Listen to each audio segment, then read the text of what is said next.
So do they own their own timing company? Is that what it is? They own all their equipment, yeah. We owned all of ours, but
Sorry.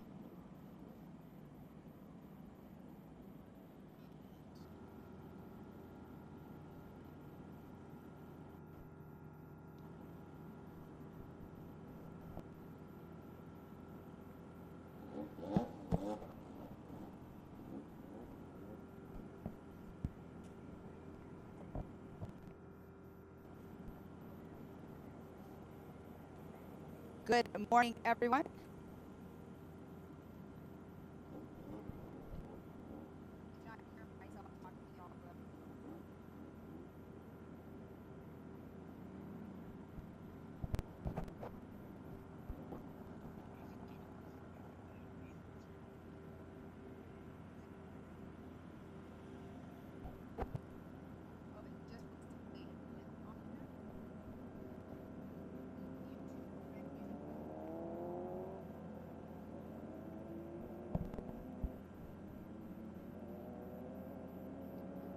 Good morning, everybody. Welcome once again out here for day 2 of the 2025 King Shocks Battle of Primm. We are live racing out here. We have our sportsman class that just finished up their race day number 2. Right now, we are getting ready to go into our next one here shortly. But we do have lots of racing action all day long. You guys want to make sure you stay tuned in for another great day of racing. Yesterday, let's just do a little quick rundown. Todd Wiley was our fastest racer yesterday.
Good morning, everybody, and welcome once again to the 2025 King Shocks Battle at Primm out here in the beautiful Primm, Nevada. Our race day so far, the weather has been absolutely beautiful. It's a little bit warmer out here. We do not have a breeze, but we are live racing. Again, I am Pam Hall out here giving you all of your live racing commentary for you today. Right now, we are on heat number 2. We have our class 9s out there. We have our class 5 1600. We have our stock bugs as well. So we have lots of race vehicles out on the course. We have already had our sportsman class all ready for the day. That did take off the line. We did have cameras out for you guys to watch. But right now we are watching the number 44, the 1144 on screen of Oliver Flemett. He earlier on was the first class 11 stock bug, that came through physically on course as we were just watching him make his way through. But it has been a great day of racing for day number 2 out here. Again, a little bit warmer. I'm not going to complain about that. Absolutely no breeze, though. Our American flag is not even moving, so it's going to be a make it or break it for some of the racers that are going to be out battling the dust later on. But here we are. They've been out watering the track. You can see it has a lot of moisture down on the course. They've been started before the sun even came up. They were out watering that for us. And thank you again to everybody that is tuning in also to the live show on our YouTube page. Greatly appreciate it. Trying to keep you guys updated as much as possible with all of the racing and keeping up with your comments as well. Sometimes I will miss them and I do apologize. But right now, again, on course with our stock bugs, our class 9s, our 5 1600s. And I was doing some tech stuff here, so didn't catch all the first place cars that came through of each class. Again, I did see Oliver Flemett earlier be the first class stock bug that came through, and that number 1144. We have another one that will be entering into the King Shocks infield, as you can see right there on your screen. Be coming right across here in front of me here in just a few moments. But the stock bugs, they are doing 3 laps, I believe is what I was told this morning. And instead of 4 like yesterday, they will be doing 3. It's a format that they have done in the past. So they are going to continue with that for today as well. So lots of racing action out here on day number 2. Again, out here for the King Shocks Battle at Primm. So with heat number 2, we started roughly around 8:15. The start-finish line should close about 9:24. As the 1122 is the one that we are watching right now on course right here. It's Jillian Vinstra. Looks like a right rear flat going on right now. So that would more than likely be why they're taking it just a little bit easier than normal. So unfortunate there for the 1122. Yeah, and here's the other kicker for the stock bugs. Right now, in front of where I'm at, is the finish line that they go through. They have to go completely all the way around the entire course before they get that tire change if they are not running a spare. They cannot go into our north pits, which is right over here. They can only enter into the hot pits, which is over behind where the outlet mall is, and that is almost pretty much, it's like 90% of the course that they're going to have to run before they get into the hot pits. So unfortunate for the 1122 of Jillian. So hopefully they make it all the way around without having any kind of damage happen to their vehicle. But you can see them making their way through our short course right now. They're going into the rhythm section here in just 1 second. You can see that a lot of the cars right now, it's like there's 2 lanes of wet lines there. Normally yesterday we were seeing only 1 on the left-hand side, but today it looks like they are utilizing both sides so far. So they make another right-hand turn. They go into another hairpin left over the tabletop jump. This is a smaller tabletop that Jillian is making their way around right now. And here we are. This is one of our class 9s, I believe, right now that we are watching on course here.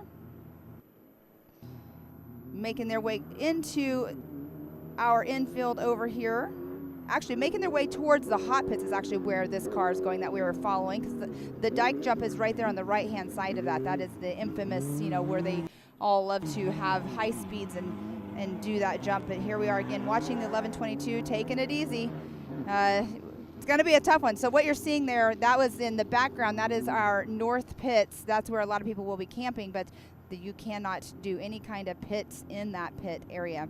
As we're watching a pass go on, I believe that is Donnie Donovan right there in that blue bug. He came through, I believe it was in the number 2 spot earlier on. As I was just now seeing the 1144 make their way around here for lap number 2, which is Oliver Flement, our physical race leader. And again, they will be doing 3 laps. So getting that white flag, you'll see a green flag waving, but they're using a green flag as their white flag out here. So they have 1 lap to go for Oliver Flement, again, out physically leading this race and has quite a gap between, you know, first and second right now. I'm not sure who's running in the second position. To be honest with you, I do not have live timing up. So all of you asking, I apologize. I do not have live timing to give you the live updates as they come through. But as we're watching right now, Oliver make his way through our short course going into that rhythm section. That's a tricky section there. You really have to make sure your speed is down enough or you're going fast enough. It's a tricky area to where it'll start making your back end of your vehicle swap, as I like to call it, around. But Oliver going through, making no problems whatsoever. And as soon as I can get a number on that car that is on your screen, I'll let you know. But we do have the 1129 just now made their way through of Cole Witt. I believe Cole Witt sitting in that number 2 spot.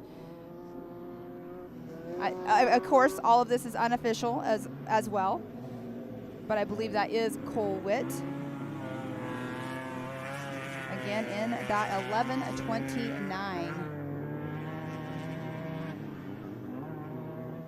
All right, we do have, for you, Michelle asking about Class 9, we have my first Class 9 I'm seeing right now. I'm not sure if they are sitting in that number 1 spot or if this is their first lap or second lap. Again, I did not see them go through the first time. The number 902 making their way around of Brian Pasco. And yes, so this is white flag out for the 902. So Brian Pasco physically, that first 9 car that I am seeing come through for lap number 2. That Class 9 is always a fun class to watch. It's when they get into the rough stuff and they just bounce around like a ping pong ball. It's pretty cool to watch those guys and gals. Getting ready to enter over into our King Shocks infield. You can see 2 cars up there on the left, and a third coming into the window now. So I have a little bit of a battle going on between the 1138 of Chris Anderson and the 1126 of Vic Bruckman. And then we have the 1133 coming through of Brian O'Dore. So we have 3 Class 11s right now, stock bugs, excuse me, making their way around to get their white flag as well. So you can see all the action. You see the Class 9s coming into the short course as well.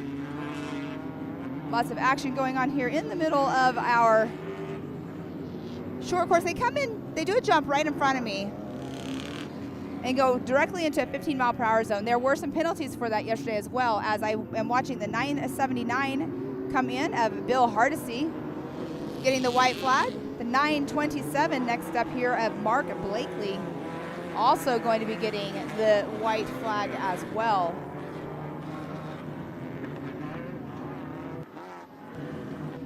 As you can see them entering into that 15 mile per hour. So you have a yellow sign and a white sign right there. They must be at 15 miles per hour once they enter into that. Again, there were a few people talking with John this morning. There were a few people that were actually out there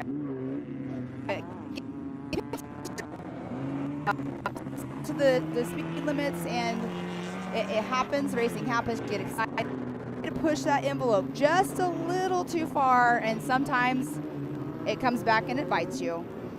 We have a couple more stock bugs out here battling it out. Now they are going towards where the hot pits are, is the direction that they are in. As we have a few more cars out here, 1169 just not going across here. I know that we're watching the action on course, but I will give you guys updates of who's coming through in front of me as long as I am able to catch them. So the 1169 of Ryan Reeder, the 1103 of Scott Wisdom, the 907 of Jim Eichler making their way around, getting their white flag as well. And what you can see there in the distance, that is where our hot pits are. So you can either go enter into the hot pits and then it's a 25 mile per hour zone, or you can stay at race speed on the race course. All right, back over here at the finish line, getting their white flag. As a few more cars are going to be entering into the short course. And out there in the distance, that is Mr. Donnie Donovan in the 1107 that you are seeing making his way through the King Shocks infield. And Donnie Donovan, I'm not sure, you know, he's usually one of those fast ones to reckon with out here. Not sure what's going on. He came through earlier on, roughly around in that second or third position, and he's sitting back here now. Not sure if he's having issues or not, as he has this right-hand turn where we saw a couple of rollovers yesterday. Not in our stock bug class, but we did see a couple rollovers happen. And he's entering into that 15 mile per hour zone now.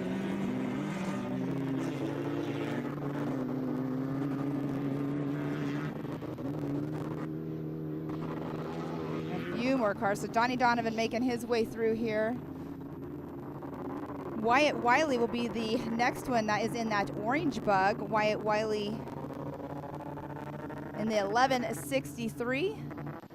Co-riding with his dad yesterday, getting that seat time, getting that sight lap as well, is what we kind of like to call it. As he's making his way through now. Next up behind Wyatt is the 1121 of Jorge Ventura, getting the white flag as well.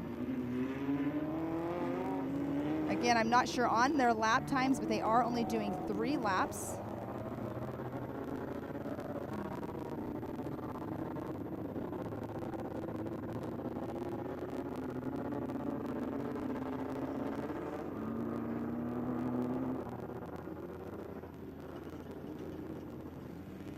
There was a total of 39 cars that would have taken the green flag this morning.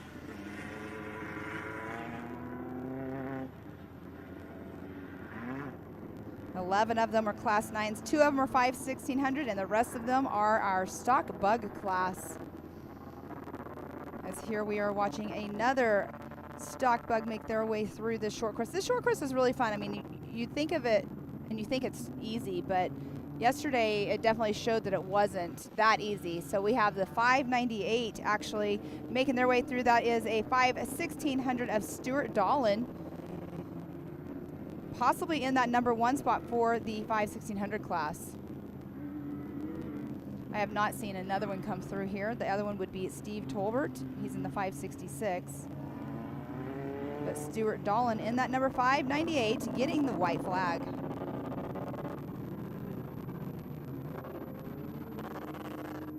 All right, so Carlos Sanchez must be responding to my Donnie Donovan comment of why he was a little bit slower. It looks like he must have had a flat. And Michelle, your hubby is the 902 is my guess, correct? So thank you guys again for tuning in, giving me this information. Greatly, greatly appreciate it. I love it that you guys are watching and tuning in as well. Hammer King Productions coming in and bringing this live feed to you guys from Primm, Nevada. Our Hammer King production crew is pretty amazing. I mean, work with them at obviously King of the Hammers, also with our Ultra 4 USA series as well. It's a busy group of people, but they get the job done. Makes it easy for everybody at home to get to cheer on your racers and your family and your friends. And so the 1137 making that right-hand turn of Jack McCormick be coming around to get that white flag. The 1124 is running behind him in Mario Rivera, and the 1189 is right behind Mario of Joey Smith. All 3 of them will be coming through to take that white flag. I believe that is our race leader that we are trailing with right now with our drone footage of Oliver Fleming.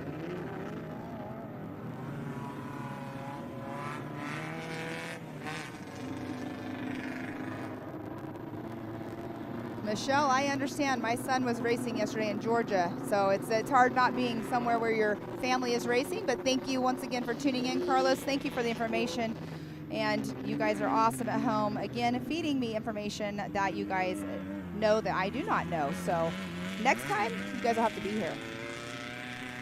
As some more cars are coming through here, getting the white flag here in front of me, the 962 making their way through. I think it was 969 actually, I'm sorry, of Jerry Kuhn. A little bit muddy.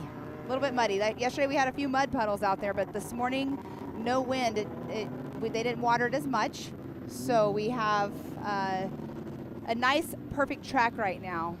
The 566 making his way. That is Steve Tolbert. So Steve is the number 2 1600 car, making his way through, getting that white flag.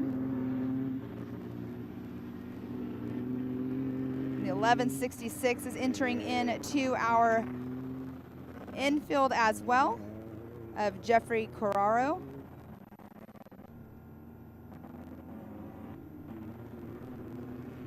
And then after Jeffrey Carraro in that route, or 1166 yellow bug. Then we have the 1143 right behind him of Butch Gandy taking the white flag.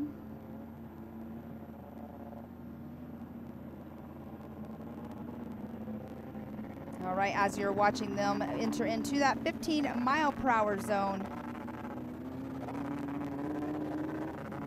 and getting that white flag. And you can see the course actually pretty much, I was speaking this morning with John, the president of Snore, and he was saying that they completely groomed pretty much all of the track last night. So instead of it being a super rough course for everybody today, they ended up grooming it and making it a pristine track once again. So we were wondering about it. I was speaking with Emmy Hall. She was in the booth with me yesterday talking with her, and I was wondering how her Miata was going to do with all the ruts that were getting created out here in the turns, because they were getting super deep yesterday. We do have a few more cars you can see out in the distance that are entering into the short course. I believe that is the 1112 of Donna Pasquinti making her way in. She is in an orange bug, and then right behind is that, I think it's 1121. I'll have to see the number here in just a moment. And I think it's Jim York's old bug. I'm not 100%, but I remember seeing him race it. That is Candace Smith in the 1141.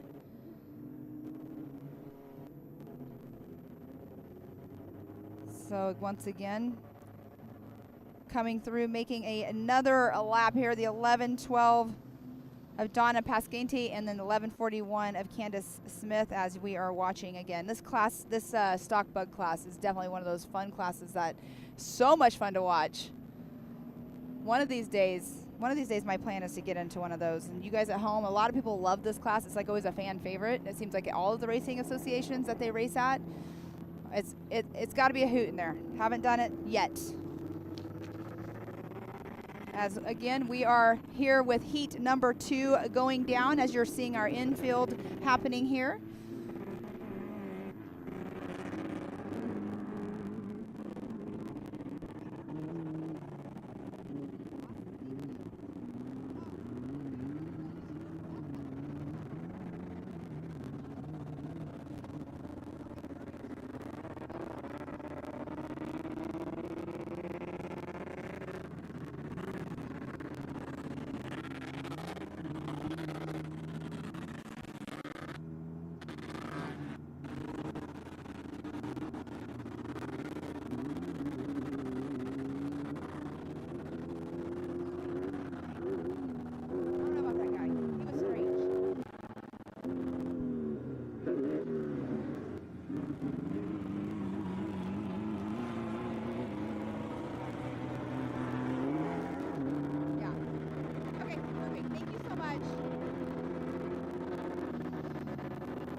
All right, here I am back. I was speaking with Miss Ashley Anthill. She has been giving me all of my paperwork that I need and doing pretty much a lot of stuff around here. She is one of those multitaskers and awesome to work with out here for Snore. But here we have the 1144 making their way around for the checkered flag. That is Oliver Flement, our unofficial race winner right now. So congratulations, Oliver, for the Class 11 stock bug, unofficial winner. It'll be interesting to see how far back is second place, which second place is just now starting to enter into the King Shocks infield. So pretty good distance here. You know, if they watch for the penalties, they have to assess everything. But the 11:29 of Cole Witt making his way over the little jumps that are in here. They do get a little bit of air on these stock bugs. Has one more right-hand turn right here, which by the end of the day, that's definitely one you have to watch that corner. It doesn't look like it's super bad or super steep or hard, but it definitely got a few cars yesterday. And once again, congratulations to Cole Witt, unofficially in that number 2 spot, entering into that 15-mile-per-hour zone, coming in for the checkered flag.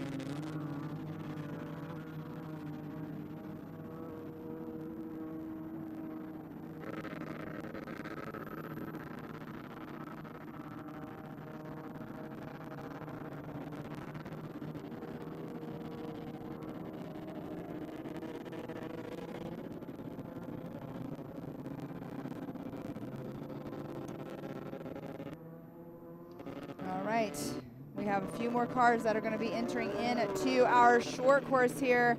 In my sights, I see our first place Class 9 making his way through to come around to get. And there you see him enter into the screen. And now the 902 of Brian Pasco, our unofficial Class 9 first place runner right now. Get through this short course all clean over a few jumps. We'll make that right-hand turn before he comes right in front of me over the last jump of the race. In that number 1 spot. Congratulations, unofficially, to Brian Pasco in that number 1 spot for Class 9.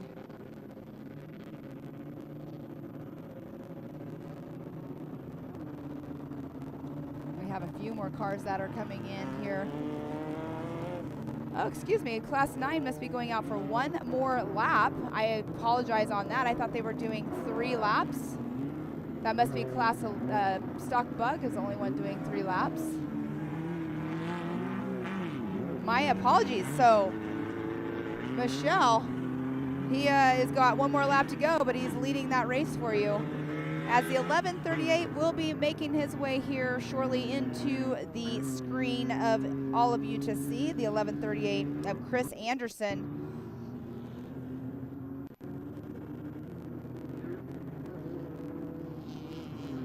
All right, Chris Anderson, 1138, coming around, getting that checkered flag, and trailing behind Chris Anderson is the 1126 of Vic Bruckman. So that is your unofficial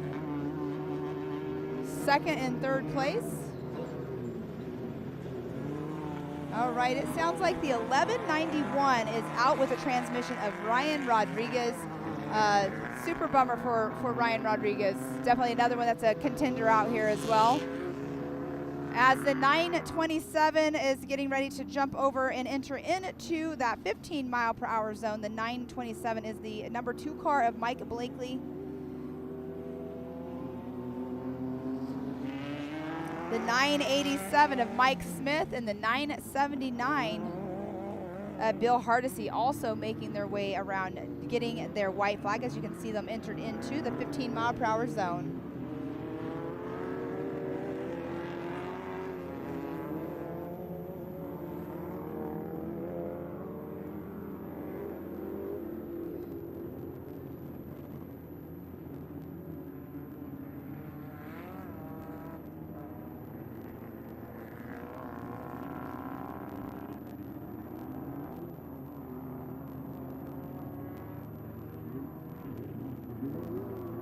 right, you can see our other 2 class stock bugs are entering into our infield here.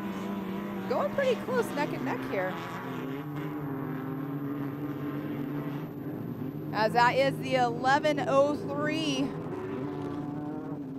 of Scott Wisdom.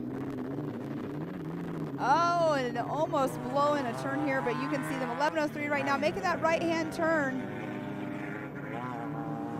Getting a little pressure here from the 11:69 of Ryan Reeder. Let me tell you, you guys, they are battling it out right now for position, and they definitely were pushing it pretty much all the way to the end.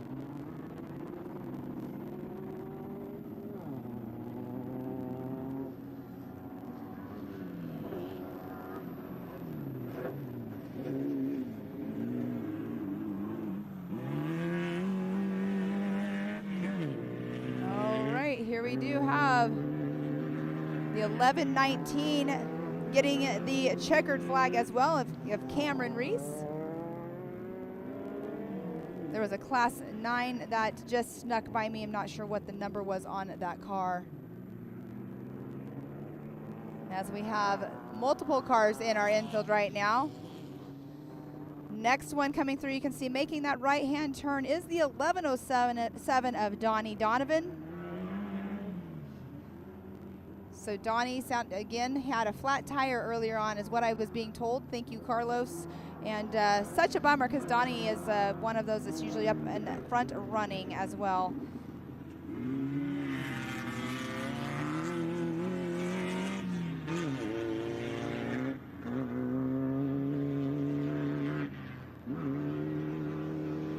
And the next one that will be entering into our short course, the number 11:21 of Jorge Ventura.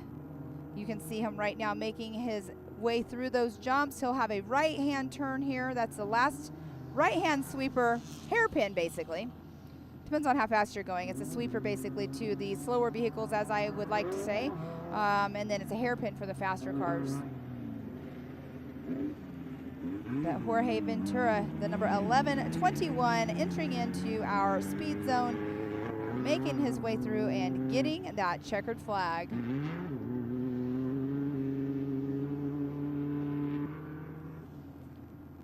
Next up, entering into our short course will be the 11:63. As you can see right now, entering into the screen, 11:63 again of Wyatt Wiley. Wyatt Wiley was in co-driver's seat with his dad in the Class 8. They were the overall finishers yesterday on time going through it unofficially, but also they won their class as well.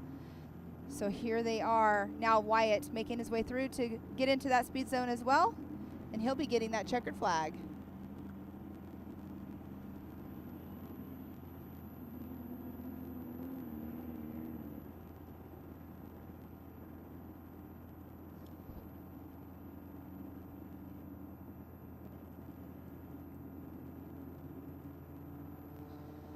All right, so right now, again, we are on heat number 2. We have 7 heats out here this weekend for Battle at Primm.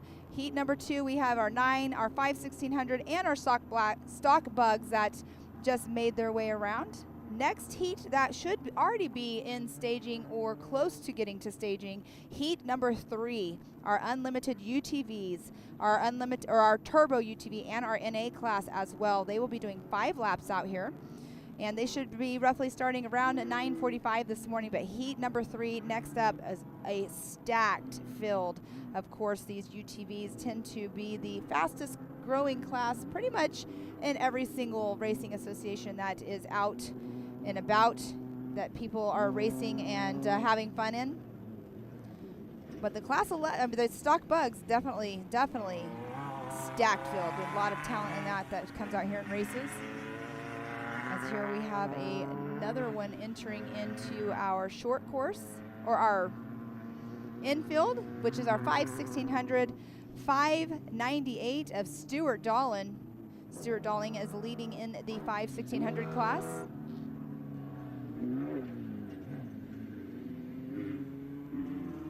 Making his way around that right-hand sweeper.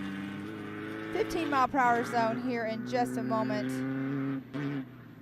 as we have another vehicle, another stock bug, the number 1124 entering into your screen as well.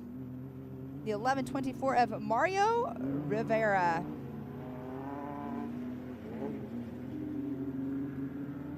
Mario Rivera will have just one more turn, as you can see up in the top of your screen.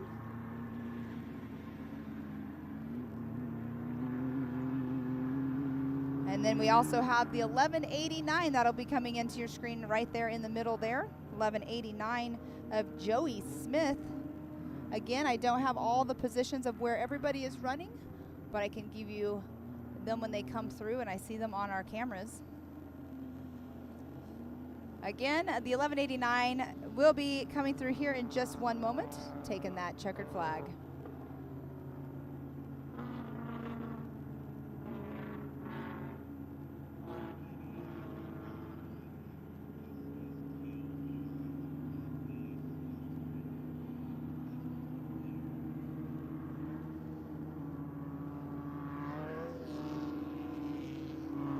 Right there you see the 1189 taking that checkered flag of Joey Smith.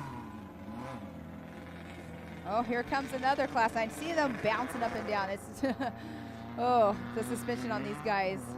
I give major kudos to the people that race in 9s, 1600s, stock bugs. All of these guys and gals that have very little travel. And I believe this is the 969 of Jerry Kuhn.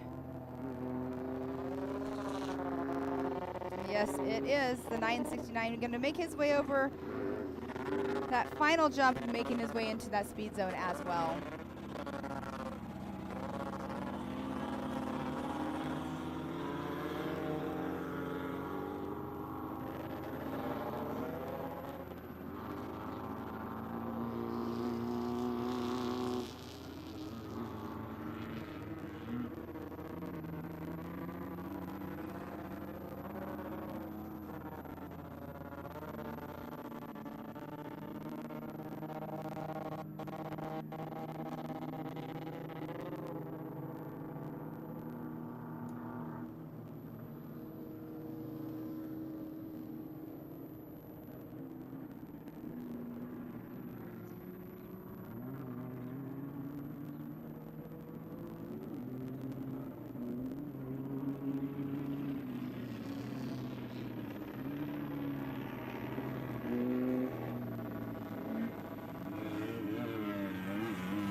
We have another one, our next 1600, as you're watching on your screen, of Steve Tolbert running in that number 2 spot.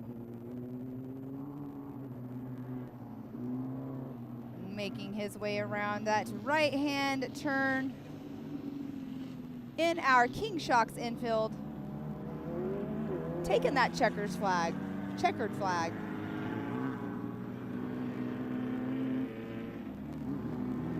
We have a couple more cars that have entered into our infield. The 1166, once again, of Jeffrey Corraro. And the 1143 of Butch Gandy. You can see them both on your screen.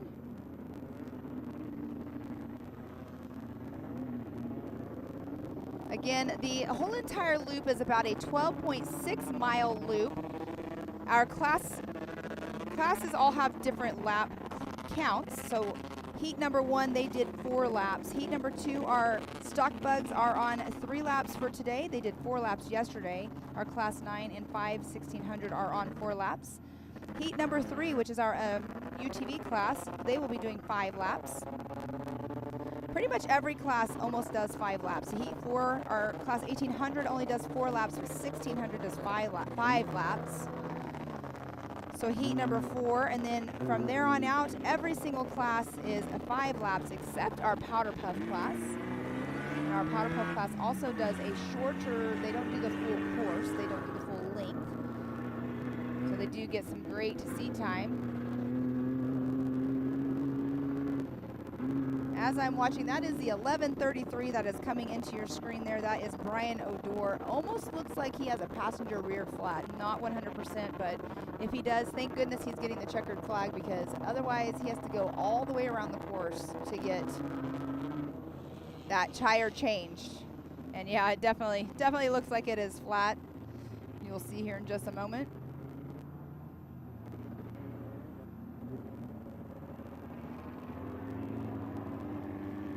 And then off in the distance, the number 1141 of Candace Smith. Last lap. Again, you get to this last lap and you get into this infield and you think, oh, I just, get to that finish line. But you really can't get too excited, because sometimes what happens, you get it going a little bit faster, take a line a little bit different, and it'll take you over. We actually saw that happen yesterday with I can't remember which car it was, but yes, definitely has happened. As we're watching Candace Smith go up into that right-hand hairpin turn.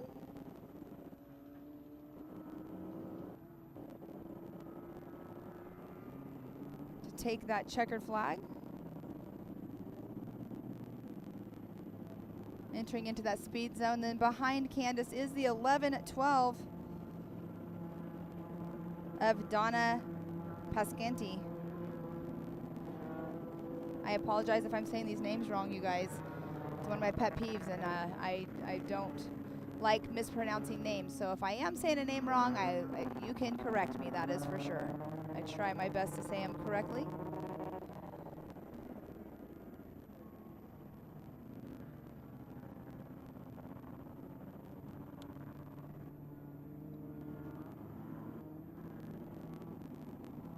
Okay. We have a few cars coming into our infield area.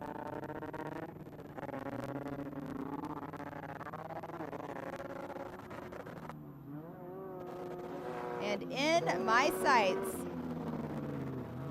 the number 902, Brian Pasco. You can see him right there at the top of your screen. He goes into this tight left-hand turn right here. This is another one that those ruts, they get a little funny in there. Took a couple cars yesterday as well. Couple jumps to go, one more turn also, and then Brian will be taking that checkered flag for lap number 4 out here for the 2025 King Shocks Battle of Primm. So your unofficial winner right now in Class 9, Brian Pasco, coming through the jump right now, right in front of me, and entering into that speed zone, so congratulations.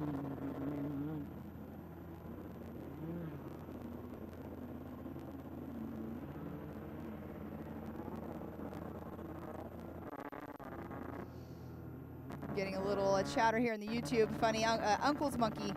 Yeah, I've co-drove in a 1600 before. I've never done a 9 or 11, but definitely the sounds. You do hear them for a while.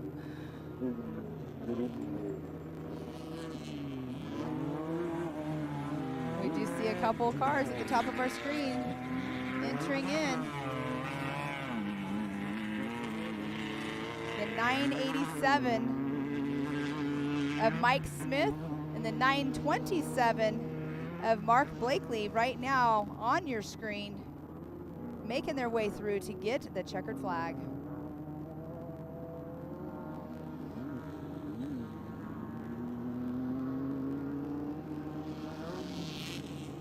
All right, they're making their way through that last turn, their last jump. You really have to be careful on that last jump, because once you land, literally you have to be basically on your 15 mile per hour marker. Again, yesterday there were a few people that got some penalties because they were not going at speed in that speed zone. You always, as a racer, it seems to, we all try to push that envelope as far as we can. But racing rules are racing rules. As you are watching the 978 of Hardesty, I'm sorry, the 979 of Bill Hardesty make his way around for the last few turns of the race. Again, you guys, it's a beautiful day out here for Battle at Primm. Yesterday, it was 44 degrees in the morning time. We had such a heavy wind. it was good for the racers on the wind, but then it also affected them sometimes when they would go off the jumps. So some of the racers that we had in here interviewing, we would talk about it, and you know, they ended up having to change up how fast they were going when they would get to the jumps, because it just moves your car in the air. So today, so far, absolutely beautiful. I'm not sure what the actual temperature is, but it definitely feels warmer than yesterday. It's 57 degrees right now. Supposed to get up to 75 out here today in Primm, Nevada. And Kyle MacArthur, you about the 1582. I'm sorry, I did not see where they finished, and I do not have that in my hand, so I apologize to you on that one. We were going through a lot of tech stuff during that race, so I didn't get to completely keep up with that.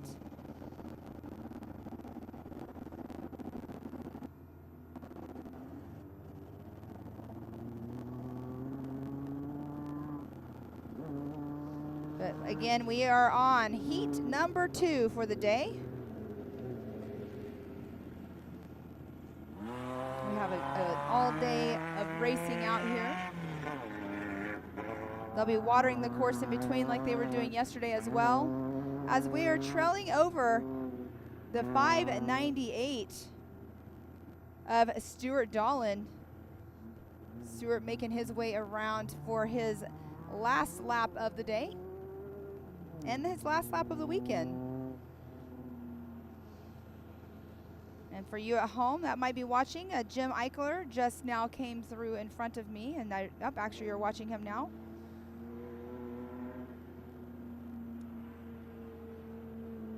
So Jim Eichler, the 907, taking that checkered flag. Actually, that is the 969, I believe, of Jerry Kuhn that we are watching right now. And Jerry on last lap as well. I bet these guys and gals out there racing right now are probably super thankful that they ended up coming through and doing some grooming last night. The course was pretty torn up after our all day of racing yesterday, but that's a part of it. That's desert racing. It's not supposed to be a powerline road the whole entire time.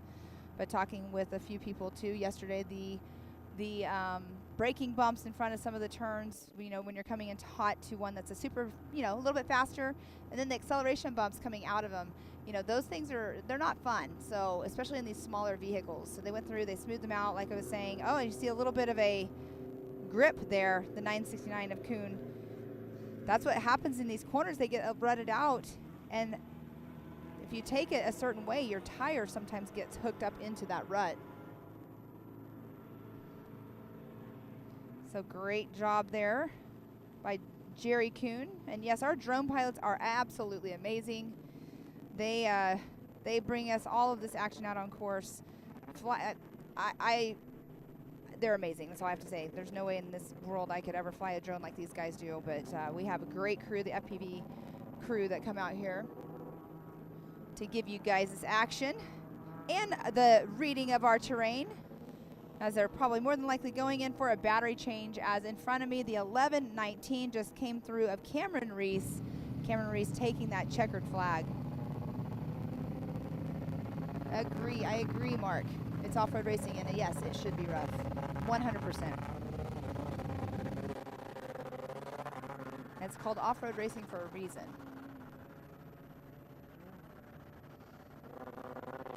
All right. We're watching. That is our flag man right there, sitting out there all day long for all of our racers. Not sure exactly how many that we have still out on course.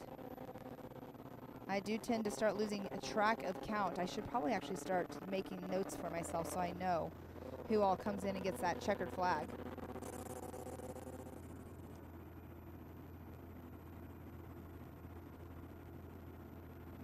As we have a little bit of a break right now in action that's going on here in our short course. We know we still have racers out on course. But right here in front of me, I see one vehicle out in the distance. I believe that's going to end up being the 598 of Stuart Dolan. That'll be coming into our short course here in just a moment. Or I should say our infield, excuse me. Michelle, you're very welcome. You're very welcome. It's been fun out here. Love it.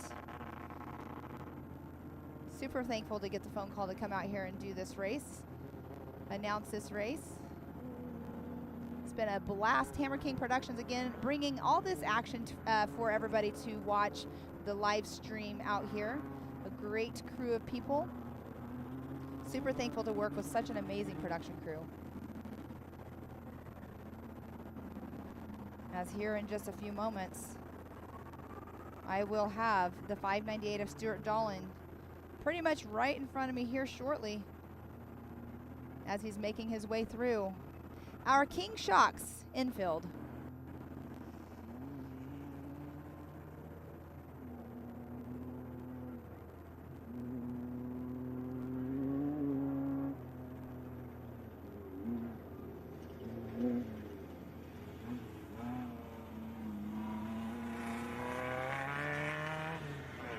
As you can see, that is the 598 that just now crossed over your screen. That's the turn yesterday that people were starting to bicycle on throughout the day. And crossing the jump right in front of me, entering into the speed zone for the checkered flag, the 598. Stuart Dolan coming in that #1 position for our 516 class, 1600 class. Congratulations.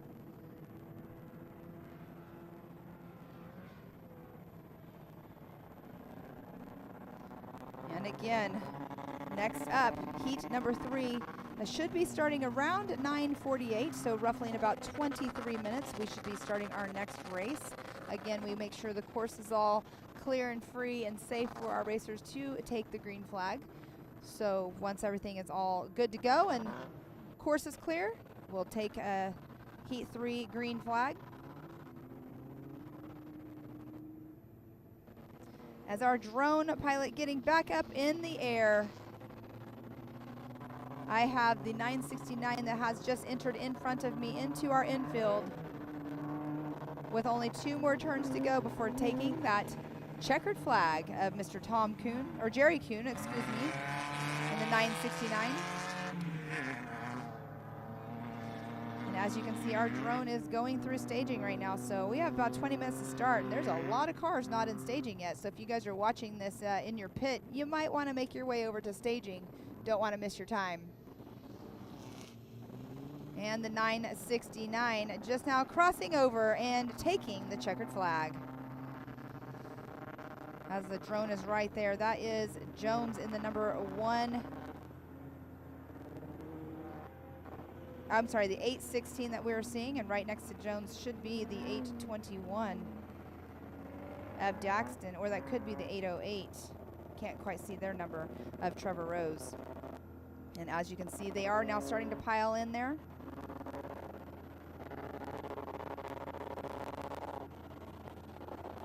And Jones will be starting on the 2nd row. So he finished out yesterday in 4th position. 4th position, and let's see, 4th in class is what it looks like.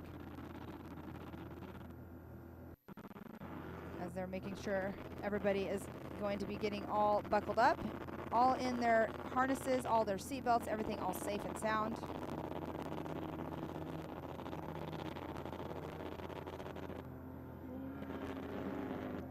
In my distance, I see some more stock bugs making their way around. I think we only have just a few more cars out on course. What's really good about getting the water trucks is it keeps the dust down, but what's really bad is when you're trying to see in the distance and see the dust to see if there's any more cars. Yeah, there's always a pros and cons to everything.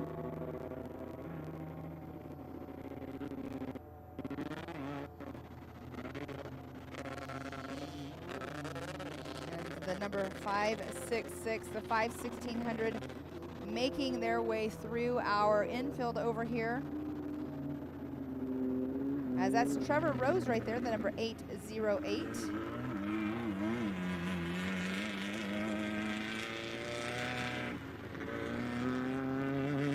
Great shot of our lineup. Everybody making their way over there.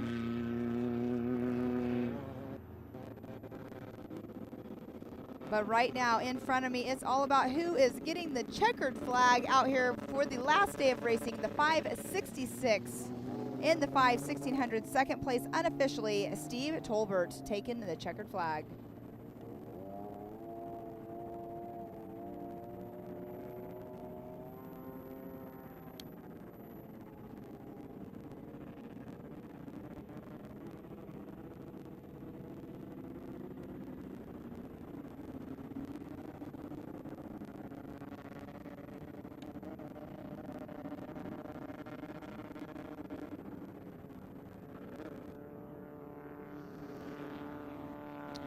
It's winding down, getting quiet over here for me up here talking to you guys with the action going on in front of me.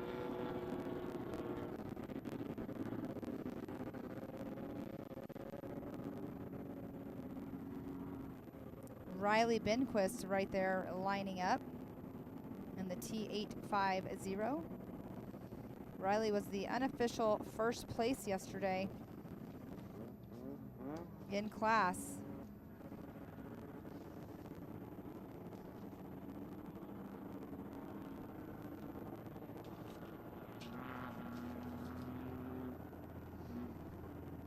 As we do have another stock bug of the 1122 making their way here into the infield. The 1122 of Jillian Vinstra.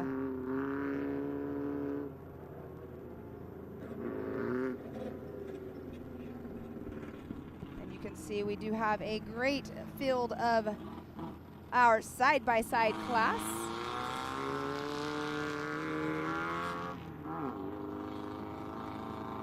As I'm sure you can hear in the background, the number 1122 stock bug coming in to take that checkered flag.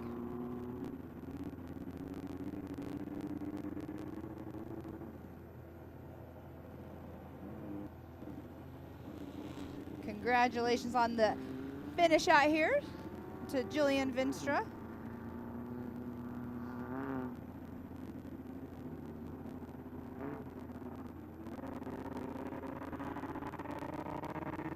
We still have a few more cars we need to get over into the lineup. So once again, if you are out in the pits and you are supposed to be lining up, you might want to go do so. You can see that one right there waving at you. I think they're waving, saying hi. Yes, there are. The number T902 pointing at their number. Super stoked to get the rest of the day started here. The 902. Let's see here. T902, I don't have that number on my list, guys and gals.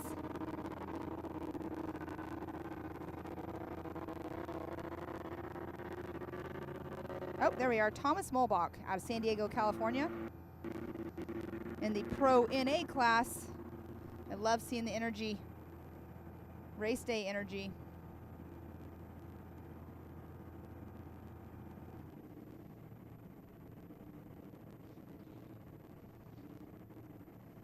All right, I'm not sure, but we might have just wrapped up. Oh, nope, I see in the distance another stock bug making their way around. We'll be in here in just a few minutes.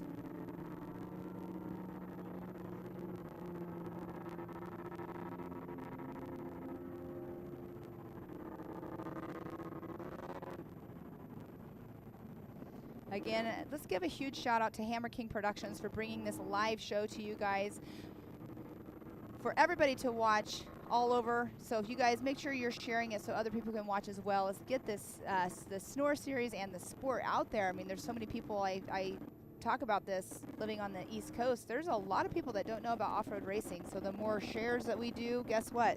That is the more exposure for everybody.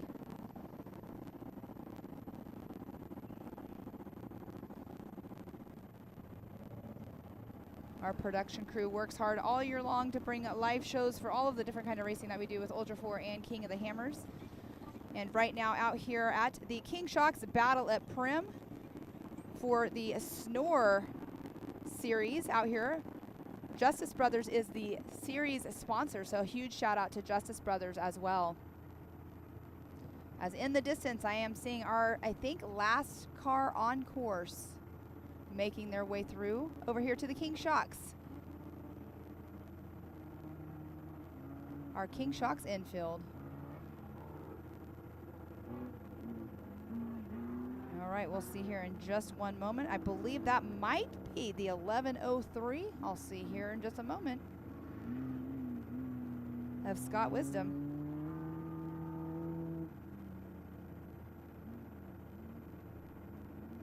Again, thank you everybody for tuning in at home. It's great to see you guys commenting and cheering on your racers. It's a lot of fun to see the comments coming through. And yes, that is the 1133. Actually, not the 1103, so the 1133 of Brian O'Dore.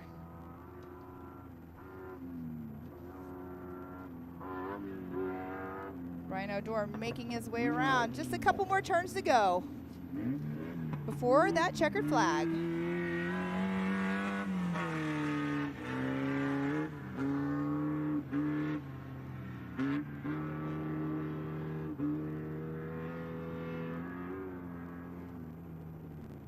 And as you can see, our UTV lineup looking strong.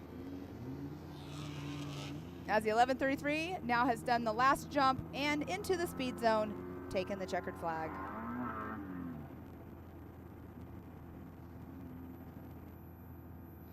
And Snore Racing, let's just talk about Snore Racing for just a little bit here. Snore has been around for 56 years.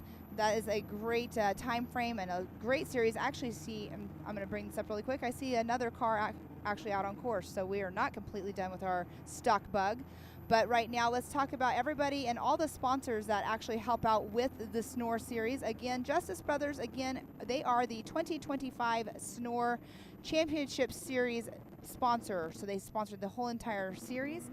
But to our other marketing partners, PCI Race Radios, Parker Pumpers, Tire Right, Wix Racing Engines, Rancho Drivetrain Engineering, Off-Road Vixens, Dugan's Racing Engines, Illumicraft, Vision X, Autometer, Yokohama, Battleborn Off-Road Racing, Sign Pros, Fortin Racing, Howe, Rigid Industries, SDHQ, Torco Racing Fuels, King Shocks, of course, is also our race sponsor out here for Battle at Primm this weekend.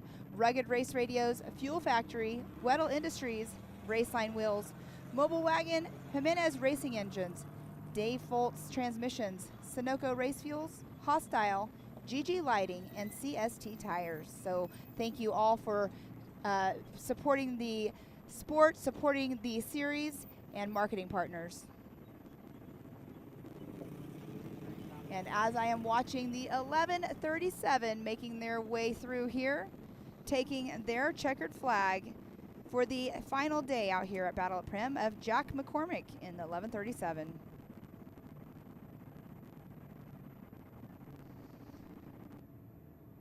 So it will be just a few minutes before we actually get this race started. It's supposed to start for us here at, let's see here, what time did I say? 9:48. So what I'm going to do, you guys, I'm going to step off the mic here for just a moment and get myself a drink of water, and I'll be back here soon. So make sure you stay tuned in because we have tons of racing action still to take place because we're only going in to heat number 3 of 7 for the day of day 2 racing here at Battle at Primm. So stay tuned, guys.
All right, everybody, welcome back. We are here getting ready to go live racing once again for our heat number 3 out here for the weekend to finish up the side-by-side classes. We have our unlimited UTVs, we have our turbos, and we will have our NA classes as well. That will be taking the green flag here in just a moment. Our start time for that is supposed to be at 11:48, so we roughly have about 5 minutes before the start. As you can see, they are parading them around over to the start line. They do start. Yesterday, they were starting about 20 seconds apart.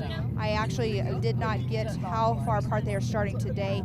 They will be starting side by side, and they will be doing 5 laps. Our laps are roughly 12.6 miles per loop. So we will be starting here in just a moment. Again, we have roughly about 4 minutes now before the start of our UTV class. So on our top spot here, starting off on the pole, Riley Benquist out of Costa Mesa, California, in that number T850. In that number 2 position, we have the 808 of Trevor Rose out of Las Vegas. The number 3 spot, the T950 of Zach Kuros out of Barstow, California. 4th position, the 821 of Dexton Despot out of Huntington Beach, California. In the 5th position, the 816 of Brian Jones out of Gilbert, Arizona. 6th position, the T827 of Michael Mitzak out of Glendale, Arizona. T893, Dro Fitos out of Wellington, Florida, in that number 7 spot, all the way from Florida. Wow, that's a long drive. Awesome. Thanks for coming out here and racing with us. In that number 8 position, the T962 of Alec Paula out of Las Vegas, Nevada. In that number 9 position, the T888, Richard Koravabas. I'm pretty sure that name was not right, so Mark, who's chiming in and going for them, you got to chime in on that.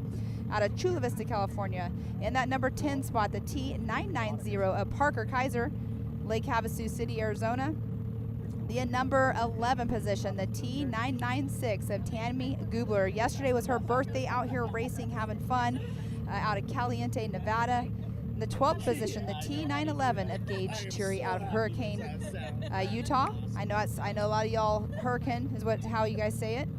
The 13th position, the T843 of Ben Protas out of San Diego, California. 14th position, the 903 of Derek Moros out of Las Vegas, Nevada. 15th position, the T828 Steve Overstim out of Fort Mojave, Arizona. 16th position, the 948 of Austin Schaefer out of Las Vegas, Nevada. The 17th position, 973 of John Ruber out of Enoch, Utah. 18th position, the 803 of Nick May out of Las Vegas, Nevada. 19th position, 805 of Eric Clark out of Barstow, California. 20th position, Andrew Klaus out of Lake Havasu City, Arizona. The 924 in that 21st position of Jacob Woodward, starting in that number 21 position of Lake Havasu City, Arizona. 22nd position, the 944 of Nathan Bento out of San Diego, California. 23rd position, 963 of Chad Ingram out of Lehigh, Utah. Number 24 position, the 872 of Eric Frias out of Lake Havasu City. 25th position, the 957 of Todd Whitman out of Scottsdale, Arizona, and that is just in our Pro Turbo class. So 25 vehicles just in that one alone. Our Pro NA class in that number 1 spot, the 1970 of Stacy Pike out of Kingman, Arizona. In that number 2 position, the 1927 of Jeffrey Winkler out of Blythe, California. 3rd position, the 1967 of Daniel Phelps out of Hurricane, Utah. 4th position, the 1990 of Cody Mitchell out of Henderson, Nevada. The 5th position, 1983 of Annalise Mitchell out of Henderson, Nevada. 6th position, 1902 of Thomas Molbach out of San Diego, California. 7th position, the 1943 Jimmy Berry out of Kingman, Arizona. 8th position, 1968 Michael Muir out of Salida, Colorado. 1911 of Brandon Imer out of Alpine, California. 1933 of Brandon Mitchell in Nuevo, California. And in our unlimited UTV, Robert Campbell in that number 1 spot in the 2909. As we have just seen, the green flag has dropped. Riley Benquist and Trevor Rose have taken off to start lap number 1 of 5.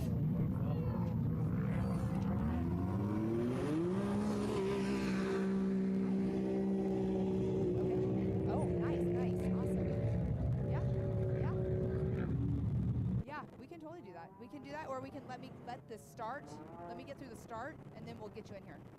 Yeah. It'll just, how long? Are they going 30 seconds? Okay.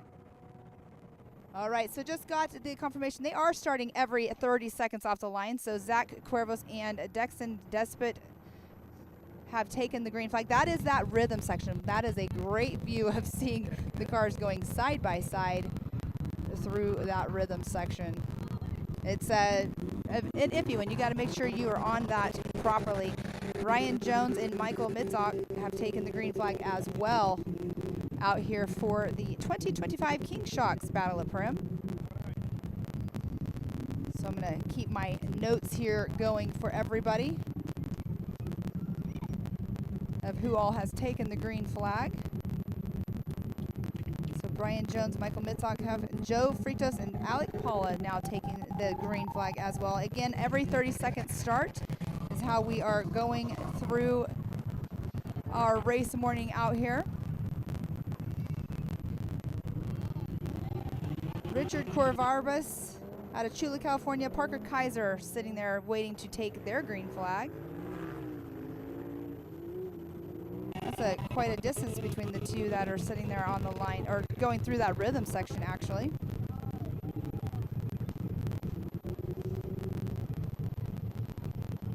Let's see if I can properly get all of these. I believe that's Richard and Parker right now sitting at the line. So I might have just got myself one step ahead of everybody. Making their way around. They have that left-hand turn, and they go right into this rhythm section. And that is a great view of watching the drivers make their way through it. You really have to stay on top of those whoops, or slow down and just take your time through them, because they can definitely bite you. Next up, I believe this should be Tammy Gubler and Gage Tui making the start. See here in just one moment.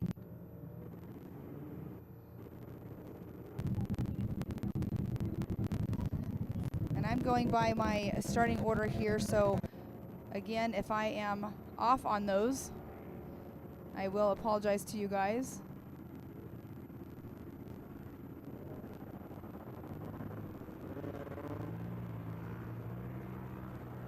As we're watching the cars all take their starts here, again, every 30 seconds off the line.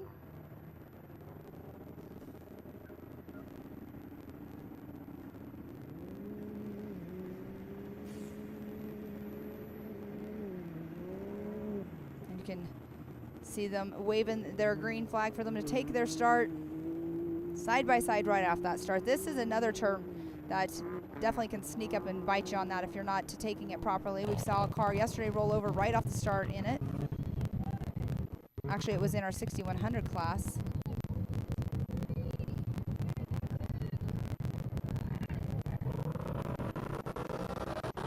All right, we have two more cars. I've got off on my rows here, so I'm not sure exactly the two that just now took off.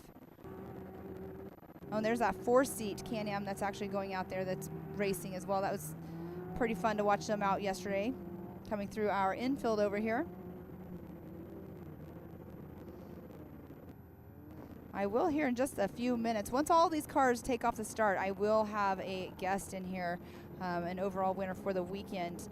Get to chit chat. I love getting the drivers in here. It's great. John's bringing him over here, our SNOR president. Get them in the booth. We'll get talking to them here in just a few moments, as soon as every single car is off the line. Again, it looks like we should have roughly 36 cars take the green flag for our UTV classes.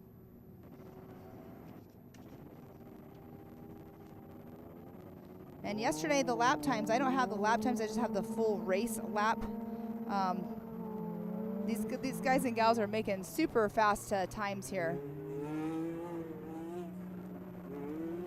We have our water truck throwing down some water right here in front of us as we have two more cars take the green flag.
All right, I am here with our overall winner for our stock bug class this weekend. Oliver, how you feeling right now?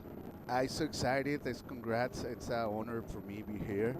It's my second year coming here to this race, Battle of Primm King Chucks, and fortunately it's our second win. We have two back-to-back wins. That's awesome. It's got to be a feel-good out here. I mean, it's a fun course, but Oliver Clemente is how you say your name. I said it wrong the whole entire live show. I apologize for that. But what is your drive to bring you back here this year after taking the win last year? No, I love the events. Snor's making a lot of effort for bring these kind of events here.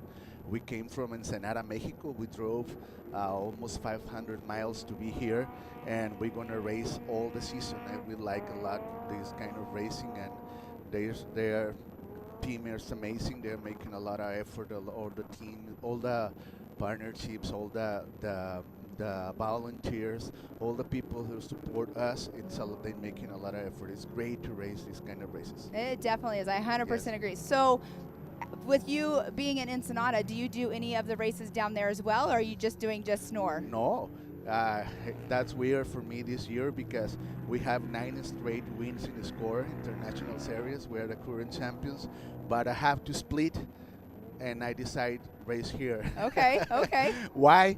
For the competitive racing, the kind of driver they come to this event, and I love this track. It's real fast track, a lot of mud, big jumps, a lot of some fast speeds, and when you start the whoops, they're amazing. They're put on the edge of the car. That's great.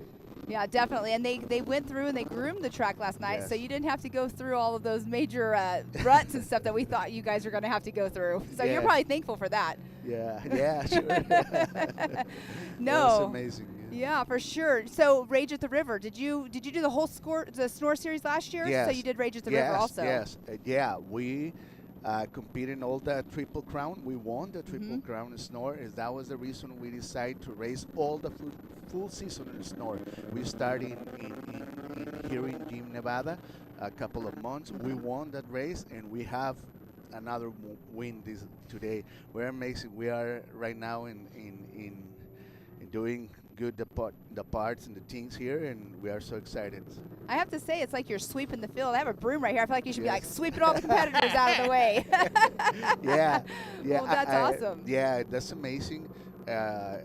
We have the live stream right now because a lot of people in Mexico, they are following us. My parents, family, and everything, they're following us, and that's great because they're helping us to develop this sport. Exactly, and that's exactly what the live stream does, is let everybody out there that doesn't know about it get to see it. Your family at home that can't drive all the way here to come see it. It's definitely a good thing. Hammer King Productions is definitely trying to bring up the game a lot more. So have you ever done the Class 11 at Hammers?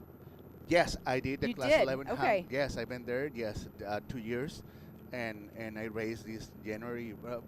The final of January. Yes, I raced King of Hammers, but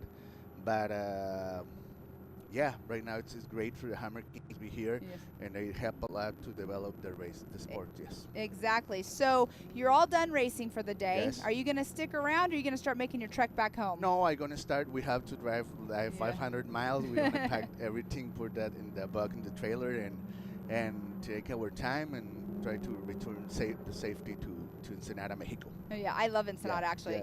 I was just there literally a week ago. Yeah. A couple weeks ago. I'll be back there in 2 weeks myself. Yes. So, so do you have a shop down in Ensenada? Yes, or? we have a shop. We have a shop. We have a race shop. We building our bugs, everything for the race prep, and we do that. And we prep our car. We bring our cars, and we are right now start to building another car because we want to race in another more categories. We have to come. Los Flamate Racing keep growing. Yesterday, my car in San Felipe won again with one U.S. driver, Ralph Castillo from here, and he finished in second place in the Mean 400, and he won yesterday. Awesome. Yes, well, congratulations. San Felipe 250, yes. That's a feel good. You're prep. So you prep the car. Do you completely build the car and prep it? Completely. Nice. We build our custom cars. We develop the cars, and We assembly, do adjustment, prep, and everything, and go to racing. Okay. Yes. Well, that's awesome. You know, it's great to hear that success story as Yes. well, because now you have 2 cars Yes. up here and Yes. down there at Yes. Score, you know, racing and Yes. very competitive. Yeah, that was the reason why I have to split, and I take that decision to race here in Snore because I really enjoy this kind of racing. Yeah, it's fun. It's fun. In the Snore series, they definitely do put on a really good event. Yeah. It's a lot of fun, Yes. like you're saying, Yes. and that you wouldn't come back Yes. if it wasn't. So Yes. welcome back. Yes, for sure, for sure. Hopefully, God give us healthy for keep more years coming. Yes. Exactly. Yes. Well, congratulations on the Thanks. successful weekend. You have a Yes. long drive. I'll let you get Yes. going. It was nice to meet you Nice to for meet you. sure. Maybe I'll run into you Yeah. down there when I'm in Ensenada one of Yeah, these for times. sure. We have a lot of place to eat. Yeah. We have a great food in Ensenada. Okay. Well, again, it was nice meeting you. Safe travels home. Yes, thanks And we'll a lot. see you at the next Appreciate one. it. Yes. All right. Bye. All right. We have Oliver just now making his way up here, talking to us. Oliver Las Clementes, congratulations on his successful weekend of racing out here. As we are watching the first car come on through here, that is Mr. Burnquist, our pole setter in the number 850. It just now is make his way through the start finish line. Next up will be the T950 that will be coming in as well. The 950 of Zach Quarez. So lots of action coming through. John, here we are. Once again, John, Yes. president of Snore, up here in the booth with me. Another race going on. It's been a great weekend. It's getting better by the hour. The weather is so much better today.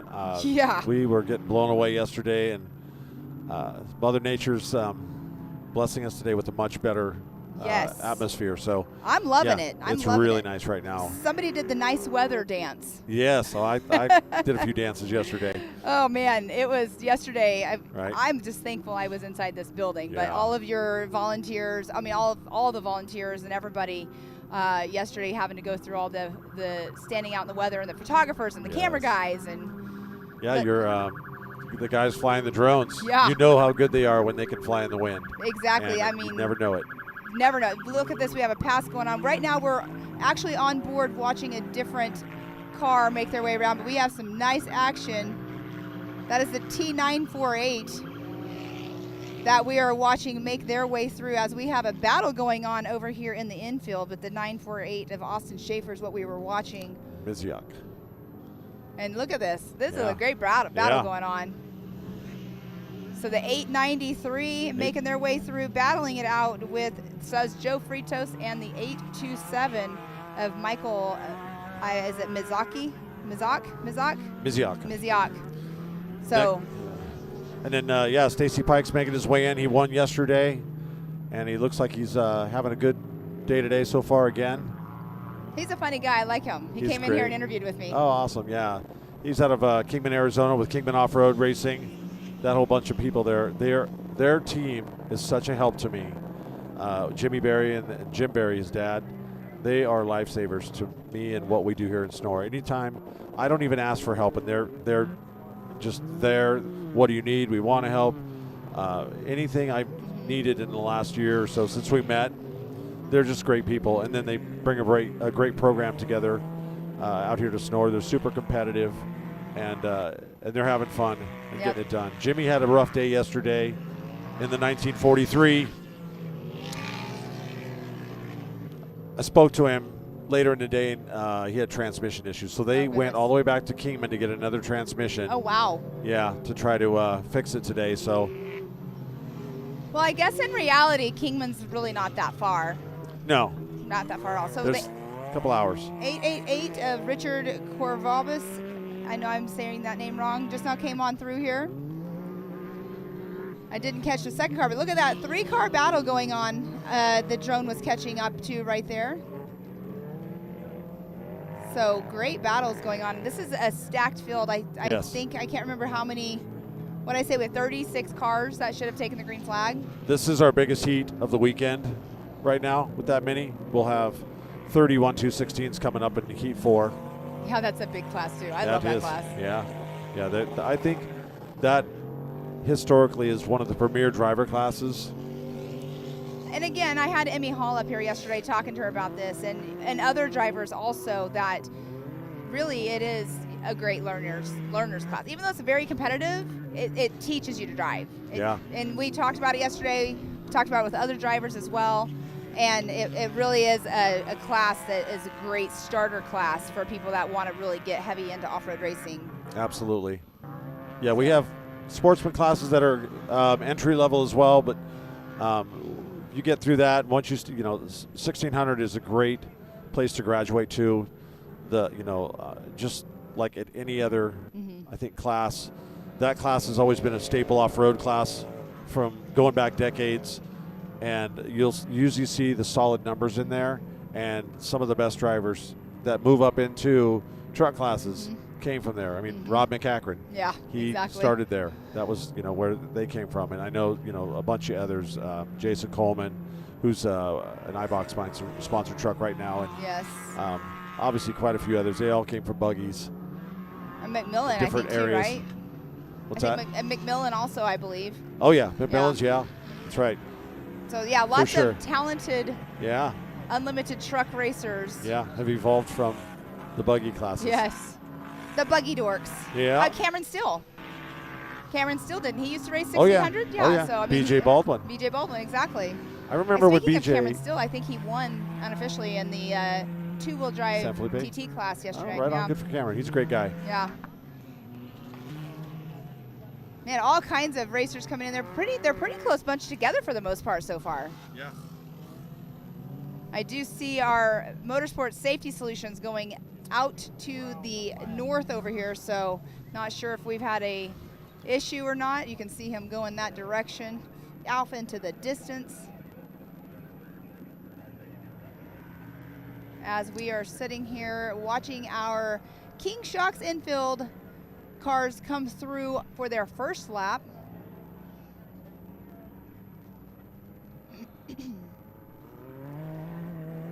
Have a few cars that have came through on their first lap. We have a group of cars that are all going to be coming in together here in just a moment. There's four of them. Four of them coming in the pack, and the fifth is not all that far behind. No. This is hundred going yards. to be fun. Yeah. It sounds like the vehicle that Motorsports Medical, it was a non-issue. He's turned her back, heading to his post. Nice. It's always good. They do a great job for us, and fortunately they had an easy day yesterday. No injuries. That's always a blessing in off-road racing or any sport. Yes. That you don't see that happen, and they had an easy day yesterday. And They had an easy I like day, to give them except easy for the money. water truck. Oh, yeah, the guy in the water truck. I know. That's not something you normally expect to see, but I had to ask you this morning because, I didn't see it happen, and all of a sudden, I'm like, the water truck's on the side, but you said what had happened is the back end of the water truck slid down the berm, and that's what did it. And it's because it swivels in the middle like the earth movers. Yeah. And I guess as he was going around that pretty highly banked turn, which he probably shouldn't have been up where he was, and it just laid the back end over. Yeah, for sure. Yeah, we all saw it. It's going all over the interwebs, as we say, the interwebs. Yeah. I think people get that. All right, the 816 of Jones making his way through. Brian Jones. Robert Campbell's close in tow. All right, the 889 right now of Andrew Kloss, the 2909, like you just said, of Robert Campbell making his way through, and the 805 of Eric Clark. Those are the four cars that we are seeing that were so close together just now on our infield. Great racing going on. Yeah, it is. So all good, right? This morning's been pretty smooth and steady, and it has. Yeah, no issues with people speeding through our time loop today. We've got everybody understanding that actions have consequences. So I actually did bring that up. There were some penalties yesterday that were applied. So we it happens. We gave some 15-second penalties per lap to a couple of guys. We made it really clear, and we are trying to be extremely transparent about what we do, and obviously we need to follow through and show if there is a violation, there has to be a consequence for it. And I think 15 seconds is more than adequate. It definitely stings because for the little bit of time they're trying to save, it's not worth it. Right. And they do understand, or I'm trying to make them understand, everybody has to do it. Yeah. It's not just you. And I told one gentleman, I just said, look, we know when you're quivering inside with quivering massive anticipation because you feel like you're losing, you're actually going the right speed. Yeah. Well, and the thing too, like you're saying, you have to enforce the rules. You can't be like, okay, Of course. here, pat on the hand, don't do it again, Yeah. because then that leaves the door open for other people to be pushing it. And then now you got 15-second Yeah. penalties on the whole entire Right. field. Yeah, you're setting a precedent. Yeah, in a bad you have way. to start off strong and start it off the way it's supposed to be. Yeah. As that was the 963 making their way through here, the 963 of Chad Ingram, Yep. getting lap number 1 under the belt. And And yeah, it's an easy solution when 150 some people get it right and 4 or 5 don't. It's Yeah. like there's not a lot of argument there. So unfortunately, we hate to be put in those positions to do that, but we have to do it for the integrity of our rule book and for the racers that are doing it right. So Yep, anyways, enough exactly. of that. Yeah, great racing today. I think all day today. The weather's just on our side. So far. Might be in too good of a way. We need a tiny bit of breeze, which I think we're supposed to have 5 miles an hour or so. The Motorsport Safety Solutions flag is flying proud, but not standing out straight at this moment, which is I don't even think it's definitely moving. a good thing. It doesn't even look like it's moving. At the moment, I'm okay with that. And for all of those that are supporting our event in various capacities, whether you're a checkpoint worker, road crossing, retrieval, you're a team pit support, family out here, it's everybody deserves a break from that thrashing wind that we had all day yesterday. So I know we were in here in the booth, Yeah. and you're like, what was there? I think 2 it was cases you. of water holding the door closed. I know. 'cause it And was- then the noise from Yeah. the tie strap, the straps that we have with the building onto Yeah. the trailer, it sounded like a helicopter was like right on Yeah. top of us. It was some pretty strong winds yesterday, but I'm thankful for this building. Hammer King Productions brought this out for us to use for our announcing booth, and I 100% thank Yeah. them very much. That's it. Yeah, thanks to Dave Cole and Hammer King. I think about this too. Like I'm at a different race every weekend for the most part, between Ultra 4 USA, doing this and other series that I work for. It's funny because I feel like in Pennsylvania a couple weeks ago, we had a decent day. The next day it was cold. Race day was like misty. Like Oh, wow. it was like foggy, misty, cold. Wow. Wind, like insane wind. We broke down as quick as we could after the race because the weather was horrible. Right. Then go to NorCal where the weather's usually fairly nice. We had like one of the worst windstorms. John Goodby, who is our commissioner for the series, he was like, "I've never seen the winds like this." I'm like, "Of course, it's because we're here this weekend." Yeah. So we were all out doing the registration, standing in the wind because we had nowhere to go to. But yesterday the wind, but today makes the day. So that's a good talking point. The differences between race vehicles out here in the West versus Pennsylvania and the track conditions. Yeah. The environment is probably vastly different. Completely different. Right? Completely different. But what would you say about the car setups, how they set up their cars? What can you say, visually tell us that when you see what we're doing this weekend here versus what happens in Pennsylvania? Well, Pennsylvania has, obviously a lot of rocks and stuff because Ultra 4 brings rocks. They bring hard stuff, like hard courses, because that's what the Ultra 4 cars are built for. They're built for that kind of terrain. That's more So, rugged. like these guys, the desert, you would need bigger tires and you would need your suspension set up different. Sure. These guys are made to go fast. Yes. And you that's Benquist right there, our race leader making his way through for lap number 2. But yeah, it's a completely different style also too. We have our larger vehicles, the 4400s, our EMC classes. So they're built for rocks where these guys are built for fast. Yes. So that's the difference. And, surprisingly enough, I encountered a few rocks on the track yesterday in my heat, and in the corners, in a couple of corners, you would see them. They're getting exposed. That's just the thing about the Nevada desert. There's rocks everywhere. We're not starving for that. But this is a track that's mostly good dirt, and you don't see a lot of it until you get out on the outer edges of the course. So Yeah. there are a few out there. I actually, not gonna lie, I probably hit 2 of them, but at least they were round rocks, not sharp edges. So there's some spots out. If you head back towards Gene and different areas, they are no joke, and will rip your wheel off if you hit them hard. Oh yeah. So we have a little bit of everything out here. That's what the Nevada deserts are known for, is rough and tough terrain. You can go fast, but you still have to pay attention. It's not a freeway. Exactly. Easy win. Well, and you saying that, talking earlier, we were talking about some off-road racing and stuff, and there was a comment made, that's why it's off-road racing, it's supposed to be hard. I'm like, it is. Yes. Like, Right. it shouldn't be power line roads the whole time. Of Like, course.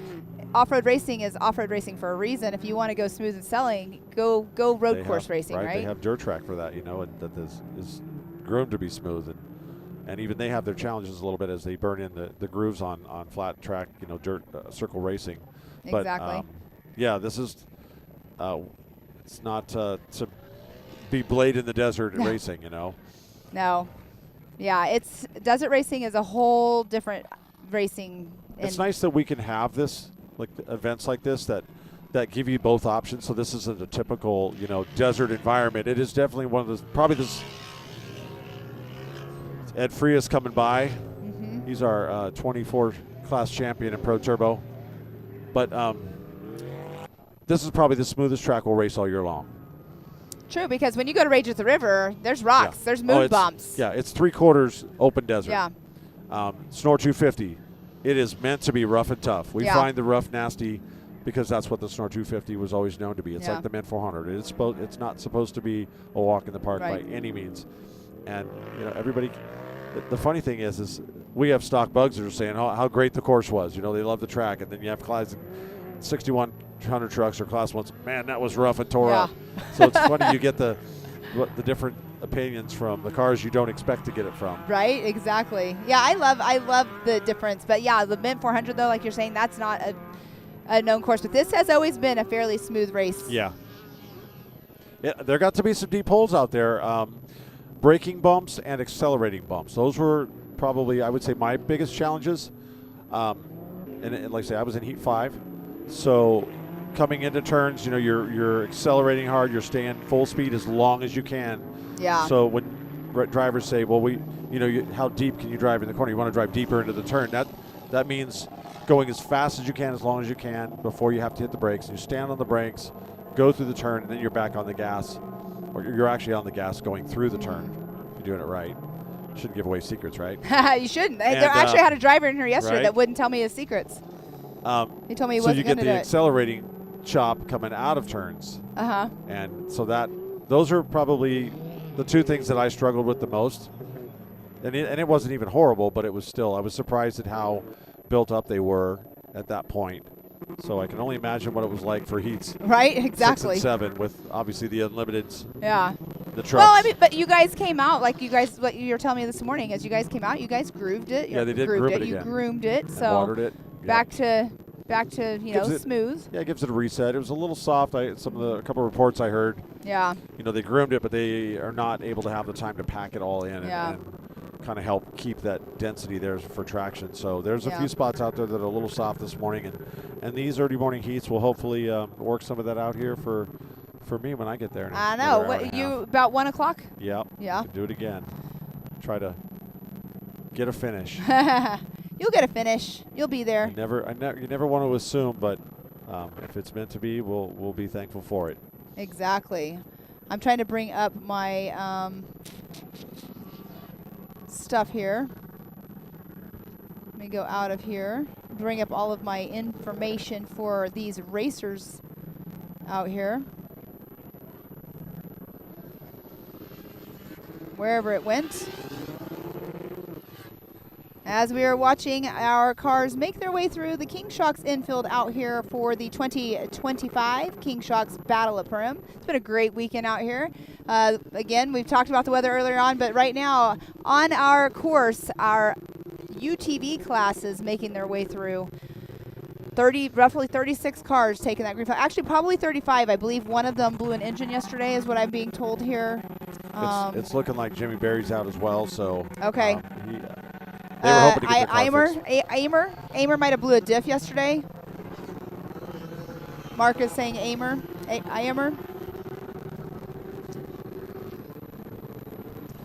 So we got 4 of them in the King Shock infield here coming around. Leading the charge is Tammy Gubler.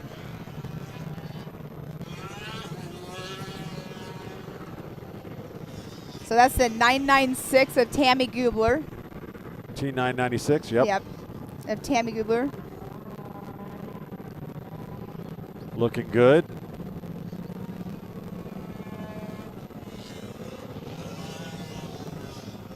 Couple of 902. Pro NAs mixed in there.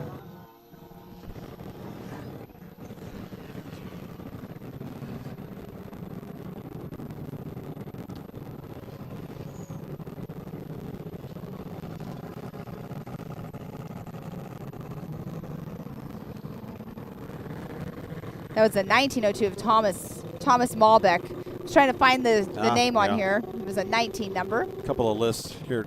Yeah. Toggle between. Yeah, again, I want to make a huge thank you to all our series sponsors, Justice Brothers, Brendan Gaughan and Billy Holbrook for sponsoring our series.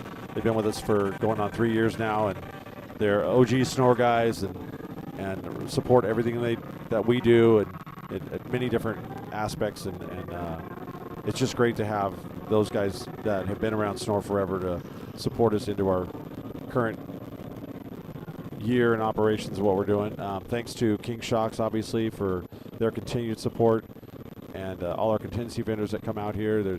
King's been out here all weekend, trackside, if anybody needs anything, as well as a couple of other vendors.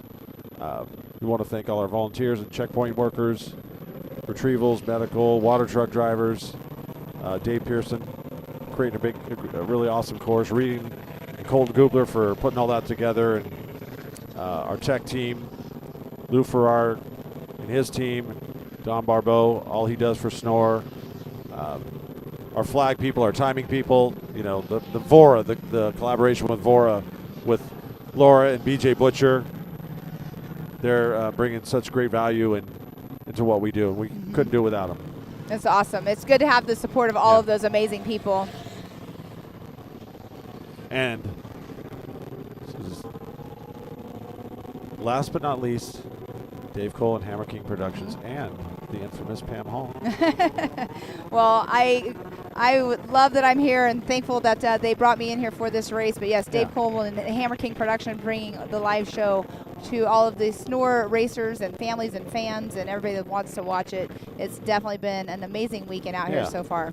I'm so glad to see our racers get exposure, and I know they appreciate it. Not a lot of these guys get the opportunity to get on camera, and whether it's just seen in GoPro footage or a chance to podium and get in here and share their thanks for their sponsors as well. It means a lot to these guys. It does. It really does mean a lot to them. And again, like you just said, the sponsors and everybody, that is where it's at. Yes, 100%. Because the drivers can only do so much of exposure on their own social and stuff.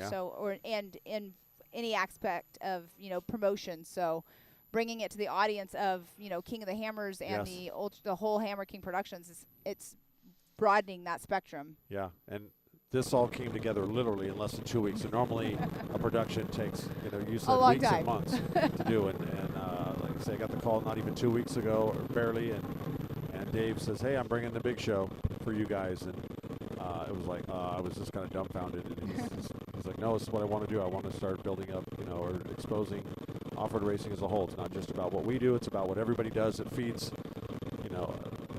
everybody on all ends of the spectrum, from, like I say, the racers, the companies that invest in it,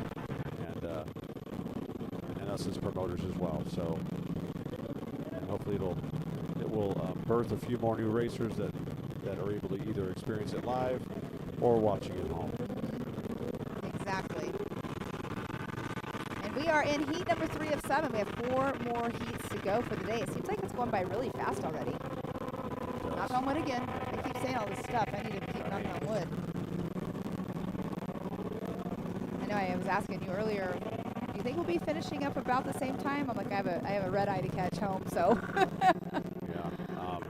I feel like we're going to be a little bit ahead of schedule today. We already are.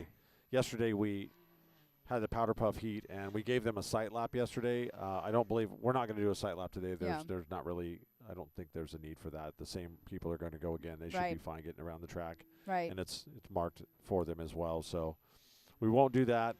And unfortunately, we won't be able to do a trophy presentation tonight.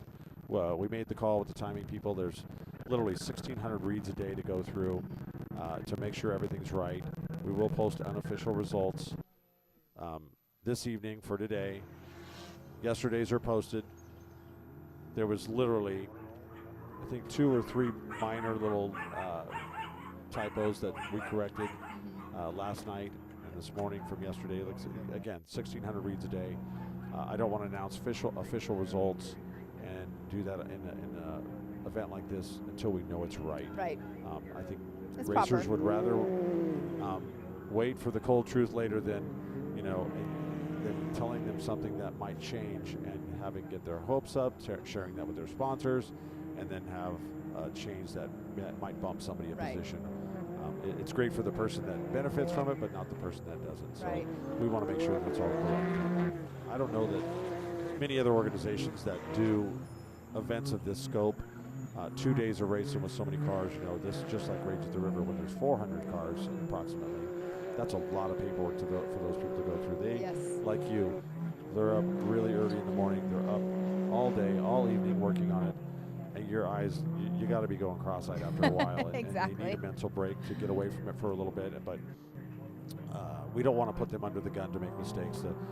Integrity means everything and having it correct. So we should have the final corrected results. I hope to have them on Monday posted. And then we'll, get them up. If there's any challenges, we'll make those corrections after they're reviewed, and they'll be official hopefully by, I would say, Wednesday or Thursday. Don't quote me. I don't want to be held to that, but we're going to do our best to have everything officially released by as quick as possible. middle to the end of this week. Yeah. Yeah. Again, a lot of information to go through, a lot of reads. You have. Yeah, that's one thing I'm like, I'm good. I mean, timing and scoring is a whole different ballgame of a yeah. challenge. Not a challenge, I should say, of this event. And there's so many people on, the keyboard, I don't know, keyboard clowns, keyboard, whatever you want to call people that are so critical of what we do, but until you've done it, you really don't have a place to critique it. Right. I mean, wrong is wrong, right is right, wrong is wrong, but, the last thing any of us want to ever do is put out bad information. So we need a little grace in there too. They spend a lot of time investing in being good at what they do, and so we need to give them that. And in reality, that goes back to our conversation yesterday when we were talking about the people don't know what it takes behind the scenes to get a race to put together. Absolutely. I mean, this in Yeah. general, but even for King of the Hammers, I mean, there's so many months. They're already Right? they're already on it. So the time and effort that it goes in by so many people, that the people that Yes. don't know, that like to critique, Yes. there's reasons for not putting official things up and posting things, and there's reasons for Yes. all that, because you want to make sure the organization is good. So And every promoter knows right. when I say, the layers of coverages and departments that need to be in place before an event can happen. It starts a year ahead of time, planning your race dates, which we're going to be working closely with our competitors to either collaborate or make sure that our dates are giving some boundaries, some breathing room for each other moving into the future. But different events have different permit needs. This one we have to get permission from the Primm family. We have to get BLM permission. We have to get permission from the power company because we cross a road to their Right. solar fields. I try to get hotel permits, but they're kind of difficult here. We have to get water trucks and dirt work equipment, blades and loaders and porta potties and the fencing and insurance Oh yeah. and the volunteers and private security, and then we have either Metro or Nevada Highway Patrol out here. We have to have this presence and layers of coverage for all of that, and the medical staff to be here ready to go, and then our volunteers just on our site, gathering volunteers for each event. It's not always easy, and we had a real struggle gathering for this weekend because we're on top of another race date. Right. These guys, they're either, some of our volunteers not only work other races, they will also go compete in other Right. races too. So when you put Right. them on the same date, that stresses us all out. Yes. And they have to choose, and we all lose in the end. Yep, exactly. We are watching the number 1927 of Jeffrey, can't even say his name, Jeffrey Winkler. I was having trouble looking at the name and trying to say it at the same time, but we are watching him right now out on course with some great racing going on. I don't know what lap we are on right at this moment. I don't see our flag man over there, so we probably are about 3 laps into it if I had to guess. I believe we're finishing 3. Because, I've seen Benquist come through, definitely seen him come through 3 times. Here comes Our race leader. our 24 champion, Ed Frias, with Stacy Pike close in tow, who has been an NA champion a couple of times, second in the points overall last year. making a pass on Ed Frias coming into the King Shock infield. All right, let me get over back to our YouTube. We have people cheering all over for the 888 of Richard. Nice. Go Team Green Gremlin. As you can see on screen, 2 cars making their way through here. And like you were saying, Frias, your 2024 champion, is one of them. And the 1970 is that's Stacy Pike. Yep. 872 free. So his wife ran the Powderpuff yesterday, right? Yes, she did. She won, actually, I believe. She better have. I'm pretty sure They're she nice did. people, but she gave me an earful at the last race to make sure we did it. And I was like, don't worry, we're going to have it. Well, it's awesome to have a Powderpuff series in a race. We want to be able to give them an opportunity. There's quite a few women racers that compete as is, but this is another opportunity to plant the seed to get somebody else in a car and let them have some fun for all of the money that's spent in their family to get a car out there and around the track for the boys. And so, it's only fair. Let them go. It is. Oh, we're going to see this. The car that's coming through the infield right now, well, it went off of there. There's a car in that infield that he was donkey kicking pretty good, and that's the 827 that I'm talking about of Michael Mizaki? I think it's Miziak. Miziak. He did a nice little donkey kick, but he saved it. When in doubt, throttle out. Yep.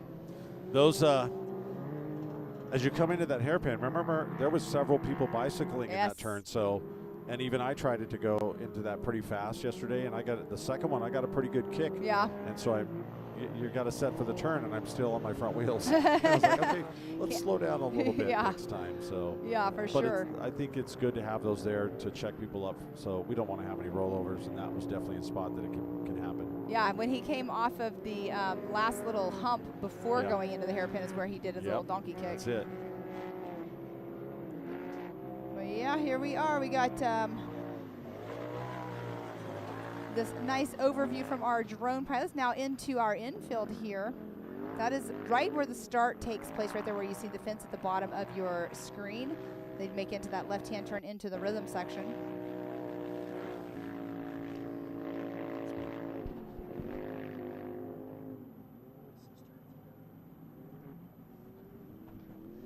Oh, we have a car. It looks like they went off course. That's not how you go. Well, that's what we kind of call short coursing. So I have no idea why that car did that. Oh, there's a car broke down right there, but that's not within the same distance. That car completely cut out the little hairpin turn right there. Well, we might have just to an FYI. Take a peek at that. See if the drone pilot can get down close to that guy and see if we can find out who that is, because he definitely cut the course. There's a time and a place, right, for the cameras, and that was the right place for the camera. Let's get a zoom on that car number. Replay that footage. So he's going back towards the hot pits right now. There. It looked like it was a white UTV. Yeah. I'm sure there's not more than one of those around. No. And a big hello to our friends and family in Bradenton, Florida that are tuning in. Thanks a lot. It's awesome to see people tuning in from all over the United States and all over the world. You know, people that are watching the King of the Hammers YouTube page. There's tons of followers on there. So yeah, it's awesome.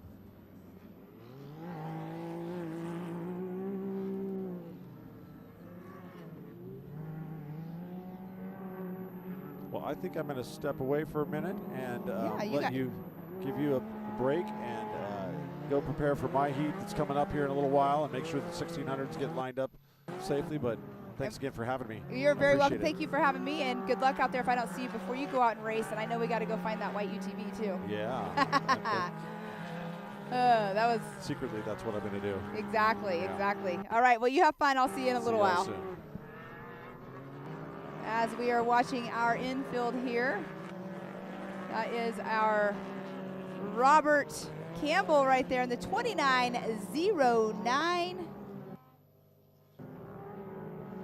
Making his way through. We have lots of cars on the infield here, so let's see how many of these guys I can keep up with here. So Robert Campbell making his way through for his next lap. He just took the T816. Also Brian Jones making his way through the last jump before the finish line speed zone. The 962 of Alec Paula, 944 of Nathan Binto. All making their way through, getting another lap in under their belt.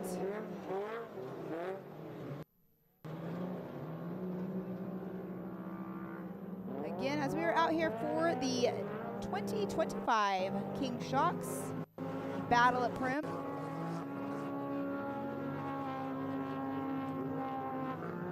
With our overhead view, with our amazing drone pilots that we have out here for our Believe Cam.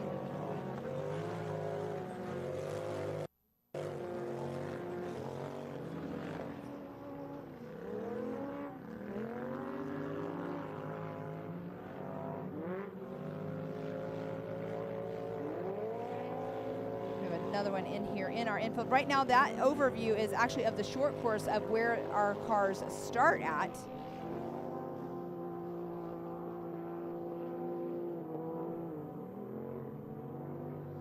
And that over there that you see up in the distance, that is Interstate 15 taking you to Vegas, Los Angeles, north-south.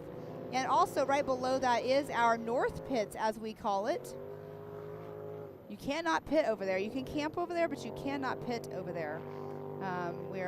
We have a hot pit, a designated hot pit. If you try to pit in another area, as in that North Pit, you will get penalized.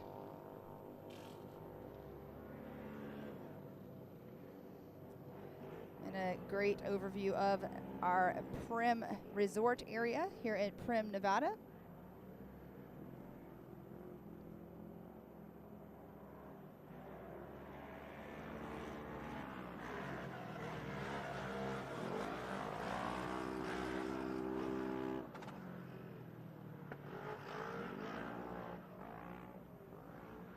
Here we do have another vehicle entering into the short course that came through for another lap. Again, I do not have my live timing here with me, so I'm unable sometimes to catch their car number when they go by and know exactly which vehicle I'm talking about. I'm doing my absolute best I can to keep it all correct. Every once in a while I do mispronounce a name, or I also miss a car that goes by. As I see one of our recovery making their way out towards the beginning of our infield. We might possibly have a car on its side. I can't quite make it out, but I think we do.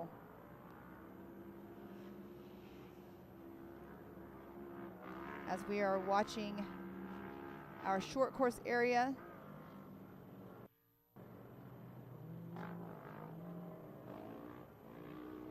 And yeah, I believe in the distance, I believe that I am seeing a car up on its side.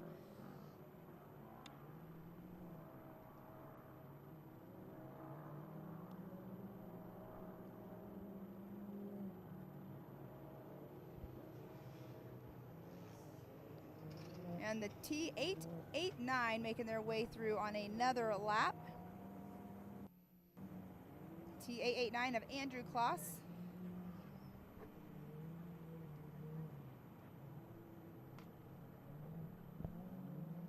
And that's who you are seeing going through our timing loop right there for clicking off another lap.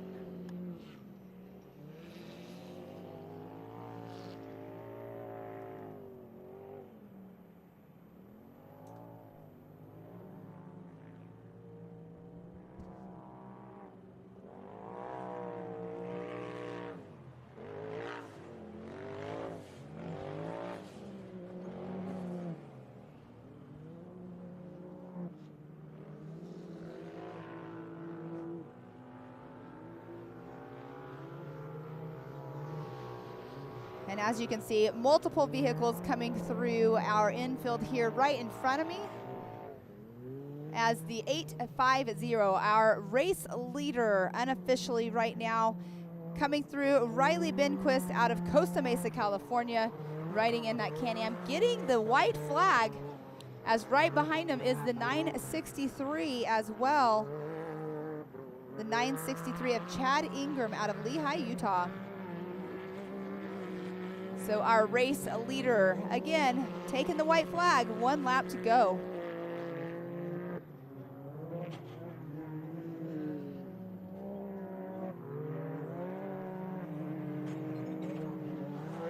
And right now that is the T950 that you are seeing that just made their way through the timing loop here. That is Zach Koros. As next up, we do have one of our 4C Can-Ams that is out here racing with us. In the number 821. T821 is what I should say there, and that is Dexton Desbot.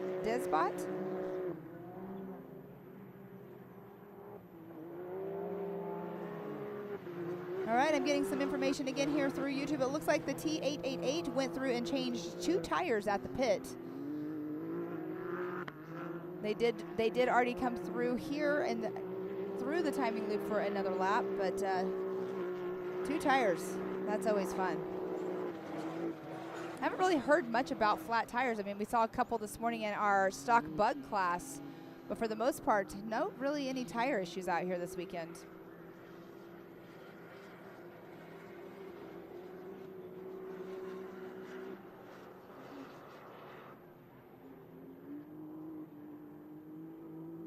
As we have coming across the 1968, making their way through of Michael Murrier.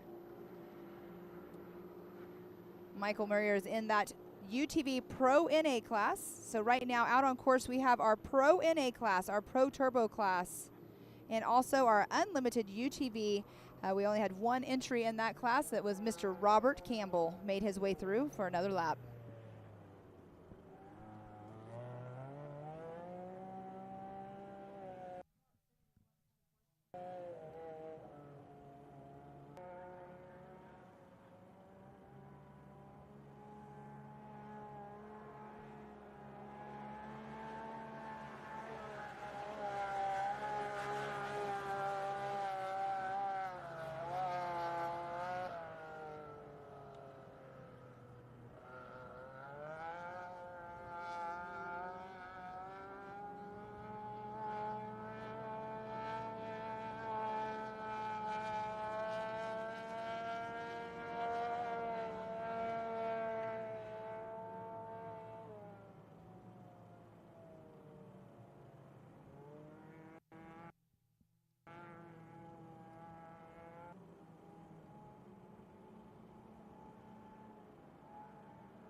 It's okay. You know what? Honestly, it's okay.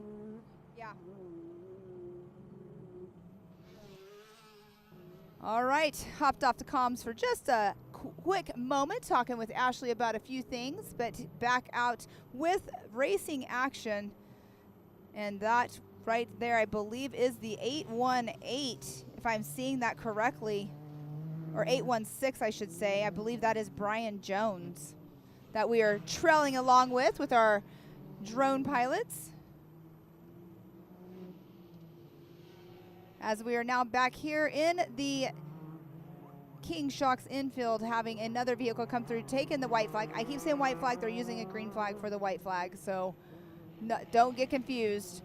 And now we do have the 996 that should be coming in here in just a moment as well, taking that jump right now.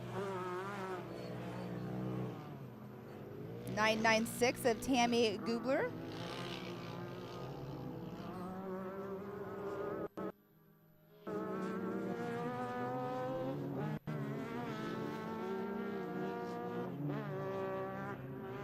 Getting ready to come around here once again is our number 872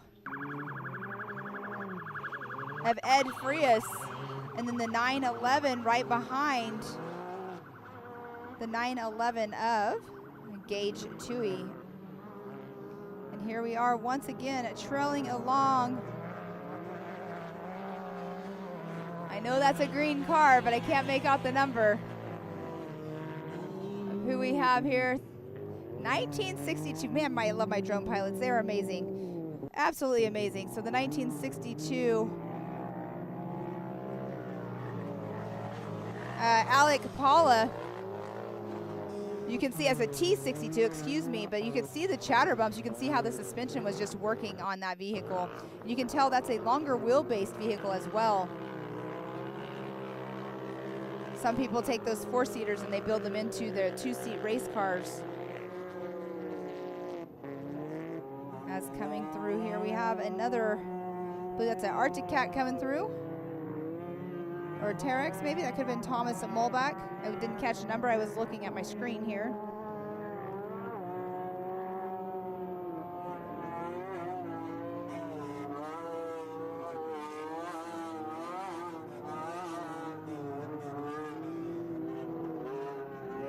Again, we have some action going all over the race course. It gets a little bit of a quiet part for a little bit. That's when you can really tell that it's spaced out. But there has been just groups of cars that have been sticking together pretty much the whole entire race.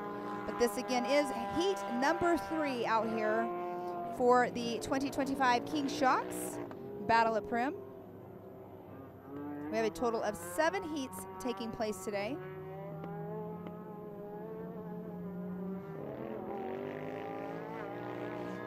Heat 4, which will be coming up next, is another fan favorite class, our 1600 class. They'll be doing 5 laps. They'll be starting roughly around 11:23-ish. And it's 10:46 right now, so we'll be starting the lineup for that as well. But we have the 1600 and the 1800 class. The 1800 class will only do 4 laps, where 1600s will do 5.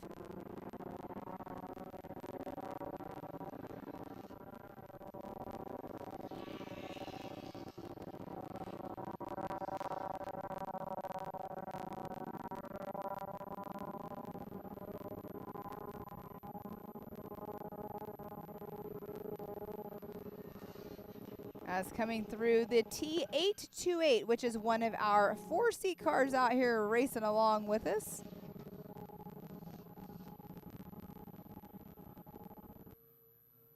That is Steve Overeem out of Fort Mojave, Arizona.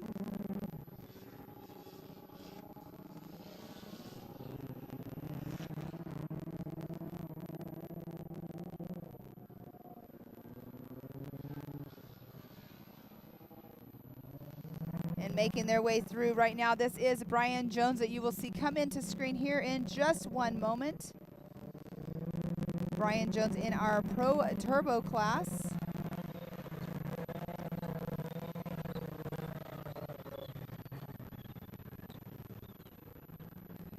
Seems like he, this is his first race as a driver is what it is saying in his bio profile that he filled out for us. So welcome to the driver's seat, Mr. Jones.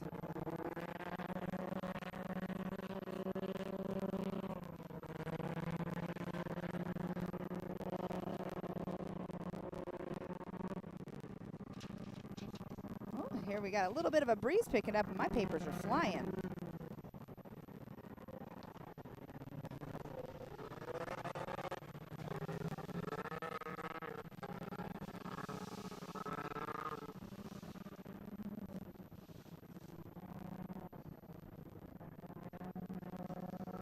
You can see the dust out in the distance. That is going out towards our hot pits.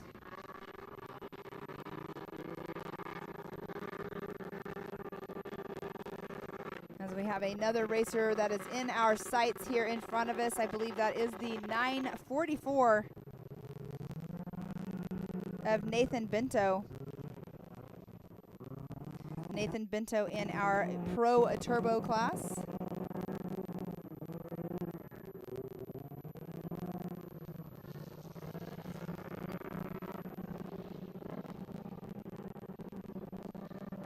taken that last lap flag here.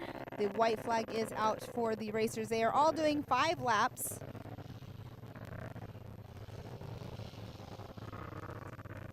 Yeah, the T962 making their way through here of Alec Paula. He did a little bit of a soft suspension in the rear, and as he kind of did a little bit of a bicycle, looks like he's setting a little soft. Not sure what's going on there, but did a little 3-wheel action there. Jumping right over in front of me and making into that 15-mile-per-hour speed zone.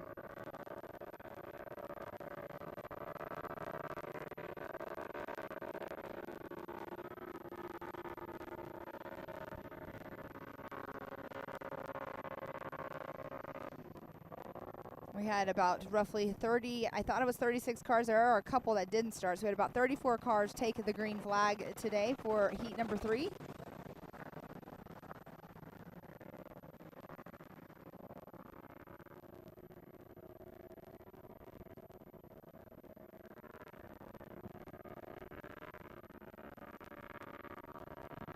As you can see, the cars in the background making their way back over here on this side of the road. They're going down that power line road.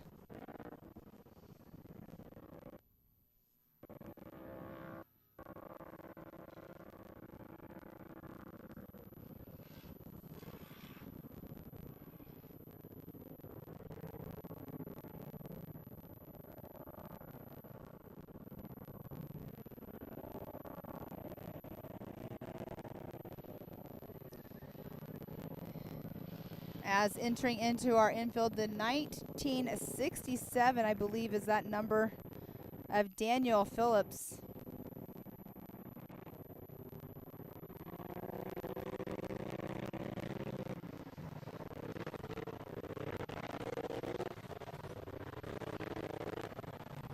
And now we are overhead here. That's one of our green T-Rex. 1968 of Michael Murier. And look at this battle going on right here. Love seeing the 2 cars battling it out. Open wheel racing. 1968 up against the 1970, I believe was the other number. So that was Stacy Pike against Michael Murier. They'll be coming up to this right-hand turn. Now this is the area where we saw that last car cut across. So we'll see if we can catch the number that was on that car. Right now here in the infield, though, I just now saw our race leader make their way through and getting the checkered flag. So right now it's all about the 1970 that we are flying over here. Mr. Stacy Pike, he was in here yesterday with me having a conversation. Super nice guy. I've never met him before. Lots of racing background for sure.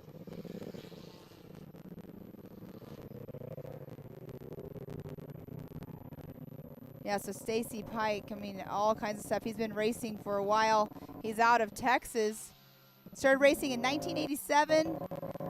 He's driven multiple race teams. He gave us a whole rundown yesterday. He holds 14 championships in total, ranging from dirt track, asphalt, short course, off-road racing, stadium off-road, and desert racing. He's raced all over the world, it looks like, from USA, Canada, Germany. Lots of seat time under Stacy Pike's belt.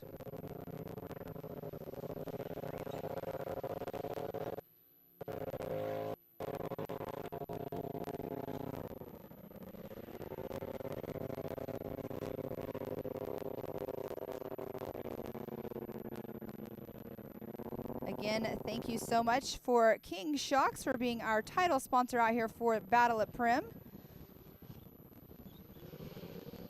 King Shocks making their moves. I mean, they've been around for a long time. A lot of people run their shocks on-road vehicles, off-road vehicles. They are definitely in this industry and not going anywhere whatsoever, as now we are watching. That is Ed Frias right there in the number 872. Ed Frias, again, I got information that he was our 2024 champion out here for the Snore series. His wife Lauren drove in the Powderpuff yesterday. His car is a garage-built car with the help of family and friends in the year of 2023 and ran full races in the 2024 season. In 2024, he was Rookie of the Year, 4th overall, and Pro Turbo Champion for Snore.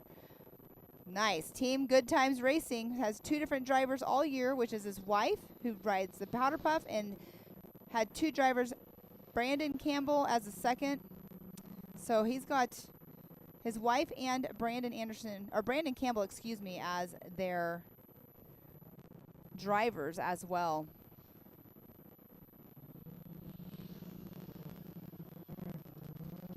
Coming across in front of me was the T805 of Eric Clark out of Barstow, California. As right now we are watching a battle out on course.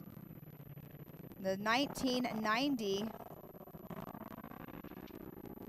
of Cody Mitchell trying to catch the competitor in front of him.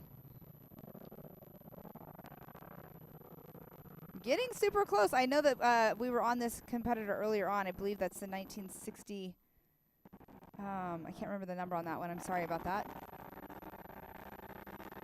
But right now they are headed towards the hot pits on the back side of like the outlet mall area on the other side of the dike jump. There in the distance is the power plant that we were talking about earlier on.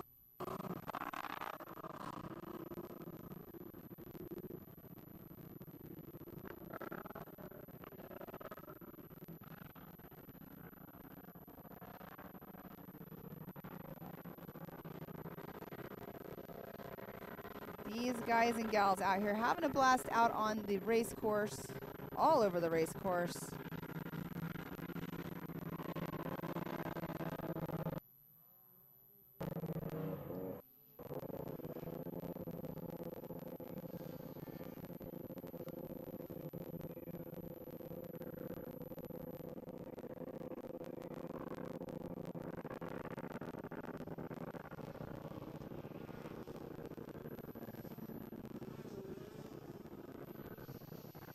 And that we are now watching the 1927 of Jeffrey Winkler.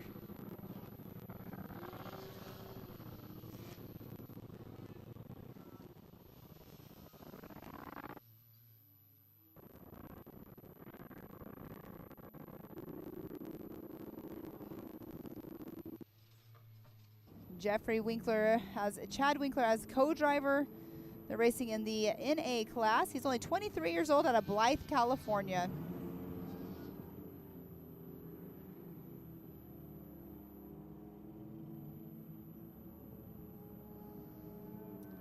Still trolling along. What he'll do is come up to that. It's a little bit of a right-hand turn.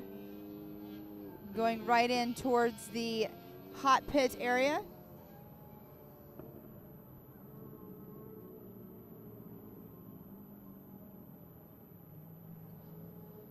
Oh, we have a driver that kind of went a little too hot into the turn right here in the short course. The number 1968 saved it. That's Michael Murier out of Salida, Colorado. And that Arctic Cat got a little bit western. First one today to see do that.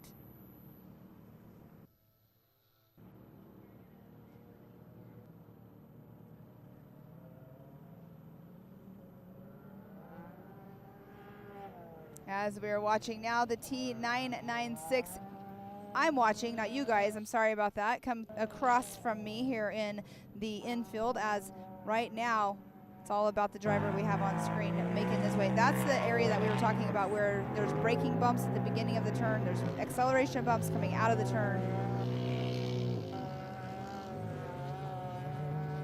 And I'm trying to make the number out of that car to see exactly who it is. Might be 64. 944. Okay, thank you so much again. All right, that is the 944 of Nathan Bento. Making their way around this area as well. This is the one we keep seeing. This is one of our high-speed sections that we have out on course. That's coming through just now, taken out for another lap. Ed Frias just went by me. But Nathan Bento, again, going through our high-speed section. It's a little bit of a left-hand turn right there. Now right here, it's a decent jump. It's not nothing too gnarly right there.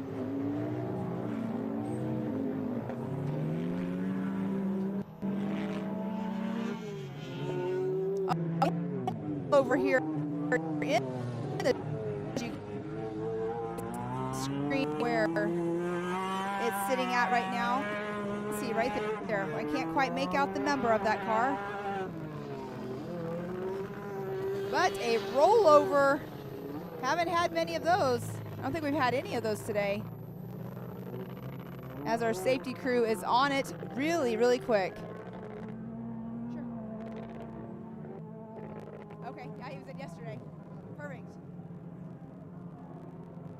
Oh, man, good to see you again. Congratulations on another. We're not gonna hear each other today. There's something going on. So, yeah, that's what I've been doing because I didn't even go live for like the first 2 races because I couldn't hear. All right, let me tell my production.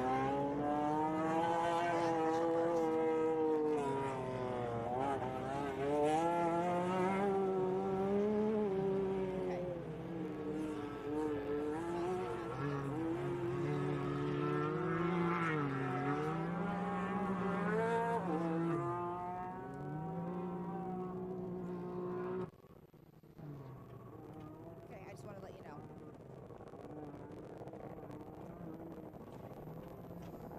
All right, we have in here with us once again Riley Benquist. You were in here with me yesterday. You won your heat yesterday, and here you're unofficial in that #1 spot right now. But overall for the weekend, you should be in that #1 spot. Riley, how was your day today out there? It was good.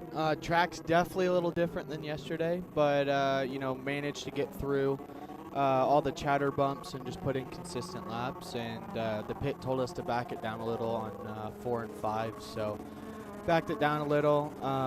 And I think Zach did a great job behind us driving. Just kept him in the same spot the whole day, and we kind of knew he had to pass us and put time on us, and we weren't going to let that happen. Yeah, definitely not. Why would you let that happen? But your pit telling you, you could let up just a little bit, whatnot. Now, you just said something, though, about the track being different from yesterday to today. So they did go out and they did groom the track, but they didn't have time to pack it down. So was it just kind of the soft sand toying with you guys? Yeah, pretty much. So there's a lot of chatter bumps, a lot of braking bumps into the corners.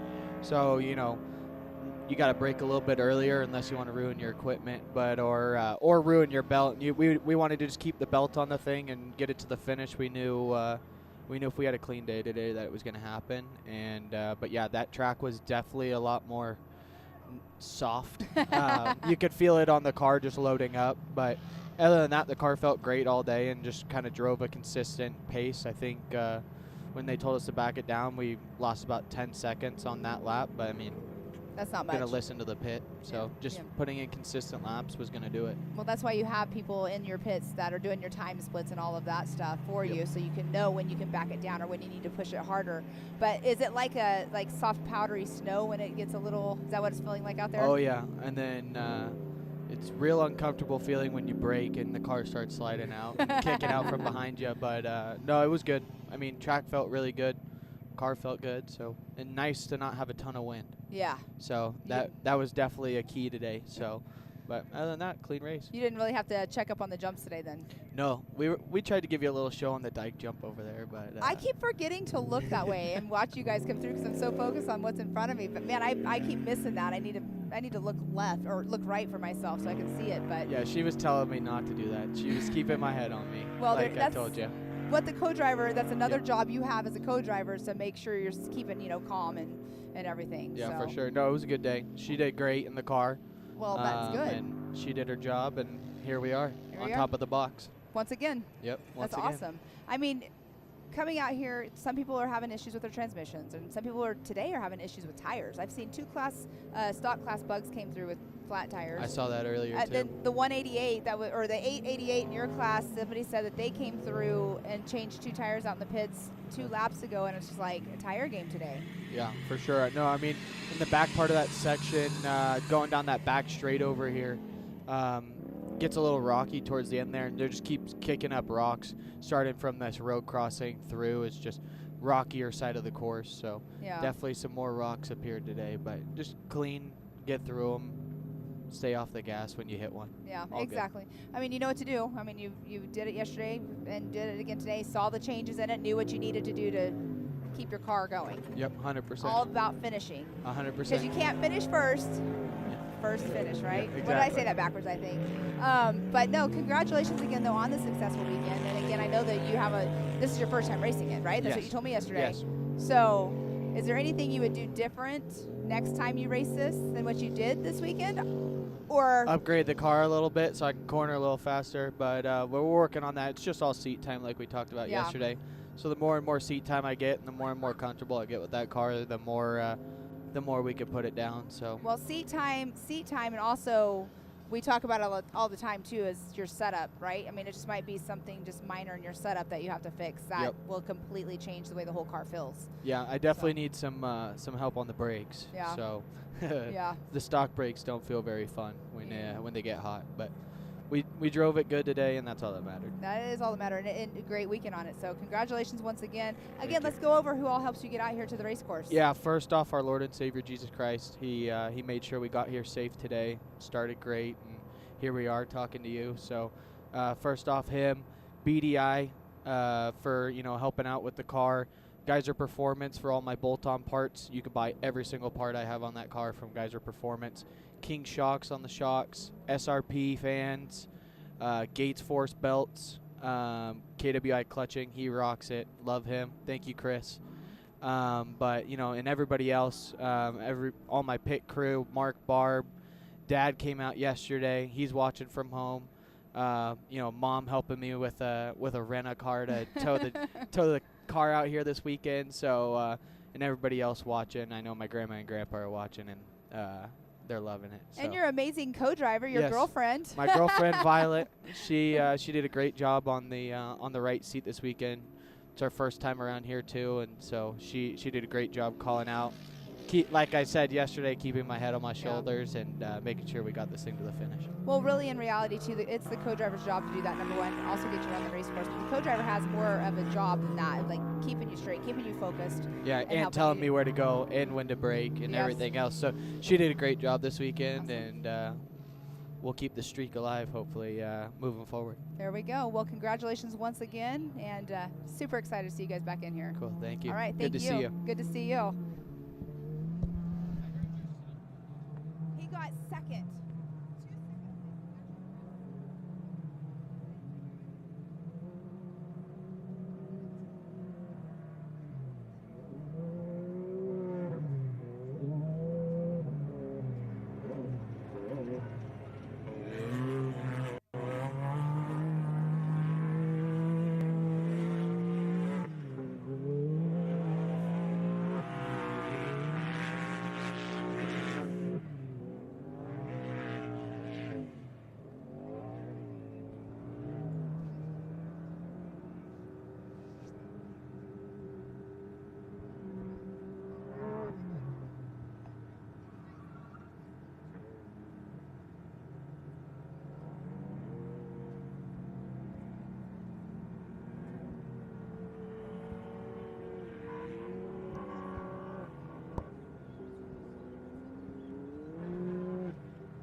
All right, just now had Mr. Riley Benquist in here. A great successful weekend for himself, as I'm going to have another guest come in here in just a moment. So let me go off comms here, and I'll find out who I have coming in, and we'll come right back. Zach Quiros. Okay, perfect. Come on in. You're not going to hear me in your ears today. Yeah, you're not going to hear anything. You're not even going to hear me. Yeah, because I don't know. I'm not techie, number one. All right, so you won't hear me. If the cars come by, just keep talking as normal. So.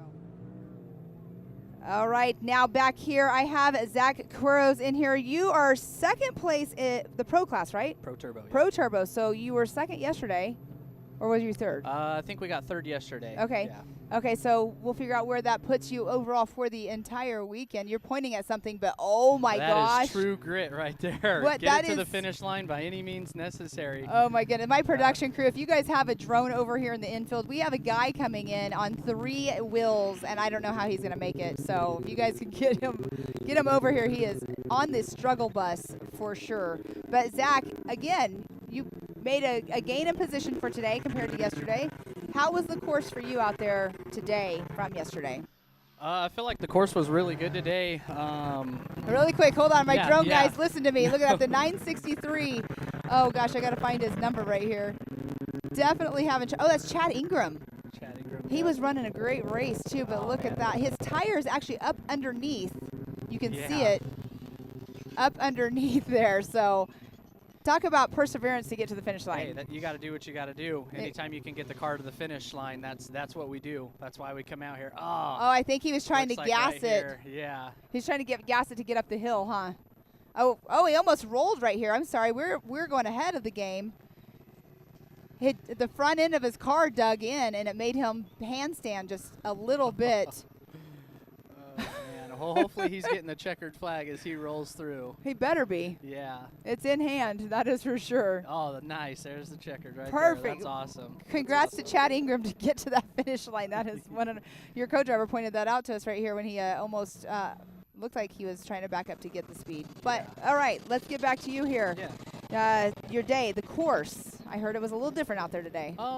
It was a little bit different. Some of the corners got kind of washed out, so the ruts weren't holding you in there too well. But as we got into lap 3, 4, and 5, it started to get some real nice ruts, so we can hold some good speed through there. I'd say the only thing today that changed a lot was just like all the braking bumps coming into some of those corners real fast. The braking bumps were just getting super deep and just jarring you every time you get on the brakes. But we were pushing. We had my dad in the pits, and he told us just keep pushing, and so we knew we were doing good on time. And that's what we did. Well, that's awesome. I mean, that's what you got to do, right? I mean, Riley was talking. He said that his pits was telling him about where you guys were as well. So you guys, that's why you have the pit crew. 100%. Yeah. In you can't- Riley's case this time, yeah, he knew that I had to put like probably a minute on him today if we wanted to get the overall, which we had to get around him and put a minute on him.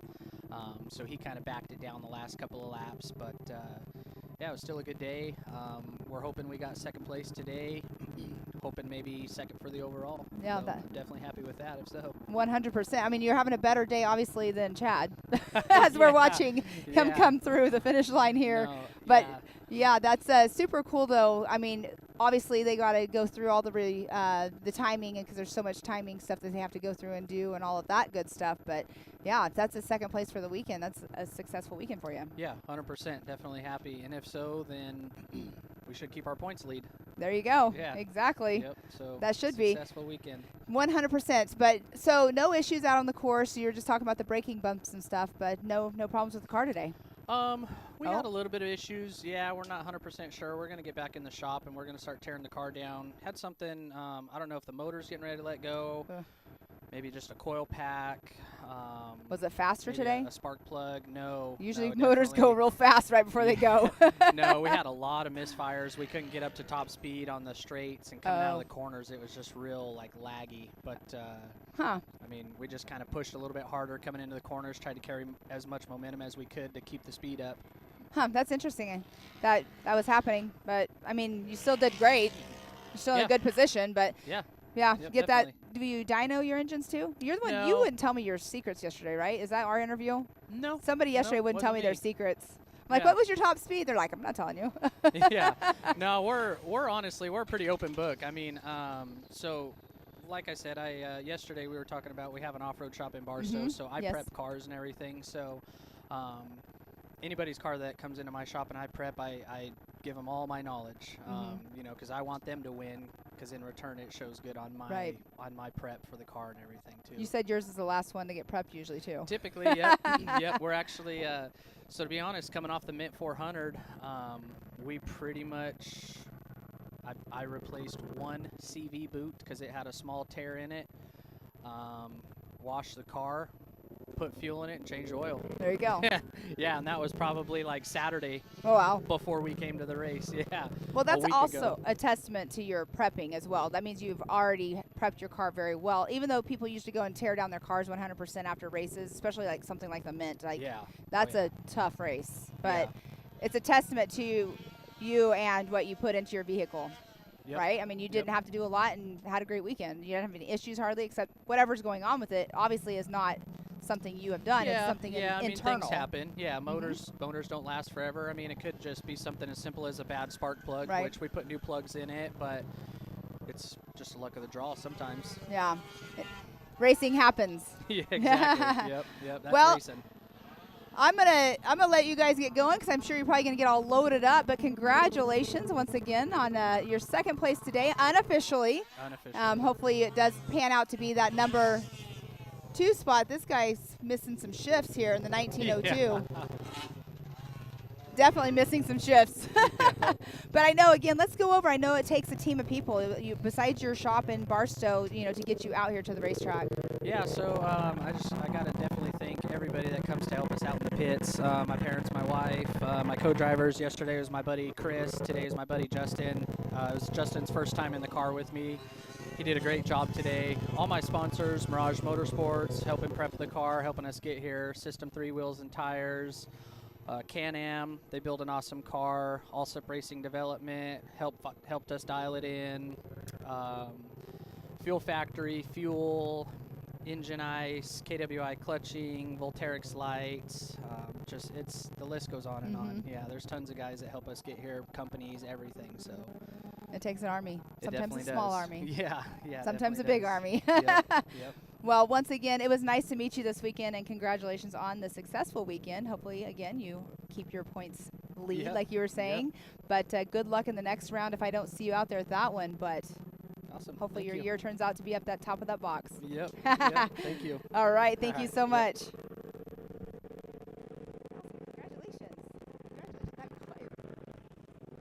Oh, okay. You know who the Gomez brothers are for Ultra 4? Oh, my God.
All right, our next heat number 4, getting all lined up and in place.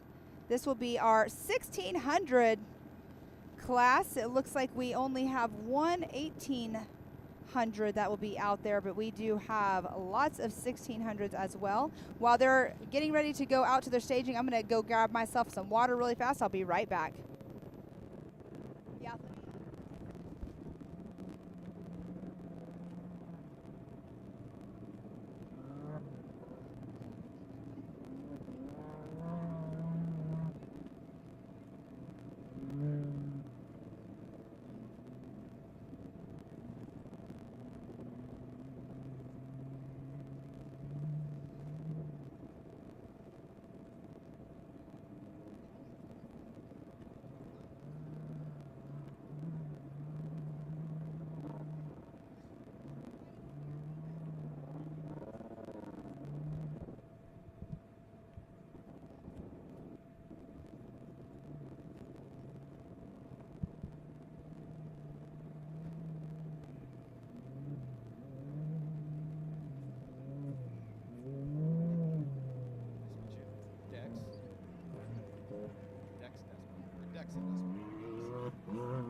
somebody was commenting on you.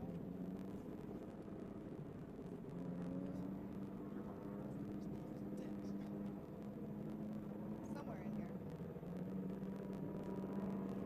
Somewhere in there. You can go back and Despot. Okay. But as soon as I turn these up, we're already live. But okay, my last guest for right now, Despot out here, number 3 in class for the Pro Turbo. Here you are. Hey, you got a good smile on your face. You got to be feeling good. Oh, I had no idea. I was in 3rd. I guess they were trying to tell me on the radio, but I had no idea. It was all static. So when I came in, I was like, oh my gosh, I got 3rd, and I had no idea. Well, you were running a great race. I mean, obviously, you came in and said I had a great view. I had that amazing view of watching you guys come in and take the finish line. So you were doing an amazing job out there. But the course from yesterday to today, what's your thoughts?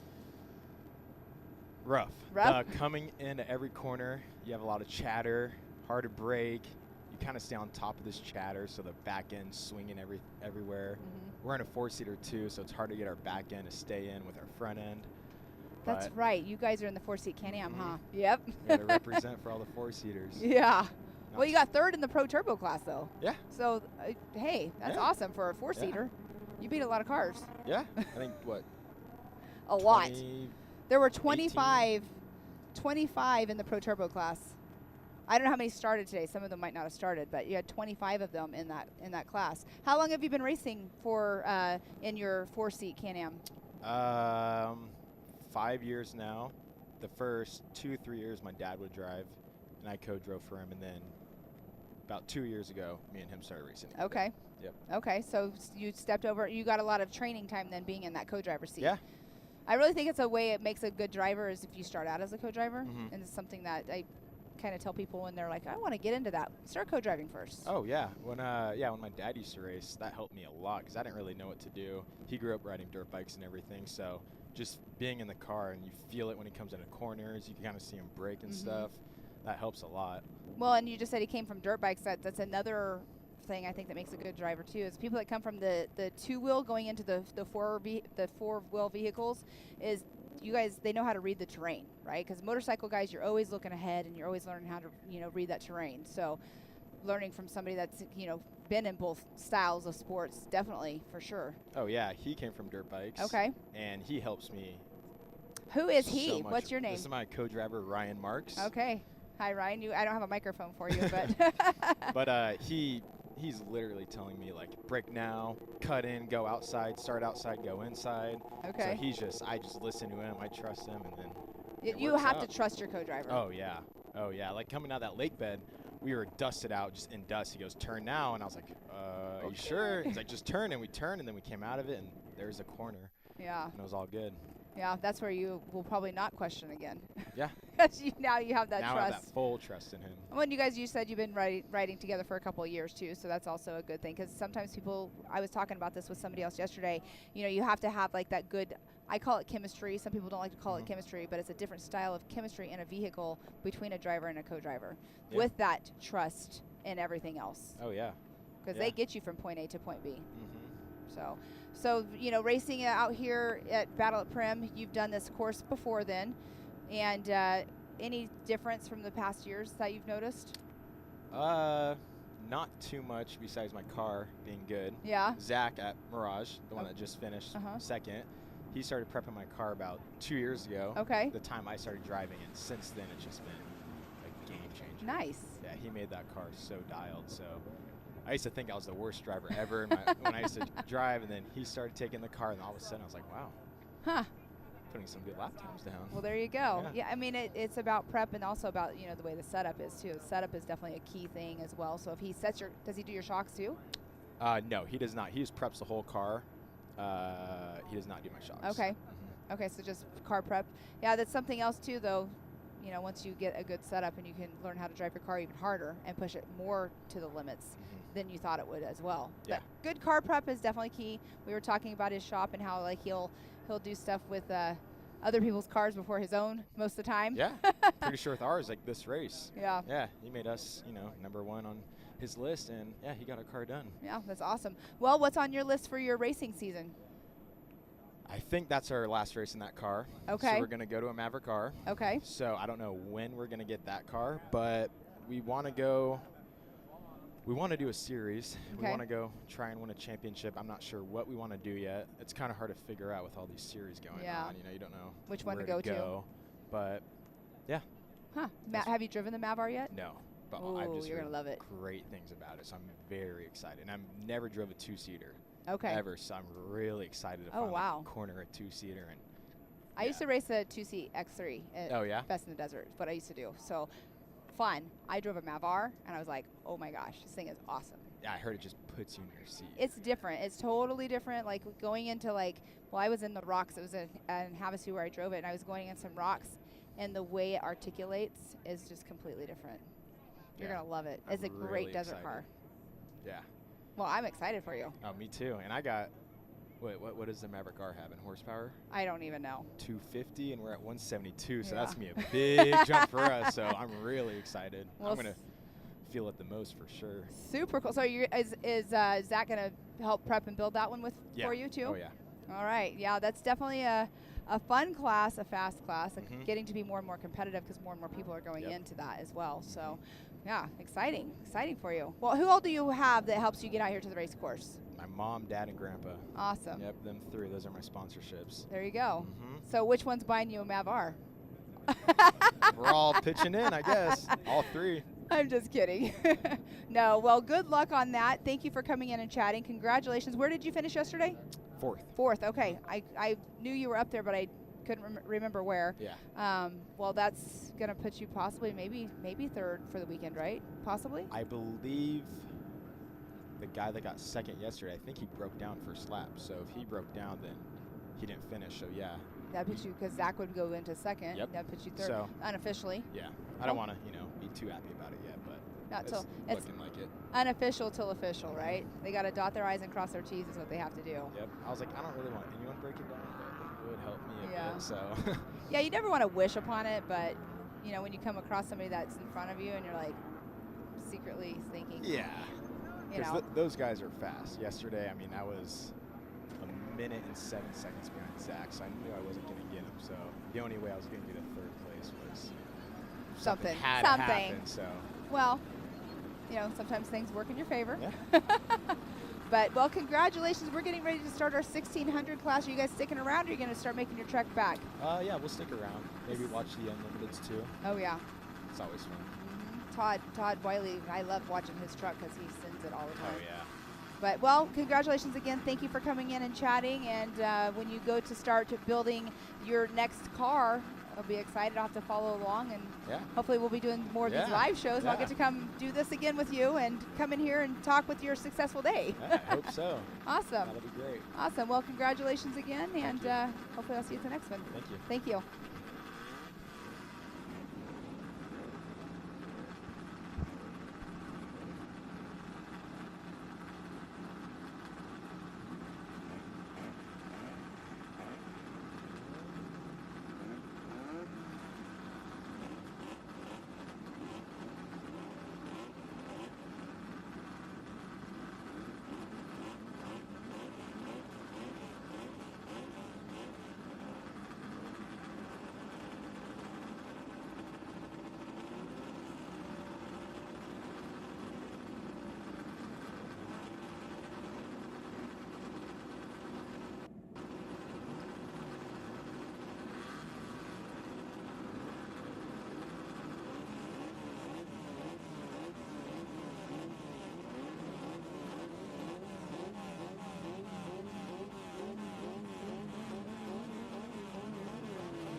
right, have had all kinds of guests in here, our top 3 for our Pro Turbo class, but joining me once again, Miss Emmy Hall. Miss Emmy Hall, you were out there earlier in the sportsman car, or sportsman class, I should say. Yep. Thanks for having me back in, Pam, for one of the most exciting heats out here. This is the 1600 race. All the good 1600 drivers come out here. We've got Daniel Dean, we've got Robbie Hendrickson, Tyler Flippin, Kurt Gear. Like, this is the class to watch, and I'm so stoked to get to do it here from the booth. I know, exactly right. We have 23 cars that took the green flag. Obviously, they have already started driving or started the race as well, transitioning guests in here and everything. We missed the start announcing it, but people from all over too, right? We got people from Idaho, California, Nevada, Arizona, Washington, all around coming out here to race this. But all in all today, though, Emmy, the track, I heard the track was a little different today, but they groomed it. So yeah, they groomed it a little bit. It was definitely less muddy this morning, which was really nice for us. When I first got in the car this morning, I just was like testing my windshield wipers because I still have my windshield, and the water froze. As soon as it hit the windshield, it froze, and I was like, oh my God, I'm going to be in so much trouble. Yeah, but it was once we got out there and we got moving, it was fine. But yeah, track's a little bit different, definitely a little bit softer, but there's not a lot of big holes out there. I'm sure, once we get some of those bigger tires out there, that's going to be a different story. But I had a really good time, a really good first lap. So I'm excited to see what these 16 cars can do. Yeah, and these guys, obviously, we have, again, like I said, 23. We have 23 starting, but we have one 1800 in there that is in the mix. So we have 22 1600 class out there. But the racing this morning has been pretty darn good. Did you see the UTV that came through just now? No, what happened? Yeah, it had 3 tires. Perfect. The front driver tire was like folded up underneath, and he was getting ready to come over this jump right here that's right in front of us for the finish line. And the car like dug in, and he kind of like did a handstand and then popped back down. Oh my God, he was like driving a monster truck, a monster UTV. Exactly, with tiny tires. But no, it's been a great day out here though. The racing's been really, really good. Yeah, the wind has definitely died down. Yes. So there was a nice cloud of dust that was just hanging over the lake bed. You come off the lake bed, and then you go into a right-hand turn, and the dust was just hanging there. I think they went out and watered it during our sportsman heat, so I think they're trying to keep that dust down. But it's definitely a different day of racing. Looks like we are almost through our starting lineup here at the Snore Racing Battle at Primm here in beautiful Primm Valley, Nevada. Yeah, and it's warmer today too. Yeah, it's nice. I like that it's warmer. It's nice, I know. Warmer. That breeze yesterday was a little not fun, obviously. But yeah, we only have, 4 cars left to take off the line for the start out here. And these guys right here, I'm sure a lot of people are probably chiming in. We got people already going for Hendrickson for the win. Bearing King is saying, hi, Emmy. So here we have all kinds of people chiming in for our YouTube again as well. Now, Robbie was out on the sportsman lap to get a look at the track. There was another 16 out there, but I remember Robbie, and it was funny because I thought he was going to take a pass on me, and I was like, pass me. Like, I don't want you behind me because I know he's really fast. And he's very respectful of the Miata, I think he was actually giving me room, and I'm like, dude, just go. Just go. It's fine. Just go. Yeah. But you guys did 4 laps today or 3? We did 4 laps in sportsman. Okay. But a lot of these guys, when they're just out to do a siding lap for the sportsman, they'll maybe take 2 because they don't want to do anything. They don't want to take the chance of messing up their car. Right. Exactly. I do have somebody. Armin is saying that it looks like Justin Cockrell started 16th yesterday, but something to do with the qualifying, but finished 2nd yesterday. So he's saying that's the guy to watch. Yeah, so that's number 1628, Justin Cockrell, out of Barstow. And listen, if you're driving a 1600 in Barstow, you know how to handle that track. So we've got one more starter out there on the line. That should be Daniel Richens from San Clemente, California, in the 1609 vehicle. So I think folks on YouTube right now, they have a little. There we go. Now we're back. We're back. So again, Daniel Richens is going to be taking that green flag right here in a few minutes, and then we will have all cars out on course. They were supposed to start at 11:23. I didn't see what time they actually got off the line. Well, it's 11:35, so not too bad. Yeah. So we'll see when we get our first place. I see them coming down. I see dust clouds coming out here on that big highway So on it the looks backside, right? yeah, on the backside. So it looks like they're going to be coming down and going past hot pits. So we should be seeing our leaders maybe in minute 30, maybe. Yeah. It's Well, fast. Yeah. It's fast. Probably so. You're probably right. Yeah. Yeah. Well, you've been out on the course. I haven't been on this course in a very long time. As we're watching our last Daniel Richens in our short course. So I want to ask you, like we talk about the rhythm section, and I think we might have touched on it yesterday. For the rhythm section for you in your Miata in that short course area, well, how is it? Like I'm just third gear. I don't know what speed that is, but I'm in third gear. There's one hit that's a little harder for the Miata. I think once I get my springs tuned a little bit better, I'll be able to be faster through there. But I just relax through, and we just count them off. 1, 2, 3. There's 8 of them. We just count them out. So I'm just like third gear, third gear. I try to put a little bit of speed on it after that 8th bump, but then I'm down into second for that next turn.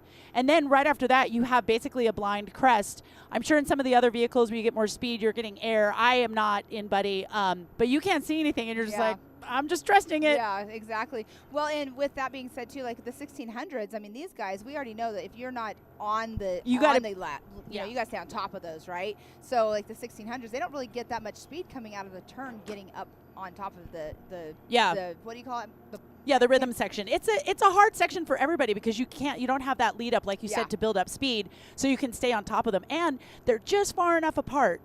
Right? They're just far so that it's very easy to like maybe get on top of one, but then maybe like stuff it just a little bit in the next one. And thankfully they're not super deep, but yeah, exactly. And I always look at like 1600s and 9s and like all those cars. It's kind of like teeter-totter and get through them, right? All right, now as we're now watching, I believe that would be Daniel Dean. I think that's right there. Daniel Dean, so he's going to be coming up here on one of our drones, coming into that left-hander. Looking really good. So now he's going back direction towards the hot pit, I believe, correct? Oh no, they're right there. They're getting ready to go into that right-hand sweeper. Yeah, and this one's our preload, right? That one's our real one. We're talking off this one. Okay, we're talking off this one. All right, I'm ignoring that one. Technical things here. I know. Yesterday we were unsure, so yeah, we are definitely. We have 2 computers here, guys, just to let you know what we're talking about in here. So we have our show we're calling off of, and then I have YouTube up because I'm trying to keep up with all of your comments as well as much as possible. So, yeah. And we also have 2 racers that are from Japan. They're listed in here as Garden Grove, Yuki Katsumata. But I do believe that he has come out from Japan. I saw him at Rage at the River, and he's got like all these cars in Japan. I'm like, where do you do this in Japan? I mean, because it's not like there's a lot of public land out there. Like off-road cars in Japan? Yeah. He's got like a 5 Unlimited and a 10 and all. It's pretty awesome. He's a really nice guy. Interesting. He's a really nice guy. So it's stoked to see him out here. He's listed as being from Garden Grove, but straight from Japan. Huh. He's got to have a lot of money to be flying out here to race, man. I mean, hey, it's a lot of fun though. I mean, right? Come out. Yeah, I love it. I love it. All right, we got a race here coming in to this corner. This is where rooftop numbers are really good on race cars, guys. So we can properly call. Give us your rooftop numbers, please. Yeah, that's something we always talk about. But I have to tell you, my drone guys, like that's 1632. All right. So 1632, that is Cole Brandt. Okay. Drone guys are amazing. Yeah.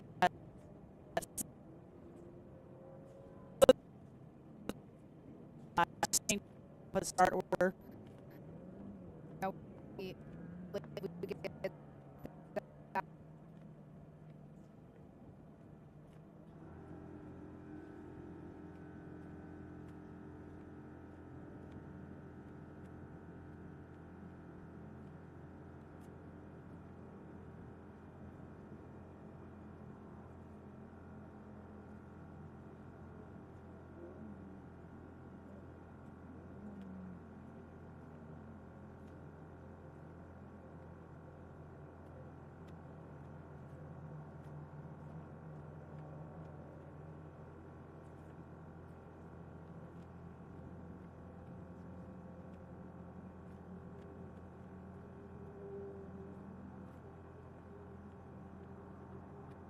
Sections out there are so fast. And they groomed them. Yeah, they're so fast. They groomed the course last night, which is awesome. It's awesome they did that, but also here we go. Yep. All right, so our leader has just come off of the dike jump. Our 2 leaders just come off the dike jump, and they're going to be coming around in here into the infield in just a minute.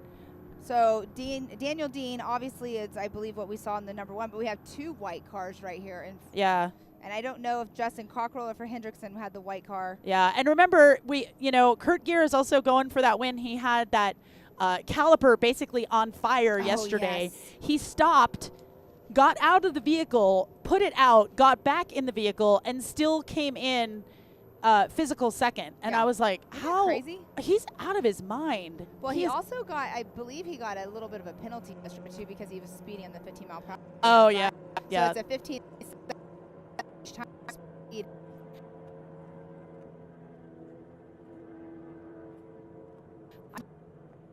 Oh, did they? Yeah. Okay. Yeah. Now, At least for my first 2 laps, they had a radar gun. The second 2, I didn't see him. I do have to say though, I mean, it's really, you got to abide by it. And right now, the reason for that is because the timing loop is right there. If you mess up the timing loop, it just messes up everything. Exactly. So. And there's a lot of people sitting right there too, All right, so our leader is coming in, at least physical first place, coming into the infield. That does look like Daniel. No, Daniel is running second, I think. I have somebody chiming in here saying Cockrell is in second here on YouTube, but we'll see here in just a moment because they are in our King Shocks infield. Yeah. Next time I'm bringing binoculars. You talked about that yesterday. I know my eyes are so bad. I'm like, oh no. And plus with the mud and everything, you guys numbers get covered up pretty easily. Oh yeah, for sure. All right, no, that is Daniel Dean there in first place in the 1686. First place physical, and it looks like he is probably being followed by Justin in the 1628. I believe that is the Barstow. All right, so they're looking good. 1628 and 1686. Daniel and Justin not giving anything up as they come into finishing their final first lap here. Let's see, can Daniel hold him through here? Because as soon as they go into the timing, there is no passing. All right, so look at that. That is awesome. This is amazing. All right. Well, Emmy, really quick, we have our start of our race right now going on, but we have a guest coming here, Stacy Pike. Do you want to interview him? Yeah, sure, I'll do it. He's got a lot of stuff under his belt. He's been racing for a long time. All right. But he races in the UTVs. But I'll let you interview him really quick. Okay, if you perfect. don't mind. So yeah. All right. Okay. We'll get you on a headset and.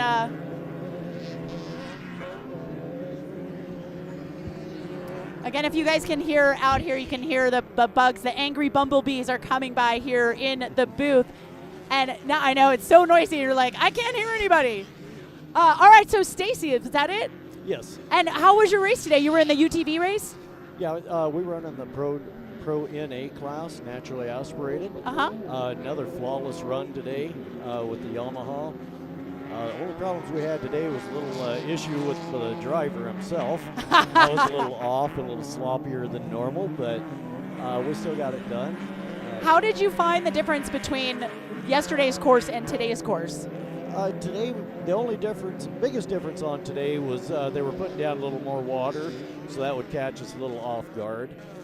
Braking bumps were a little bigger today than yesterday, as well as the acceleration bumps coming off of the corners. So it was a slightly rougher track than yesterday, but still not bad at all. Yeah, I was surprised. I was in the Sportsman. There was not as much mud for us, but there were a lot, like you said, those braking bumps, those stopping bumps, and then also like leading up to the dike jump, it was getting so soft, and I was like, I'm losing speed right in through there. So you really have to kind of, I don't get super into like tire pressures and stuff, but did you guys adjust tire pressures for today, accounting for the softer course? Yeah, we ran the same today as we did yesterday. We didn't expect the course to be a whole lot different for that, so we just stayed at the 22 PSI that we normally run on our Tensor tires. Okay. So that worked out good for us. We could have dropped down another pound, maybe 2. Would have helped us out a little bit, but again, Snore does a great job of keeping the track together and prepped for us. So all in all, very happy with the course today. Yeah. These 1600 guys, they have those skinny tires in the back, and they're running like 30 PSI because they just want to skip over stuff. And to me, I'm like, that's just going to break your back. Like, I don't want to be that uncomfortable. Yeah, I can see going up to that on a rocky track, trying to keep from getting Yeah, punctures because you and just things want to, like and you that, just want to but like skip over stuff. out here, lower air pressure definitely helps you out. There's not a lot of rocks to worry Yeah. about, so So in your UTV, then, do you run 4-wheel drive? absolutely. Okay. Yeah. So, I come from 2-wheel drive world, so setting up the car for a turn is often really different from rear-wheel drive to 4-wheel drive. I mean, do you have a preference when you're out there racing? I like them both. Uh-huh. 2-wheel drive, obviously you can pitch in a little different. You use different lines with the 2-wheel drive versus the 4-wheel drive. So being in a UTV, it does take some getting used to on how you arc into the corners, where your acceleration points are. We're limited on power, so we can't really light them up and get the car to slide Right. when you really want it to. But Yeah. once you get the hang of it, I mean, arcing through, keeping the momentum up, once you get it figured out, they're fun to drive. Yeah, oh yeah. And what's nice about having that 4-wheel drive is you can scramble out of anything. Yeah. You can be like, oh, I don't like this line I'm in, and then you just gas it, and it just pulls you out of Yeah, you can use anything. that 4-wheel drive to get Yeah. you out of trouble in a lot of cases. Yeah, that's really nice. Over the jumps, you drop the nose, you can throttle up, so as soon as your front tires touch down, it'll pull you back in place. Yeah. Same thing going through whoop sections and that. You can really use the front end to pull you back down and keep you in line. So when you're out there, you're in a naturally aspirated, so what kind of power do those vehicles have?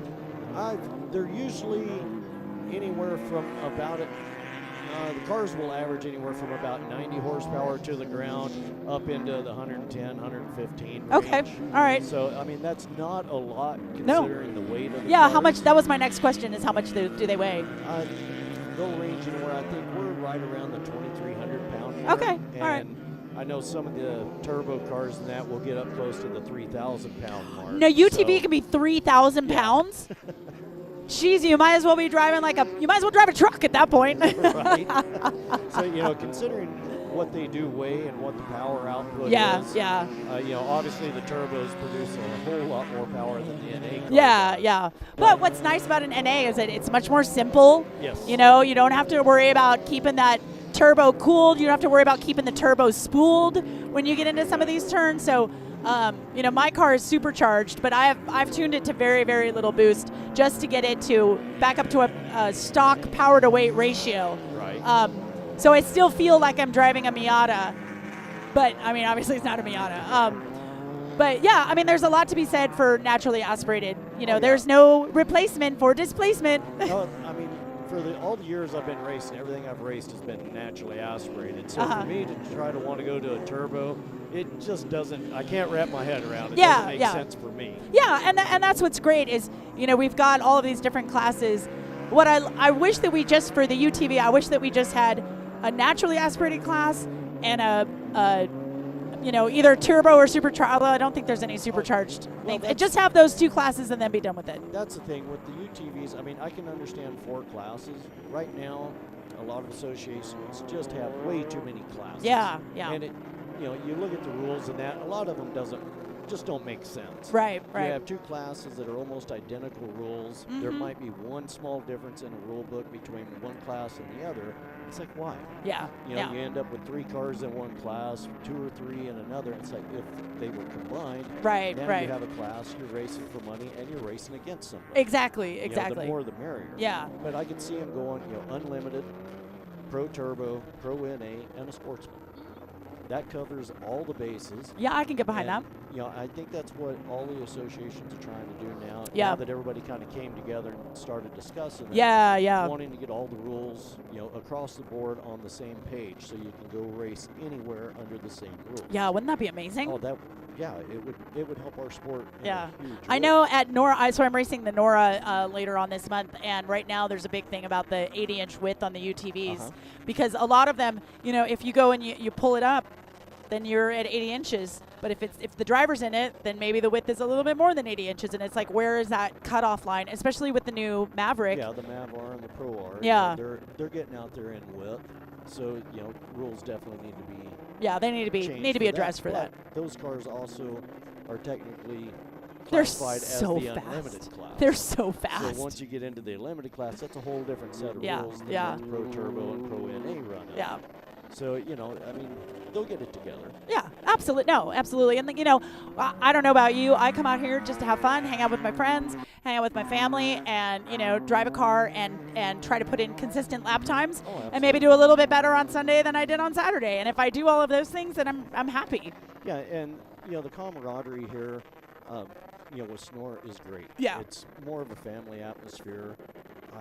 It's just a good time. Yeah. Good group of people. Yeah. You know, obviously we did have some issues last season that have been cured. You know, Vora coming in, helping out Snore. Yeah. Doing our timing and that. That's been. Yeah, the timing is great. I mean, the timing was up last night, which before, like, you didn't know until Monday sometimes. Absolutely. So, and that right there shows as the association start working together, that right there is already proof of how much better things can be when people start working together. Well, I mean, case in point, we're sitting here in this booth and having an interview with a YouTube live stream.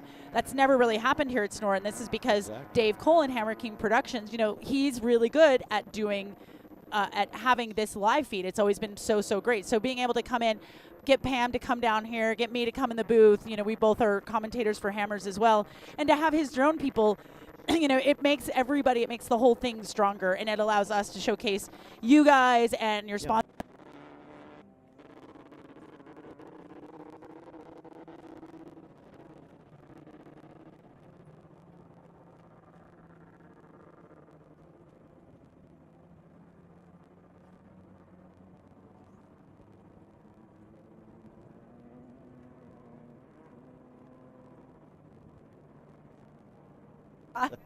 No, this is great. I'm glad to see you guys come out, you know, and provide the coverage that we're getting for this weekend. That's awesome. You know, like I say, that can elevate our sport to another level. Yeah. And with everybody working together now, I mean, the future of off-road looks pretty bright. Yeah. Well, speaking of the future, what's your next race? The next race, we're going to be going into Caliente, Nevada. Oh, okay. With the steep downhill? Yes. I co-drove for that once, and we never we got hit and punted off the course. It was a whole big thing. So I never got to actually do that in a race car, but it looks super sketchy. Oh, it is. Yeah. Without a doubt. It's definitely as sketchy as it looks. For that, because you have four-wheel drive, do you go into low gear? No, well, with us running the Yamaha, I've got a 5-speed in my car. Oh, okay. So, and it's a not a CVT, so it's an actual like DCT transmission. No, I've got a clutch pedal and a shifter. Get out of town. No, it's that's so nice. Shift, so. Oh, okay. So that's great. So you can keep your speed. That's a totally different driving style than driving a CVT car. Yeah, yeah. It's very busy in that car. Yeah, but that's the fun. Yes, that's absolutely. the fun. I love the driving style of it. Yeah. And, you know, like I was telling Pam yesterday, you know, one of the keys to our success is Doug Roll with Roll Design and the Elka Service Center. Please tell me he's a roll cage designer. Nope. Oh man, that'd be so he's good. A shot guy. Okay.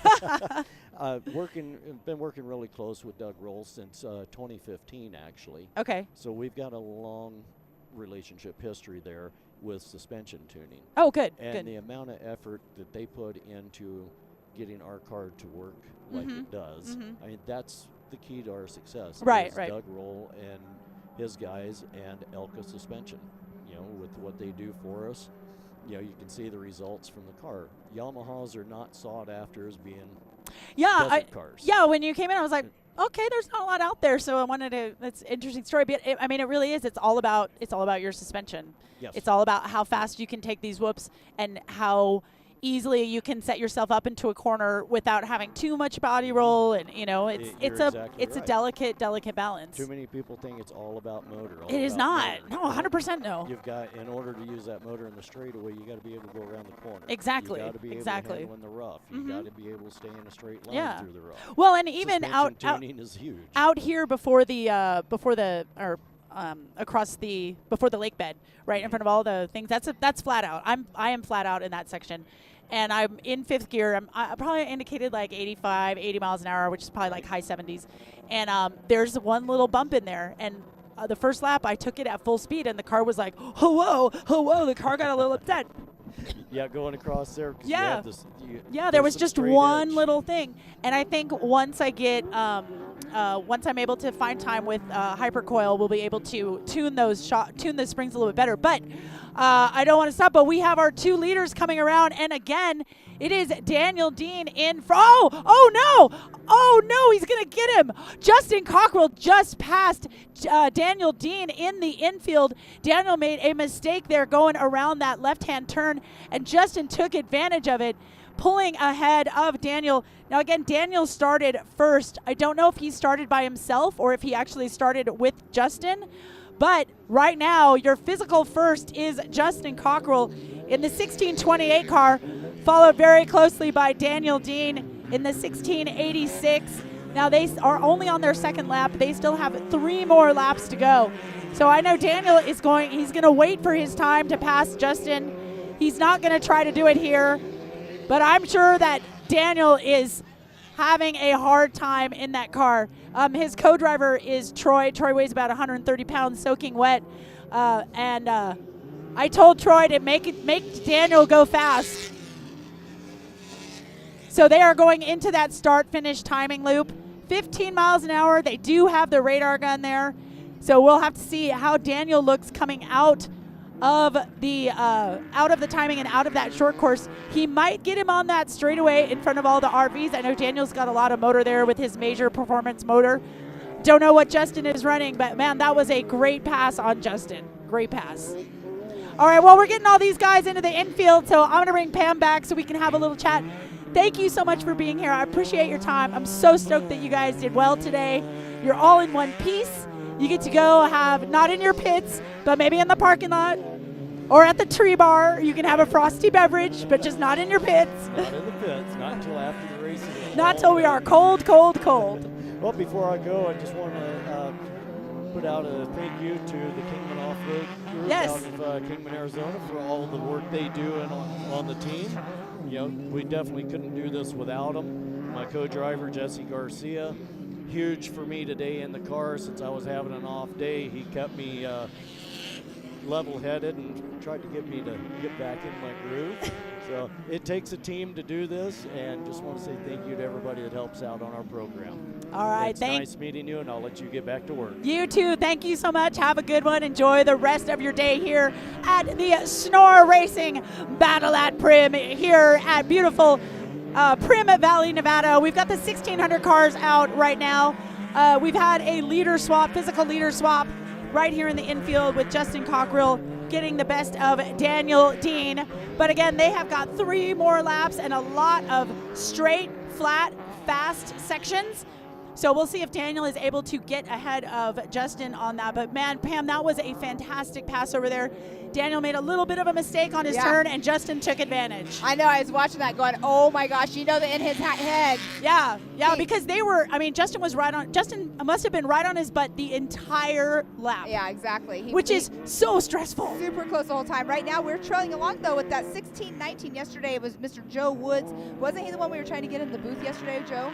Yes. I think that was there. little Joey. He never came out? I never saw him yesterday, no. Joe. Well, he ended up having an issue yesterday. Remember they towed him off, I think? Or no, he rolled right here in front of us. That's what it was. I think so, yeah. Up in that corner right there. Yes. But here we are, though. An awesome race, obviously. I was over there talking with the co-driver as you were interviewing Stacy. But, man, you call it bumblebees? There are bumblebees out here. Angry. A whole swarm. Yes. Africanized, angry-ass bumblebees. They are like, I will not be quiet for you. Like, you cannot hear a thing with those guys all going around. And it's like they were consistently spread apart. Yeah, so yeah. But no, that pass, though, was awesome. And watching the other racing going on as well. As we have the 1648, I believe that's that 98. number. I think that was 98, yeah. Let's see here. That would have been Joshua Ingolstead that just now made his way across over here. I do have these all in different It looks like everyone is pretty well spread out at this point except for our leaders, although I did not notice Robbie come through. Now, he might have, and I just missed him. I saw Kurt Gear come through, looking actually a little slow over this. So we'll see what. Well, I know why, because he probably is being really careful. Maybe he's being really careful. I don't know. But so we'll see what that story is there. But still have plenty of racing here. They are going to be going, I believe, until like noon. No, 12:30. What time is there? I don't know what time it is. It's 11:59 right now. And this race ends. So start finish closes at 12:50. 12:50, so okay. we still have 50 minutes of racing.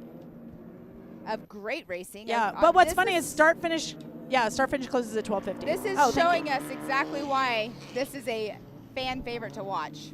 Oh yeah, this is totally a fan favorite. Yep. It's amazing. It's exactly what they're showing us right now why it's a fan favorite class. But yeah, heat number, what are we on? Heat number 4. Losing track of all of our heats out here. I know, it's nuts. Heat 4 of 7 though. But what's nice is that we have 8 because if you count Powderpuff, yeah, we that's do. 8 heats. We do, because I don't think they can do eight heats when we do Rage at the River because it's winter and there's just not enough sunlight. Okay. I think. I don't know. I can't remember. I feel like there's just 7 heats at Rage. So that's why they have the Powderpuff thrown in there without a number on it. Yeah, and I also think that they put a Powderpuff in there too because I think they were grooming part of the course during Powderpuff. Oh. They might have been. They might have been. Yesterday? You're talking about yesterday? Yeah, I think so. Because it was only 5 miles. Yeah, you guys. It's more than likely it'll be that way again today too. Yeah, that's fine. That's fine. More than likely, but we do have some action right here in front of us that we are watching here. Yeah, we've got a race going on there in that far corner. They're going to be coming around here in a hot second. This is where that corner where those guys are going around right now. It is it's really deep right there, and you have to decide which. If you want to try to go high, if you want to go low, and then coming out of it is just like blah, blah, blah, blah, blah, blah, blah, blah. It's so hard to keep your speed and your momentum. Oh, yeah. So the Chicken Ranch car is coming in, followed by 1609, which I believe is I think that's another Daniel, yeah. He's actually parked next to us. They were the guys that swapped their transmission out before the first race yesterday. Oh, that's right. They drove and got it somewhere else, didn't they? Yeah. Oh, we might have a pass. Daniel is looking good right on the Chicken Ranch guy's butt, and is going to take this pass here in this turn. Will he make it? Yeah, he's going up into that right-hander now. And is he going to go? Is he going to go? Oh, yeah. And, oh no, come on, Daniel, do it. Look at that, Chicken Ranch slowed down. Right there, because after they get through this one little jump, there is no passing because they have to slow down. Oh, and you can see how slippery it is because they're getting on the brakes right there. They're getting a little watered sideways. down. Awesome. Good for you, Daniel. That's awesome. I'm so glad. They've really been working hard on that car in our next door pit, so I'm glad to see he got a pass out of that.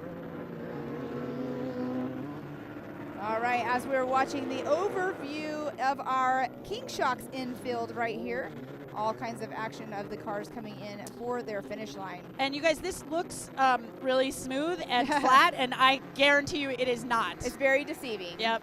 I always say the drone footage, like, it's amazing. I love the drone footage, but it doesn't give the true look of the track. Like you just said, that looks smooth. You can see the bumps and stuff or the jumps, but in these turns, the hairpins, no, they're banked too. Yep. They're banked.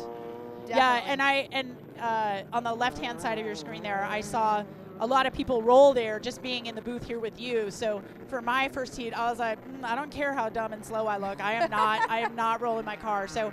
Well, and you had it smooth this morning. A lot of the ruts have created more today as well after the UTV class, obviously.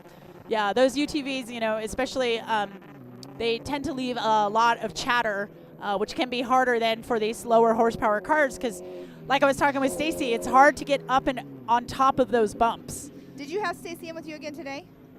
No. Who was your co-driver? Kristen Flaherty, yes. So she was in with me today. It's so funny. She knows this course like the back of her hand. She's like, yeah, I haven't raced this for like 4 years. I'm like, how do you know this? Yeah. Well, it's good that you have somebody with the I feel like I'm finally getting the course by like my 8th lap. Here in just a minute, we'll have the 1611. That'll be Mike Mullen. That'll be coming through. But now we are overhead getting some action out on course. Is that our race leaders right there? No, it is not. No. Almost thought it was. Well, actually, look at the blue. That might be. That might be, yeah. We'll I'm going to tell Daniel he's got to put him on his head, on his roof. That, again, is one of our faster sections there going through. And that actually, it is pretty smooth. I mean, you can see there's a little bit of bumps there. Those are the brake bumps, yeah. Those braking bumps in these cars that have, like, no suspension. Oof. It's hard. You got to And feel then like your brain's rattling. Yeah, yeah. And I'm fortunate enough I don't have any ABS. But none of these cars have ABS. But in a stock vehicle, it's rare to find a car without ABS these days. So I'm really happy because it's a nice, smooth braking process. I might not actually be slowing down, but at least I might be sliding a little bit. Oh! Looks like he got a little bit. He didn't touch him, but it almost looked like he was getting ready. He is close. Can you imagine how hard these two are working? Oh, dude, Daniel is going to be so. Both of them are going to come out of this car so sweaty. Yeah. They are putting They're on a great hauling the show. mail because they're going to be coming around here and they're going to make that right-hand turn by the hot pits, correct? By the hot pits. And then we come through the dike. I want to see them come through the dike jump together. Yeah. It's hard. The dike jump in front of the dike jump is getting kind of soft, so I personally lost a lot of speed there. The jump that's right before the dike jump is really fun. You get a lot of air. Do you? Yeah. It was fun. I was like, that's where we should be watching. I don't remember a jump being right before that, but well, not right before, but it's there. You come Yeah. around from the hot pits. You come around on a left-hand turn. You have a little straightaway. You get a nice little that's woo, right. and then you can get on the power again for the dike jump. That's the one that's right by the block wall, right? Yes, correct. Okay, so these guys should be coming up here any moment to the dike jump where these guys are headed to. I believe they should be. Anyways. I know. God, we have a moment of blessed silence. I know, it's so weird. It's so weird. It's like, what do you say? I know. We can hear each other, actually. Well, I think this is our little 1800 car coming in to the start finish. This is 1811, Christine Stein from Prescott Valley. All right, let's see if we can see these guys. Oh, I see dust coming this way. I mean, I know that. Oh, I see dust. Oh, I see you dust. can actually see them on that too. We had a camera yesterday over here at the exit of the dike jump. I'm not sure if we have one over there again today, but I'm gonna see if I can zoom in with my phone. Yeah, too. zoom in. We have binoculars. What are we talking about? We've got man, I'm phones. missing All right, it. there we go. 1 and 2 again. Oh, I missed the jump part. Well, I tried. That's okay. Yeah, No, I think Justin's still ahead of Daniel. So Cockrell. that's the one that he's the one who made the pass, though. Yeah, Justin made the pass last lap, and he's maintained that lead or that position, that physical position for this whole lap. So we'll see if, I don't know, maybe in this infield here. So we must have somebody in the hot pits that's like keeping time and everything, because I have people right here that are on the live feed talking about the minute difference and how far back. Hendrickson's still in third, so we must have some people out there. Okay, so I just missed Hendrickson on the last. All right, we are in our infield here. This should be, it's 16-17. That is James Eichler. This one right here on our Yeah, screen? I believe Okay. so. And James, that was my old number. So I have great affection for 16-17. All right, making their way around this footage on top. And again, this is where with the drones and stuff that are coming and doing all of these races, the numbers on the top, it's just a suggestion. Yeah, you could write "Hi Mom." You write "Hi Mom," whatever, but use that real estate. All right, leaders are coming in here to our King Shocks infield. Again, Justin has got the lead on Daniel, but they are still super close here. All right, but let's keep going here right now with our drone of James Eichler going through our short course, going into our rhythm section. Yes. Those 8 whoops, ba-boom, ba-boom, ba-boom, and then around that corner up into that blind crest. Yep. That's, so he's taking that pretty wide. I was much more inside there, but maybe he's got a little bit more speed here. Oh no, Daniel's ahead. All Daniel right. got him. So we'll have to get our drone back over here to our infield here in just a moment, because we have our leaders over here coming through, getting ready to have a couple more jumps before they go through to tick off one more lap. As we're still following the 16-17. So Daniel Dean in the 1686 has taken back his physical first position here. But Justin in the 1628, again, not giving up. These two guys started 1-2. They got the radar gun out. Oh no, they just got a thumbs up. No radar gun. Yeah, that means they were doing a good job as we're watching them here. They just went over that jump, and I had to go into that speed zone, and they are now entering it through the timing loop. And it's actually, you're 15 miles an hour for what seems like a lot, because you don't get back onto your race speed until you get kind of back up on the dike. Yeah. And then you can go, here, we're going to get back to them right now. Yeah, they make that right-hand turn. Make that right-hand turn, and now they're back at race speed. And we'll see. So now we'll see how fast they can get through our little rhythm section and what they do. So you have that little hump right before you get into those other areas. Daniel taking it wide there. So we'll see. I would. Oh. But then, oh, Daniel! Oh, good job, buddy. Good job. Man, I thought he was going to get him on the inside. He was trying, but he didn't quite have the speed. Nope. So right now they'll go up to that next left-hand turn, and then they will go into the tabletop jump before, super close. He is pushing it. Yep, so we just had 1647 and 1634. That is Robbie Hendrickson and Kurt Gear in your physical third and second place. And on screen here, third and fourth place. And on screen here are your two leaders. Daniel Dean is out in front. This is that really long, really fast straightaway here. Daniel's got a lot of motor, but it looks like Justin is. My goodness. Oh my gosh. This is like, I'm getting sweaty palms from I watching know. These guys. I know. I get nervous for all these racers out there. And this is a long, this is probably like a mile of flat out. And then you can keep that speed all there across the lake bed. There's a few little bumps, but it's not bad at all. So they're going to keep all that speed. And then even that first right-hand turn off the lake bed is pretty high speed. Yeah. Then you got to slow down for that next. It's pretty rutted out and it's pretty soft. You can see but they're still so close together. Oh my goodness. Man, our drone guy is getting us all the action over there as much as he can with our leaders. Look at that. Oh my gosh, this is amazing. Now they're getting ready to come up to that right hand here. Oh, now he's getting in the dust. So yeah. So see, that's a full speed. But it's right here. That corner is so burned out, and then it's really soft at the end. So it's just like blah, blah, blah, blah, blah, and you need to get out on top of it. And that right there is all tires. When can those tires get up on top of that soft sand? Well, they did a really good job. It doesn't look like they lost much speed in it for sure. No, they might have been third gear through that. I feel like you could see the berm from the drone shot just now. You could. It's pretty gnarly. So they have that straight section there, and then there's like a little whoop. And then you go directly into that right-hand turn. You can't see the right-hand turn until you're over the little whoopie guy. Is that whoopie guy the guy that's right there? The lighter color? Yeah, right there. So you got to go over that. That surprised the hell out of me the first time I did it. I was like, oh, crap, I got to turn here. All right.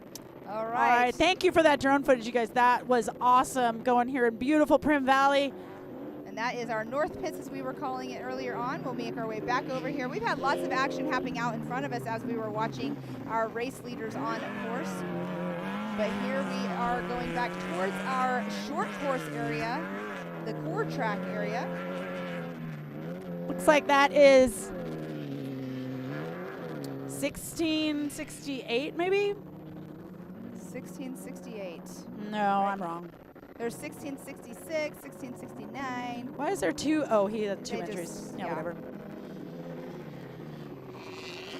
1698. Oh, 1698. Yeah, he just now went through. Joshua Engelstead from Henderson, Nevada.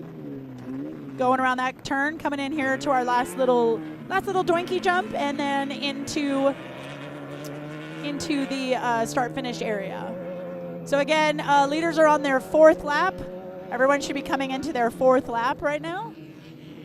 They've got 4 out of 5 racing. Start-finish closes. Already? I know, isn't that crazy? It's 12:13. Start-finish closes at 12:50. Well, they don't have the white flag waving quite yet, but they will this next time around. Yeah, maybe this next one. 1676 coming through here. That's who you're seeing right there. Getting ready to go over that jump. Yep. That's right in front of Emmy and I. We're in that building right there to your right. Hi, do you see us waving? In the bigger building. I don't have 1676 on our sheet. Oh, there we go. Travis Reese. Travis Reese. So this is our starting order, and then I have a by number order. Oh my goodness, you are so organized, Pam Hall. I had no printer, but Ashley did all this for me. Oh, good. That's awesome. I love it. I don't normally travel with the printer. What? Not yet. Come on, girl. People think I'm crazy though when I ask for paper. I'm like, well, I'm a paper person because I'm old school like Well, that. and also your phone, like it's so small, and then you have to like toggle back and forth. No, for this thing, you need the paper well, for and sure. how many tabs do I already have open on my computer? And then Right. I got the other computer that I don't touch. Yeah. So, the 1666, but now we are back. Who is that one? That is a That might be 1611. The Chucho. Mike Mullen. Mike, yeah, maybe. I don't know. They were the ones. 1611 were the guys that rolled out here last yesterday. Yeah. Oh, the black and gold. Yeah, yeah. And they came out on the Sportsman Heat with us. I don't know. Yeah, I don't know how many laps they took, but they were out there at least for a little bit. I have to tell you, the car that's in front of us, I know that's not what's on our screen right now. I was just watching him take off. Like, there's chatter bumps on the infield right here. I just saw the car just shaking back and forth. It did not look comfortable. No, especially not in that car. It's like a 6-hour car crash in that thing. Right. In that single seat. Let's see, who do we have right now? That is on Powerline Road. They just came through the dike jump. Can't quite make it out. We're not. That might be our 1800 car. Maybe. Oh no! Sorry. That's not them. That's not her. They probably are not there quite yet. Yeah. That was a little bit slower of a car. So 1800. What's the 1800? Exactly. I know. I don't know. I don't know. I'm sorry, I don't know that. I might have to look here. I mean, I always kind of thought that 1800 was, because my first race in my 16 car was was the Mint 400. Like, why not just do your big race, do the Mint? Right. And I raced in Sportsman, and in that I was 18, 17. Or was I 13? So I don't remember. It was a long time ago. 13 is Sportsman usually. For the Mint, yeah. I don't know. I don't know what 1800 is. It might be a like restrictor plate something maybe. Yeah, I'm not sure. I'm gonna look. See if I can find it in here. Yeah. Rules. And there with that iconic roller coaster in the background, which unfortunately no longer is operational. It's very sad. Somebody was asking earlier if our drone pilot could go do the roller coaster. Oh, that would be great. That'd be fun. I rode it once. It's super fun. I wish they still had it. Good shot there of our first turn coming out of that timing loop through those little chatter bumps, through that little rhythm section there. And into that infield. I think that's actually my favorite part of the course is that first little infield. The core track. Yeah. And then into the jump and then out onto that fast section. It's so much fun. It just really flows. You know, you can get that inside turn. Yeah. It's really fun. It's really fun when it's not raining. when it's not raining? Yeah. Yeah, it would suck to That's be out an here in the rain. experience, let me tell you. It's like you're driving on ice. It's like you need ice Oh, tires. yeah. I've done it. I was actually just talking about it earlier on, going 102 miles per hour, the opposite direction. No, I would not like to do that. All right, we're on screen there. I'm not sure who that is, but they are coming around that corner onto that that straightaway and then heading into the hot pit area. The Chicken Ranch car just came through to the timing loop. So those guys are still running, which is good. These are probably our leaders right here on screen. Daniel looks like he is still ahead in the 1686 car. Okay. But again, Justin doing good. You got the 18s? Yes. Class 18 is obviously open wheel. 1585 cc, limited to 120 wheelbase, single seat or two seat vehicle, limited to 1585 cc. But I don't know. Is it just that they're down 15 cc's? Maybe. That seems weird. Is it a suspension? Is it in the, what's in the rear? Is it an IR? Is it a swing? Oh, so you can have a swing axle. Oh, okay. And in 1600, you have to have IRS. There you go. Why would you do that? Type 1 IRS or swing axle. But in 1600, I think you have to have IRS. Well, I can find that out. So it's kind of between a 16 and a 9. Yeah, exactly. God, why would you? I wouldn't want to do that. If I was going to have a swing axle, I'd just be in a 9. Yeah. And be like, I'm done. Well, there is our explanation. We think, yeah. We think. That's a big rule book. Yeah. But at least we have it. Yep. That's what we have those for, so we can check things out for ourselves as well. So they're on screen. We've got a recovery truck on the race course, so we might have had a rollover here. I don't see anything. Oh, right there to your left. Oh, right there it is. There it is. There it is. Oh, no. Who is it? And out of the car? Oh, I wonder if they have a flat tire. No, they're not out of the car. No, they're It's not a out of the car. shade. It's blue, obviously. It can't be it's not a flat. I drove for like 7 miles today on my flat. Oh, you had a flat today? Yeah, I did. Are you fueling up before Powderpuff? You shut your mouth.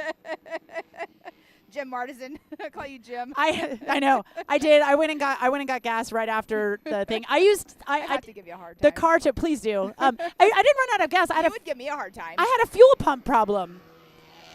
And the fuel pump was remedied by putting more gas in the car. Well, there you go. So there it is. Well, no. fuel pumps need gas to work. Yes, exactly. So I had a fuel pump issue. No, the car took 7.5 gallons, which calculated to 6 miles per gallon. So how big is your tank? 12 gallons. So you did have fuel a little bit. No, but yesterday I did the fun run. Oh. And then I did the 4 laps, and then I did 2 laps of Powderpuff plus the sight lap of Powderpuff. So that's why. Gotcha. Yeah. You were just trying to keep your car light. Yeah, that's it. I was worried about weight. You worry about weight and keep your car light during qualifying normally. That's it. All right, we just saw a white car going through, which our leaders are both white cars, but I'm not sure if that was one of our leaders right there. But here we are seeing the mud is killing us a little bit here. Yeah, sorry, guys. But you know what? I would rather have the cars getting mud on them. Personally, I don't have to clean it, number one. Number two, it keeps the dust down. Well, there's a guy out here that's doing pressure washing. I paid him $50 to come and pressure wash Buddy. Did you really? Yeah. Yeah, and he still was like, he's like, I'm not going to get it. I was like, I understand it's not going to be perfect. I'm like, there's 100 pounds of mud on this car. Just knock down what you can. Just get in the wheel wells. Like all the suspensions, the hypercoil springs were coated. The Fox shocks were coated, like everything. So I'm like, just get all of that. Like maybe trying to stay away from the battery. But I will tell you, I'm not looking forward to cleaning that car next week. Oh, goodness gracious. You need the undercarriage, right? I need everything. I'm going to have to take off the skid plates. And, oh, my God, I've got so much to do. I don't have time to... I need a husband or a boyfriend to come wash my car for me. I just don't have time. I wash my husband's car. Do you? Sometimes. When I'm driving it, I'll run it through the wash. Yeah, you're a nice person. All right, leaders are coming in here.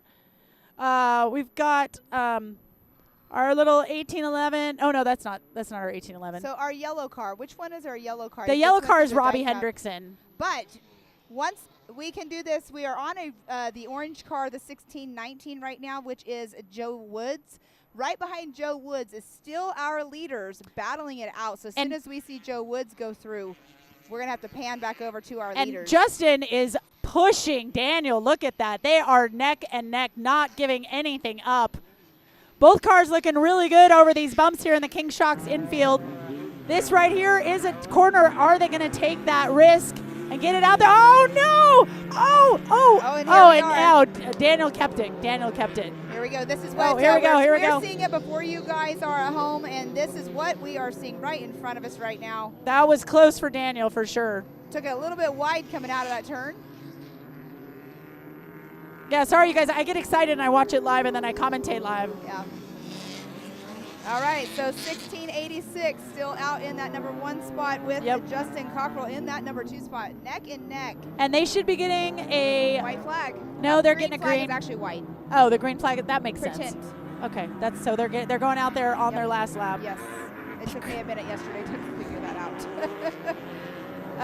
But let's watch them go through here. So you see that little white sign right there on the right-hand side. That is going to be race speed. They are going to be down, getting into this left, 90 right, and then going into this left and into those the rhythm section. This rhythm section, last lap around, they were super close neck and neck. Let's see if this pans out because Justin took the inside line. Right. Pay out for him. Now he's sticking in the same line. Yeah, sticking in that same line. Not going to let Daniel cut him off again. You know what, though, with Justin being so close behind Daniel, like keeping the pressure on him, what Justin probably is doing right now, of course he wants to get around him, but keep the pressure on him because he might make Daniel make that mistake. Right, exactly. Daniel's he's going to have all that stress of wanting to keep his position. Now, Daniel did start first off the line. I do not know if they started 1 and 2 or if Daniel started on his own. So Daniel might have a 20-second lead on him already on corrected time. 2 by 2. So, all right, so they started 2 by 2. So It's whoever's going to be going through that timing first is going to be the winner here. And Justin is right on his butt as they go through this high-speed section. That's some great racing for everybody there in those RVs. Yeah, front row right there Right, for sure. right. I mean, they're not there very long because they're going so fast down there. Yeah. But we have the front row seat. Yeah, we do. But those cars are probably doing like 85 through there. You know, and when you think that's 85 on a motor that was built 100 years ago, oh, look at that, look at that. Look at, is that a pass that just happened? That is a pass that is happening right now. Okay. Justin is getting ahead right there on that lake bed there. They're in a little bit of dust. They're in somebody else's dust right now. They're lapping somebody. Daniel is so far on the outside here. He's got a clean line. Look at that. Yeah. Oh. Daniel gets it back for now. Oh, my God. Pam, this is such great. Oh, there we go. There's the right dust. there.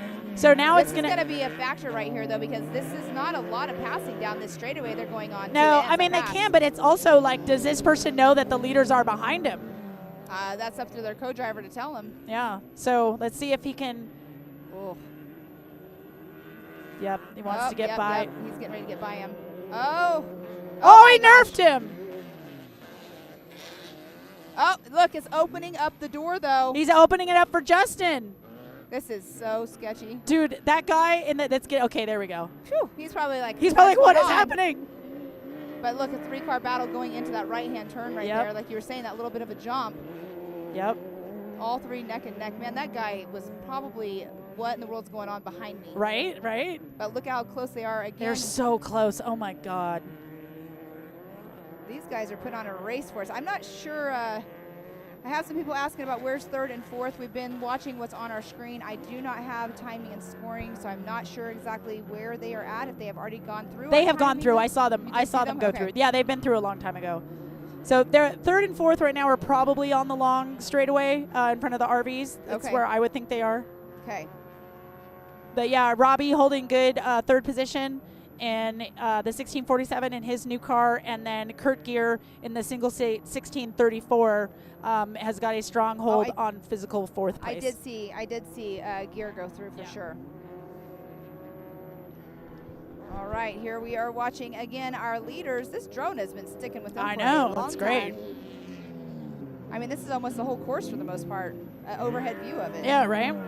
Coming into the railroad tracks, the water truck is right there. Gotta make sure that water truck goes through, and then you're like, oh, great, look, it's nice and slippery. Awesome, perfect. I'm so happy. And then, what does it do? The car that's in front of you is now kicking mud up Mud on your up, visor. yeah. Who knew that you would need, tear-offs on a short course? I always assume that it's going to be muddy on a short course. That is true, but there's usually a lot of watering that happens. And then coming in here on this road crossing, this turn can be a little. It was pretty. Yeah, not this one, but it's really soft. No, the little lippy one is the next left-hand turn. I knew one of them had a little bit of a lip. But again, Justin going in there, not giving not giving anything up. Oh, he nerfed him. Okay, so this is another super fast straightaway. Yep, you got to go around the fence. This little fence thing, that's a full speed turn. Coming up, we got a little crossed up on this next turn here. So you do need to take care through that turn, and they're coming up on lap traffic again. I had the point just now. 1676 came across the start finish on the brake so hard it killed his car. I know. I was like, whoa, what happened? He got back on it, but again, back at our leaders here. So they've got some lap traffic here again, and this is that super fast. You can see on that drone footage all the way down there, super, super crazy fast. This is the part that has the G out, though, right? There's one G out that they have marked, yeah. It's not. Is that it right there? No, I think it's a little bit further. That's not bad. I think it's a little bit further. Oh, I know where this is. Yeah. I got a flat tire there one time. Because you go up here and you make a 90 right. Yes. Down yeah. the state line. Yeah. So Daniel, look at the dust. Yeah, Daniel putting a little bit of gap there because getting around. I think he got around that lap traffic. Yeah, that's a dusty section right there. And of course, we still have cars here coming in through the infield here at the battle at Primm. But all of our attention is here on our leaders Daniel Dean out of Long Beach and Justin Cockrell out of Barstow, California. Both excellent drivers with excellent, really well-prepped cars. Well, we are going to see what happens because obviously last lap, and Jeff Musgrave on our live feed right here is saying that the drone guy is a hero. He's my hero too. I said agree. Totally. Yeah, we do have the best drone pilots out here. Because look at all the power lines that they have to fly around. Like, I'm sorry. Oh, look, he's even panning with them still. I know. I would have crashed that drone. We have another drone on this side of the road, but I'm not. They probably focus on another area right now that we're not actually seeing. But here we are going back.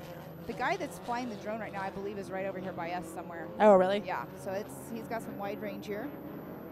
And yeah, we're going to try to stay with the leaders as much as possible. These drones only have so much battery life. Right, right. So I think they're getting ready to come up on some more lap traffic, though. Yeah, probably.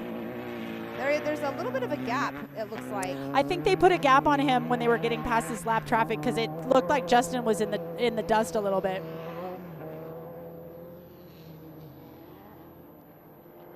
All right, let's see here. Coming up into these other tight turns, though, definitely will have an advantage. Well, hopefully an advantage, I should say. Yeah. Yeah, that's quite a gap. Yeah, that's a huge gap. But you know what? It's not over till it's over. Yeah. He still needs to get around here. It's the dust that is the kicker. Yeah. Yeah, and I don't know. I know Daniel's running a GPS. I don't know if Justin is or not. And in the dust that can help because if you don't know exactly where the turn is, well, you can zoom in on that GPS and just stay on the line and pray for rain. Right. All right, here's that left-hand turn. So the dike jump is right there up to the left hand of your screen. That's where they come out across the street again before they come into our short course area. And there we go. Oh, hi, it's us. Well, so that just is an example of our drone guy was keeping it going on for us, but lost that battery. So now we're on to another drone that is on the other side, our Believe cam.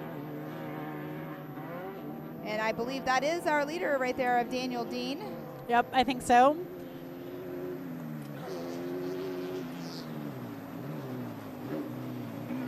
All right, making those nice. Ooh, that makes me a little woozy watching the drone like that. It's really fun having the goggles on that they wear. Oh my gosh, I haven't never done that. I've done that one time at King of the Hammers, and they made me sit down in a chair because they said I'd fall over.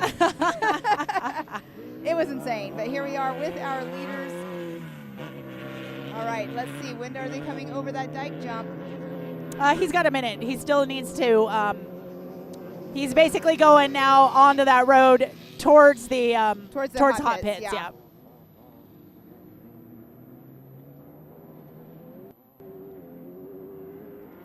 We both get quiet. I know because I'm like, oh. Now they're gonna make that other 90 right here.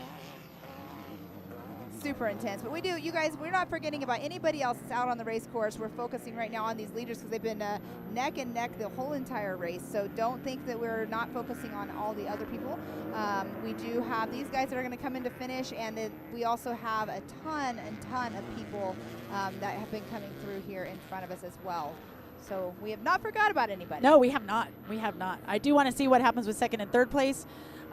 Those two are obviously great drivers, and you know what? Have we seen our friend from Japan? Have we seen Yuki come in the 1665? I have been so focused on this screen and not paying attention to the cars in front of me that I honestly cannot tell you if I've seen him or not come through. But there's quite a gap right now between 1 and 2. Bigger gap than I was expecting. Yeah, I think it was that. I wonder if Justin had a little bit of a hard time passing that lap traffic. But Daniel's coming through. He's through hot pits right now. He's going to do a little chicane kind of thing and then come around into that little kicker that's really fun and then into the dike jump. And then he'll be coming into the infield. So as long as he keeps it together right now, doesn't do anything dumb, don't be stupid. Don't be stupid. So right now he's going along that block wall. Yep. Right before the dike jump. And he should be going over here in just a moment. Yep. All right, and he has crossed back over the road here in just a second. As you can see, that's the road crossing for him. Back in our sights right here in front of us. Justin is not too far behind. You can just just see him right there coming in on our drone footage. So maybe, I don't know, 300 yards, Maybe. ish. Now, I didn't realize that there was a right-hand turn right here. Yeah, I've and never that seen can it. be real poopy. Yeah. Can be real, because you get a lot of speed on that straightaway, and there's chatter bumps coming in on the braking zone for sure. So, but the section that they're going into right now is actually really fun. It's a lot of high-speed stuff right there. Oh, and as we're talking, in front of us, the car you were talking about earlier, the black and gold one is right in front of us. Is that our 1611? That's our Chuco car? Yeah, the one that rolled in that corner yesterday. Yeah, that is Michael Mullen out of Bellevue, Washington. Looking good, sounding good. All right, in the distance, right in front of us, as you guys are seeing on the screen, but I'm physically looking at them as well. And it looks like Justin has closed the gap. Yep, exactly. That's exactly what I was getting ready to say. See if he's gonna make him push Daniel to make a mistake here. Oh, he has definitely. He closed is. the gap a He lot. he was sandbagging big time. It's like He just closed up that 200-yard gap, 300-yard gap in no time at all, really pushing Daniel to finish this lap strong, finish this race strong. He is right on his butt, you guys. Yeah, this is great incredible. Overview. Oh, he is not letting up. No, he is Cockrell not. is not. He is launching it. Oh, look at this right here. Let's see what Oh, happens. no. What is going to happen going through onto this turn? Daniel takes it a little bit high. Oh, he Can tried. Justin get it? He tried to take that inside line. Nope. Doesn't get it. But man, that was an opportunity for sure for Justin to get by him. But Daniel just squeaks it out. They have one more turn that they've got to get through. Looking good coming through. Oh, Justin right on his tail. Right on his tail. But it looks like Daniel Dean is going to be your unofficial first place here at the King Shocks Battle at Primm in beautiful Primm, Nevada. Yeah, what a finish right there. Unofficially 1 and 2. What a great race. What a fantastic race. So they're going to go into post-tech now, and, dude, these motors are going to be looked at. Yeah, they are definitely they've got to be exhausted. You can't drive that race and be done and, like, not be completely exhausted because you're pushing yourself to the limits the whole time. They're actually pretty much almost like right behind where we are at over there, like you're saying, in post-tech. Well, our third place, unofficial third place right here is Robbie Hendrickson coming through into the infield in that 1647 car. Got a little bit of practice this morning in the Sportsman Heat. Again, this is a brand new car for Robbie. And he, of course, does all of his own work. It's big in the 16 and 100 world, class 11 world. It looks good. He really knows his stuff, so it's good to see him out here in a new car. He's always competitive. Yeah, always competitive. That's what I've heard his name quite a bit. Yeah. I'm not at all up to date on all the 1600s, but it's definitely, I love this class though. Yep. As he's coming through and entering into that 15-mile-per-hour zone right there in front of us. So he should be our unofficial third place finisher, and then I believe Kurt Gear just entered the infield here. He will be our unofficial fourth. He stepped up about 4 places to take this fourth place, so we'll see how that shakes out in the time. But again, we've got so much more racing happening out here. These guys have all, the first through fourth have all lapped a lot of traffic, so a lot of people are going to be getting another lap. Yeah, and right now we are watching the 1666 of Lane, I believe it's Necht, I believe is how you say that last name, but yeah, the green car that we were seeing earlier on for 1666. So wow, that race was absolutely Yeah, that was insane. nutso. That was nutso. That is our Chargel car coming in here in the short course that we were watching. But look, another race going on right here. I love it. I don't That's know. why they call it Battle at Primm.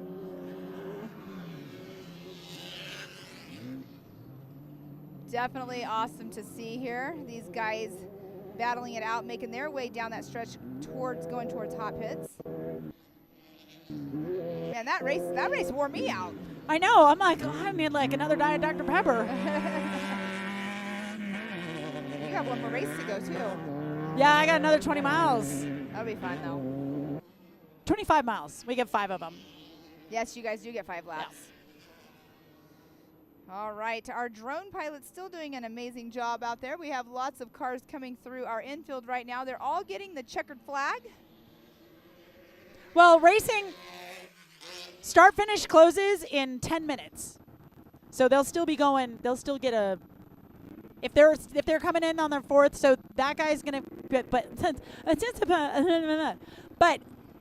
we're just having 1811 is coming through, and I think she's gonna get a green flag to go on her last lap. Let's see. Oh, they do have their radar gun right there. Oh no, I think they're giving her a everybody's getting checker. checkers. Like once the finishers come through. Oh, so they're doing it that way? I thought. I don't know. That's kind of a bummer. I say I don't know, but yeah. So Josh is asking how long is the race? Well, it was 5 laps. It was a 12.6 mile loop in total. So yeah, that's how long it took them. We start finish. Yeah, start finish is supposed to close at 12:50, but it looks like they're, like you said, giving everybody the checkered once the leaders are through. Again, right there is the 1666. Oh no, 1669. Excuse me. That is Mark Winston. Out of Golden, Colorado. Colorado. Never been there except to fly in and out. You haven't been to Colorado? Oh, just flown in Pam and out. Hall. I know. It's a beautiful state. One day. Yeah. I've always wanted to go there, but yeah. We gotta do like an Ultra 4 race or something there. I did a hill climb there once with JT Taylor, speaking of Ultra 4. Yeah, it was really fun. Yeah. Yeah, no, I've just flown in and out of there. But you can see the bumps. You can see how they're working where he was just not going through the dark and the light colors. Yeah. It's got to be a rough course out there right now. As we are making our way back over towards the other side of the road crossing. Yeah, I'm going to see if we can get those guys out there off of that lake bed.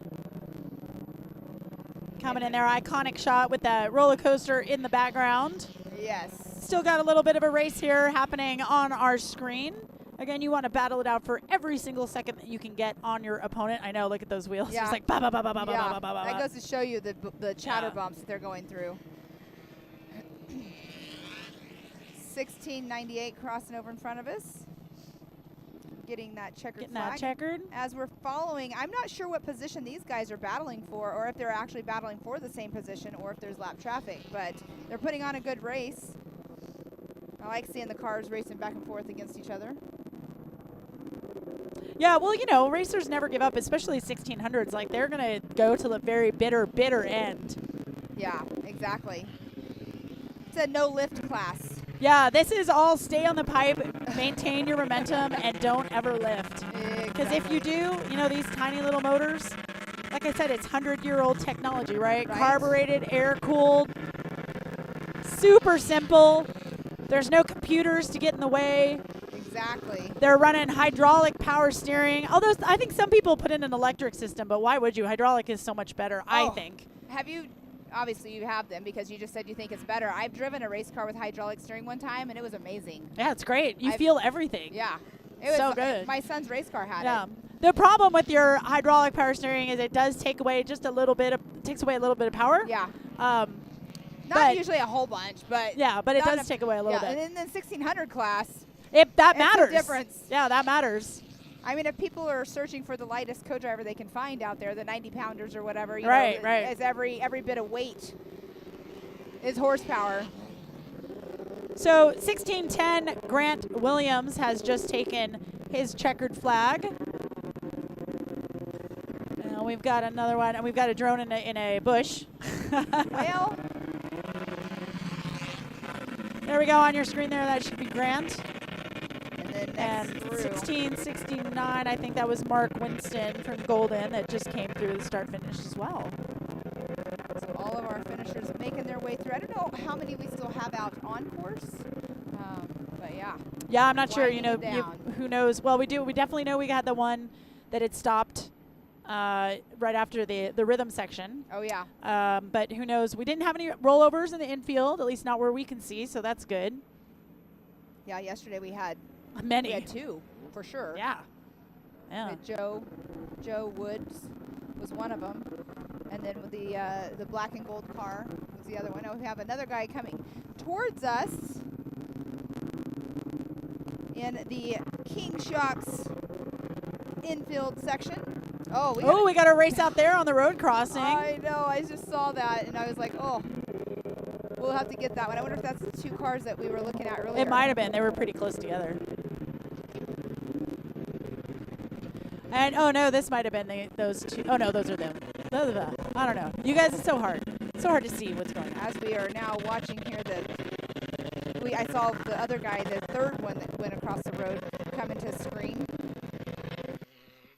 But right now, we are watching. That is the 16. No, it's not the 1666. Is he already finished? Yeah. I should know this because the headlamps are really, really distinctive. They're unique. 1669. All right, so that is Mark Winston that we are watching here on screen. Has a couple jumps to go. One more turn before he gets his checkered flag. Right here in front of us.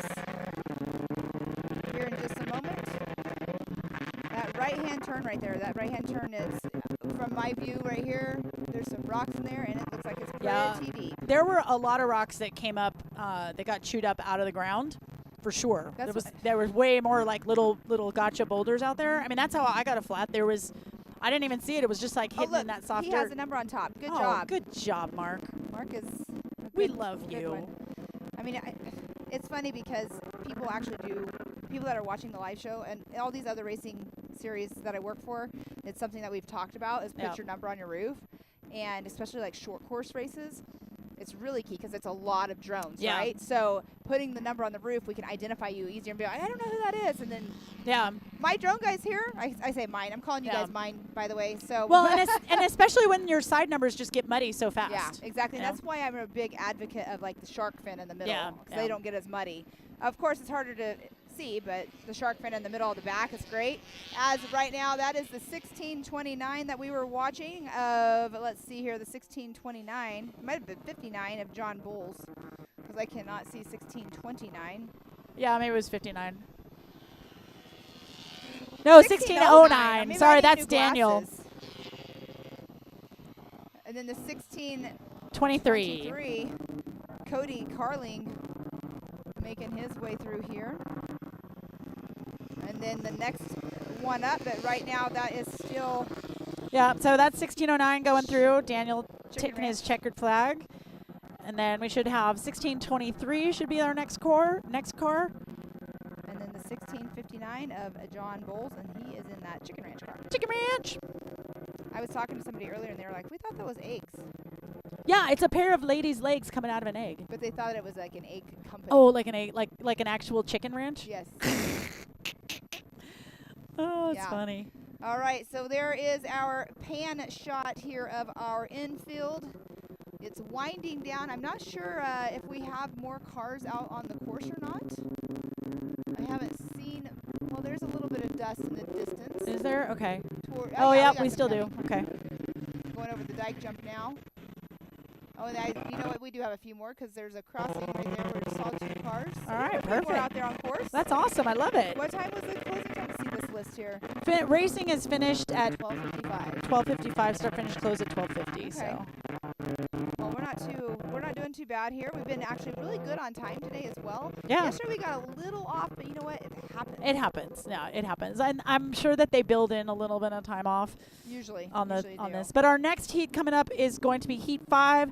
That's the 10s, the 12s, the 5 Unlimiteds, and the 3000s. They got 5 laps. They're going to stage at 12:45. They will start at 1:04. So if you're not in staging and you're still in your pit and you're hearing us talk, make your way out. over. Get out. You should be in staging right now.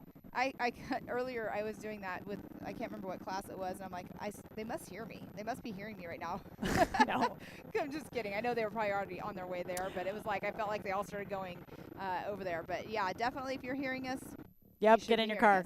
Yeah. Well, and they also have asked us at the drivers' meeting to monitor Weatherman because they'll, put updates out there and stuff. So it's always good to make sure that you've got a radio on a speaker. You can monitor Weatherman, keep some of that. People are keeping chatter off of it. That's not a race. That's not a race channel. That's not for you to communicate with your pits. Right. That is for everybody, for a relay for everybody. So Exactly. if you are out there right now waiting for your next heat, be sure to be monitoring Weatherman. And again, we've got heat 5 are the 10s, 12s, 5 unlimiteds, and 3000s. And then you're up. Then I'm up again. 5 miles, 5 laps in the Powderpuff at 220, staging at 220. Heat 6 are the 7 trucks, 1450s, and the 2000s. And then Heat 7 are the 1 cars, unlimited, 6100, and what are the 450s? I'm not sure what 450 are. But that will start at 4:57 and start finish closes at 5:59. So right as the sun is going down. Yes. A full day of racing. Again, we started this morning at 6:45 a.m. with the sportsman class. We've had 9 cars. We've had 516s. We've had stock bugs. Oh, the stock bugs only got 3 laps on Sunday. Yeah. I wonder if that's because they just figured their cars would be so trashed. I think they did it last year as well. Really? Yeah, so that's interesting. I was talking with John whenever that was going on. I was like, oh, why did you guys only do that? And he's like, well, we did it last year also, and I think that is a part of the factor is the course gets so ate up. Right. So they're playing that all in. Okay. As we just saw here in front of us, we'll see here in front of us, the 1611 of Mike Mullen making his way on the last lap, getting that checkered flag. With the Chuco car. Making his way through that timing loop. Of course, Vora, Valley Off-Road Racing Association up there in northern Nevada, they've been helping out with timing for this race, and it's been really good. I think it's been going pretty smoothly. We had times up yesterday on Facebook pretty quickly. I haven't seen my times for today, but I know they're out there because someone texted me and said, I got second overall in Sportsman. I was like, cool, I wear those times. I just haven't seen it. They're out there somewhere. I just don't know where. Yeah. Probably Fish. Probably. He's in Mexico, though, or he was, I think. But here we are watching now the 1619 of Joe Woods. Joe Woods, you keep it on all fours in this last turn, Yeah, buddy. come on, buddy. Don't be dumb. Oh, you got up. I'm sorry, we're calling. Oh, we're the calling wrong. it too early. He did get up just a little bit there in this corner. You can see a little bit of bicycle. But again, all you got to do when you get a little bit of air right there is turn towards the dirt, and then you will bring it right back down onto all fours. The trick is to realize which way the dirt is. Yeah, exactly. I totally watching live like we like to do, and I know it's hard. We almost looks like we're psychics, right? Right. I'm like, oh look, I got this.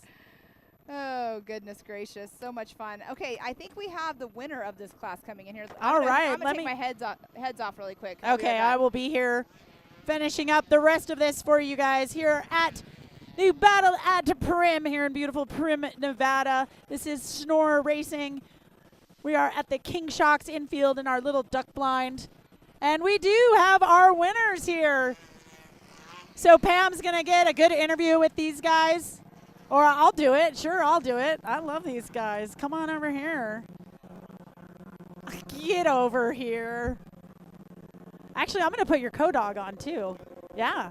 So listen up, Troy. Oh, yeah, I could, huh? Okay, let's do that. Okay, all right. So I'm here with Daniel, Dean, and Troy. I don't even know your last name. What's your last name? Van Houten. Van Houten, you guys won. Oh, my gosh. We were watching you here, and what's his name? Justin was on your butt the entire race. Yeah, we ended up swapping positions at least three times. Yeah, he was putting so much pressure on me that I ended up just like giving him the lane a couple different times to get around, and then because I knew I could get him back in other spots, so that's why we just kept on swapping positions. Plus, I had a little bit of a cushion on him from day one. I wasn't gonna try to really wheel with him, so we just tried to keep him just behind us the entire race and let him kind of see if he was gonna make mistakes, but he didn't. He was right there the whole time. Right. So yesterday you guys finished in 1 minute 8 seconds, or 1 hour 8 minutes and 4 seconds, 4.8, and he was 1 hour 9 minutes and 15. So you did have about a minute on him, but still he was right in there with you, which was really amazing. Yeah, I am really impressed with how fast that kid can drive. He probably doesn't know this. I still had about 10-15% left for him. I didn't need to use it. Well, on your very last lap, when you were coming in here to the road cross, we were like, oh, he's got like 200 yards on him, 300 yards on him. And then he was like on your butt like Right. that. He was so quick. Right. So when we first started, we didn't really know how hard to push because like I'm not going to go ruin my day with that big of a cushion, and so we kind of backed off a little bit. And then Troy was like, I think when we came through the infield, it was like, hey Troy, where's that? Oh, we checked out. He's nowhere to be found. He was like literally in like one car length, and we thought he was like not even in the infield, and he was like literally right there. So I was like, oh, I got to go faster. Okay, wait. So he was so close to you that you didn't even see him? We lost him, so he definitely gets us in the field and on the corners. So I lost track of him when we were coming down the back straight, so I didn't pay attention to him anymore. And then halfway through the infield, we asked where he was at, looked in the mirror, didn't see him, and he was on a driver door pretty much, right on our bumper. So he definitely got us every lap in these corners, but then we just drive right back around on those straights.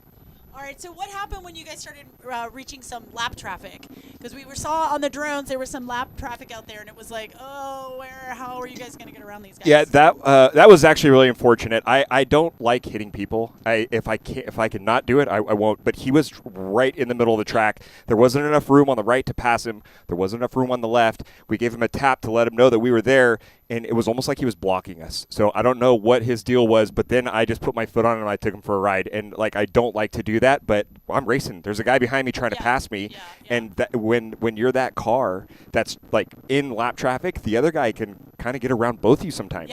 And I didn't want that to happen. So I'm not really sure what that guy was thinking, but when you're getting lapped, you move over to the right side, just like when you're driving on the road. So. But we had a really fun time. It was a good race, and hopefully he learned from that experience and does something different next time. Yeah, because when you guys when you lapped him, it was over here on the corner, kind of right off of the lake bed, and you came over, and it's like a second gear, like over the little beep, and then as soon as you're over that bump, it's that turn right there, and the three of you were just like boom, boom, boom, going through. I was like, oh my god, that's just so crazy. Yeah. I really hope that people listening, and if they're racers, if you're coming up, if anybody's faster than you, just please move over to the right side of the track, even if it's like not a good part of the track. Like you're getting passed, and it's dangerous for everybody. If I don't want to hit anybody. So. Yeah. All right. So Troy, I can ask you, because I know right in the right seat is just as well, maybe not just as, but it's just as important as what's going on in the left seat. So what do you do for Daniel to keep him calm and collected? You guys have a lot of pressure out there. So what's your psychological strategy? I'll definitely keep him a little bit calm once we start over driving, especially when we get pressure from another driver behind us. There's a couple times where we'll keep him a little bit calm, but other times when we get too comfortable, we'll have to turn up the heat a little bit and then get back into the race groove. And then Cockrell's definitely showing us, test our patience, go faster in certain spots, and then just keep our main pace. This is the most time I've seen the mirror ever in a right seat. Really? I was probably 95% in the mirror the whole time, constantly adjusting the mirror, just showing, it was on our bumper the whole time. It was pretty fun. Most of the time in the desert races that I do, I'm not ever in the mirror. I don't even know what the mirror is in a desert race. But this short course racing, you definitely need a co-driver. The single seat guys, I don't know how they do it without one. Without knowing where the other driver's at, left or right. And we're not like NASCAR. We don't have spotters. Pshaw. That's not how we roll here. All right, so I want to ask you, I know you're very secretive about the specs of your vehicle, but I would like to know how fast you were going past the RVs up there on that long straightaway. How fast was Buddy going? Buddy was doing like indicated like 83, 84, which is probably 78. I think you got me by 5 miles an hour. That is bull. What was it? You wouldn't even tell the speed? I'm not asking about how much horsepower you're producing. All right, fine. We did 103. Oh my god, I hate you so much. He's just sitting here grinning at me like, oh look at me, I'm Daniel Dean. All right, well, Daniel, any final words for us? I'd like to thank the people who helped make this happen. So Major Performance, Meehan Motorsports, my buddy Gabe Agana, who's helped me out in the past, Cryo Heat, East County Powder Coating, my family, Troy, obviously, my wife and kid are at home cheering us on, My dad comes out here and cooks for us. And he's a good cook. I've been eating his breakfast every day. It's Yeah, amazing. you were pretty good for some laughs out there in the pit. So keep going. Yeah, just the Richens, we pitted with them. They were a lot of fun to hang out with. Yeah, everybody that helps, and Snore makes this happen, and you guys for doing the media coverage. I know this is something new that Snore is doing, and it's really cool to be a part of it. Awesome. Any final thoughts from you, Troy? Let's go race in December again. Let's go fast. All right, rage at the river. You gonna rage at the river? It could be in the books, yeah. I mean, I think you got to. We'll see. All right. I'll put Buddy in the 1600 heat. All right, let's do it. Oh, yeah, Supercharger. All right, that again is Daniel and Troy of the 1686, your unofficial first place winner here at the Snore Racing Battle at Primm. It was a great race here for the 1600 cars. Next up is Heat 5, 10s, 12s, and 3000s. They're going to have 5 laps. They start at 104, which is just in about 5 minutes, man. Yeah, it is so close to starting. And that was a great interview. I mean, you've been pitting with them all weekend long. It used to be 1600, so it's like one of those things to where I'm like, you want to interview this one, so I'm going to give it to you. It's funny because he has 4 brothers and a sister, and I'm co-driving with the sister, but so there's 5 brothers. Oh, that's his there. sister? Yeah.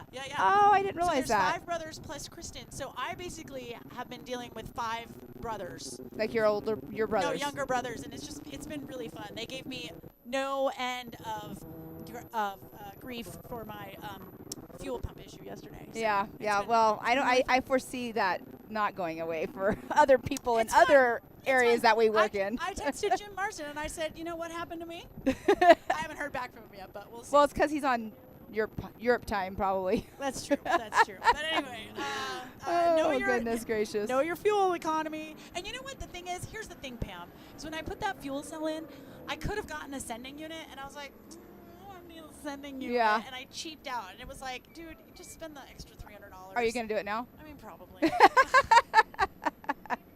Oh, my goodness. All right, my Pam, goodness. Well, we've got these next classes up there in staging. I'm going to leave you and get ready for my Powderpuff heat. Yes. In which I am going to run all 5 laps. It was awesome being here with you. It was awesome having you in here. Thank you. Thank you. Well, it's not like we haven't worked together before, and I love it. It's always fun. I know. So what's next for you? Where are you going next? I fly home tonight. I take a red-eye home. I arrive at 5 o'clock in the morning at North Carolina time, and then I hop on a plane at 4:30 or 5 o'clock Tuesday morning to Texas for our next Ultra 4 race. Why couldn't you just fly from here to Texas? I could have, but this came about after I already had that planned, and I'm gone so much that a day is a day at home. A day is a day, yeah, I get it. So, I mean, it's a part of what I do, and I love it. I have a family that supports me doing this, so that's all that matters. No, I get it. There's times when I'm like, oh, if I go home right now, I can be home for 12 hours. Yeah, I'm home for less. Yeah. I mean, I land at 5 something, and I leave for the airport at like 3 a.m. Tuesday morning. So it's like I'm not home 24 hours. Yeah, I get it. I get Monday at home, and then Tuesday, Wednesday, I go to Georgia to drive some new Mini Coopers. Oh, nice. Which will be fun. I'm doing that for Slash Gear, I believe. Writing up that review, and then we'll come back and drive the new Cadillac Celestique. Or sorry, it's called Celestic, but I always call it the Celestique, which is one of their new EVs. Target. Yeah, Target. It's one of their new EVs. Cadillac's going really big into EVs right now. So, okay. You know. Well, that's fun. So doing that, and then picking up my shots for the Baja at Fox on the 11th, and then heading down to Baja to work on the Baja for Nora. Yeah, I'll see you at Nora because I'll be at Nora. Yeah, okay, good. That's where we're going to see each other. Yes, exactly. Yeah, I leave. Shoot, I don't even know what day I leave. Okay. One race to the next. Cool. Well, we're in the little red car, 549. I think I'll see you. I'll be getting interviews with you. Yeah, I'm going to be actually on course, doing live from on course this year. Okay. So hopefully we don't see you because I'm with Sweet. Yeah. Hopefully you don't, but we're running just with the road book, so we're going to be pretty slow. Yeah. And we don't really have chase, so it's okay. It's okay. You know the Fab School too. They're at our finish line every day. Fab School and Mag 7 is what we're going to do, and then we're just going to try to save the car. And I mean, I know that there's recovery, so. Right. Well, that's a part of what I'm with is recovery. So that's why I said hopefully we don't see you. Yeah. And as Rebecca Donaghy, my co-driver, and I always say, we don't know what we're doing, but it's going to be fun. So. No, right, it'll be fun, but good luck out there. Thank and you. if I don't see you by the time I leave after this is over, I'll see you in a couple weeks in Baja. So yeah, will see you in Baja. Bien Baja. Te veo en Baja. I gotta learn my Spanish. Yeah, you do. All right. Adios. Que le vaya bien. I had no idea what you just said. Thank God for YouTube and Google Translate. All right. Thanks, Emmy, and good luck out there for your Powderpuff race. All right now on the course, taking the green flag as we are watching, we do have Tyler Mills and Tom Coons, 1 and 2. That were our pole setters right there, taking off the line. They're going every 30 seconds. They are a part of our Class 10. So Tyler Mills, Tom Coons going neck and neck into turn number 1. Right there as we are watching that turn right there. Yesterday got one of our trucks for 6,100, so hopefully all will be smooth and today for everybody. Next off the line, that is 2 pinhole cars right next to each other. Lucas Neck and Ryan Balligron taking off the line out of Garden Grove, California, and Ryan is out of La Mesa, California. And every 30 seconds, like I said, it's what they're going off. So Zach Timian and Matthew Ziomek is going off the line next in that number 5 and 6 position, row number 3.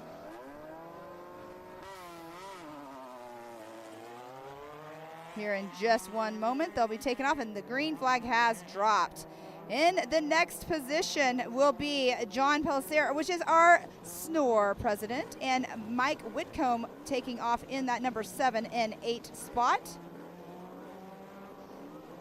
As right now overhead watching the short course action going on, as our next cars have, there we go, the 1207 right there of Mike Whitcomb on the inside line. On the right hand side, John Pellicer in that number 1267 taking the green flag.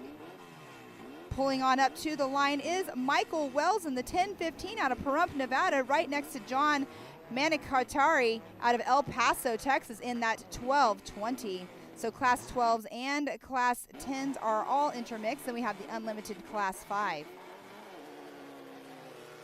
As we are watching again, that overhead view is an awesome view to see.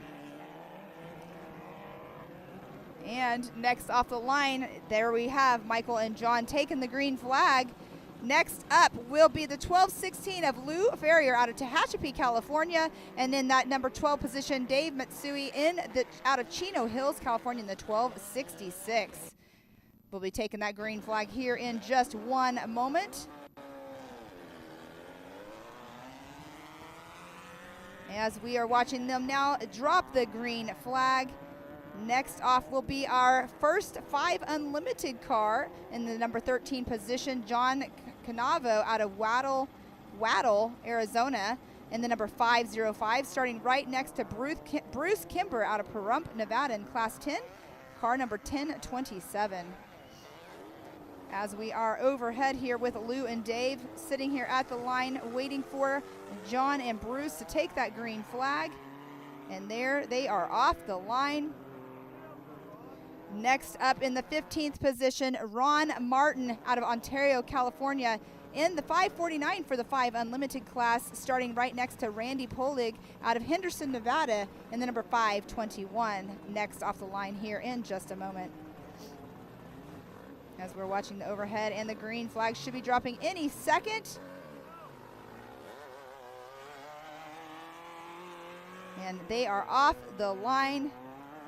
In the number 17 car on the inside line, Dane Miller out of Salt Lake City, Utah, in the car 1098, Class 10, starting right next to Carl Royer out of Tucson, Arizona, in the 1012, also Class 10.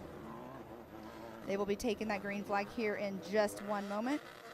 I'm going down as I see on my starting grid here. It doesn't look like every single person on my grid is going to be taking the start today, so I'm calling them as I am going down. Next up off the line should be Callie Meehan out of Oak Hills, California in the 1032, starting next to Arden Dennington out of Tracy, California in the number 1024.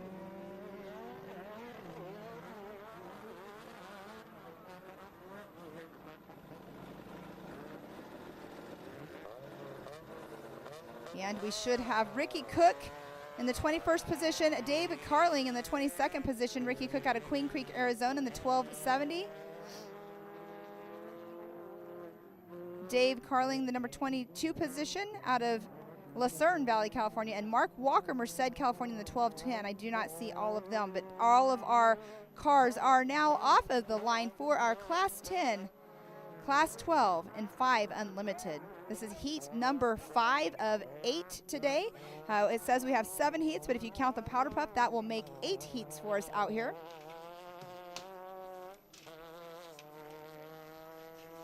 So live racing action is going to be brought to you for the rest of the afternoon here.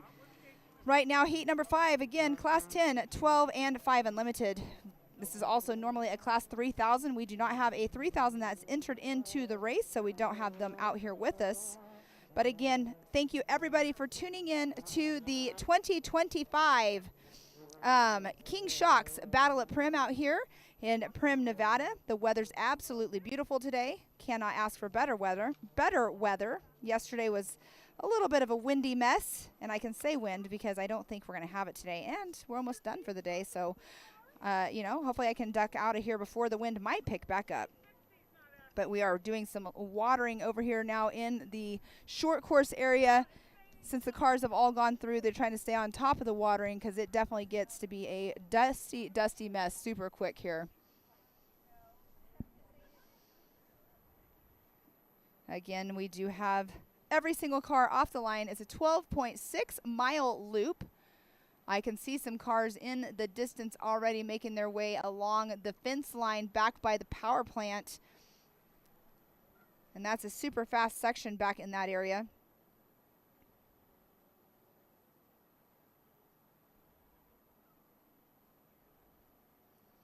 As we are sitting here waiting patiently for some cars to come in sights of our camera view, I do have to give it up for our Believe Cam, our whole entire Take It Live crew, Hammer King Productions. It's been an amazing job out here for this short course, and the drone footage has been absolutely amazing as well. So you guys at home, I mean, we are bringing you guys a live show from Primm, Nevada for the King Shocks Battle at Primm out here for Snore.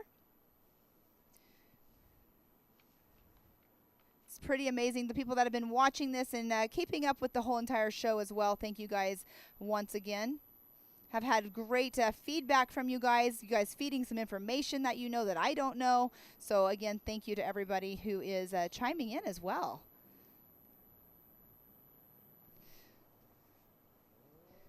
All right, I hear in the distance some of these 10 cars. Class 10 is definitely has my heart. Being a previous Class 10 racer myself, I love watching this class. It's a lot of fun. It's competitive. Not as many cars as the 1600 class, but it's definitely a competitive class. So as soon as we can, we will get you guys some live camera views.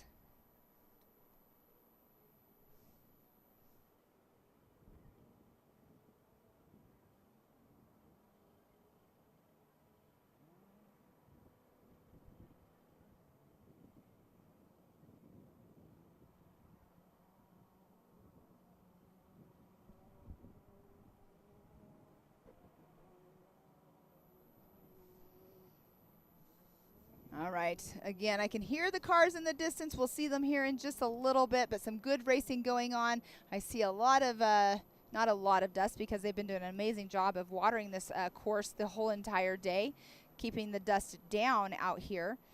There's a lot of power plants around us and everything, and it just makes it so much nicer for the racers as well on some of these sections where we don't need to have the dust. Warming up out here. Yesterday it was a bit chilly pretty much all day long. Today I can actually take my jacket off, so that's always a good thing. But we should have some cars here in just a moment. They're heading out towards over where the hot pits is at, so they should be coming this direction here. Probably in the next couple minutes I should see some cars in this area over by what we call the dike jump, which is actually right there at the bottom of the screen is actually the dike jump. Pretty much you see the watered course towards the bottom, and then you have a road that's straight in the middle. That is where the dike jump actually is. And again, we should see some of those racers come in this area here momentarily. But while we're at it, again, thank you, everybody. Once again, I know I keep saying it, but thank you for tuning in out here for the 2025 Justice Brothers Series Snore Racing in association with Hammer King Productions for the live stream out here for the 2025 King Shocks Battle of Primm.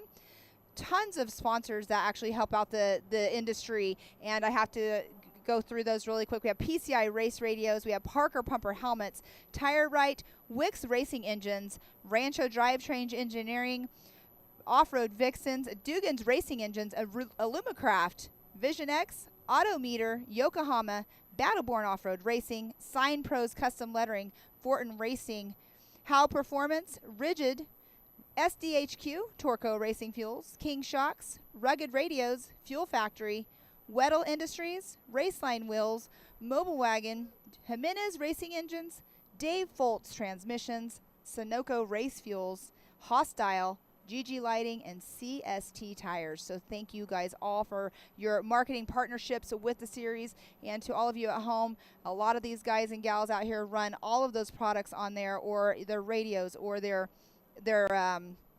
transmissions, the power steering performance by Howe. So if you're building a race car, make sure you go on to the snoreracing.net, and you can go to the bottom and you can click right on any of these sponsors that help out, and go ahead and give them a call. But here we are right now on our infield. Shortly, we're going to have our first Class 10 car with a pretty decent gap right now, as the second place car that I'm watching here getting a little bit squirrely off of the jump. But we do have two cars that should be coming in here in just a moment. Into my sights, and you can see them both down there at the bottom of the screen. They are in the King Shocks infield. As we are watching, let me see who that one is right there. That is the 1008 of Tyler Mills. Tyler Mills was our first place finisher yesterday. Right now out in front, trying to create quite the lead. With right behind him is the 1055 of Tom Coons. So Tyler Mills getting ready to go over that jump and go down into that 15-mile-per-hour zone. As you can see, he has entered into the timing loop. They will be doing 5 laps, as all the races this afternoon are 5 laps. So we do have Tyler Mills right there. He is our race leader, but Tom Coons is not too far behind him.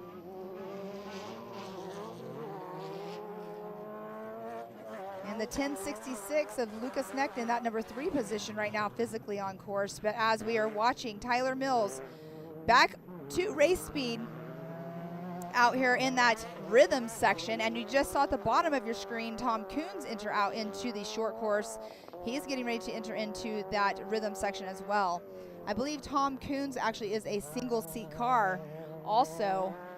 So we were just talking with Daniel Dean, and he was him and his co-driver were talking about being in a single seat out here is a little bit difficult.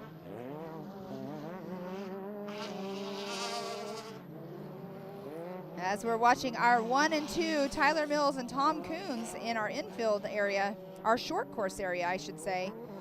Tyler Mills just went over that lovely tabletop jump that we had some drivers talking about yesterday. The wind was carrying them a little bit farther than they should have. Tom Coons exiting out of the short course. At the bottom was Lucas Necht in that number 1066. That is actually in on the short course right now.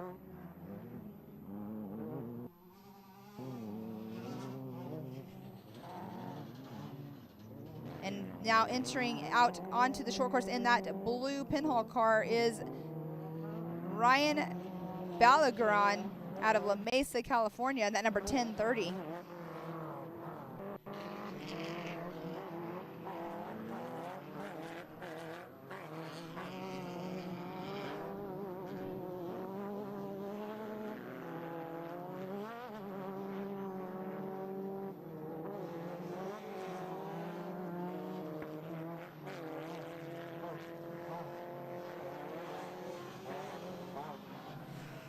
Right in front of me, all kinds of action going on, all kinds of cars coming in. The 1267 making their way through just now. I'm not sure if they're the first 12 car to go through, but I'm pretty sure they are. Yeah, and there's another, our 10 car that rolled is right here in the mix. That rolled yesterday, I should say. Let me rephrase that.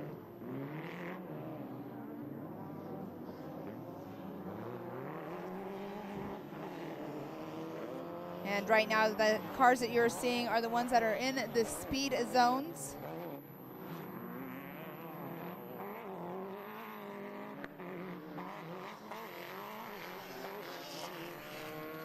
All right, you are watching the 1220 right there, making that left-hand turn. The 1220 of John McIntyre. We have 3 cars actually going neck and neck there.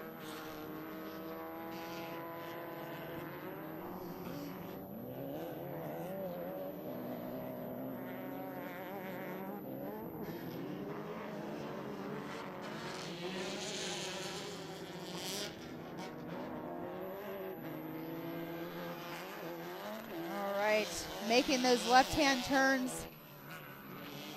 That is actually right now, I'm so sorry, that is actually the 1220 you're seeing right now.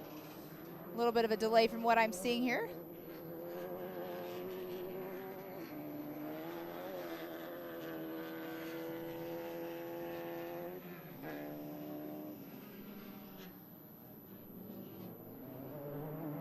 These cars are definitely spread out pretty evenly out here between the 10 cars, the 12 cars. Have some 5 Unlimiteds in my sights as well. So right here in this short course, or the infield here right in front of me, lots of action going on. And there, that is Miller right now making that left-hand turn. Dane Miller in that Class 10.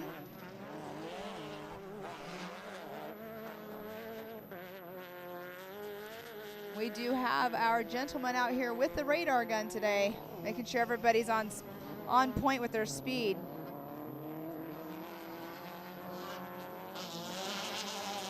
As we're watching Miller make his way over the last jump before the speed zone.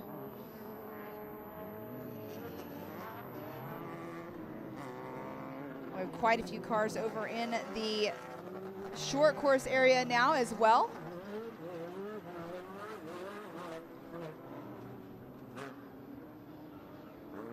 As one of our first 5 Unlimited car just now making his right-hand turn onto the short course.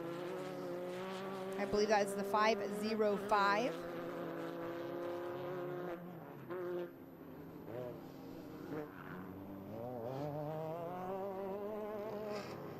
All right, that is our speed zone and our finish line right there where you see the cones.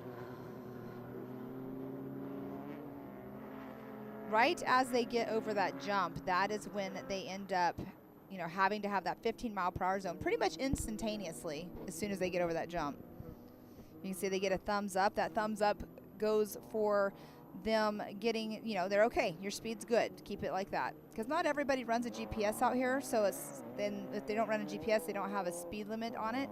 I jokingly told somebody yesterday to turn on your Waze app, and maybe you'll also see where the traffic jams are as well. I'm totally joking, but Waze, I mean, it will show you your speed.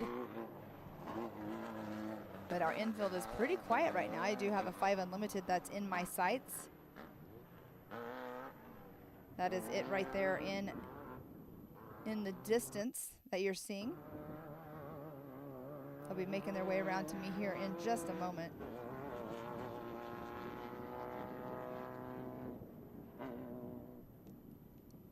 We should have had 23 cars take the start. Again, I'm not sure if all 23 cars did take the start. I didn't see the last couple cars that were on my numbers here take it, but 23 cars in total.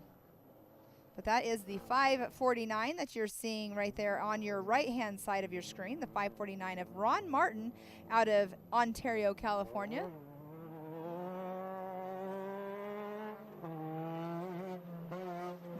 his way around. That hairpin turn right there does not look anything like what it actually is. That hairpin turn is rutted out. It's rough. It's got a high bank on it. That's where we had a rollover in 1600 yesterday. And again, after this jump that you see Ron on, that right-hand turn, it's same thing, same exact kind of jump. We did see some people bicycling it earlier.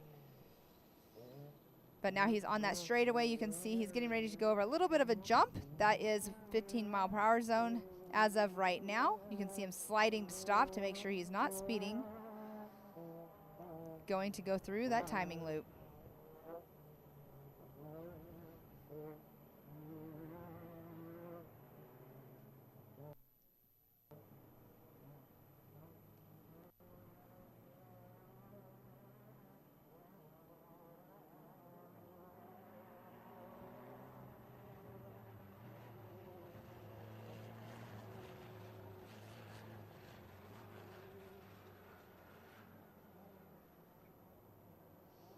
All right, so our drone is actually trying to get you guys a little bit of a vision for that. You can see all the lines; those are the ruts. They're not shallow by any means.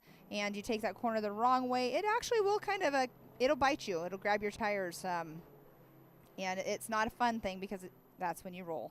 But this is one of our hairpin turns right here that is super tight for the drivers. Saw some rolls, like I said, in it yesterday. And today, so far so good. We did see a couple bicycles in it, but nothing too big that happened.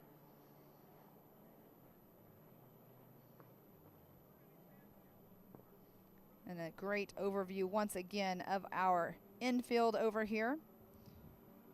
You can see how the course just zigzags all over the place. We have a 12.6 mile loop is how long of our course we have. And again, right now we are on heat number 5. And heat number 5 includes Class 10, Class 12, 5 Unlimited, and 3,000. We do not have any 3,000 entries. Our start-finish line closes at 2:10. So you must be able to finish before 2:25. They do 5 laps out here. And then after that, we will move into our Powderpuff race. They will do a 5-mile loop. That of 5 laps. And then in our heat 6, here's what we have left for the day after Powderpuff. Heat 6 will be our Class 7, our 1450s, and Class 2000. And then to close out the day, heat number 7 will have our Class 1s, our unlimited trucks, and our 6100s. So that is what we will have for the rest of the day out here. As we are watching an overview of different, you can see there's race cars all over the course. You can see them all spread out, and that is a great view of them.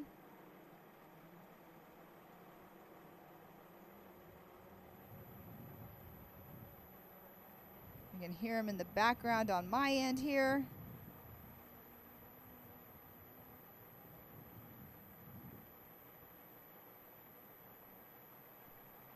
You can see them in the distance. That's one of those super fast sections right there. That you can see that it's like an S turn. Going to make that right into the left, and then that's when they go back over towards the hot pit area, I believe.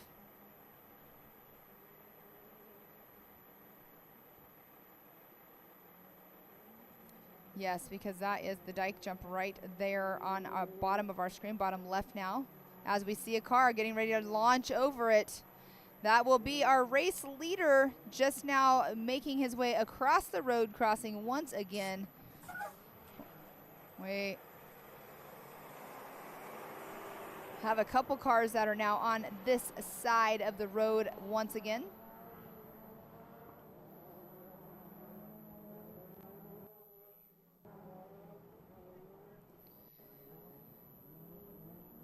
And that is the hot pits right there on the middle right-hand side of your screen. And here we have here shortly, we do have our 1008 Class 10 Tyler Mills right here in the short course, our race leader out of Peoria, Arizona. And right now the one that we are following, that is our second place, Tom Coons. So right now, Tyler Mills has had a super clean race, no issues whatsoever, making that right-hand turn. He'll go over the jump that's right in front of me to enter into our speed zone for our timing loop. Looks like he came in a little hot here, sliding out, making sure he is under the 15-mile-per-hour speed zone.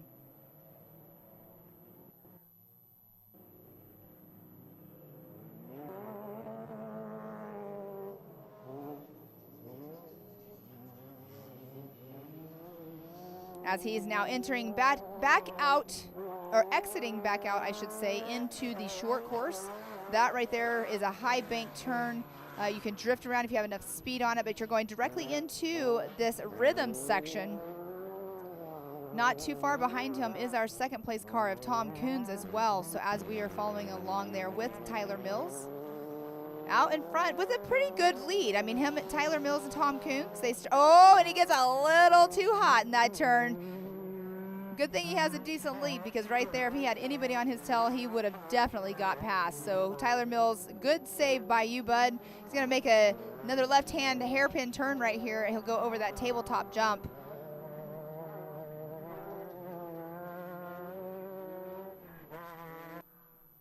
And once he goes over that tabletop jump, it's a right-hand turn. It's a long straightaway. As Emmy was saying earlier on, it's about a mile long of a straightaway, but at the bottom of the screen is Tom Coons as well. But race leader Tyler Mills, you can see he is on the gas. That's a super fast section right there. I mean, it's not really rough at all, because there's no reason to have braking bumps or acceleration bumps.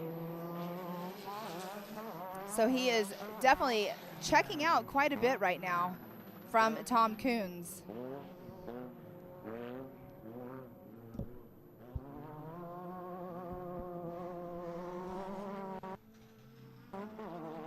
And that right there is where is a open right-hand turn where you can keep your speed up.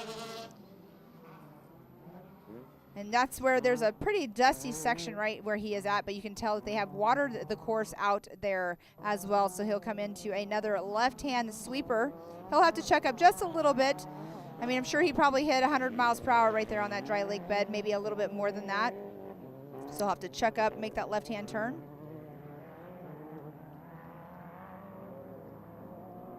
But Tom Coons, he shouldn't be too far behind him, but Tyler Mills definitely looks like he's checking out quite a bit.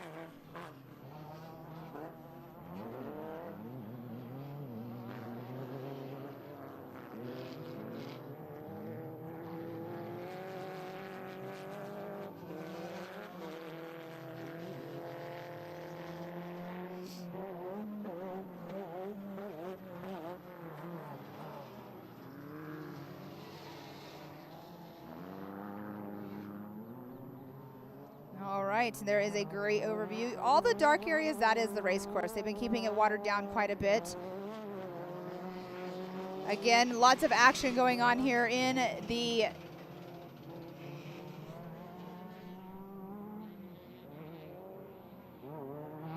I keep wanting to call it the short course in front of me, but it's not short course in front of me. This is our infield, our King Shocks infield. As going across here in front of me, you guys will see in just a few minutes, I believe that's him right now on your screen to the left. That is John Pellicer, our president of SNOR. Has his son, Brian, riding with him in that co-driver seat.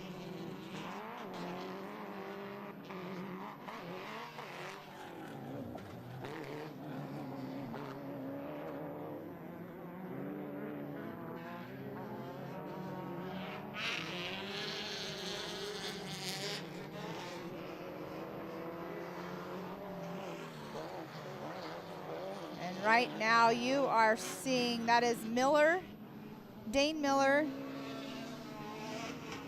in the 1098. A couple different cars. So Dane Miller's up in the top right hand. That just went over the jump, entering into the timing loop. Getting ready to go into that right hand hairpin turn. That I believe is the 1207. Oh, sorry, the 1220, excuse me. The 1220 of John Mancanteri.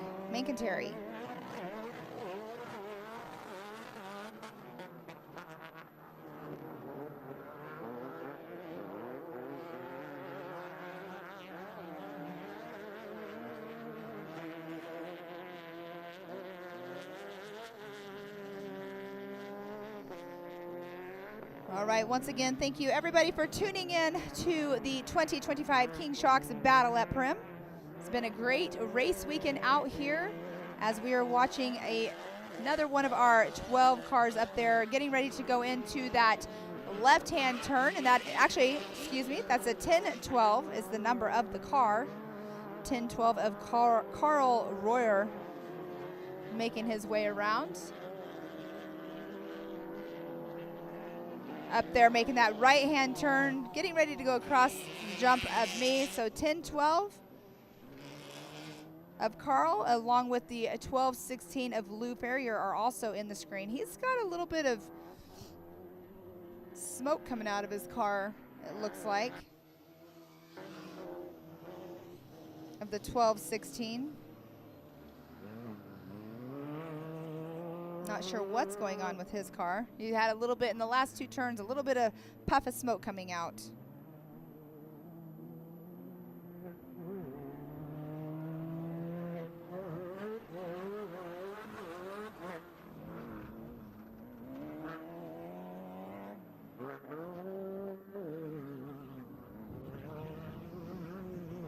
I can smell it too. It smells like a little bit of burning oil coming off of that twisted 1216 of Lou Farrer.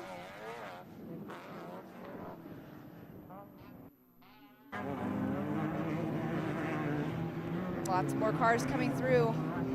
The 1266, David Matsu. The 505 of John Canavo.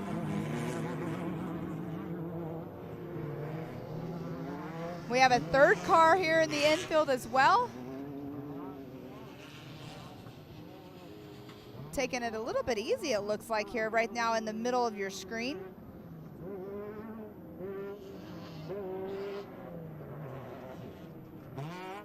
Taking it super easy. Not sure if they're having some issues or they're just chilling.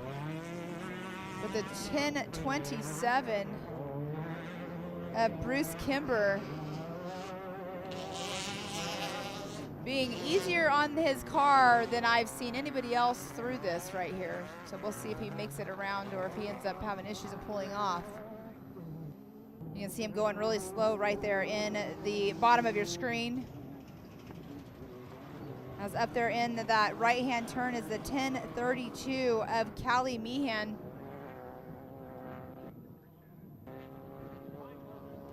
Just now entering into the 15-mile-per-hour zone.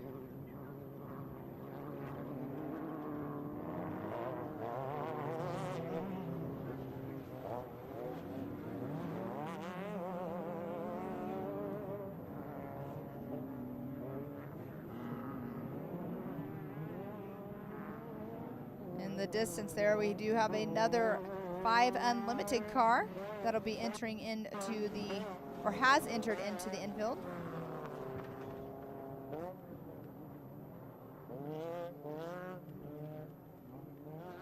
And again, this is heat number 5 out here. We have our Class 10s, Class 12s, 5 Unlimiteds on course right now. They will be doing 5 laps.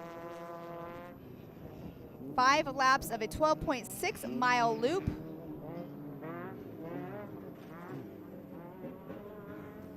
As we are watching, making their way around this 5 Unlimited. We'll get the number here in just one moment. The 521, I believe, of Randy Poling.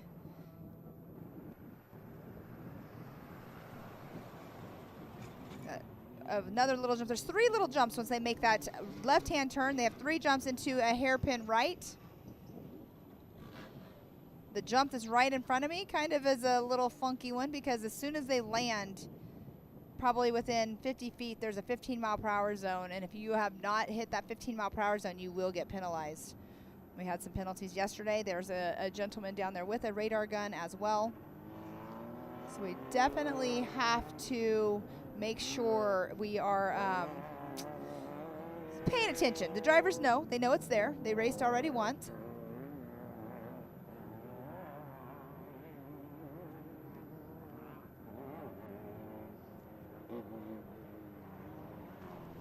good to see. We have our drone pilots also chiming in, you know, watching their work as well. You guys are amazing, by the way.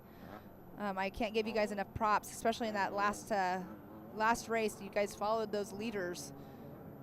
One drone followed the leaders for the most part all the way around the race course. That was pretty amazing to see. So you guys are awesome. Can't give enough props to our media crew, our Hammer King Productions, bringing all the live action to you guys at home. Our Take It Live crew, our Believe Cam, that's all one big happy family of bringing everybody all the live show.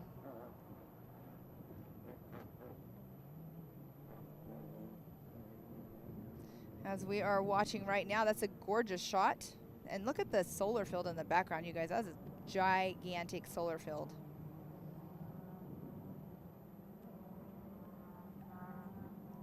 Can't give enough thanks to this area as well that allows us to come out here and race. Lots of racing has happened out here over the years at Primm, Nevada. The short course area that they start in, that used to be a core track. I know Greg Boyer's on here watching too as well. He used to race out here on the core track. I'm sure a lot of these guys did. Guys and gals. As here in just a moment, you guys will be seeing the 549 Unlimited entering into the short course, or not short course, I keep saying that, the infield right in front of me.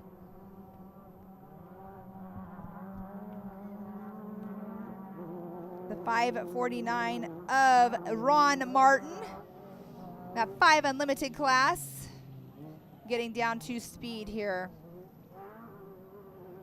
The 15-mile-per-hour speed zone. And you guys, our race leader is going to be entering in right now. You can see basically in the middle of our screen right now is our race leader of Tyler Mills, with a decent gap, because in my sights I can also see our second place car of Tom Coons. So Tyler Mills definitely checking out as much as possible, as we're right now over the car of the 549 of Ron Martin, watching him go out into our rhythm section with a decent speed right there. It kind of looks like he's just kind of riding the wave is what it looks like. But there you do see Tyler Mills in the 15-mile-per-hour speed zone. Wow, quite a bit of a lead, I'm telling you, right now over our first place over our second of Tom Coons. As we're now watching Tyler Mills exit out into the short course. You can see everybody's taking that turn just a little bit lower. It sets them up better for the exit of that apex.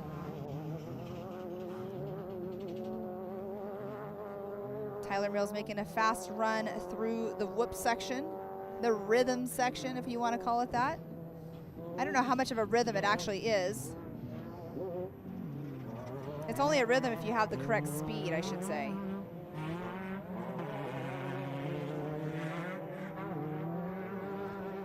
As we are following our race leader of Tyler Mills, we should have Tom Coons also out in that short course area as well.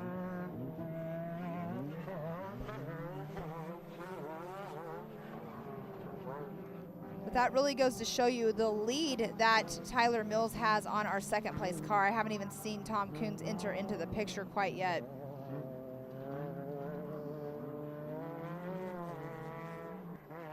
I believe that was more than likely they're either on lap 3 or they're going into lap 3 right now.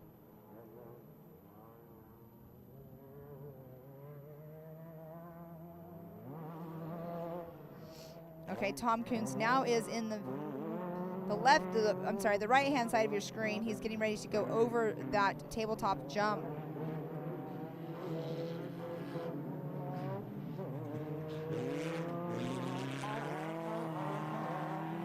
Oh, almost blew that turn, just barely kept on it.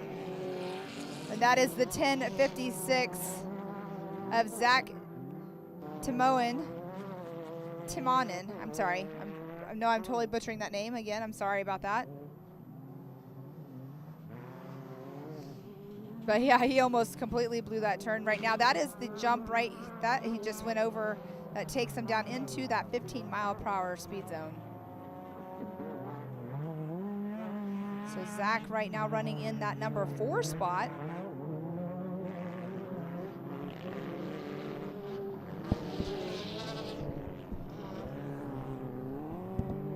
And now entered into the screen the number 1030 of Ryan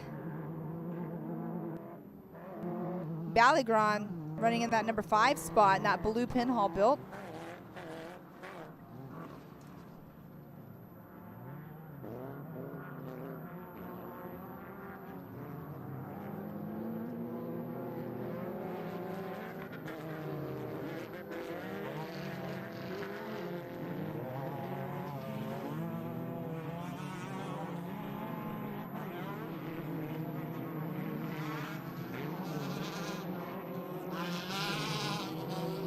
I believe that is in the top left hand. I believe that is the 1066. Up there, there's the blue 1030 of Ryan running in that number 5 spot.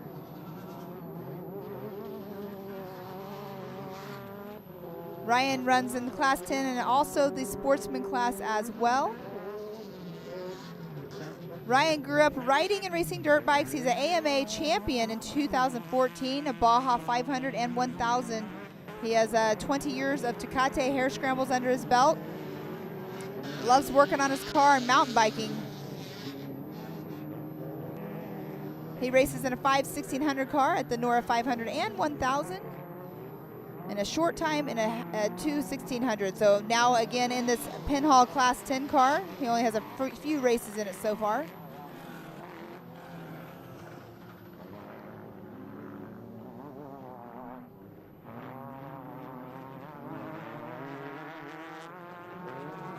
Oh, and just in front of me came through again.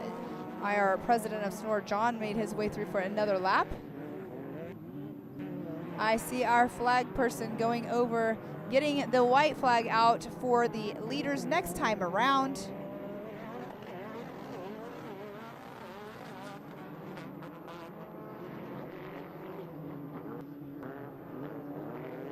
So what a great job by all of our racers out there so far.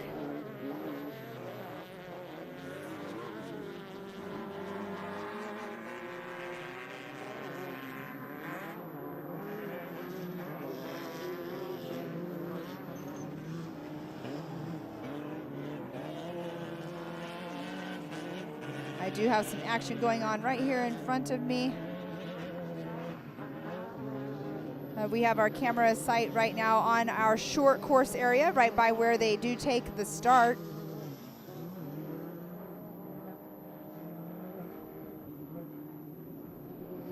As the 1207 did just make their way through the start-finish line here. I will call off the numbers, even though I know you guys are not seeing it at home, just so you guys know where they're at. So the 1207 just now made their way through here of Mike Whitcomb. The 1220 of John McIntyre made his way through as well. Just to keep you guys kind of up to date of what's going on, here we are back with live racing, or live drone footage, I should say. That is one of our 5 Unlimiteds. I think that is the 549 possibly. Nope, the 521.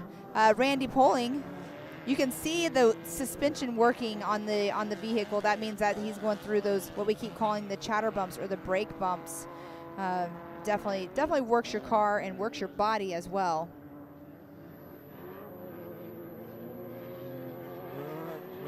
Making into that right-hand turn. That turn right there, you can just see the ruts that have been created in that turn there.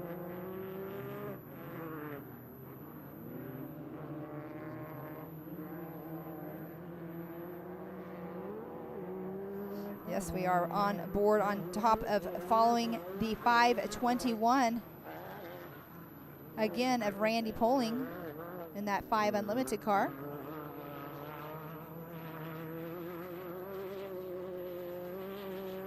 It's a fun section right here. You can see the brake bumps and the chatter bumps and everything as well, but it's fast. It's open. Like, you don't really have to let up a whole lot in the turns as well. So he's now making his way back over towards where he'll go around like a maintenance building, and then he'll go by the hot pits.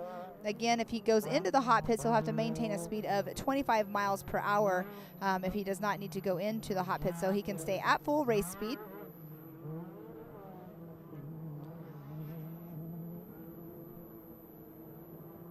All kinds of rules, and if you don't follow the rules, you definitely end up with the penalties, as we did see some of those guys and gals get some penalties yesterday.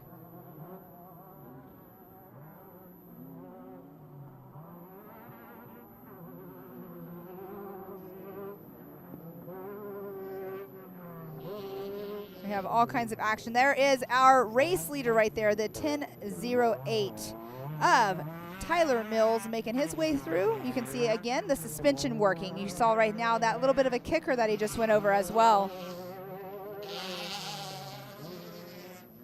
So this is that hairpin turn that's it gets super deep, because you can go into this one. It's more of an open turn in a sense. So you can actually keep your speed up a little bit, but the ruts are definitely getting super deep there, or really deep, I should say,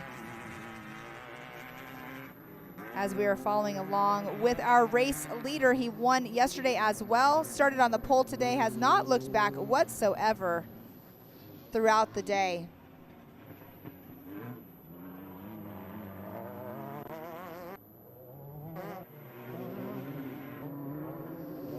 All right, circling back around here.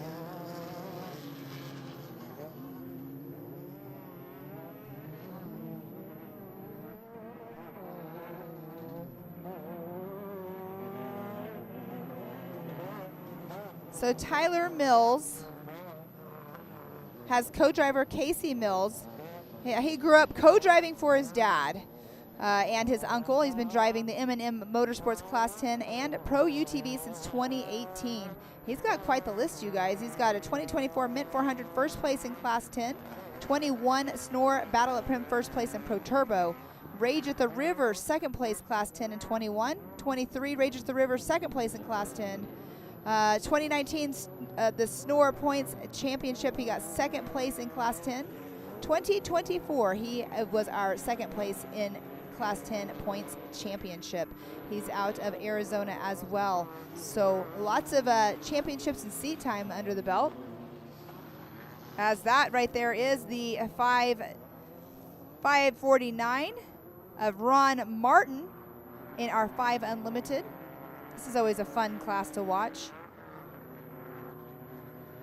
I mean, I don't know which ones aren't fun, actually. They're all fun to watch. Hope you guys have enjoyed watching the live stream today, bringing you guys all of the action through the day here for all of our racing that's going on.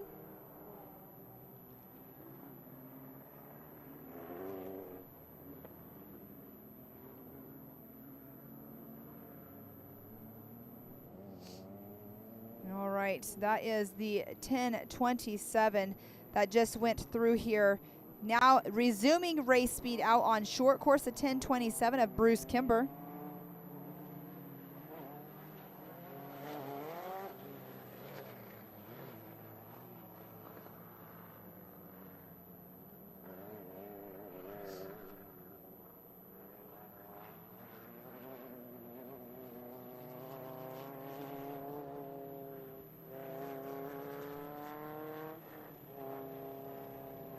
And right there, that is our timing loop that we are looking at there. That is where they will go through and get their timing.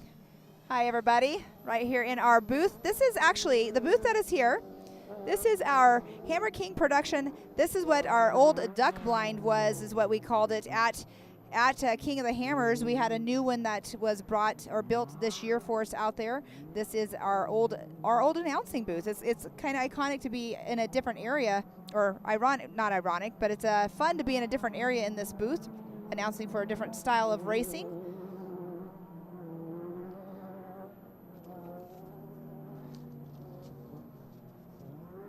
I say a different style of racing. This is what my background is, though, is desert racing. I don't like to talk about myself, but you know, this is a fun race. Personally raced this for a few years, and as we're watching, though, our race leader, the 10008 of Tyler Mills, again out of Peoria, Arizona, won yesterday and today as well. Our drone following along with him. There's 3 little jumps right here before he goes into that right-hand turn.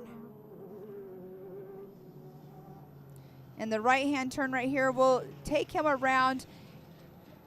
He will be getting the white flag this time around. It is in hand of our flag person.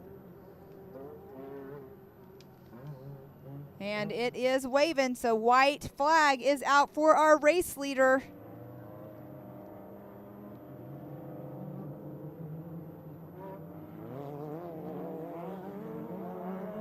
And back on the gas right there where you can hit that white sign right there says resume race speed. So that is what he is doing.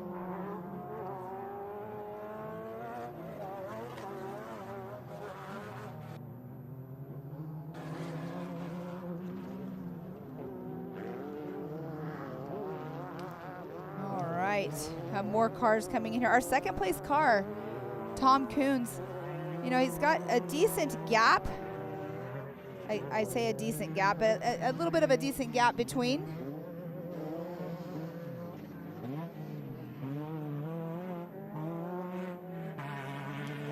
A decent gap between him and Mills.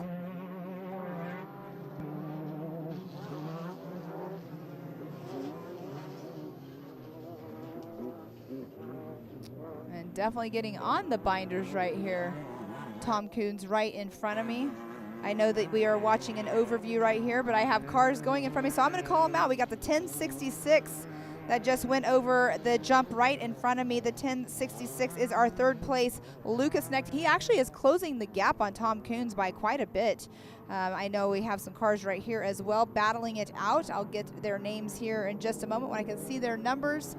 But while they are going, we do have a 5 Unlimited, the 521 crossing over to of Randy Poling. I'm not sure if he has been lapped or what's going on with him, but here we do have, let's see, the numbers on these cars.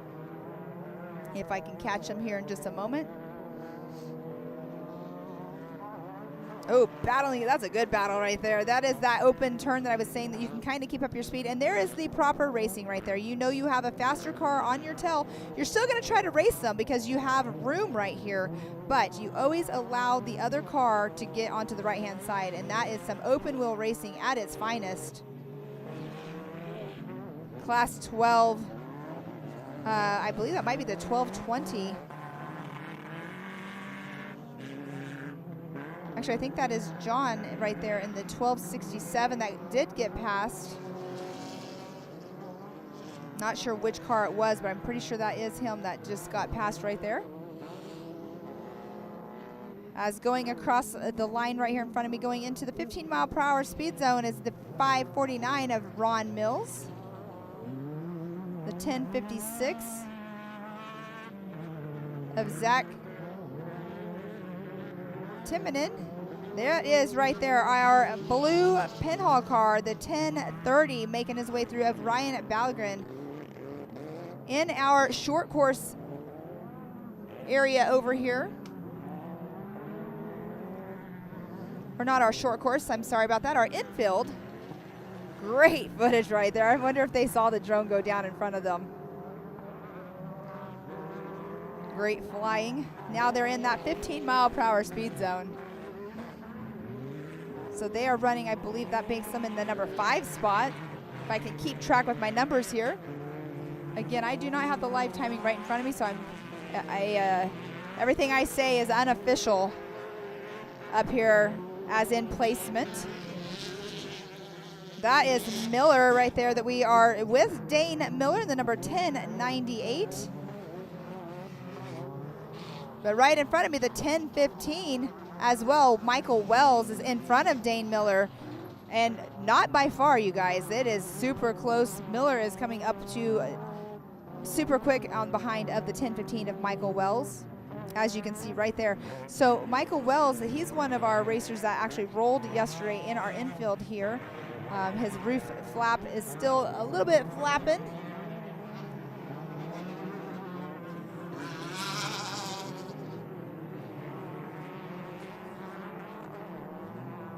As we are watching back up to race speed, that is 2 Class 10 cars right there. Once again, of Michael Wells in the 1015 and Dane Miller in the 1098 battling out, going almost side by side in the rhythm section. Can Miller make up ground right here and make a pass going into the inside line?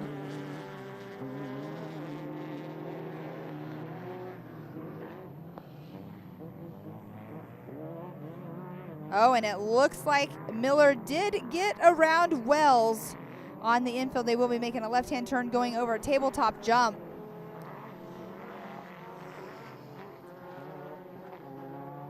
And now we're here with the 1099 of Matthew Ziomek.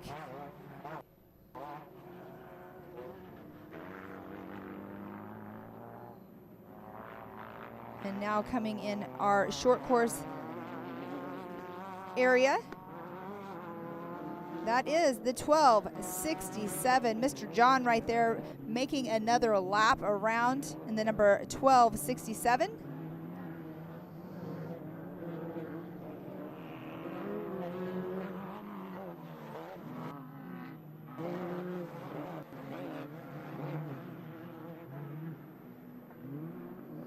Making his way through. Now we are back here to our short course. He's giving you a little bit of a preview of the track, I should say. You got 3 little jumps right there. You're running the course backwards, sir, as in the drone pilot. Just kidding, not one of our racers. 1220 right here making his way around. 1220 of John McIntyre. You can see the jumps getting a little bit of air there. That's the left-hand turn. That's definitely a little biter. We saw, again, a rollover there yesterday. As we are watching John go into that right-hand turn, the ruts are definitely getting gnarly in there as well. We're riding along with him on our infield. There's the jump that tells him it's time to slow down, and there he is entering the 15-mile-per-hour speed zone.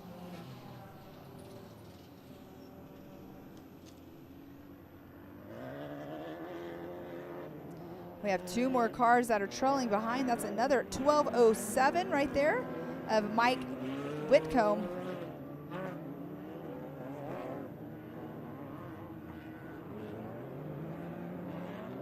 I did make the number as a Class 10 car that was behind Mike Whitcomb. I did not get that number. I apologize.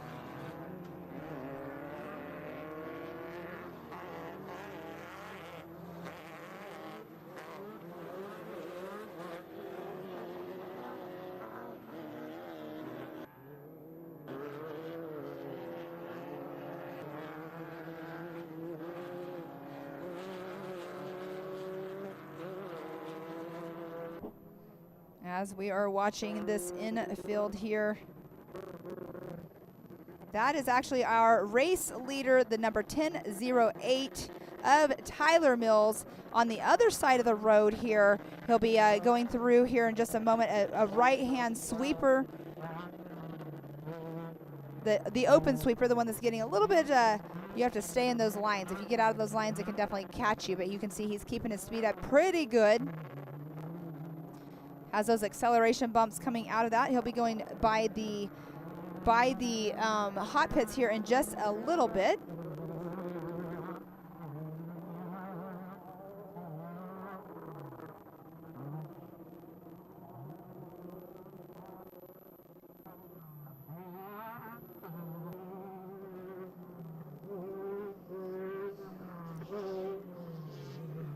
As we are watching, I believe that is the race leader right there, the 1008.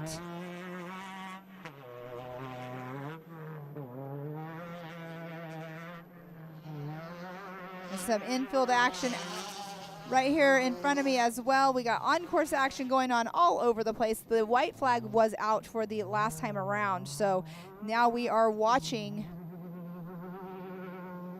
I'll get the number of the car here, the 10 1032. That is the 1032 of Callie Meehan.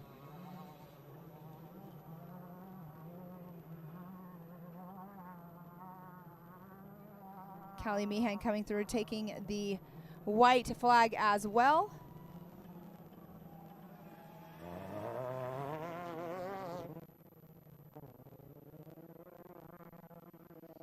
And once again, back out on course.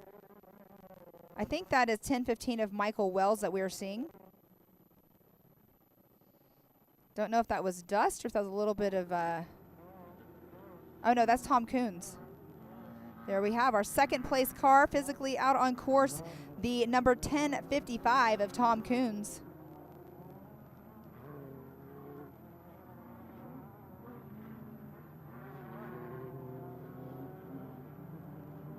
Making his way around.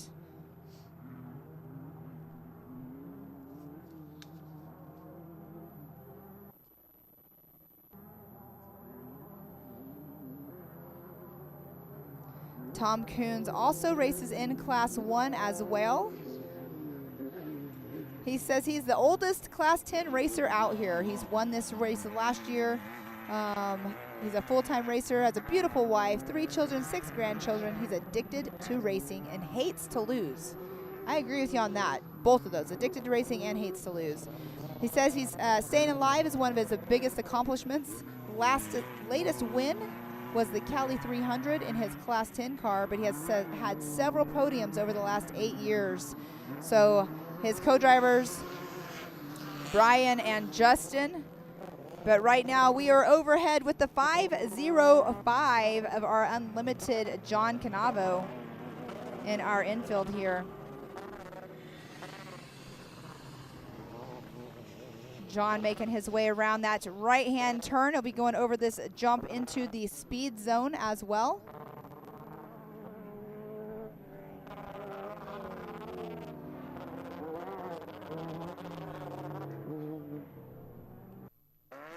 Going through our timing loop with our drone pilot following him, giving you some racer perspective, for the most part, drone footage. As John entering back into the short course, left-hand turn into the whoop section.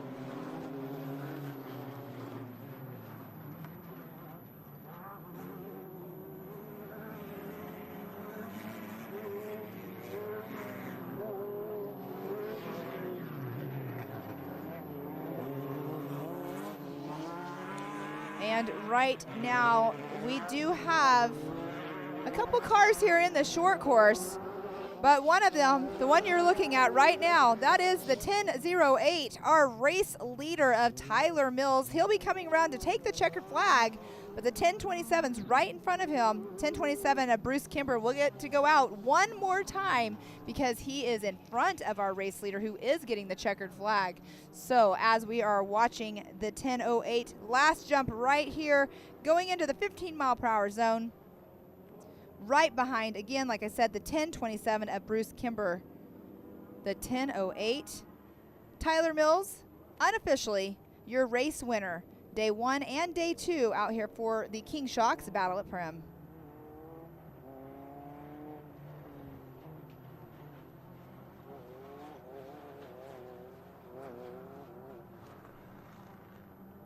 We'll see if we can get Tyler in here once he goes through post-tech over there.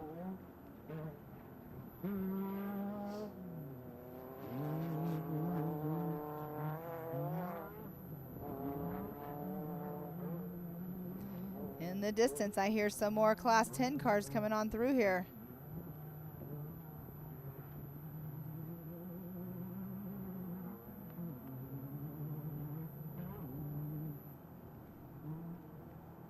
You'll be seeing them here in just a few moments. They'll come into your sights of your camera view.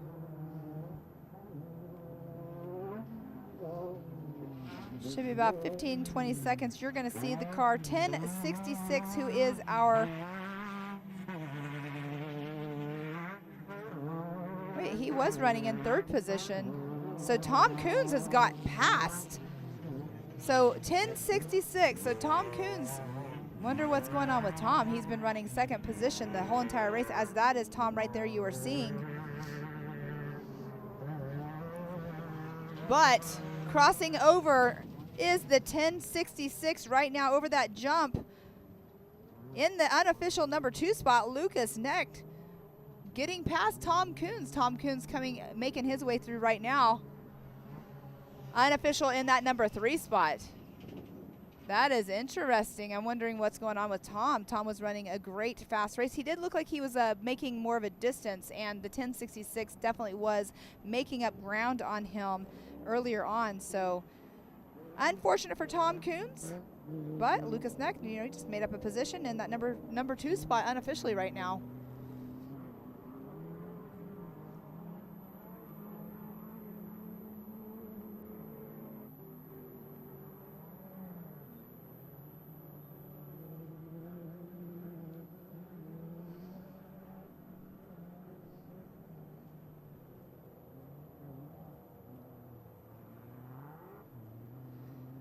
As we are coming on to another race car that is in our short course area.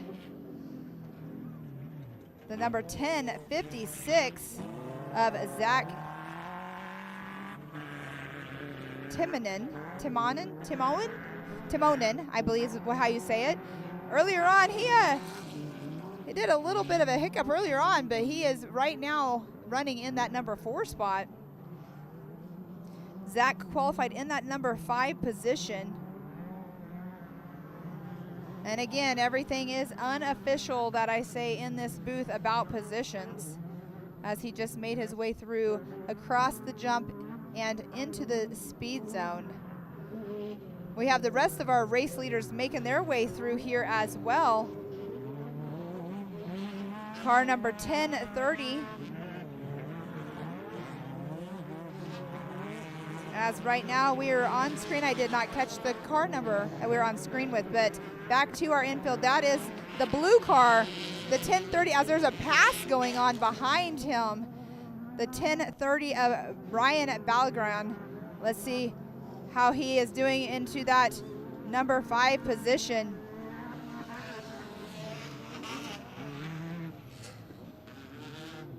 So in front of me, there was a pass going on with the Dane Miller. And I think that's the 521 of Randy Poling that just came in behind.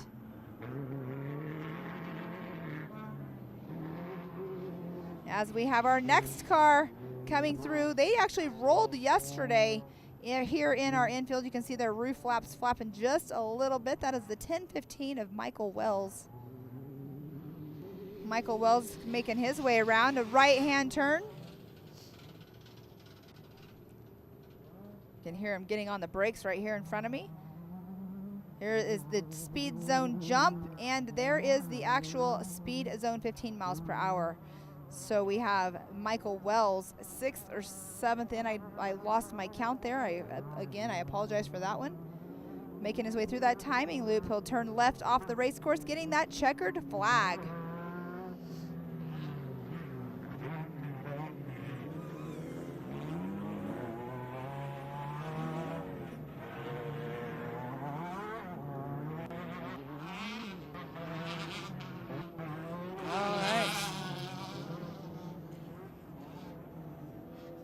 I believe that is our 1032 that we are seeing right now. Callie Meehan.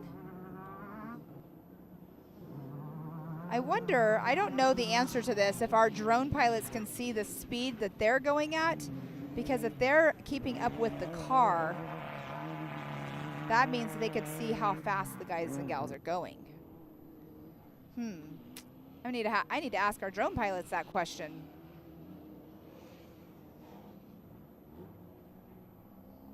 I know that the technology is there for stuff to where you can see like the angles of the inclines, declines, and all of that stuff. But it makes me wonder. All right, the 549 making his way through, but I believe that is our first Class 12 car that just now came through. Did not catch him on camera, But the first Class 12 car of John, who is the president of Snore, out there, I believe, right now, unofficially, in that number 1 position.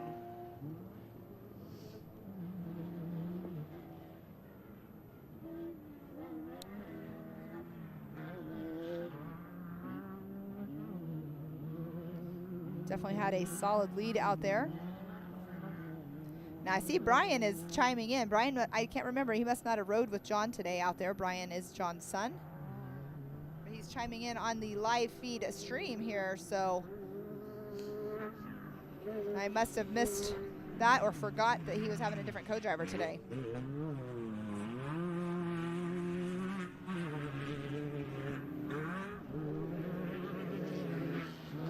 As you are seeing the 10-12 of Carl Royer on the short course, and now we're back here with one of our Class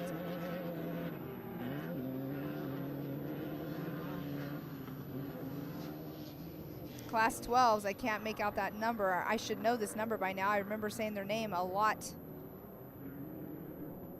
I think it's on the rear of their car, possibly, right there on the bumper. That triangle number plate. I just can't quite make it out.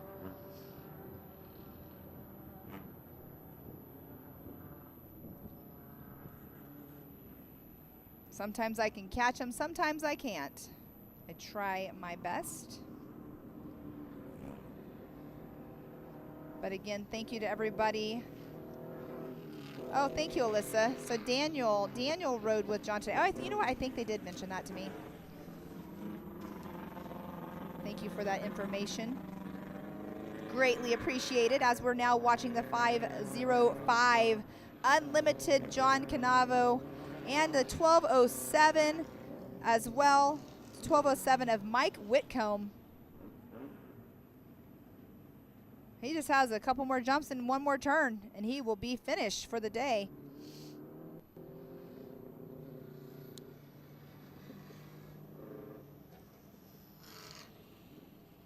All right, great footage right there of the 1207. See on the jump right there? It's warning them. And then right here, you must be at 15 miles per hour.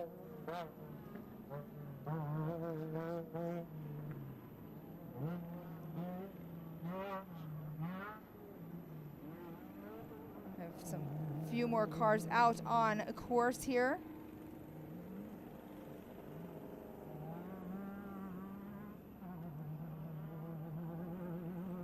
Our next race, our Powderpuff race, should be starting roughly around 2:35. Right now it is 2:16. Start finish line closes here for our Heat 5 at 2:10. The finish should be about 2:25.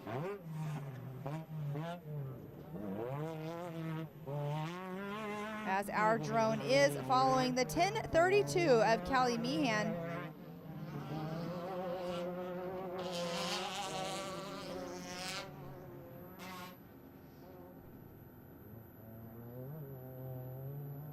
Great footage right there.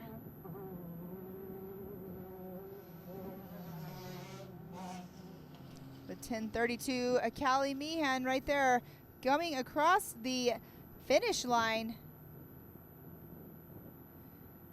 So Callie grew up in the desert, been off-road racing since 2003. She's been racing since she was 11 years old. She got second place in the Class 10 championship in 2017 with multiple Powderpuff wins out of Oak Hill, California.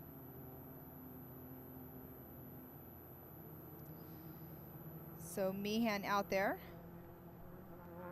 with that finish. And I believe she's going to go right back out for the Powderpuff race, which is next as well.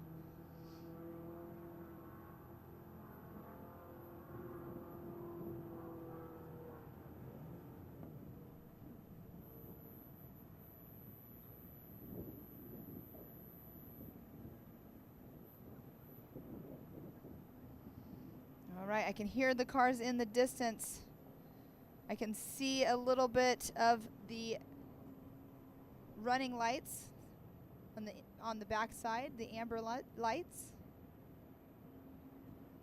So again, we have a few more cars out on the course, and that will conclude our heat number 5 here shortly of our Class 10s, Class 12s, and 5 Unlimiteds out here for the King Shocks Battle at Primm.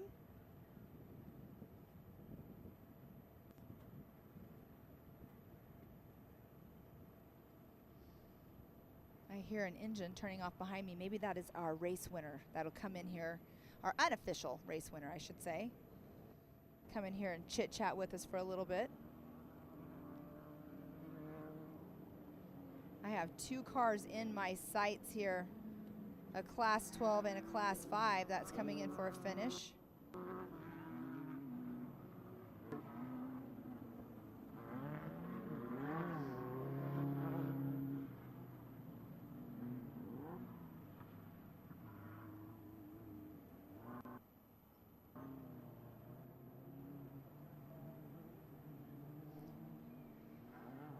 Should be coming into camera view here in just a moment, probably roughly around 30-45 seconds. We do have a Class 12 car that will be coming into sights.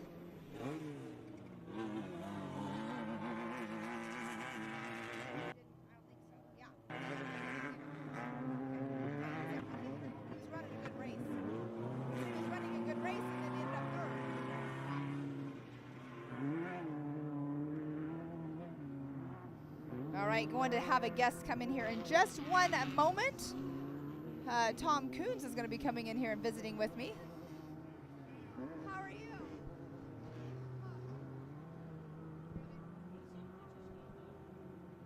How are you?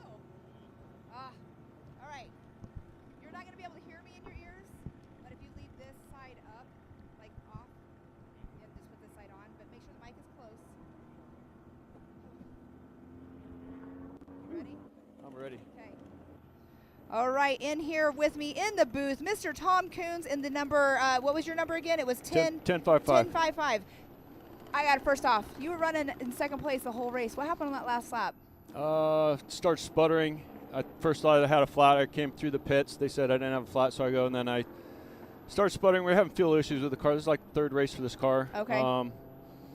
So we're trying to figure that out. Yeah. And I just backed off. I'm like, I've got 50 seconds or something on that guy behind me. So Okay. as long as he's right there. So Yeah. I just let him pass me and just cruised and made it back here. I don't want to run out in the last corner with fuel and be that guy. Yeah, we've seen that. Actually, we saw that in Powderpuff yesterday. I have to give Emmy Hall a lot of flack for it because she literally ran out right here at the end. So you definitely don't want to be that person that runs out of fuel for sure. Come on in here. We're going to get you in the camera sights there. There we go. But no, it was a great race out there. The course from yesterday to today, a lot of people are saying it softened up a lot. So give us your thoughts on the course today. I did some tire adjustments, and it was a lot smoother. I'm the only guy out here running 37s. Everybody was doing 35, so we're just figuring the transmission out. But it's fine. I did some tire work on it, and we gripped. We actually were faster today than yesterday. We dropped a little fuel out, a couple pounds on the car. It was fun. It was Tyler's just gone. He's in a whole nother world, Yeah, he was out front by himself, and then when you guys, I mean, you were pretty close to him, and then all of a sudden it's like he checked out. I got him off the line, which is surprising, and I had him all the way on the railroads, all the way to back corner. I don't know how many mile markers that was, but then I blew that.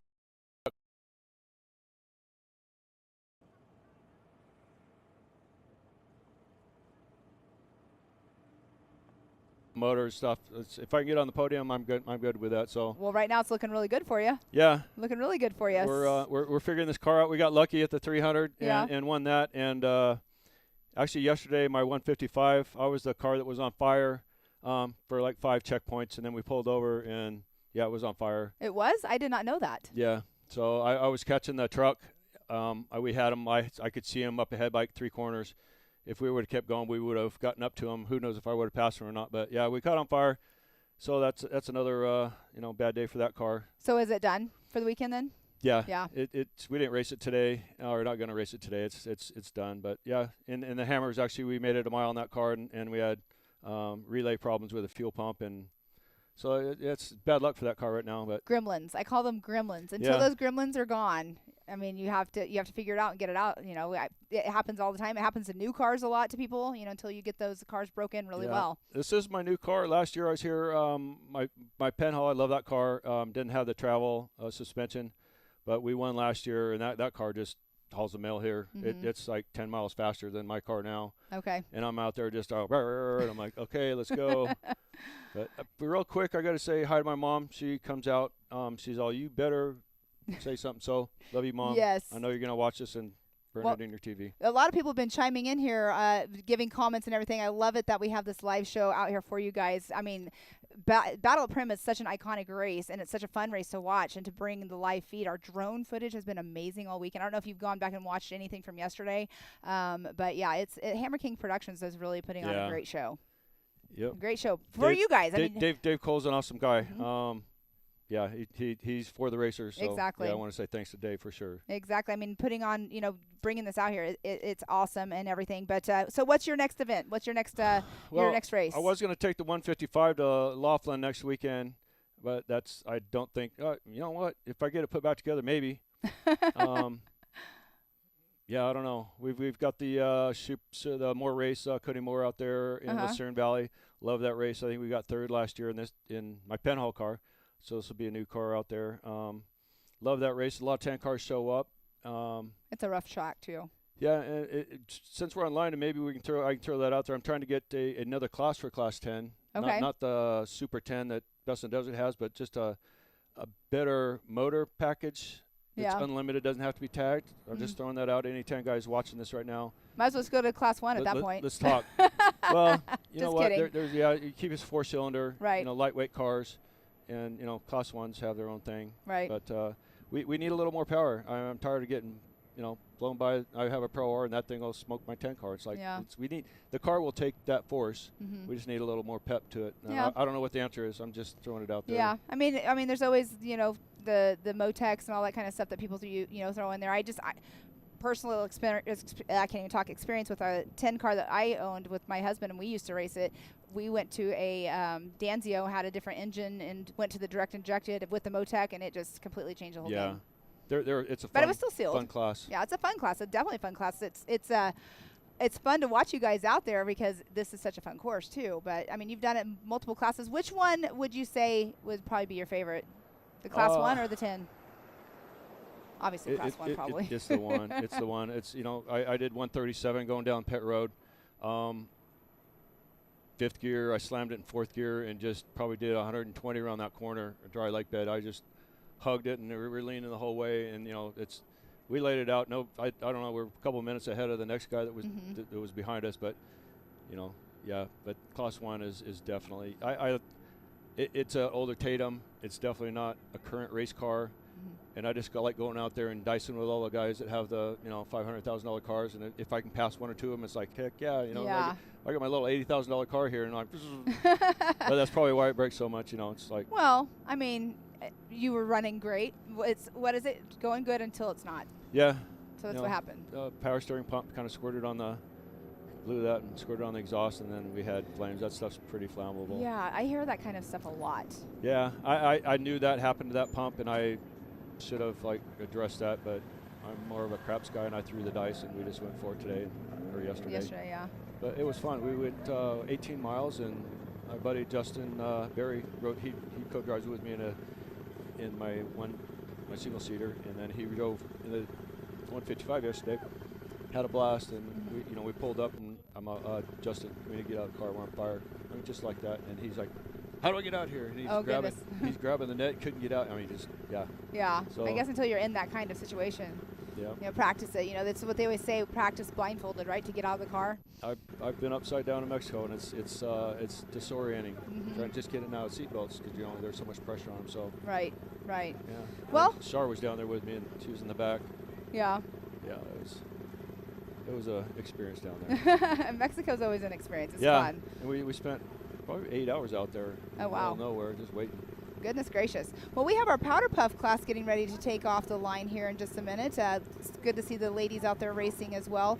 Obviously, we have one of them. It's Meehan. She races in the class 10. She was just out there with you guys. Yeah. And then goes in and does. She was ripping. Yeah. I was watching. Yeah. Doing really good. But I know that you probably are going to go get yourself all loaded up and enjoy some all I have racing. to do is drop the jacks, get the slide outs in, and head back to actually Havasu, and then I got to go to El Mirage, so that's going to be a trip. But yeah, I have to get the cars clean. I'm probably going to stay a day out there. And yeah. Yeah.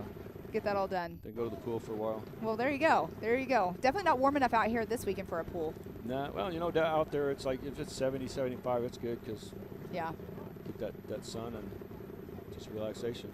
Well, I know that you have a crew of people. Who all do you want to thank that gets you out here to these races? Well, Mom, number one. My wife, number two. Yeah, I drag her out here, and she's like, she'd rather be at the pool. My sister came out, and neighbors from Havasu. Actually, Brian Greeps, he helps me prep the one car. Nice. In fact, he was going to drive today, and I caught it on fire yesterday, so he gets to start the next race in that car. Okay. And as for sponsors, I'm pretty much the main money getting a guy sponsor. It's like I'm not one to go out there and try to get sponsors, but people usually say my wallet. Yeah, wallet. But there's Tensor and Method and Torco Race Fuel, really good guy. Yeah, brings me fuel all the time up to Havasu. So nice. Yeah. Well, it's good times. It was good to see you. Good to see you out there on the course. I was down at, King of Hammers. I'm like, Pam, I said I'm gonna talk to you later, and that didn't work out. So here I am. I get to talk to you again. Exactly. It's a different environment. I always like to see you because that's a good thing. Well, yes, it is. That means you came across that finish line, right? Yeah. Well, again, congratulations. We're gonna get this Powderpuff stuff going.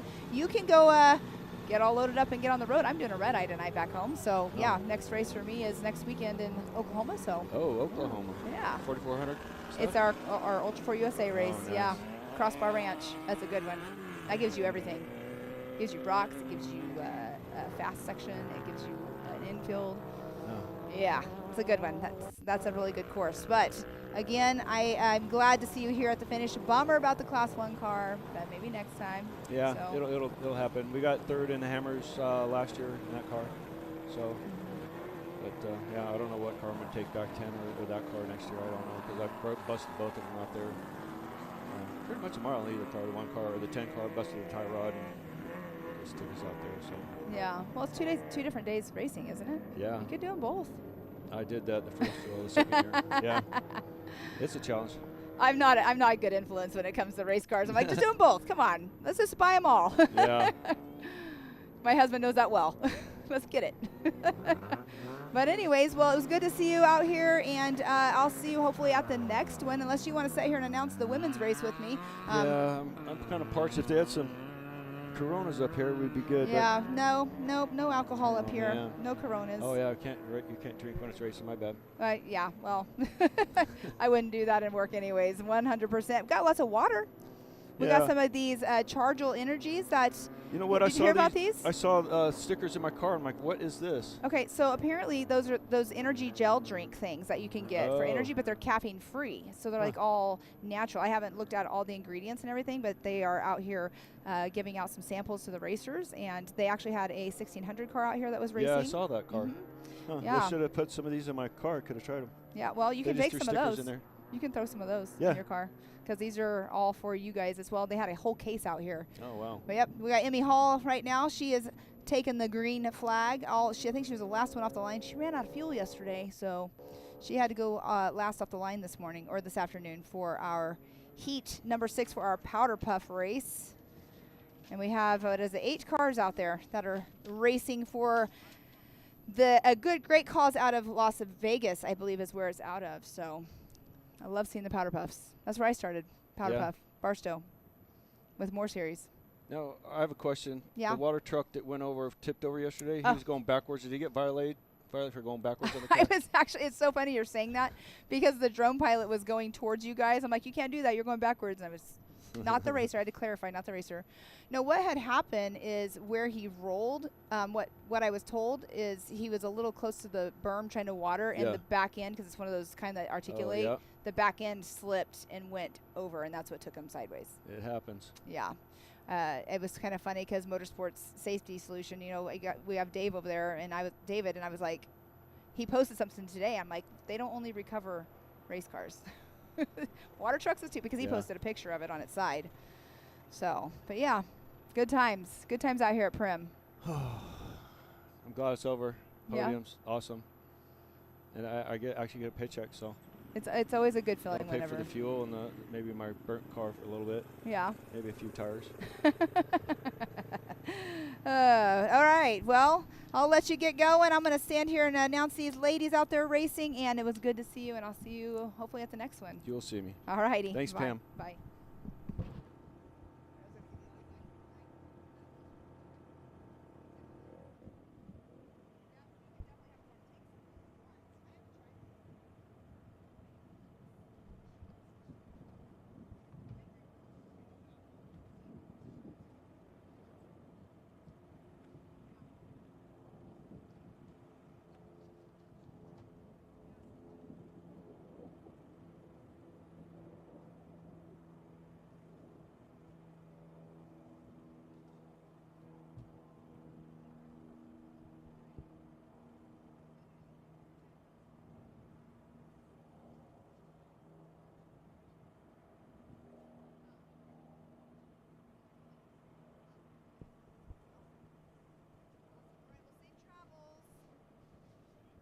All right, bye.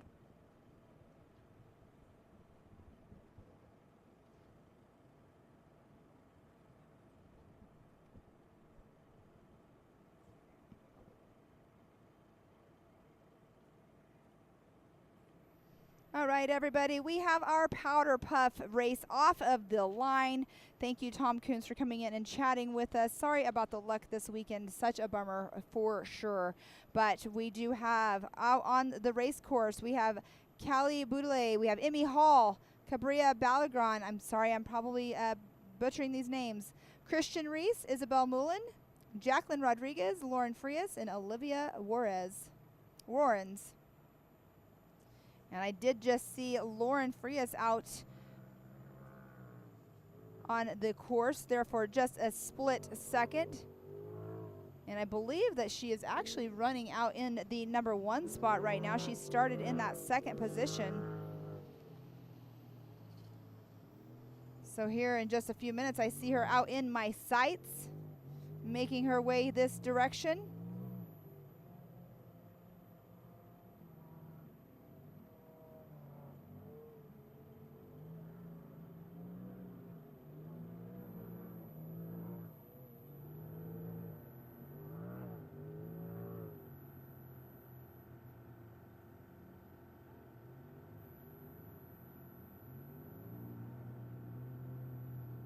All right.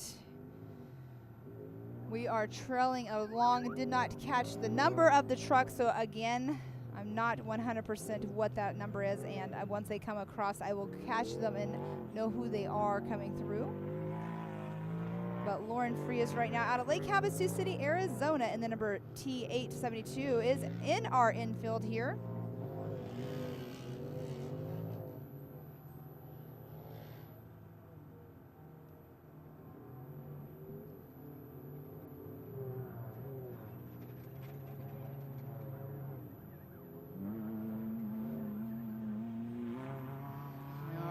Lauren will be showing up here, and there's Emmy Hall right there on course. Looks like she already might have made a pass, I believe. I thought I saw another car right behind her. Emmy Hall in her Miata. She raced this morning as well during the sportsman class. First race off the line this morning.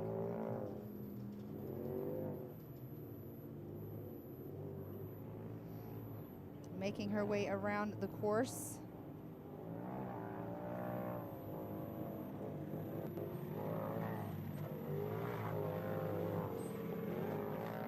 And I believe what we are seeing right now, that would be the blue pinhole car, I believe. That is the...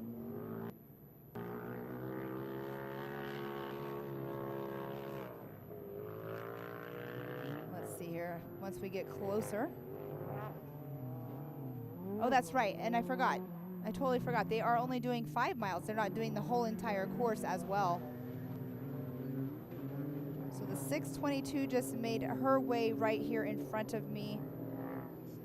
Callie Boudele for lap number 1 of 5.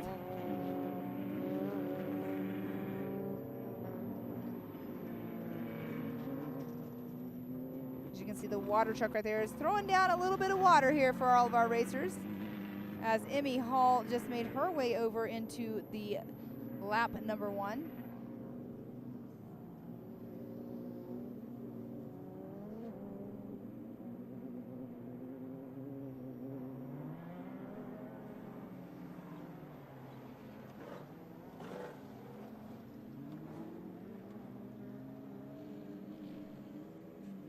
The 1632, Jacqueline Rodriguez just now came through as well. The 1611, Isabel Mullen, all completing lap number 1 so far. We do have Christian Reese that is out there as well, making her way around.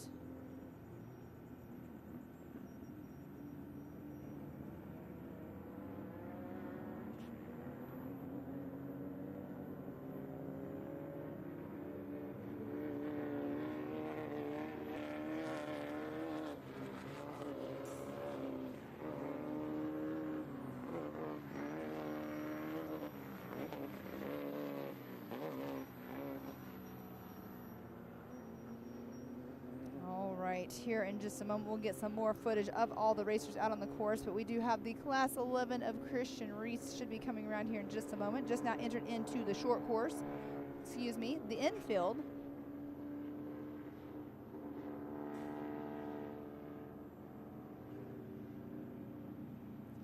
As our water truck is putting down some water to keep the dust down for our racers and our spectators.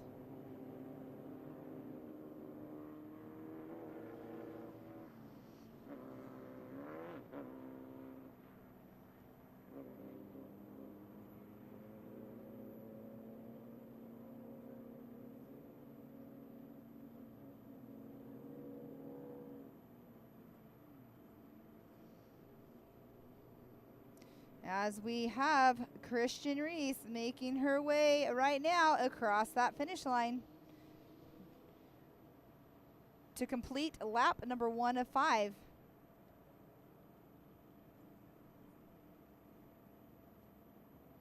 Again, thank you to everybody who is tuning in. We have 2 more races left of the day. We do have next heat up will be our Class 7, our Class 1450 and 2000. We have 5 laps for Class 7. 1450 and 2000 are 4 laps each. And then our last heat of the weekend, our Class 1s, unlimited trucks, and our 6100s. That is what we have going on here.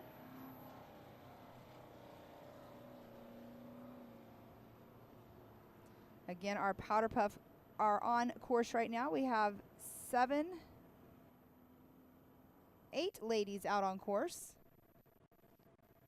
The course is cut down to 5-mile laps. 5-mile laps.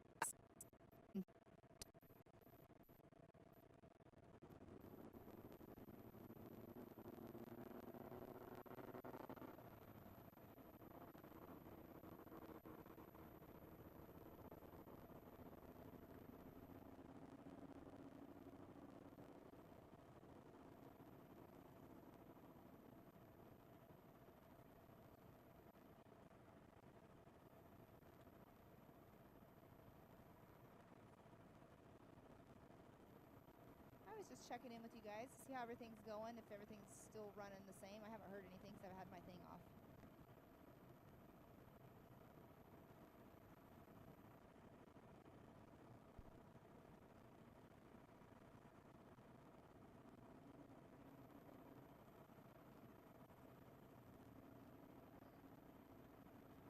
Well, the Powderpuff are actually on course right now, but there's only 8 cars, and they're slower.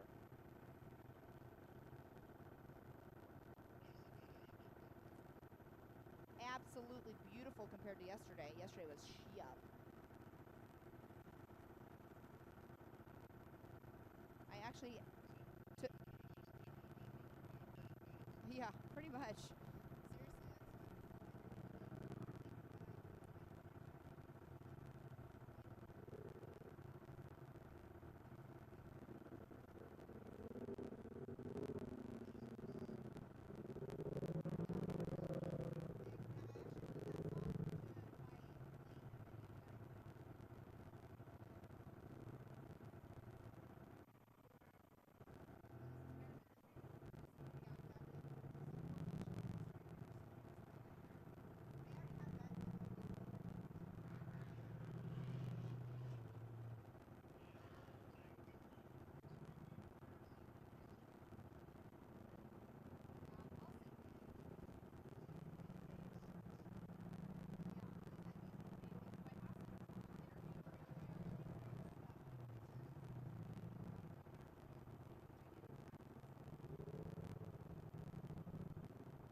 Ready? I still can't pronounce your name. Palacier? Okay, that's what I said then. You had a lot of fans watching, by the way. Yeah, my family back east. Yeah. All right, we're going live. All right, here in the booth with me, I do have once again, our president of Snore, but right now he is in racer mode. He just came off the course here just a little bit ago. John Pelletier, first place, right? Unofficially? Yes. You were looking good out there. Thank you. It was a lot of fun today. Yeah. Really good time. Honestly, I think the track conditions today for me were better than yesterday. Okay. Yeah, it was just a ton of fun. I had Danny Silverwood riding with me. He's a car owner's son, and he did a fantastic job calling it out. We were a little tighter racing today. I had some good competition with Mike Whitcomb in my class. We ran, neck and neck for, almost a lap, and then we started slowly getting away from him, and then there was a 10 car that came up from behind and had to work his way.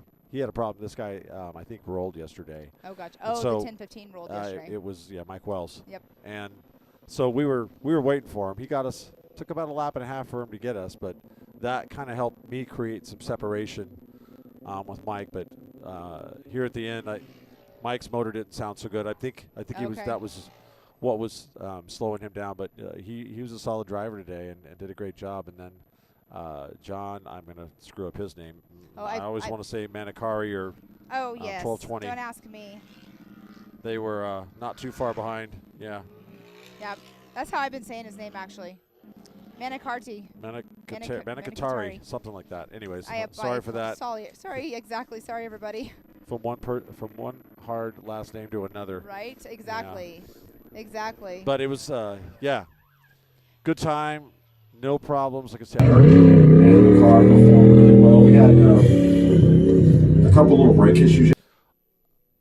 brake issues. Yesterday that we fixed, and I asked for a little more compression in my rear shocks, and it made a big difference. Made a huge. And I just really felt like a rock star in the car today. It was so much fun. My team does a great job prepping the car, and I couldn't do it without them. And obviously my friend that owns the car, and I'm so blessed to drive his car for him. And Billy Shapley comes in and does all the deep prep work and fix the suspension and the brakes for me this morning, and they make sure I got the right gas and the few things that I asked for as a driver. But they got it all ready. So while I'm on this side trying to run the race and make sure that there's going to be green flags for all the heats, they're getting the car ready for me. So I don't know how much more thankful I could possibly be than to have a great group like that around me. And a good team is definitely something that is a key to have. Yeah. Especially busy like you are. Yeah, and Billy and I go back decades. I've known him since he was a little kid. His dad was the race director for Snore for many, many years, and so he's second generation in this stuff, and has learned a lot. And he's a good car builder and prep, and glad to have him around. And we got to thank Collins Motorsports and Adam Wick for a great motor today, and Dave Holtz Trans and Maxxis Tires. We're, to my understanding, the first buggy door car to run the Maxxis Razor tire this weekend. And are you running the MT or the AT? Probably the MT. More than likely it's the MT. It's the side-by-side tire that they've been pushing. It's a 33-1050. Okay. But it performed really well. I was super happy with it. So no complaints. Yeah, they're good tires. Yeah. It was a good run today, and it looks like everybody else has been doing well. There hasn't been really too many problems. The typical tumbles here and there that you see, and it's been a very, very smooth day. I mean, we've been running on time for the most part as well. I think we actually went a little bit early on one of the races because everybody was there earlier on. So can't beat that for sure. It's always yeah. You know what gets, and obviously being Sunday. Sunday fun day. Yeah, exactly. Have some fun and then get people on the run to go home. And I know a lot of people come from quite a few long distances to come here and race. So we so much appreciate that guys will come from South Dakota, and we got guys from Colorado, and then Dave Matsui from Japan. Right. And he's a great guy, and to come all this way, and he gets his car, it's already over here getting prepped for him, and he shows up and arrive and drive kind of thing. But he's a great guy, and so it's nice to see that people support us from all across the country and beyond. And world. Right? And world, exactly. So it's been good. But right now we have the Powderpuff class going. I do have to say really quick, we do have Greg Boyers wanting to say good job to you on the race, but also the Powderpuff race, I know yesterday you went over what it is all about and Yes. how it came about with this series. So I would love it because I know there's probably people watching today Some that new didn't viewers. watch. If you could please go Yeah, over so about it. the Powderpuff is in the spirit of letting all the, a lot of the racers are typically male, and the women put up with all our crap, that we spend time prepping our cars, spending the money, getting it all done. And this is an opportunity to let them, jump in and drive their husband's cars either with them or by themselves. It'll be mostly 2 girls or ladies in each car.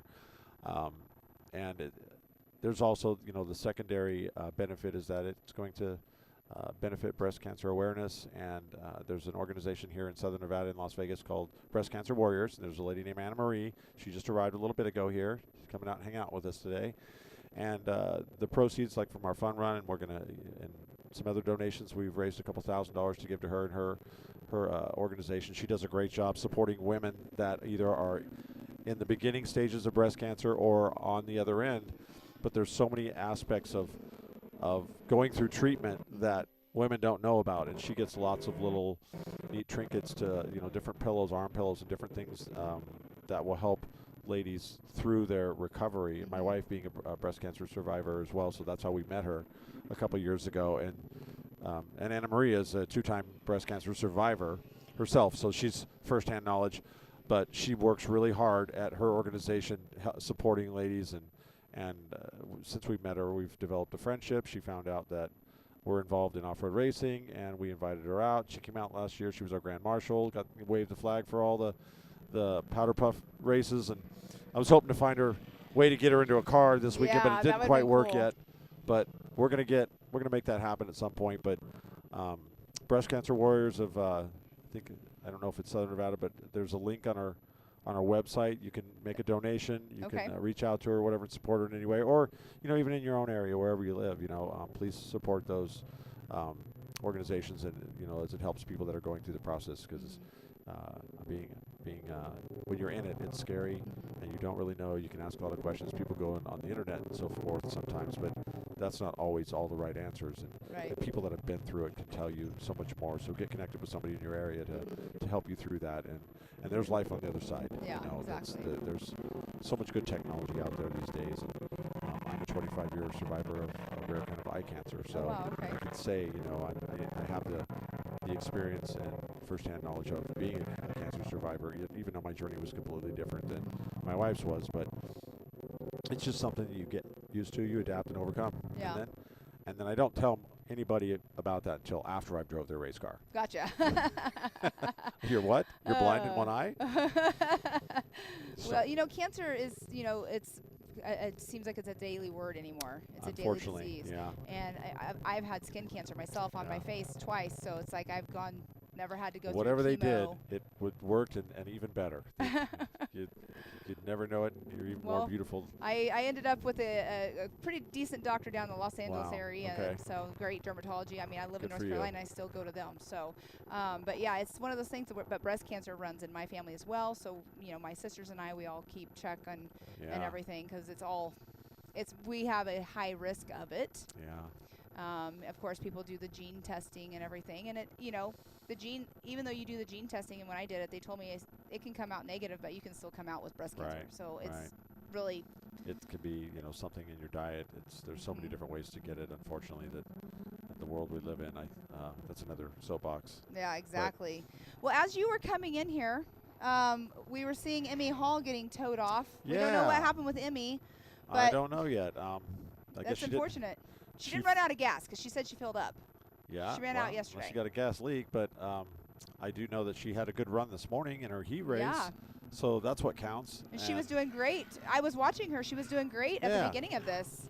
I know. She came through third on the first lap. And she started last. Well, she's obviously, when she's running well. Yeah, it's quite the unique little car she has, but but it's a steady finisher. But until this Powderpuff heat this weekend isn't liking her. I think she had issues yesterday. So yeah. It looks like the white flag will be coming out for the 872 of Lauren Frias. Yeah. Because her husband earlier was running in that car, but Lauren won this yesterday, and she's getting the white flag as well right now. One to go. So I know you told me, or I was listening to you. I did not go to the drivers' meeting. That's the day I flew in and getting all this stuff together. Grand Prix finish? No. Grand Prix? No. So no. It's not. And you know the Grand Prix finishes. Once the leader finishes, everybody gets a checker. But we have the time that we can give everybody an opportunity to try to get all their laps in, and we really want to encourage that in every one of our events. Because people pay good money and work, to get their cars here. We want to make sure that they have, every opportunity within the time limit. Obviously, we can't give them all night, but to get a finish. That's important to people. Okay. And I was sponsors. unsure about that earlier because I was thinking to myself, I couldn't remember what you said. Yeah. Because I know you did say it at one point. We entertained doing a Grand Prix finish at Laughlin for Rage at the River, but elected to not go just in the spirit of giving people their chance to finish their heats. And now, as a organization, for us, with December being obviously in the middle of winter, you're close to the winter solstice. The shortest day, the days are very short that time of the year, so every minute of the day counts in Laughlin when we run that race. Here, now we're kind of in the middle, but the days are clearly longer, so we have some margin to work with, and so could we do a little more? And we can allow a little more there. There's also conversation swirling around it. We keep getting asked if we want to reintroduce motorcycles to Snore, and it hasn't been done in a very, very long time. But in the beginning days of Snore, there were motorcycles that did race in Snore. Casey Folks being one of the first ones to win the Snore 250 on a bike. Okay. So going back that far, yeah. Wow. And we just haven't allowed it for probably 40 years is be my guess, at least. I don't know it hasn't ever been a thing since I've been around, and it could become a thing. Maybe we could do a heat race. There's a little bit more risk involved with having guys on motorcycles because they're without the cage around them. There's that risk of crashing. So it might make the medical teams a little more busy, but we'll see. There's just it's just been brought up a couple of times, and to be honest, if that could be something we partner with Moran, which is a local racing organization, and have them put their race on in conjunction with ours. So it'll be two races within a race. For your series. So choose, but give them an opportunity to come out and obviously these infields and the tracks that we built, they could certainly have a good time on this as well. As long as we keep them upright. Right. And, but I don't know. We'll see. A lot of guys that race our series in buggies and trucks also run motorcycles. You know, a lot of young people in this, and they're multifaceted in what they do. So we'll see. Not saying it'll happen. Right. It definitely won't happen this year, but don't want to say no to anything. Right. Well, I have to bring up Cameron Still again. He races. Who? Cameron. Yeah, Cameron. I'm kidding. Yeah. No, I'm kidding. For instance, he at Hammers he races the King of the Motos. He races pretty much everything at Hammers, but he races motos and the trucks and the cars and everything. He does that. I think he does that Rip to Baja. Rip to Cabo. Okay, Rip to Cabo. Yeah, that's a bike ride, right? Yes, it is. Motorcycle, right? Yeah, he also has another one. I don't know if he still does the Beach Bash, so that's another one that he does as well. But he's an example of when you were just saying that some of the drivers also race motorcycles too. Right. So he's a crossover athlete as well. And those guys that are on the two wheels always make the better four-wheel racers, I always say too. Some of them transition over here and just step right in and kill it. You have your first vote right here. I do. Mark Linning. Yes, let's quads and motos race. Sounds like a moto and quad race director. I think that's what his profile picture is right there. I can't really see it. He could be our moto quad race director. There you go. There you go. The first one to say yes. We'll take that. Are you volunteering? Yeah, right? We get a lot of great suggestions, and it's always, well, that's a great idea. You want to make that happen? Yeah. Oh, well, I'm kind of busy, I spend money with you, but, well, it's not always that easy. Just, suggestions are great, but we also, have to have the margin to make it happen on top of everything else we're doing. Exactly. And someday. It'd be fun. You do have, the other series that do have motorcycles with them as well, but they also have a motorcycle race sometimes too. Just like Best in the Desert, don't they have a separate motorcycle race outside of other ones? Yeah, I believe they do, So because that was Casey Folks' thing forever. He started with motos, wasn't it? Yes. Started with motos. Oh yeah, he only jumped into the buggy ranks or the buggy truck ranks probably 2005 or so. Oh, 4. really? Okay. He hasn't, like I say, his series isn't near that old. I'm going to have to tell early you. 2000s. 2004, 5, I was just learning about off-road racing. Ah, okay. I was a circle track girl. That's what I grew up around. I learned about off-road racing going to the 400 back when I was a little kid. And all I knew was that this big off-road race comes once a year. And yeah. We'd go out and watch it, and then I started, found out that they had the tech downtown, and we'd ditch school and go down to Fremont Street and hang out and get all kinds of free stickers and stuff and swag and check out all the cool cars. And, yeah. And then came back from college, and my friend was building a race car, and he's like, "Hey, you want to be part of it?" Perfect. Yeah, let's do it. And then on from there, and then I signed up to be a board member, and it just keeps progressing back and forth. Yeah, huh? it's an ugly story from there. So, but honestly, I enjoy Snort. It's become a big part of my life, and there's a great family here. I love. There's so many race teams that I really care about as friends, and cheerlead them all on. Right. And we have so many people from out of state that come around, like we just talked about. Snore is definitely not the percentage of racers from Southern Nevada is not the dominant customer base of Snore anymore. I would say it's anywhere from 20 to 30% depending on the race.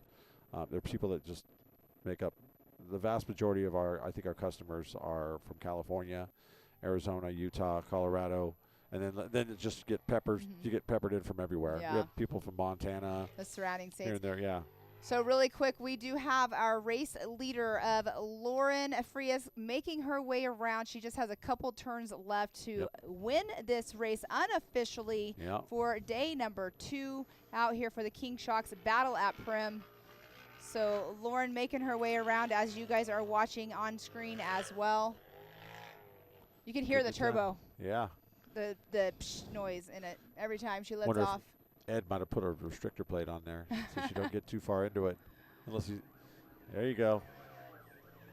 And there she goes, the number 872 of Lauren Frias making her way around. She has this last jump right here that she will go over into our 15-mile-per-hour speed limit zone before she gets that checkered flag. So congratulations unofficially in that number 1 spot to Lauren. Yeah. Yeah, so good job. We have Lauren out there. I know that the bug is still going as well. The truck is going, which the truck is Isabel, I believe, Isabel Mullen. And but right now, look at that. She's going into our post-tech area. Yes. Check her out. Make sure she's fully female and legal. There's no real rules here. Just have safety gear. Safety gear. And have fun. Grassroots. That's what we call it, right? Right. Yeah. I don't like to. I mean, there's a lot. If you look at even like NASCAR racers and stuff, they kind of, some of them go back to like grassroots racing after they are done and retired. Yeah, definitely. You see that a fair amount with guys that are retiring or out. Tony Stewart seems to be one that you see a lot. Still in the game, doing dirt track. Having fun with that. And drag racing now too as well, along with his wife. Yeah. No, in North Carolina, there's a racetrack. It's called Millbridge, and it's like in the middle of somebody's property, literally. Oh, wow. It's been there for years and years, and they do like those little tiny. They look like miniature sprint cars. I don't remember what they're called. We took my son there racing one time. They're not midgets. No. I can't remember. But they have the winged and everything. But literally, they race in the middle of the week. And you can go there and you can see NASCAR drivers out there, like Kyle Larson. He's gone there and raced. Haley Deegan goes there and races. Wow. You can go there and you can get really good seat time in the middle of the week. And then you got the NASCAR drivers that have their younger kids growing up racing as well. They are going there and racing. So it's a really cool track. But it's a grassroots track. So you see a lot of the professional racers like that in the upper series of NASCAR style doing the same kind of thing. I mean, grassroots, you wouldn't have your professional series if you didn't start somewhere. Exactly. Right? You wouldn't have, all these other upper series that people go and race at because they started off somewhere. But we do have lining up here. We are looking at the lineup for our next heat. Yeah, 1450, 7200. Yes. And right now, though, And We do. 2,000. But right now They'll be we doing do 4 have, laps today. Where's her number on here? 10:30. I don't see her Yeah. number on here. Making her way through. Here it is. Carbia, I guess. Caribia. Ballerigan. Making her way through. Yep. Getting that checkered flag. And then there's a stock bug coming along here. It looks like might be the last one. It could be Christian Reese out of Grand Junction, Colorado. Yeah, that's where my wife's from. Oh, really? Yeah. Mike Whitcomb, one of my Class 12 racers, is out of Colorado. Oh, wow. Not very far from Grand Junction. Well, Christian Reese making her way through. I think she might be the last one. You could be 100% correct. So we know Emmy Hall is off. Yeah. So I do believe, from what I can tell with the camera, that first truck on the left there, he was the one that rolled in the very first turn yesterday and lost his body, got rattled loose, and he tried to put the panels back on. I know there was a 6100 truck that rolled there too. That's well, it was a 61, I believe. Would he race both classes? What did I say? It should be a 6100 truck. Yeah. Oh no, I'm sorry. This is 1450. Yeah. It looked like that just without the body. It does look like reminded me of the guy that rolled yesterday, but my apologies. No, it totally looks like one. It's the way it is. And then. All right, let's bring out the next paperwork here. I love having these papers like this. It's helped me out tremendously today. Ashley, between you guys got me all of my stuff all set up here Might for me. take us a week, but we'll get it together. Oh, that front row, I do see Kevin McCowan in there. McEwen, I think it is. He's out of Vegas. Gabe Fry. Gabe Fry. He's definitely another solid Vegas racer. Those two, I think, had a good run yesterday together. Kevin bringing it out the first place position. He's pretty experienced in that truck. He's worked on it a lot, and him and his son race it together, and they're doing a good job. It's good to have him out here racing with Snore. Well, it looks like we should have 14 cars. Yep. Or trucks, I should say, but there are only couple there. 9 there right now. So if you Looks guys are in like the pits and you're hearing us and you're supposed to be racing, you better get over to staging. Yep, staging is open and it starts at 3:30. So what time is it? It's 3:12. Look at that. Timing is doing really. You know why? Because it's supposed to happen this way today. Because of all the people that have to travel home, like you were talking about. Yep. I have a plane to catch. Unfortunately, with us postponing the awards, so we'll all be able to get out of here a little bit early. Except that we've got the task of cleaning this all up now. Yeah, I know how that goes. I do it with Ultra 4. Yeah. Yeah. Takes a couple of days, and we've got a few just rock star people that help us put it up and then tear it down, and then we stuff it all in our trailers and go park it. And then we get to look forward to our next race coming up is going to be the Dirt Shades Caliente 250. Caliente is about 180 miles north of Las Vegas.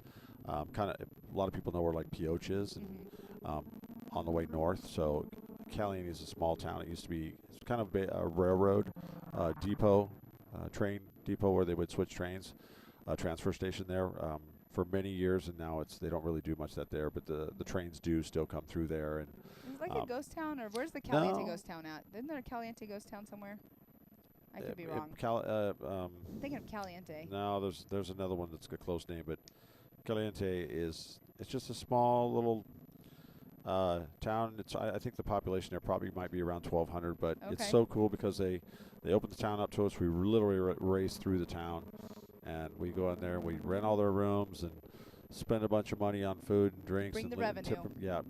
They bring them good revenue, and it's been a tradition for Snore for many years to race there. We weren't able to get the permit in that area for the last couple of years, but we got it again this year. So super excited to be able to have that event back in our fold. And Dirt Shades is a new sponsor to Snore, and so we're excited to have them on board. And he's actually racing his Class 1 here today, this weekend. Okay. So which one is he? It's put you on the spot. Class 1 and 7. He's 7. So we got, Tom Coons we know is not racing. His car caught fire yesterday. We got Bill Worthington, Jim Tucker, the car number. BJ Eskew, James Ward and Rob. It's a Class 1 car. Archibald. Jamie, where you at? What's his name? Yeah, it's Anyways. Yeah. Sorry for not remembering, but yeah. It's we're not like you excited. don't have 50,000 names to Yeah, remember. it's Trust tough me. sometimes. I do it. Yeah. I do it all the time. Oh, I'm sorry. It's in. Oh, sorry. I switched papers here.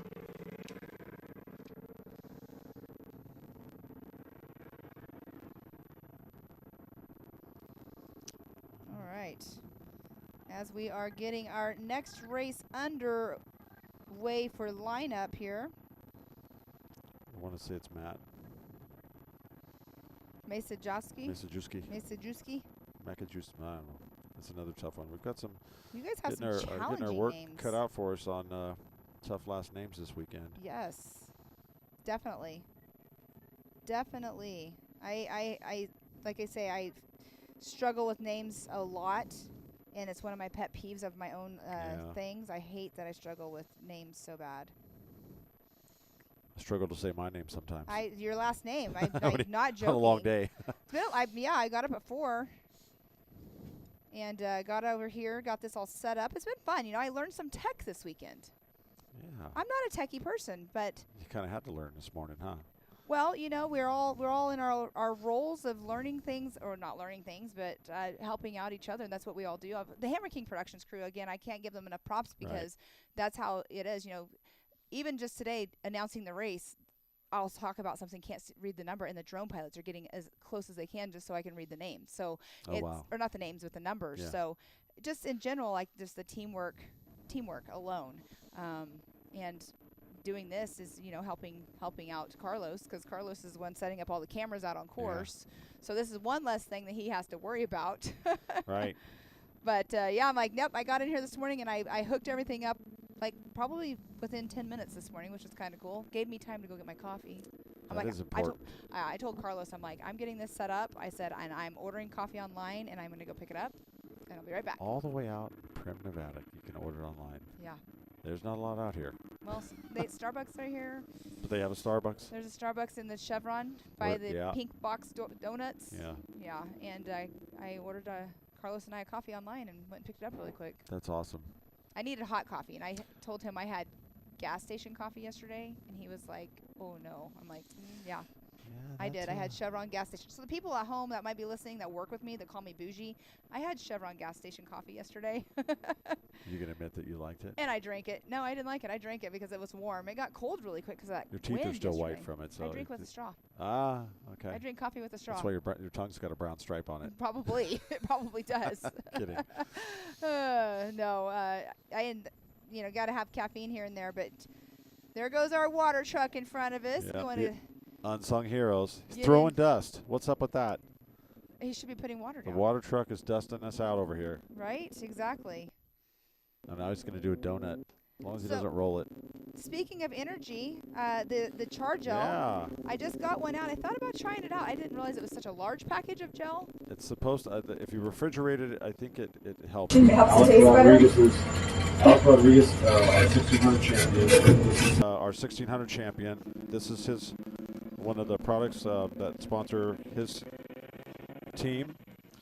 And they have 3 different flavors. They are strawberry, apple, and white grape. But these are, I guess it's a pretty all-natural carb supplement. And they say drink it half an hour, 45 minutes before you get in the car. So it's just a drink energy supplement, and it's supposed to be all-natural. I can't even take it home with me. It's over 3 ounces. Oh, well, just char gel needs to make some travel sizes. Drink the first half, and then. No, they go by that. Yeah, right. They go by that. All the perils of travel. travel. Yeah, so char gel. This is what it looks like because we are on screen right now. So John, have you tried one yet? I wanted to try, and I did not yet. So, but yeah, these are what they look like. That's the logo that you'll see, the 1600 car of Alex Rodriguez, and yeah, they're pretty. I got the supposed white to be grape. pretty good. You got the white grape. White grape, yeah, white grape. What's the difference? The drink. Well, that's what they use to make white wine with. The different grapes. So if you let that ferment, maybe it'll, it's like wine in a box. Well, it's bag wine. I had Tom Coons in here, and I said, you can stay here with me and announce the the Powderpuff race if you want. He goes, you got any Coronas in here? I'm like, nope, Right, definitely not. Oh, don't you better now. Don't let me catch you, Tom. No drinking on the job. No, well, that's exactly. while Well, he wasn't on the job. Yeah. I was. I don't drink on the job. Races aren't over for yet. Sure. For sure, So that is not in my. We have, I think we have somebody else that's a champion here that wants to come and have a conversation. Get rid of me. I've had enough time in here. Oh, it is. Yeah. All Sounds right, good. we're going to have one of our Powderpuff in here, but thank you so much, John. Thank once you. again, you're doing a great job out here. Had a great job on the course. It's a team effort, and like I said, I'm just a little piece of it. So, but thank you guys so much for all that you've done and brought to us this weekend. I couldn't be more gracious and appreciative for all that you guys have brought. Thanks to Dave Cole and Hammer King and everybody. Thanks to King Shocks for being our sponsor, Justice Brothers, our series, and all of our wonderful volunteers that make all of this happen. Yeah, it takes Yeah, an army. I that always it say does. it. Well, All right. thank you. All righty. Thank you. Bye. All right, so we're going to get our next person in here, which is Miss Lauren here. Give me just a second. I'm going to go off comms for just a second while we get her in here, and I'll be right back.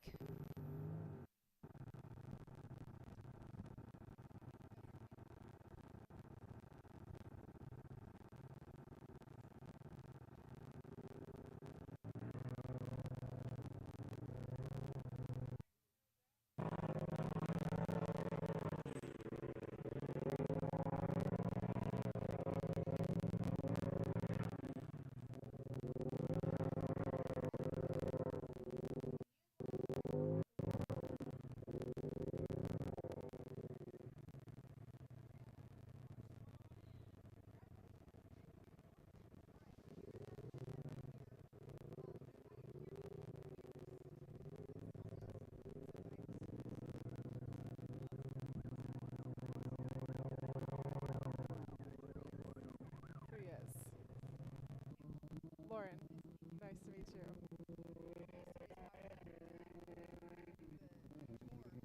Yeah. Powderpuff race started in 2008 is when it was.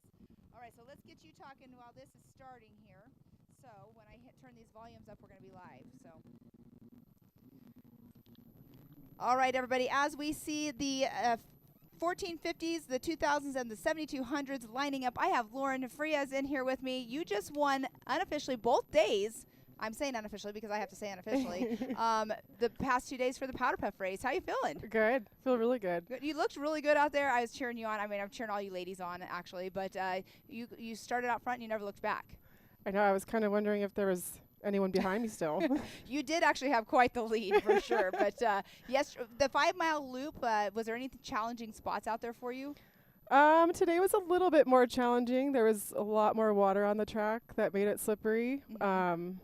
Kind of got on 2 wheels for my very first time ever, so that was a little scary. But my husband's voice was in my ear and said, when in doubt, throttle out. So I stepped on that pedal and we got out of it. Exactly. That's the famous saying of any kind of racing, I guess. But no, that's awesome. That's what I was wondering. Like yesterday, the course was pretty good, but today it's like after the trucks went and everything, the Unlimiteds, it just really ate the course up even more. And everybody's been saying it's really soft. And then the water. Yep. But I mean, just a little bit more challenging. But that's, you know what? You learned, though, right? You learned how to take it back down from the bicycle. I thought I might have had a challenge today. I had a 10 car beside me instead of a UTV, so I was like, but I still took the whole shot. I was pretty proud. Yeah, I mean, you did. You took the whole shot and never looked back at all. So it's super cool, though. I mean, have you raced outside of this as well?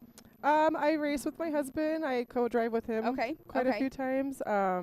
I raced Powderpuff last year for my first time. Okay. But this was the first time without him in the car with me at all. And I had two different co-drivers with me. Two different Heathers, huh? Yep, Heather and Heather. Both of them were great and just kept an eye out for me, and it was a fun time. You got to have good co-drivers out there to keep you calm and keep you going, even though you said you had your husband in your ears as well. But co-drivers really do make a huge difference out there. Yep. I mean, would you have rather... I mean, I know you guys did just like a 5 mile loop. Would you have wanted to do the whole entire track if they would have given you that option? I honestly would love if I could get a feel of the whole course. Yeah, maybe like a 3 lap for the whole course for Powderpuff. That would be fun just to get the Yeah. full vibe of it, but Maybe you should do Sportsman first thing in the morning, and then your Right. husband races, and then you do Powderpuff. Then you got the full course. He gets to race, and then you get to do your Powderpuff course. yep. He's like, no, quit it. I I'm not know. a good encourager when it comes to races. Well, I told him, I'm like, Powderpuff needs to be first. Yeah. The last year he told me the last one to touch the car gets to clean it. So I don't think that's a fair that's trade. not fair. Nope. That is not fair. Well, don't go touch it again. Or is it the last one in the seat? Probably the last one in the seat, right? Yeah. Oh goodness. Well, it's exciting to see the Powderpuff race out here and the cause that it's going to as well, and to see you ladies out there battling it out is a lot of fun. And you guys had, I think, 8 cars out there. I'm not sure Emmy Hall got towed off again. I don't know what happened with her. Yesterday she ran out of fuel. I've known her for a while, so I have to give her a hard time about it. But then today she got towed off. But the competition out there, it's fun being out there racing against just ladies, because you can go out there and race with the boys, but sometimes they like to push a little bit harder. So having the women's class is definitely, to me, I think it's great, because it can be a stepping stone for you or the ladies that are racing to go later on into the bigger classes. Yeah. So is that something you would maybe do? Yeah. I mean, and I think the more women that see this, you know, it's like the better odds we would have of having more join and make it more competitive and fun in that way. But it's a good cause, you know, that we're supporting. And my mother-in-law had breast cancer herself and is a survivor, so just holds a special place for us. And her mother-in-law unfortunately passed from breast cancer, but you know, we're still out there to have a good time and show support, and that's all we can do, Yep. right? I mean, it strikes. I was just talking to John about it. You know, he was talking about the organization and everything that the Powderpuff is for, and it's like cancer is like a daily word now. Like it's in pretty much everybody has been touched by it or have had it. Yep. But breast cancer is definitely one of those. Lost my mother-in-law to it as well, and it runs high in my family, so it's one of those things. You got to keep your check. You know, ladies, do your checks.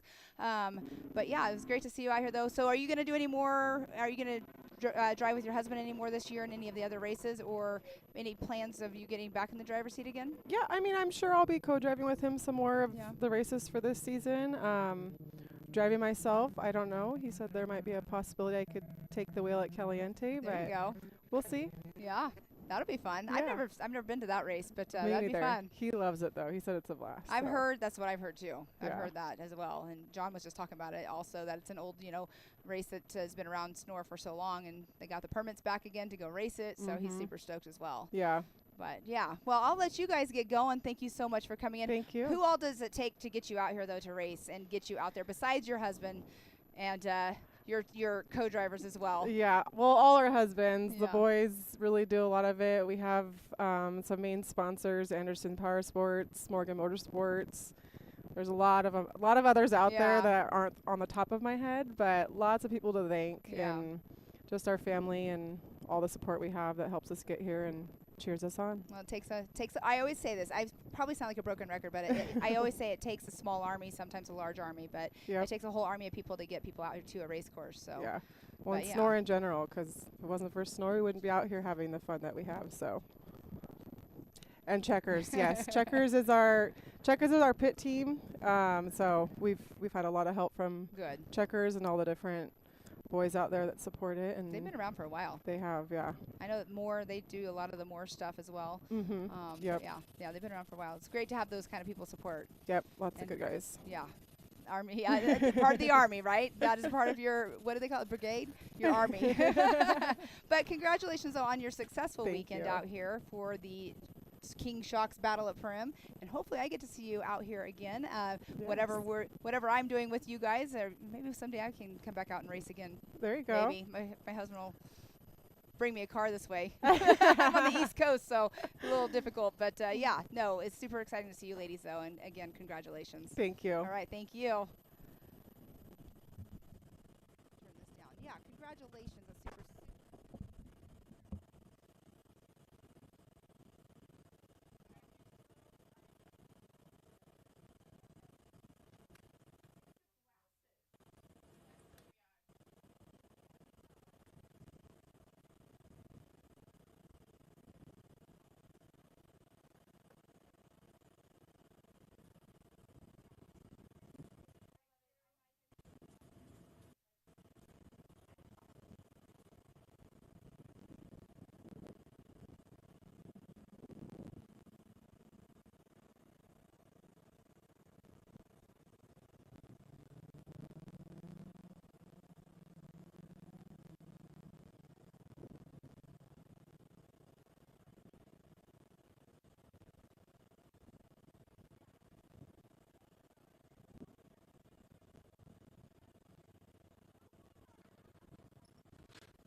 All right, ladies and gentlemen that are still stayed tuned in to the King Shocks Battle at Primm out here in Primm, Nevada. We have started heat number 6.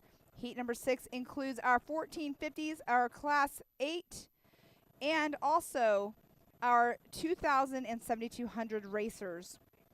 We should have had 14 vehicles take off the line. Then that number 1 spot was Kevin McCowan's. Gabe Fry in that number 2 spot. Tommy Williams 3rd. Mick Madison 4th. Jason Betteryon in that 5th position. 6th position, Brett Michael. 7th position, Jay Janis. 8th, Mike Albert. 9th, Mike Thomas. 10th, Robert Stat. 11th, Ryan Ubra. 12th position, Ryder Palmer. 13th position, Chase Milholland. And 14th, Corey Pat. They are out possibly... they're about halfway through, I think, lap number 1, I believe. We will know here in just one moment. Like I said, I can't see the dust because we are watering the track due to all of the solar panels and everything that is around. I believe that is why they're keeping those back areas also very watered down. But thank you guys and gals once again for tuning in all day long out here with us. We have heat number 6 that we are on. Heat number 7, our last race of the weekend, will be coming up here in just a little bit. Staging starts at 4:30 for that, so roughly a little bit under an hour. And our start is supposed to be at 4:57. So we are doing 30-second intervals when they do take off the line. As we can see, that dust trail right there is one of the areas that we do not water, but we will see who it is that's going to be coming through here in the number 1s, 2s, and 3s positions here in just a little bit. As you can see, that is he's going to come into, he's going super, obviously, that's one of our super fast sections. He's going to come into this left hand. It's an open turn here. They can keep their speeds up just a little bit, but it is definitely getting rutted out for sure after all of the racing we have had out here for the day. I believe that is our 1 and 2 position that we are looking at right now.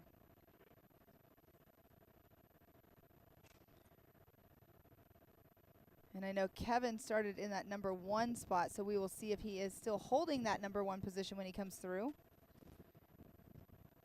So this left-hand turn right there is one of those super tight turns that usually they'll catch you and bite you. They have the braking bumps right before it, and then they have the acceleration bumps right after. And let me see here. That is the 1423, actually. That is Mick Madsen out of Ramona, California, out in the lead, I believe. That's the first car that, or first truck that I am seeing in my sights here. So Mick Madsen, 1423, once again, out in the number 1 spot. Unofficially here. Looking to see if we had some information on Mick. So to the racers that are probably still tuning in or chiming in here, you guys, we have a bio that you guys can fill out now that will help us out tremendously for the live stream, so we can know a little bit about your racing background. I've been going through a few of them here and there today as the day has been going on.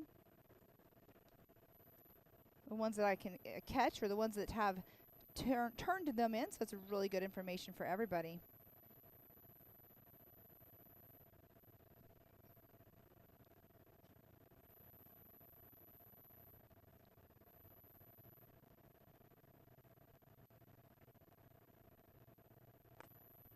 All right, so I just got a little text from Miss Emmy Hall. She was in our Powderpuff race, and she was getting towed off. I got to give you guys an update really quick because I wasn't sure what happened. She said a ground wire took her out as we are watching right now. Not sure which trucks these are. I'll get those numbers for you here in just a minute. There is the 1470. I believe that's the one that has like the square body front end, if I remember correctly from yesterday. That is Mike Albert out of Pierre, South Dakota. And that number 1470. Well, that's a C10 back. What is he doing? He's actually, is he pulling off? I think he's pulling off there, as we have the next truck right behind him. Oh yeah, 1470 has pulled off the race course. And that right there is our 1423 once again of Mick Madsen. No, is that 1455? I believe that was 1455, to be honest with you, of Mike Thomas.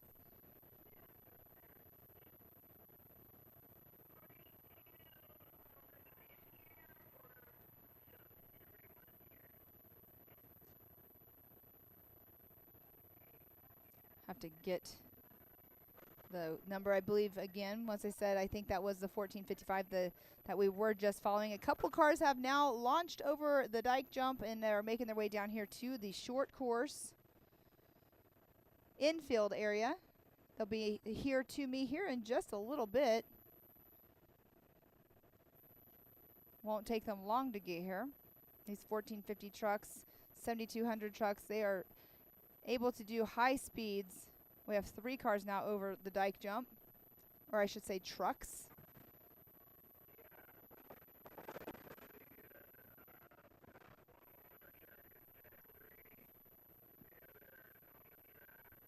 I hear one of our 7200 trucks in the background as well.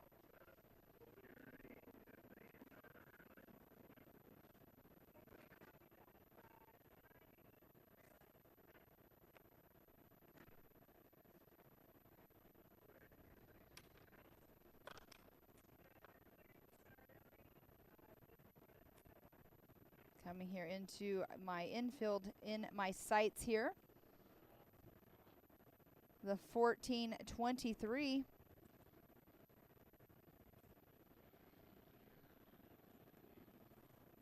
Oh, you see the guy up in the top of the screen getting a little bit squirrely. We got our vehicle that is off to the side there, the 1470, out of their vehicle looking at it. Not sure what's going on with them.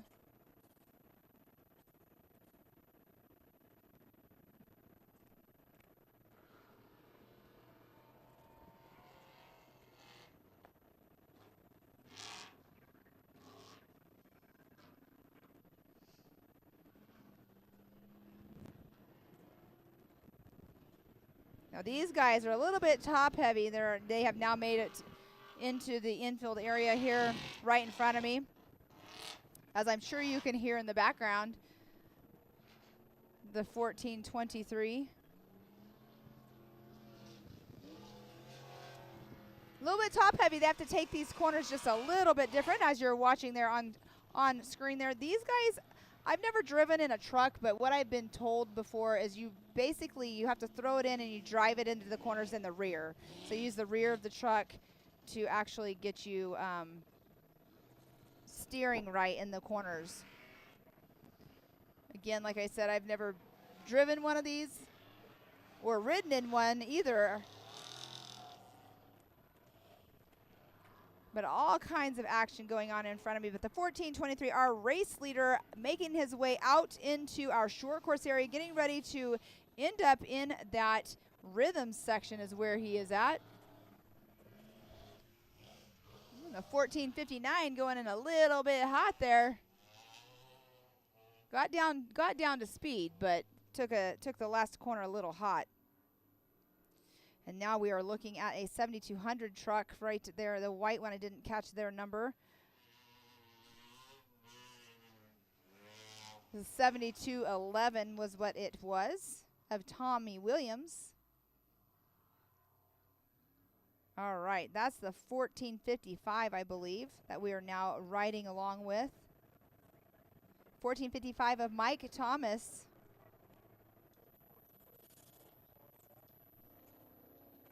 Yes, thank you once again to my amazing drone pilots out here this weekend. You guys are doing an awesome job. But yes, Michael Thomas, 1450. Co-driver Kyle Thomas said he's been having the time of his life fixing and racing this truck with his son Kyle. It's a family thing. That's what I love. I love. He said he's always wanted to race in these kind of trucks since Baja in the 60s, and now he's out here racing with this. Out of Lancaster, California. As we're watching the 1455 make his way through. There is that last jump right here in front of me. Oh, nope, there's another one. 1419, I believe, is the number on that one. Brett Michael. And that Ford.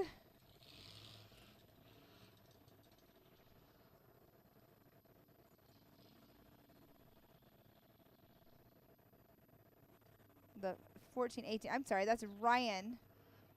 The 1418 is the number that I saw.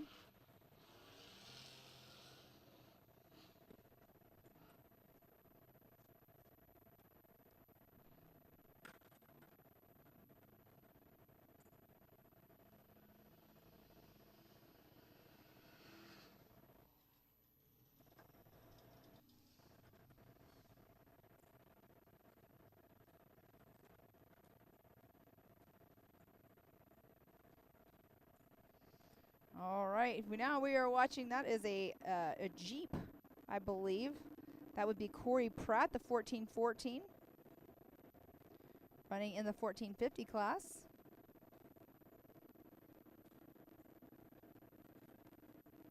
Again, we should have had 14 vehicles take the green flag here.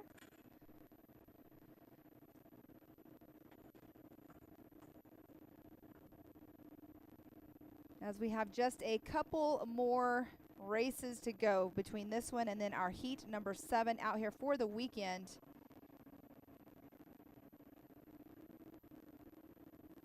And that is a shot of our infield.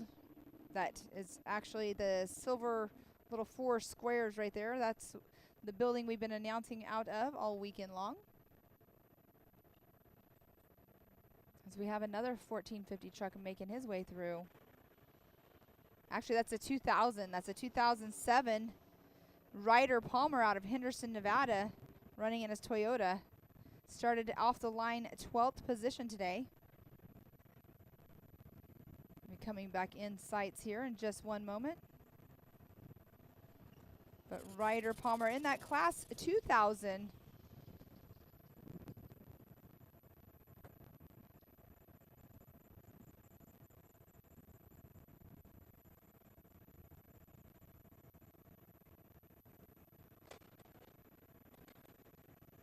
Looks like Ryder Palmer has had Austin Lambert and Robert Palmer riding in as shotgun here.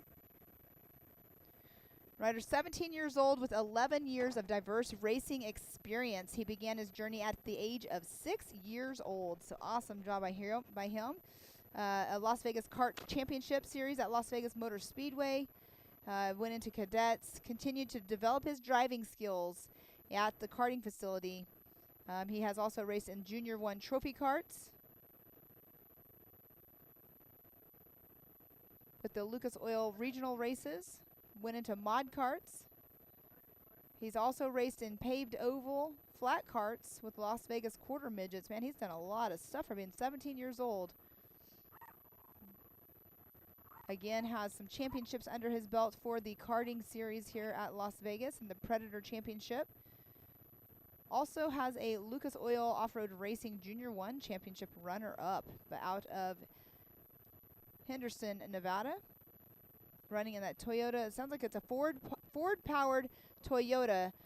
Robert Palmer, BFG are the sponsors for Mr. Ryder Palmer. So good job for him out here racing at such a young age. It's awesome to see the young kids that have started out earlier on in the, like he's saying, in the karting series and the junior karts at Lucas Oil. There are also still some series that have those trophy karts, as we call them, that race. I know the NorCal Rock Racing Series up in Northern California, they have some trophy karts in their kids class up there. Had some racing just last weekend up there.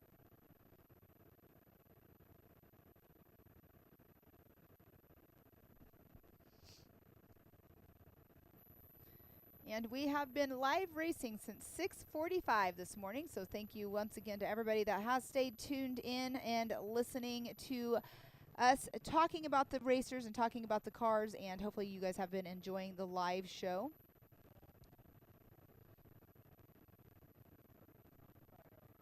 It's been fun to bring it to you guys from Hammer King Productions out here for the Sonora Justice Brothers series for the season here of 2025.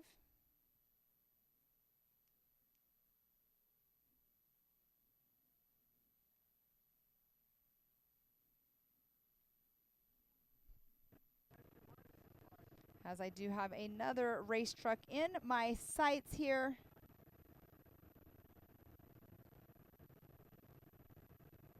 As soon as he makes his way around over here to the infield area, I can give you an update on who it is, but I also see in the distance the dust trails of the race vehicles that are going through the high-speed sections. These guys have to be going in the upwards of 90s to 100s miles per hour. They have to be. I don't know. Some people don't want to tell us their speeds, but some will do. So hopefully we get to interview one of these guys later on, or gals. I'm not sure if there's some gals out there as well, and find out what is your top speed out there.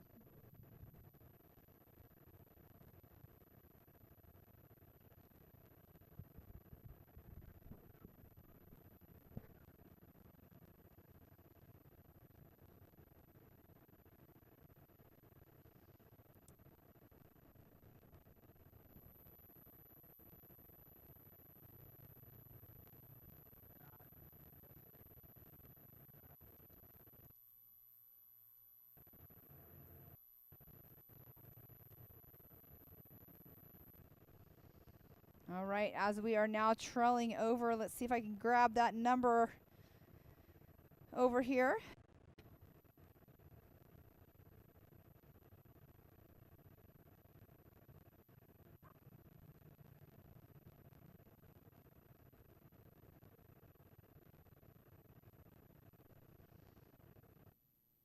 I didn't quite make that one out here for just a minute. I'll see if I can grab that number as they are making their way back towards the hot pits.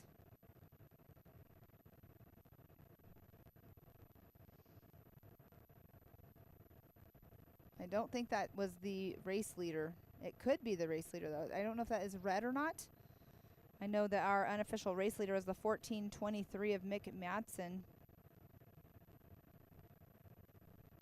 Coming through first physical. Mick started 4th off the line out of Ramona, California.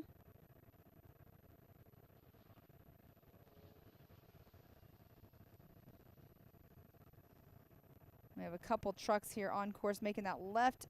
It's kind of an open turn. It's a tight turn.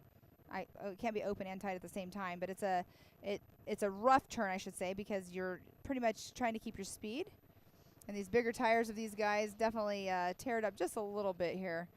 In front of me, the 1475 just came through. I believe he's the one that was pulled off course earlier on, so it's good to see that he's still out and running. So we have 5 laps of the races here.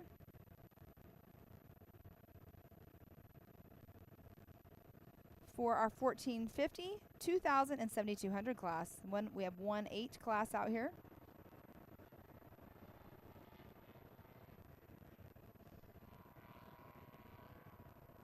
In my sights, the 1423, I believe, is who I just now saw go through of Mick Madsen.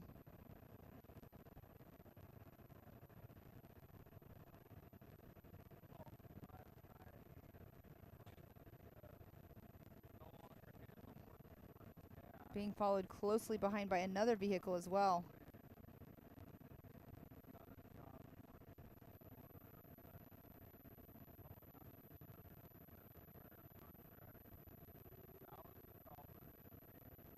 Another race truck, I should say.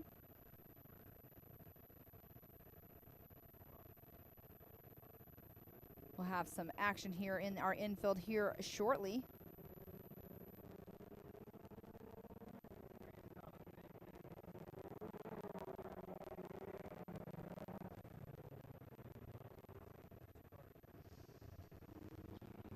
And that is the 1414. The Jeep, see how he took that high line right there? That's a questionable spot to take because it can be a little bit sketchy. Taking that high line like he just did.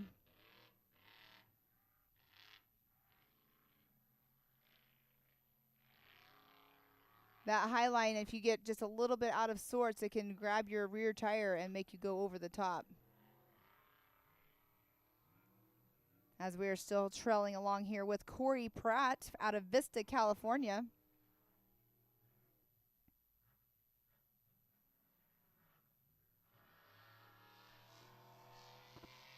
And I can hear that horsepower in the background as we're following along with Mr. Pratt. You can see how deep those ruts are getting. And mind you guys, they drug this course. They flattened it back out. But here we are on our infield with the 14-23 current race leader, Mick Madsen out of Ramona, California, in the top spot right now. Taking that right-hand turn with a lot of horsepower going right here in front of me. Last jump here before they have to go down to that 15 miles per hour. Once they hit that 15 miles per hour, it is all brakes on. And right behind him is the 14-19 of Brett Michaels in that number 2 spot coming through here as well. We have our third position truck, the 14-59 of Jade Janis out of Yuma, Arizona. As we're riding along with Jade through the last parts of the infield here before they go through completing lap number 2. Oh, get a little bit sideways right there. Have to correct themselves. That's what happens in those corners, especially with the water down. Pretty sketchy. But good save there by Jade Janis.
All right, as we are back here with the 14-55 making his way through Mike Thomas here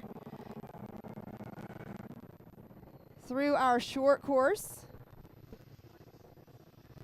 Few different vehicles out here in it. Also the 14-19 as well of Brett Michaels. And I will be right back in just a moment.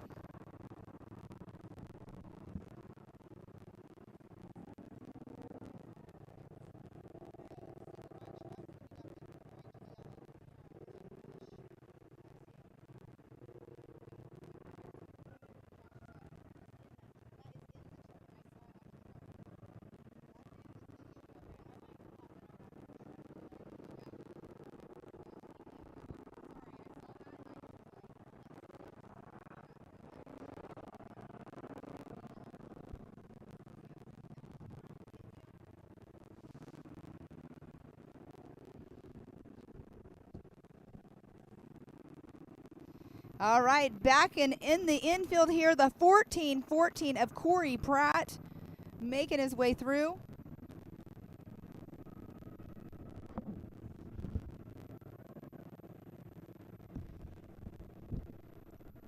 Sorry if you heard my headphones moving around here. I had to put my glasses on so I could see these numbers better.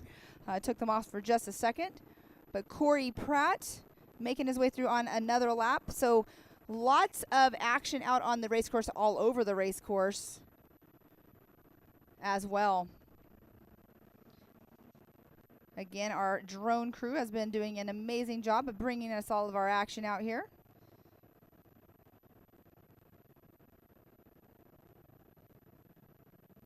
As we are watching that, see, that's a road crossing right there that they do. They go around where right before that ramp. Left-hand turn will make a 90 right. And that is a super high-speed section as well.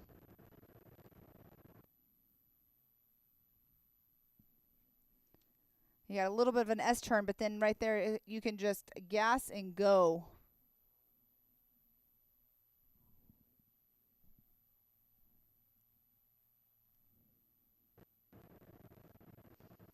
As we have the drones moving around all over the course for us, finding us some action out there. As we can see, another truck that just now made that left-hand turn right past the road crossing.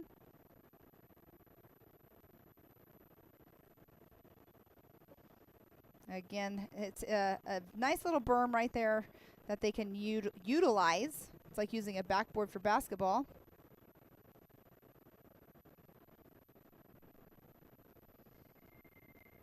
One way of putting it, I should say, I guess.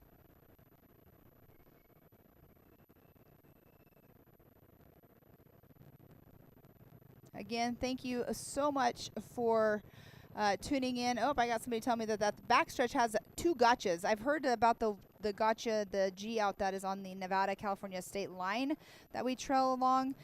Those 2 gotchas on that side. I have not talked about those with anybody. But yeah, I can imagine there's lots of gotchas everywhere. Lots of gotchas.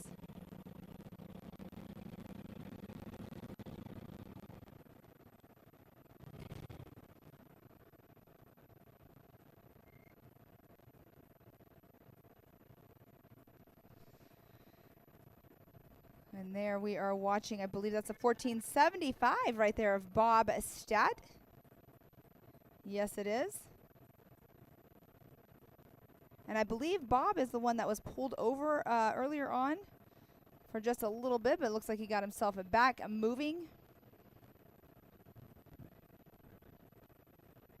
We do have one of our class 7200s getting a little bicycle in here in our short course, and I see it in front of me. Oh, and there it is right there, the 2077 Class 2000 Ryder Palmer. Got a little 2-wheel action going on. That's where all of his experience of his racing since he was 6 years old comes into play.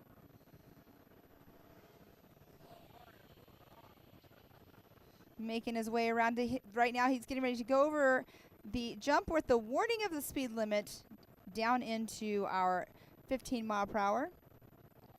Clicking off another lap. Again, they're doing 5 laps out here.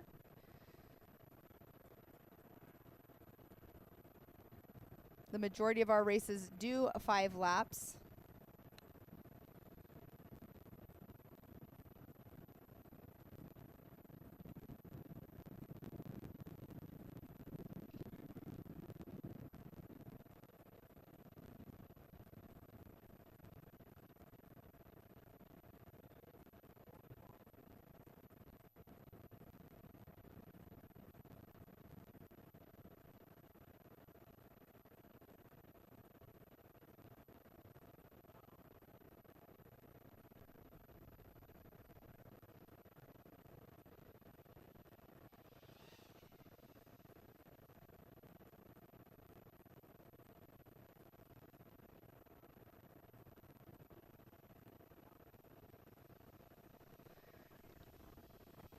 Here's our drone flying out in front of me here again, having some fun out here, racing with the racers, showing us all the action once again.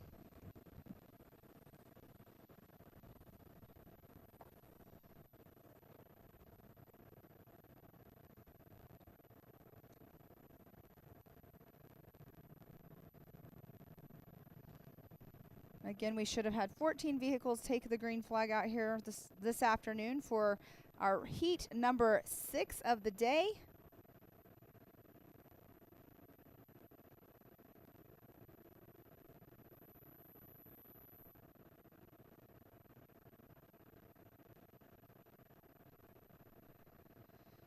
And there we have our drones all coming in for a landing, switching out their batteries, getting everybody all switched up here.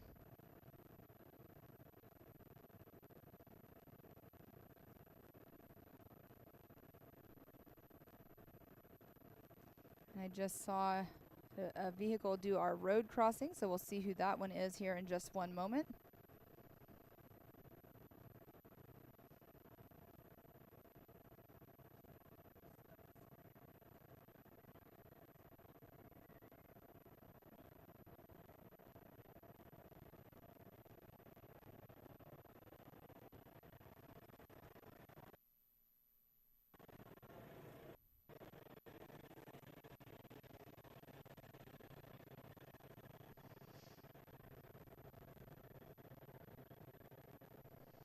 All right, guys and gals, once again, thank you so much for tuning in to all of the live racing action out here for the 2025 King Shocks Battle at Primm.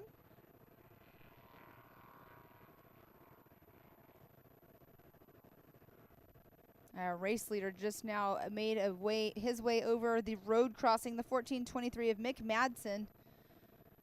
Just saw him go across. Brett Michael as well. I believe that's who is in that number 2 spot.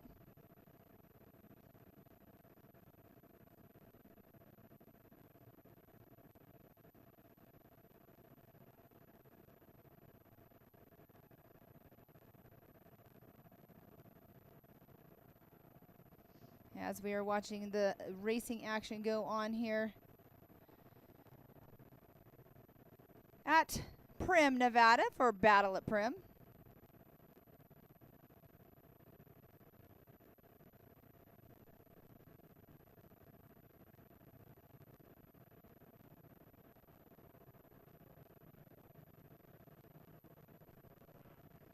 As I can hear that horsepower in the background, but right in front of me, the 1475 making his way over here, Bob Stat. Ooh, and that infield is definitely a little bit slippery right there. You can see kind of gets a little too much. But get back on the gas. There's 3 jumps right here, 3 small jumps that you can see Bob going over. That's the second one. There's one more before he goes into the right-hand turn. Once he makes that right-hand turn, once again, he'll be coming through the finish line to click off another lap.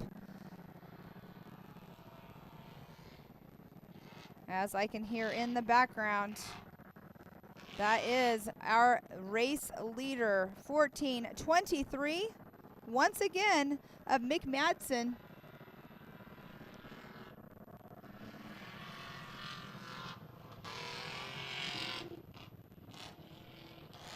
Mick Madsen going over those 3 jumps here. Those are more of a rhythm kind of jump here, doing right-hand turn.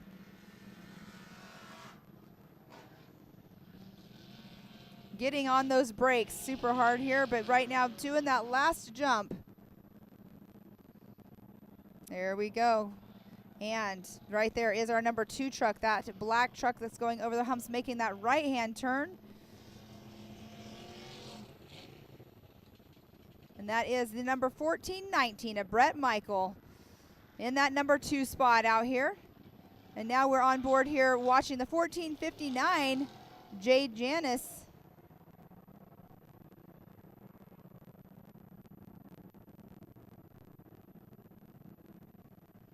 Making their way through the short course as well. Right-hand turn. So Jade Janis.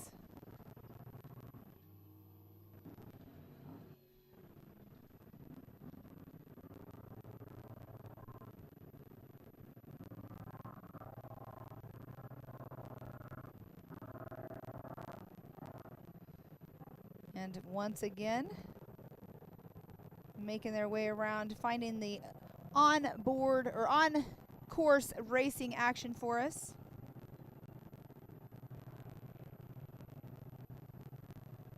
Here shortly we'll have a couple more trucks that are battling out on course, the 1455 of Mike Thomas will be coming around here shortly. And let's just chat here for really quick about all of the races as well that we have for the rest of the season. Right now, this is the PCI, or I'm sorry, this is, we've already had the PCI 56 Annual Snore. That was in February. Right now, we have the King Shocks Battle at Primm.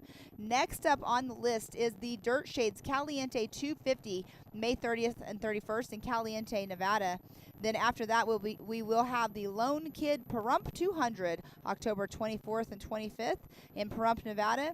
And then the last but not least, one of the most popular races, I think, in desert racing is the Rage at the River. That will be happening December 11th through 14th in Laughlin, Nevada. And that will round out this season for the Snore Justice Brothers Championship Series for 2025. So that is the schedule for the rest of the year. This is a great race to come to watch and spectate at. I had somebody ask if this is a spectator race. Yes, you can come spectate. There's great spectating out here. But I have to say that Rage at the River race, that's another one that is a great spectator race as well. As I am sitting here watching the two trucks that are battling it out right now, that you'll be coming into our sites here in just a moment. Again, once again, it's the 1455 of Mike Thomas. I got to see the number on the next truck that's right behind him.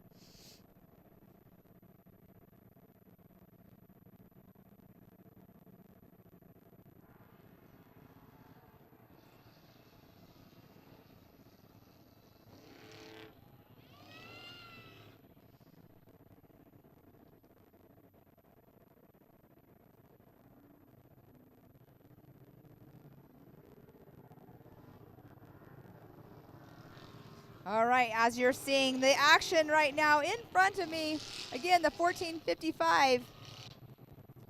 I don't see the number next on the next truck quite yet. I will here in just a moment. Oh, 1418, I believe, is the number I just saw. So that is Ryan at Jubra. Yes, so the 1455 taking that next lap here in just one moment with the 1418 of Ryan Jubra following closely behind. White flag is waving for our race trucks that are out here. On the infield, we do have a few more. We have a 7211 that is going to be coming through here in just a moment of Tommy Williams. And also the 7213 as well of Gabe Fry. But we are now watching the 1455 make his way through our short course, followed closely behind the 1418 Ryan Jubra.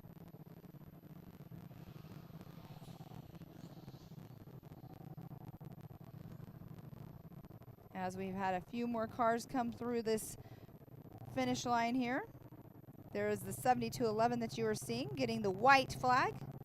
Once again, it is a white flag. They are waving the green flag, but for you at home that are watching, don't get confused. It is the white flag.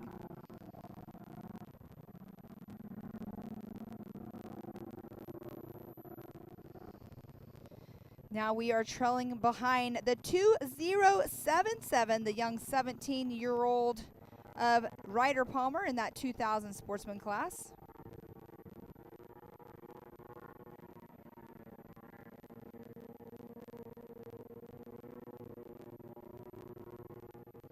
Making his way around. That is that wide sweeping turn.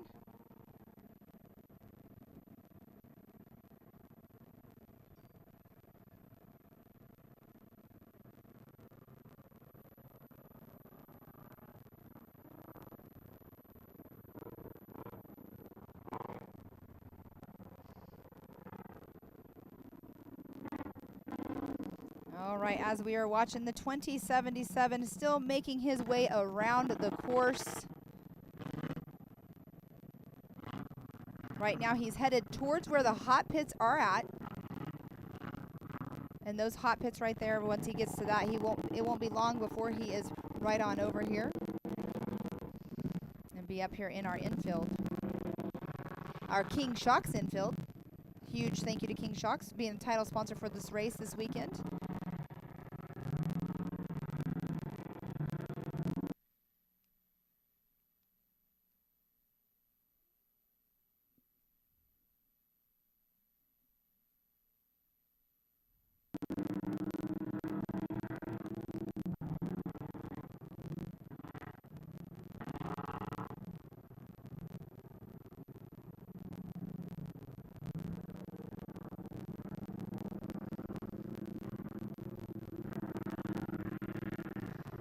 All right, again, thank you so much for everybody that is chiming in, tuning in, watching with us. We have one more race to go of the day, which will be starting here in just a little bit. The white flag is out right now for our Class 7, 1450, and 2000 classes. Our heat number 7 and final heat of the day will be staging at 4:30, starting the race roughly around 4:57. So if you're in the pits and you are hanging out and you're supposed to be racing next race, I would highly suggest you start making your way over to the start line for your staging. But here we are again, once again in heat number 6.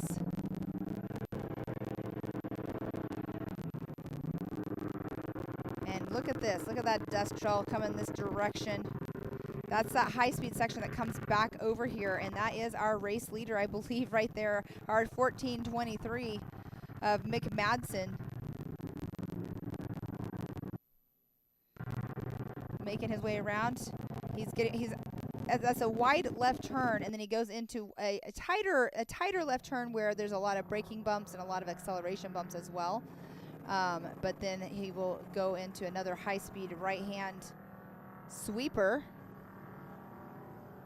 So you can hear him in the background. Yes, and I do see within my sights in the background, I do see Brett Michaels as well. Or Brett Michael, excuse me, I'm adding an S to your name. As that is him right there. That is Brett making that left-hand turn. Getting into those acceleration bumps, as you can see the difference in the color of the dirt, and that definitely shows the roughness, I should say.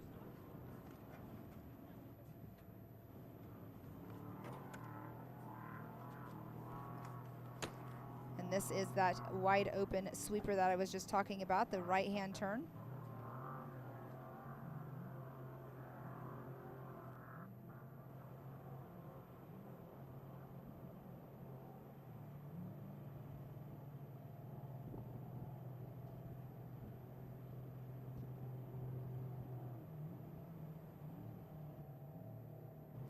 Great footage right there. Making that left-hand turn, headed back towards our hot pit section. There's a few little bumps in this area. Another little bit of a left-hand turn.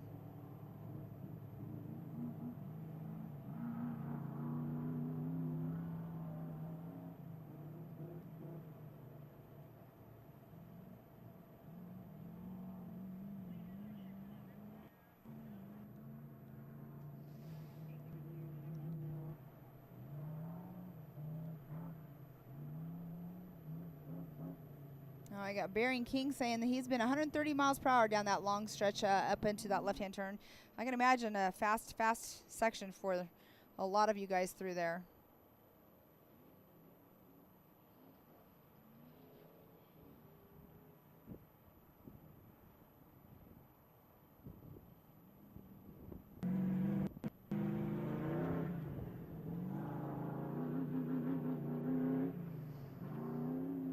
As on the infield here, the 2077 making his way through Ryder Palmer. Believe he will be getting the white flag as well. White flag should be out. It is not a Grand Prix finish, though. I was not 100% sure on the finishing. Some racing associations do the Grand Prix finish. This one was confirmed by John that it is not a Grand Prix finish.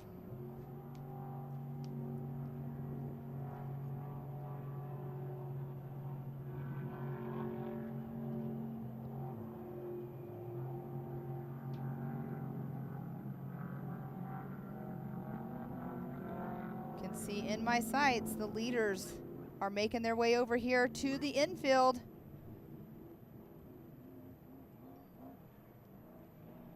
They will be here sooner than later.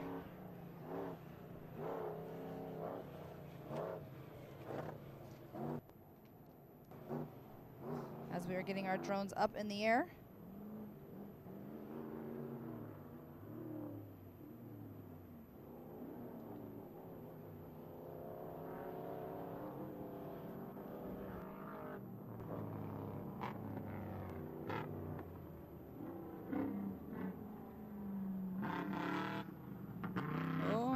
Them coming through.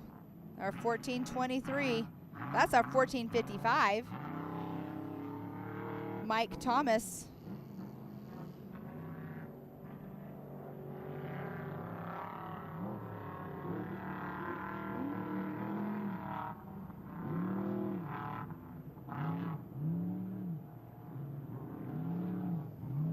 All right, close up here in the infield. Right now, we are still trailing along with the 1455. But in my sights, right in front of me, I do see our race leader. Oh, so we'll bring it on over here in just a little bit once we have that drone up in the air. But 1455 making a quick run as well. I believe he's running about in the 4th or 5th position, I believe. Of course, unofficially. Everything is unofficial for me here. As we're still trailing along with the 1455. And here we are, our race leader making that left-hand hairpin turn, the number 1423 of Mick Madsen, unofficially first place. The left hand right there in the middle going the opposite direction. That is our second place, Brett Michaels, in the number 1419. Checkered flag is waving. Congratulations right now, unofficially, to Mick Madsen in that number 1 spot. As we just now saw Brett Michael make his way over that jump, getting on the binders right there. And then the 1459 of Jade Janis will be coming through here in just a moment as well. Not too far behind Brett. So Jade Janis also getting that checkered flag. So 1, 2, and 3 have made it in. Congratulations to all of you in your unofficial 1, 2, and 3 spots.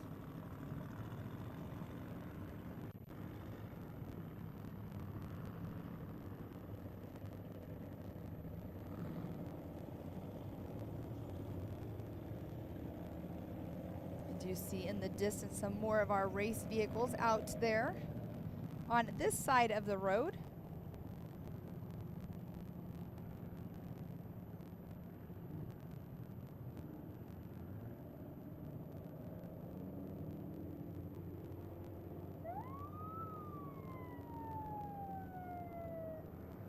But I can hear it. The 1455 in the distance just now jumped off of the dike jump, blowing the horn. Super stoked. Last lap coming into the finish line.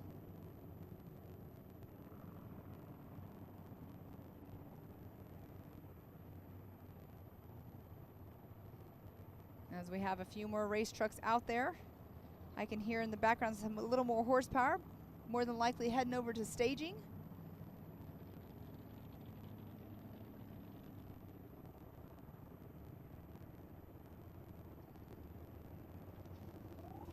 Our next race, we should have roughly 16 vehicles as well starting the race. Actually, we won't. We know Tom Coons is out. He had that mishap. Matthew Masajowski, I'm not sure how to say your name. I apologize. I don't know if they're going to start because they are also on here with a not a time yesterday. So unless they had an issue and didn't finish and they're going to take a rear start. Right now we should more than likely have 14 vehicles in our last heat of the day. In our unlimited truck, in our 6100s, and in our Class 1 cars.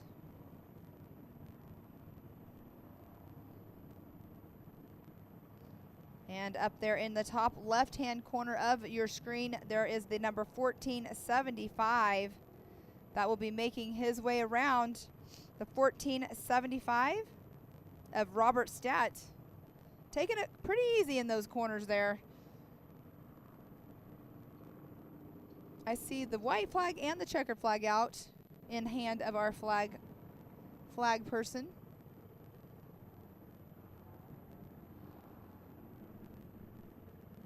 As you can see, 1475 making their way through there.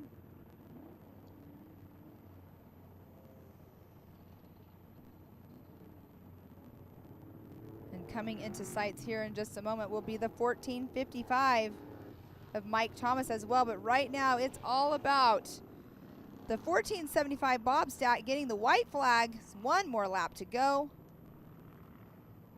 And up there in the left-hand screen, that is 1455 going to be getting the checkered flag, I believe, of Mike Thomas.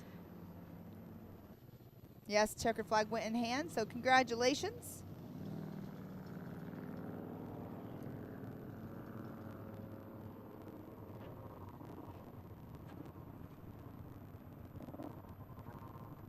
As the checkered flag is waving for Mike Thomas.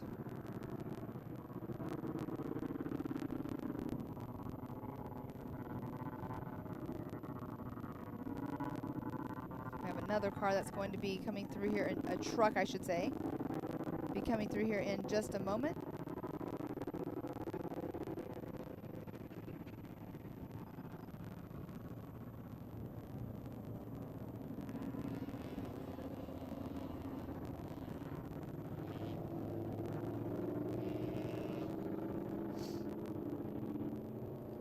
Coming into your sights here is the 7211 of Tommy Williams.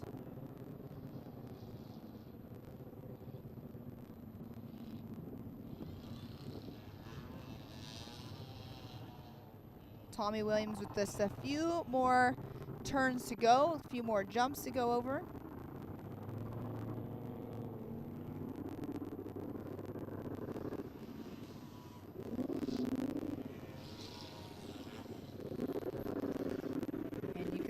Making that right-hand turn, coming over our last jump right here in front of me, getting the white flag. So one more lap for Tommy Williams.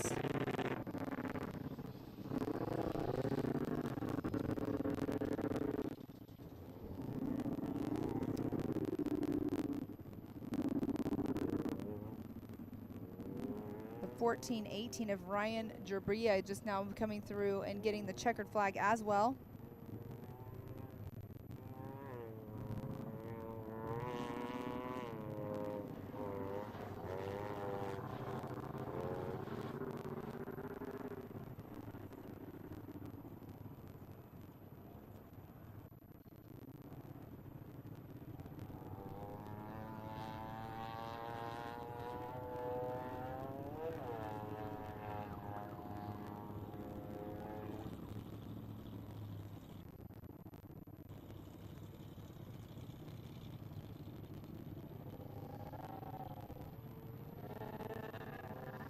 Next vehicle coming through, another 7200 truck. It's going to be the 7213 that you are going to see here in just one moment.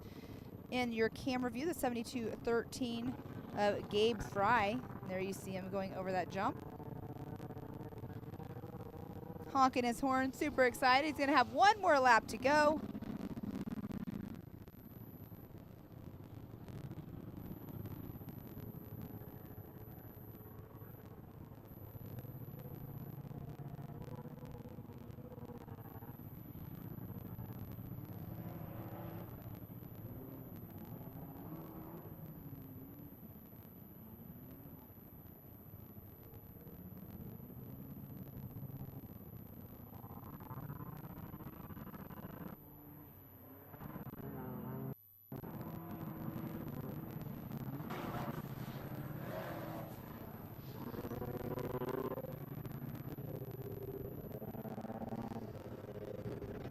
All right, see our flag guy walking on over, so we have a little bit of time between the racers coming in here.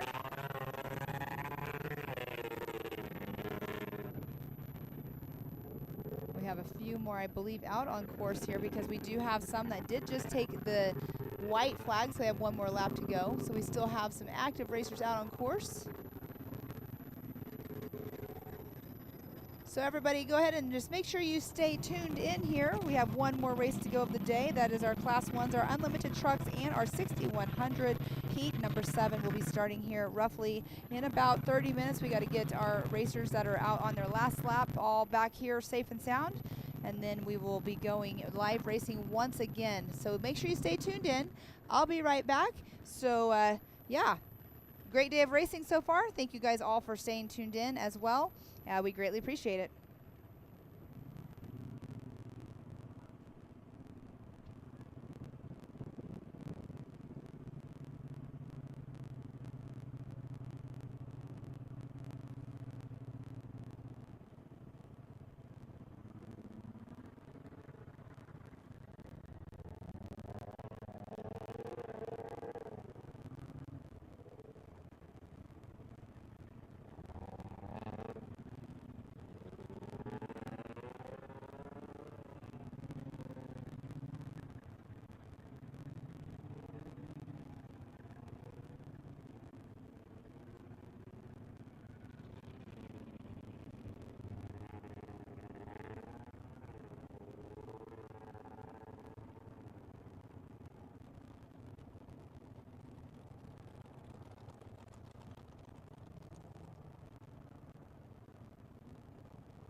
All right, everybody. Thank you once again for staying tuned in.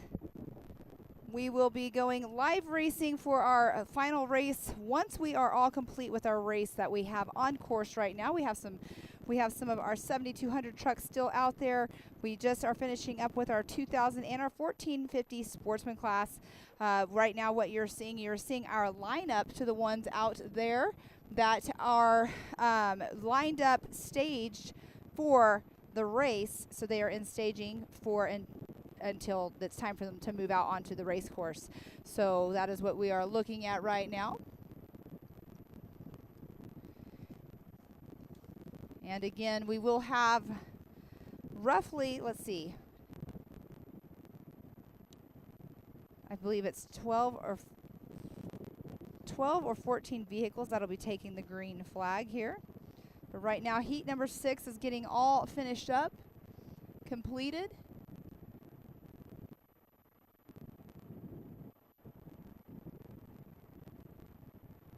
Looks like we have recovery going on. I stepped away for just a moment. And I believe that is some recovery that is actually going on right now. Over here by our dike jump, as we call it.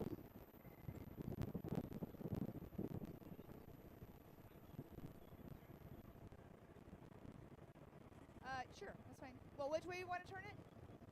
Yeah, that's fine. That's fine. Yeah, that's fine.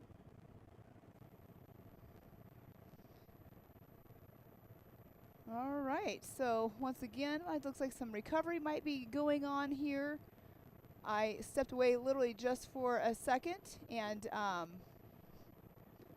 didn't see what actually happened, but we'll be right back. Right now you're watching the staging, so we'll be right back in just a moment.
right, everybody. We have completed our heat number 6 of the day with our Class 7s, our 1450s, and 2000s.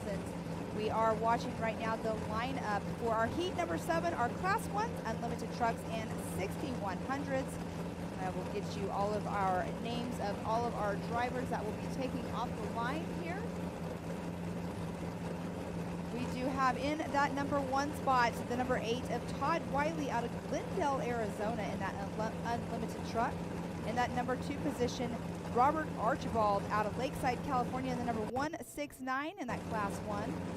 James Ward out of Pargosa Springs, Colorado in the number 116 racing in that Class 1. The 4th position, Dustin Miller out of Salt Lake City, Utah in the 6151. He's racing in the 6100 class. In the 5th position, Kyle Coletti out of Las Vegas, Nevada, 6158, also in that 6100 class.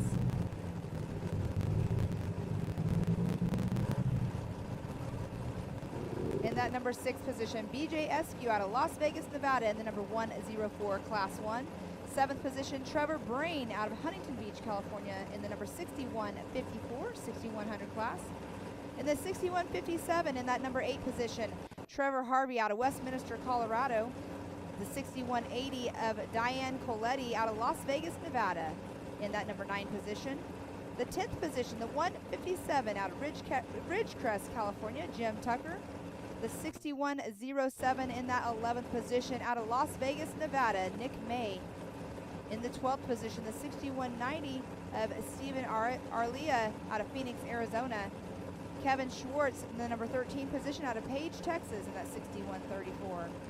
In the 14th position, the number 166 out of Chino Hills, California, Billy Worthington. And as we were talking with Tom Coons earlier on, he is not making the start in that number 155 out of El Mirage, Arizona in Class 1. He had a fire yesterday is what has happened with him. Not sure if Matthew Masijowski, out of Baghdad, Arizona is going to be making the start as well in that number 198. We do have, it looks like 8 vehicles right there. I'm sure there's more in my that I'm not getting in my sights, but this is our last race of the weekend, heat number 7, Class 1s, unlimited trucks, and 6100s will be taking the start here in any moment.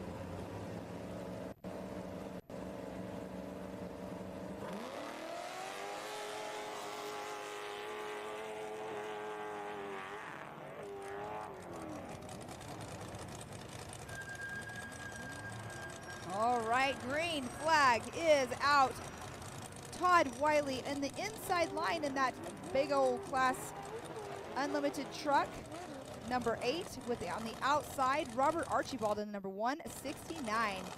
Got a little Class 1 action going up against an unlimited truck.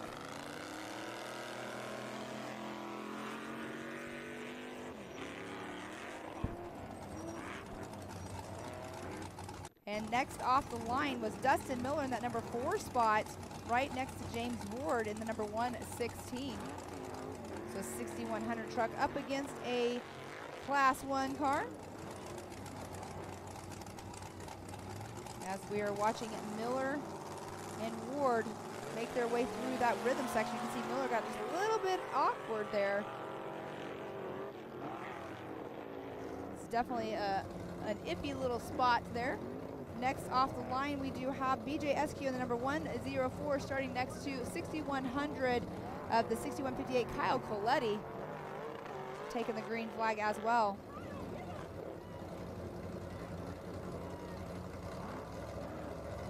As you can see, they are making their way through that rhythm section. You can see it kind of bounces them back and forth just a little bit. There really, truly is a rhythm to that area.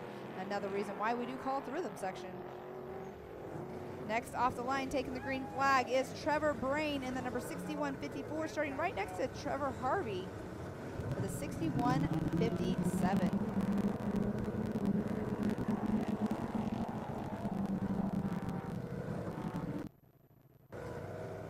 And as we are looking here, Diane Coletti in the 6180 on the inside line, starting right next to Jim Tucker in the number 157 Class 1 car. Dropping the green flag as they now started their lap number 1.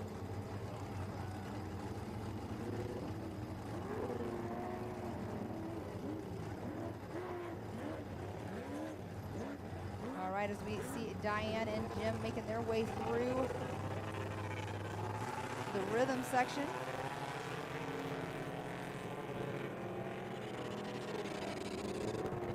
Next off the line will be the number 11 of Nick May, starting next to the number 6190 Stephen Arlia.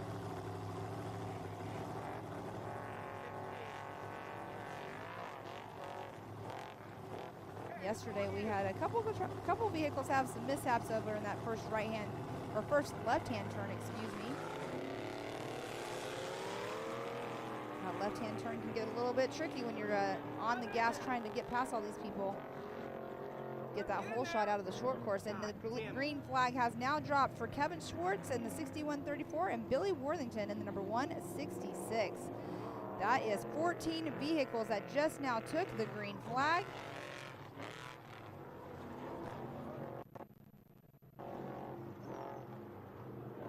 Yesterday, Kevin Schwartz took a little bit of a tumble here in our short course, missing a couple body panels there, but you can see the dust out in the different distance. That is the dry lake bed area, a very high-speed section, an area that we were talking about earlier on when Emmy Hall was in here with me. And yeah, it's definitely one of those fast sections. You don't have to let up. You go down that pit road, make a right-hand turn, and right out into that lake bed.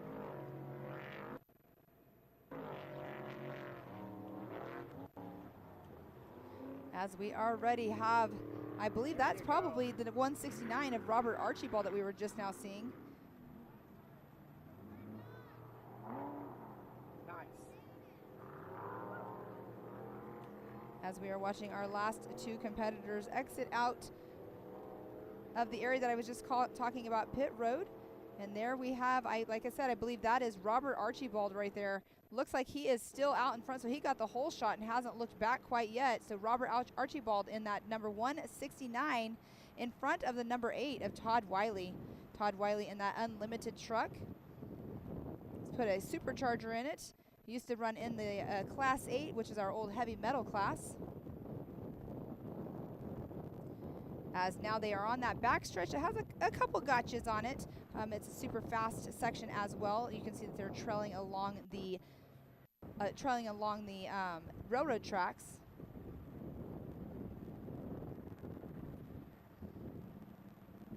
So our number 1 and 2 making their way through. This one right here, that is the number 116 that's getting ready to exit out the right-hand side of the screen of James Ward. And there is Dustin Miller right there taking that right-hand turn. Dustin Miller's son, Dane, was racing earlier on in the Class 10 car.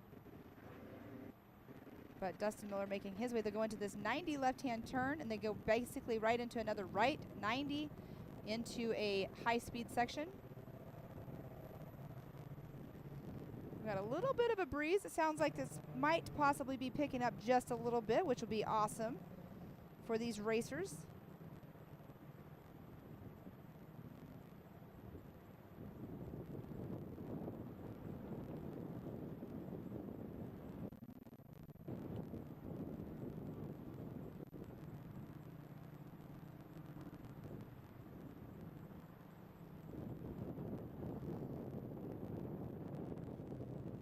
You can see the dust trails that they are leaving out in the distance.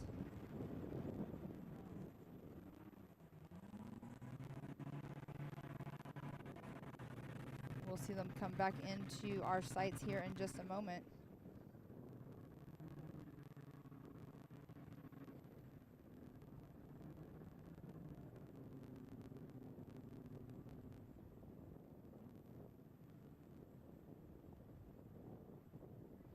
And here we are watching. Let's see who that one is. That will be Todd Wiley right there. Did Todd Wiley get around Robert Archibald? Or did I miss Robert Archibald? As Todd, you can see him get a little bit of air right there. Left-hand turn. Another fast section. He's got a little bit of a jump right here, and they'll go into a hairpin left-hand turn. As you can see, there's water down on the course right there for us. And there is the jump I was just talking about. Another jump, launching off. It's going into this left-hand hairpin. Well, it's not a super tight hairpin, but it's a decent hairpin turn. And you guys, I don't see dust in front of him, so did he get around Robert Archibald out in the distance? Or where is Archibald? As Todd Wiley making his way. Now he's getting ready to go into an open right-hand sweeper. You can just see the grooves that have been dug in from the racing all day long. Following along with Todd Wiley. Todd Wiley's no stranger out here. He's been racing out here at the Snore and the Battle at Primm for quite a long time. Again, going into that right-hand sweeper.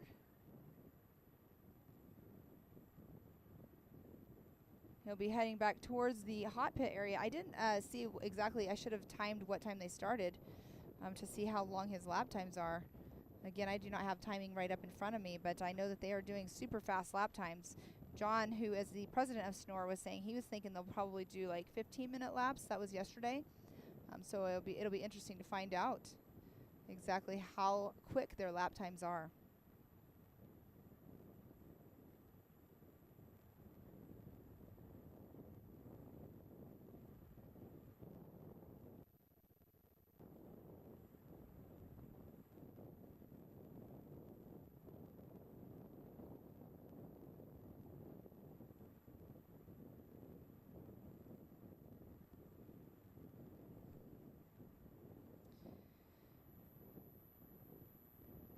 Oh, I can't remember the number of that car. Oh, the 29? The 6129? Obviously, it's a 6100 truck. They have 29L on top.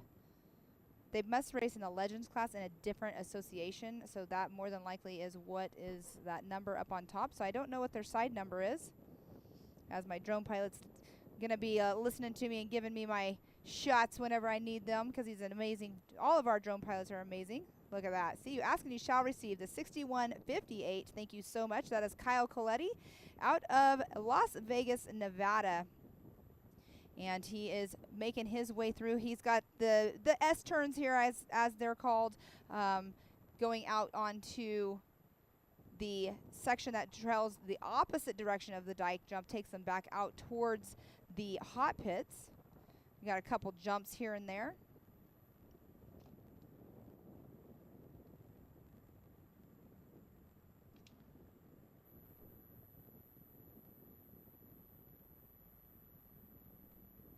All right.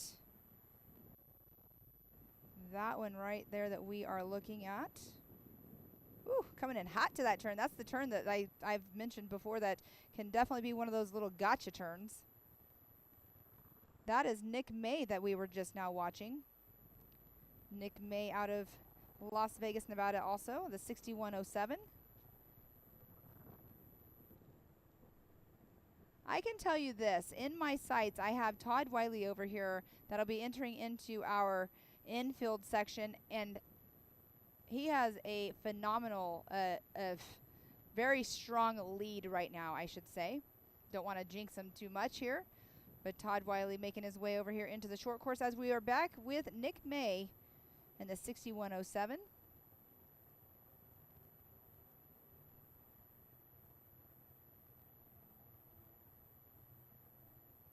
All right, let's see where we're at here. Took my eyes off for just a moment.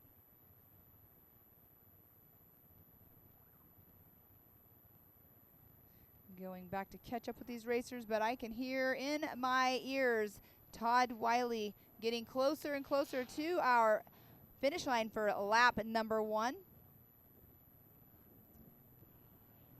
As I can see, there is a drone that's coming in to start following him, and there we have the number 8 of Todd Wiley making his way around that turn right there. You can see he was on it to throttle out 100% because it definitely will catch you. As Todd Wiley making his way around, he's got one more jump, a right-hand turn. He'll make his way right in front of me. Has to get on those brakes super hard because we do have a speed gun right there. Right here, he's taking that jump, and you'll see it right now. It's braking hard because he entered into that 15-mile-per-hour zone. Again, what will happen is if you speed through that zone, you definitely end up with a penalty. We saw that happen yesterday. But Todd Wiley right there. But you guys, I have I have Mr. Miller, Dustin Miller, is physically second out in the sights here for me. Physically third, I'm sorry. The 116 of James Ward is actually in the physical number 2 position. Not sure what happened to Robert Archibald, but he definitely had the lead this earlier on. Took the whole shot, got out of our sights, and ended up. And there we go. Look at that drone footage right there. The 116 of James Ward. 3 little jumps right here before the right-hand turn. These are our Class 1 cars. You can hear the horsepower in the background.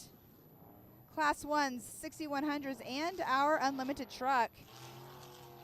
Next through, you'll see here in just a moment, now we have Dustin Miller, who's right behind the 116. Dustin Miller sitting in that number 3 spot right now on course, but first in class for the 6100 class. Again, there he flew right on by us there as Dustin Miller making his way through. And then Robert Archibald, again, not sure what's going on, of the 169, came on through here. He was in front, right behind Dustin. Again, had the whole shot, but ended up coming through physically third on course. And now we are looking at the 6158 of Kyle Coletti making his way through, jumping right in front of me right now. Awesome to see. I have a great view. You guys have the front row version right here, the front row view, the premium seats right now. Lots of action going on. Next one that will be coming through here in just a moment is the, oh goodness. My brain is gone right at this moment. I can't remember his name. The 6154. Trevor Brain. I don't know how I forgot that. Trevor Brain will be making his way through. As you're now seeing, that's a Class 1 car as well. That just came through your sights of Tucker. Jim Tucker. You guys are getting the action of that corner. That corner right there is the one that we've had some rollovers in yesterday. As that's Nick May right there, almost blowing over that turn. As Jim Tucker out of Ridgecrest, California, just made his way through right in front of me. The 6180 of Diane Coletti also coming through lap number 1. 6107, once again, Nick May also coming through for lap number 1.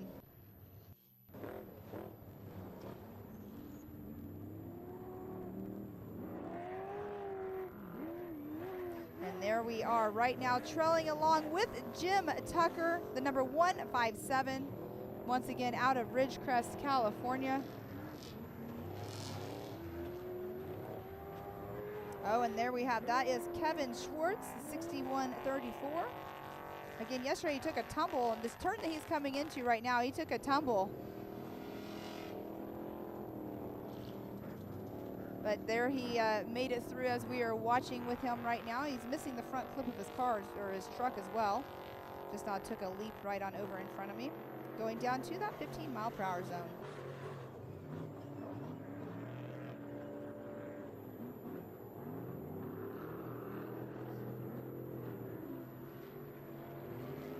All right, let's see what the gap is going to be like here between our next race vehicles.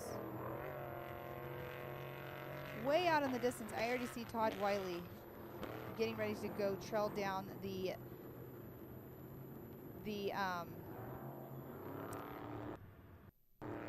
can't think what they're called, railroad tracks.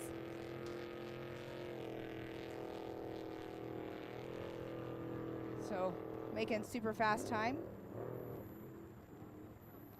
And there we have an amazing footage of them going over. That is the tabletop jump that yesterday some of the vehicles were having to check up on because of the wind, but you just saw him launch over. And in the distance, that dirt cloud, that is the dry lake bed. That is a very high-speed section that these racers have, get up into the 100+ mile-per-hour speeds. As that is Kevin Schwartz just now going off of the tabletop.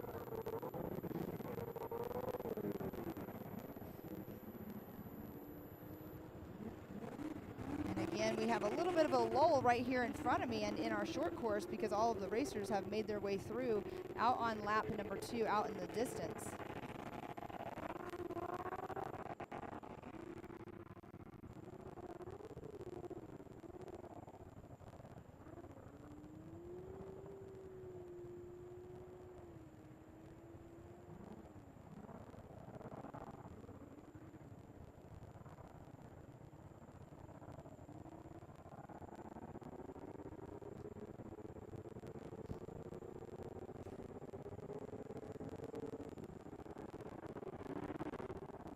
All right, our drones are taking us over there into the high-speed sections on the backstretch over there by the railroad tracks.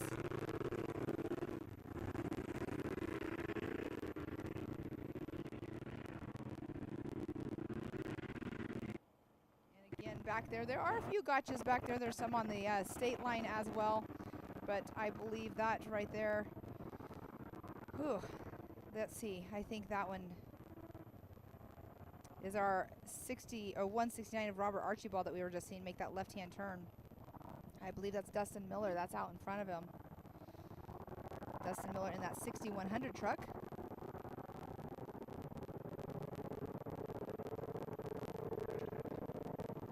But once again, thank you to everybody who has been tuning in all day long. It's been a great race weekend out here for the 2025 King Shocks Battle at Primm. Out here for Snore Racing. Snore Racing series sponsor also.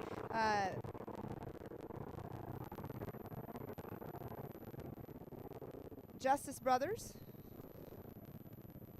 As here we are watching Todd Wiley. This is one of those super fast sections that we've been watching all day long. I would love to talk to him and find out what his speed was right there. You can already see that he's on the brakes because he's coming into basically it's not really an open turn, but there we have him back on the gas. So not a lot of braking for Todd Wiley in that number 8 unlimited truck. As right here, we'll see him though get back on the bike. He's got that jump. He has 2 jumps along the roadside here. Nice, nice. Definitely has that suspension set up very, very well.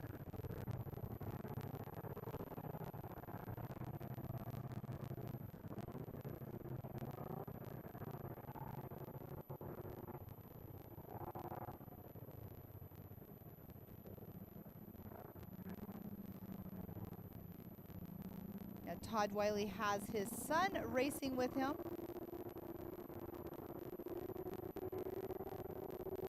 He is a very well-seasoned off-road racer, racing veteran with over 20 years of experience in the sport. So he has made a name for himself as the driver of the legendary Class 8 turned trophy truck Frankenstein. He actually has that sticker on the front side of his truck as well. But has his son Wyatt, like I said, riding with him. Wyatt raced earlier on in the Class 11, stock bug class, excuse me. As Todd Wiley should be making his way over here soon through the dike jump. Actually, he's going the opposite direction of it right now. The opposite direction that takes him back towards the hot pit area. He said he was having some issues yesterday, some heating issues, so hopefully today goes smoother for him. He thinks what he was going to do is make some more airflow, is what he had talked about last night. So having that supercharger put in there is still working out the kinks in it. But that is, I believe, the 169. I can't quite tell. I don't know if it's a 169 or 116. They both look very, very similar. Oh, see? That's what happens. You watch that right there. When these drivers are going, the speeds that they are going, if they get crossed up right there, I have personally seen it happen in races before. You get crossed up and you end up taking a gnarly tumble, but he definitely got on the gas and saved it. But once again, I can't quite tell which car, the 116 or the 169 that is, but I believe that is Miller right in front. So more than likely it's the 169. No.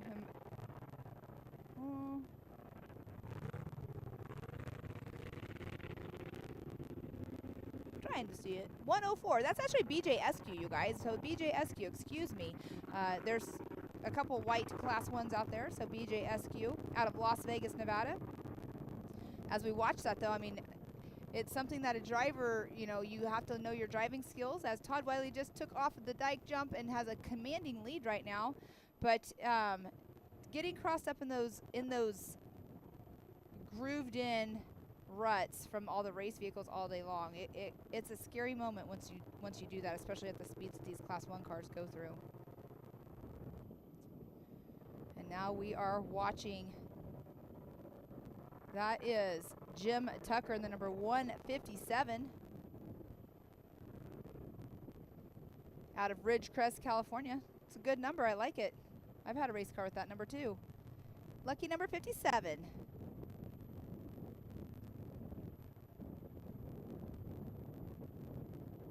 Looking to see if I had some information on him. As I was saying earlier, the bios that drivers have been filling out for us. Thank you guys so much that have done so.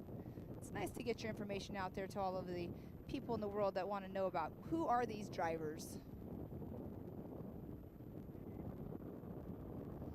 As we are watching Jim make his way through. He'll be headed back towards the hot pit section once again. And here in my sights, here in the infield, once again, I can hear and see Mr. Todd Wiley in that number 8. I see the drone following along with him. He is our race leader as well. He won yesterday. He's on the lead right now. He is the only one in our unlimited truck, but he also was our overall yesterday on time. So he still can do that overall time, but right now Todd going through, making his way into the short course. This turn right here, just watch him in this turn, you guys.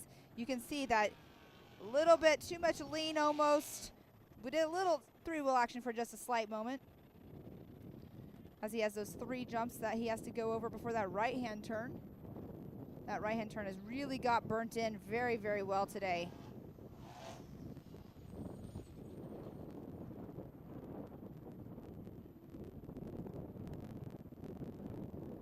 All right, he got on the binders here. I can't quite tell. It almost sounds like his truck died on him.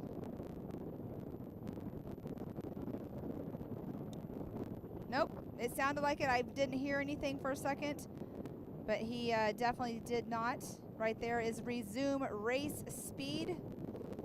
His truck's really loud, so I was really shocked that I couldn't hear it for a moment, but that made him into that right-hand turn, going back into our short course, making that left-hand turn into the rhythm section. And we now have our second place car, Class 1, number 116, make his way into the short course in front of me. As we are watching Todd Wiley, we got a race going on right here in our infield between a Class 1 and another 6100 truck. But Todd Wiley getting ready to make that left-hand turn, going into the tabletop. You guys, this is a very interesting race over here that we are watching.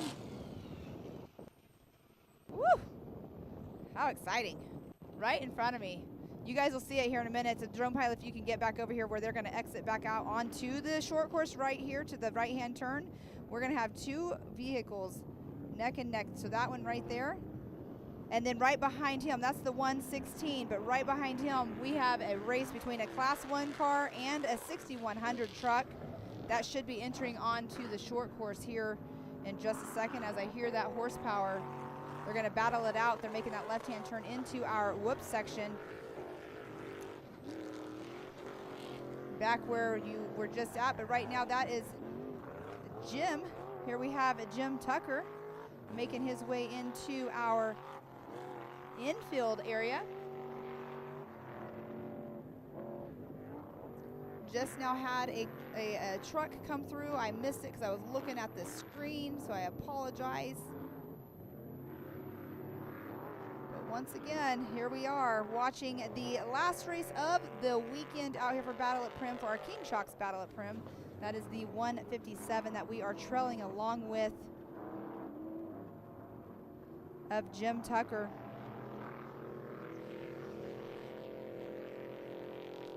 I like the bright colors. Definitely stands out. And that is a Jimco built Class 1. And right behind Jim Tucker, there are 2 trucks going at it over here. We have the 6180 and the 6107 as we're coming in for a landing here, I think, in a second. There we are. Hello, hello.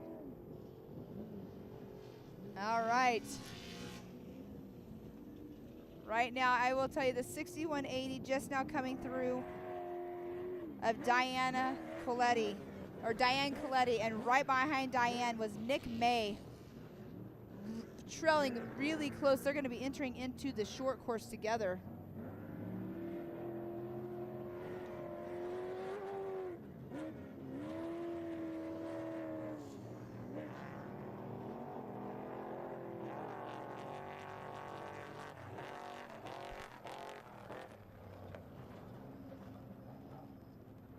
And I believe that is Todd Wiley that we are watching right there. Make that right-hand turn.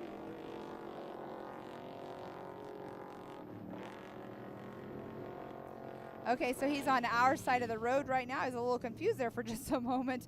Sweeping right-hand turn, then he'll go into a 90 left, going over a road crossing right at the bottom of that road where the bridge is. So we'll make a left-hand turn right here.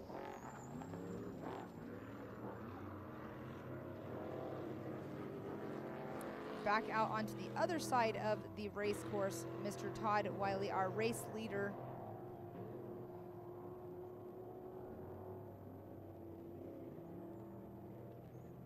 You can see that he has to check up right there for that right-hand turn.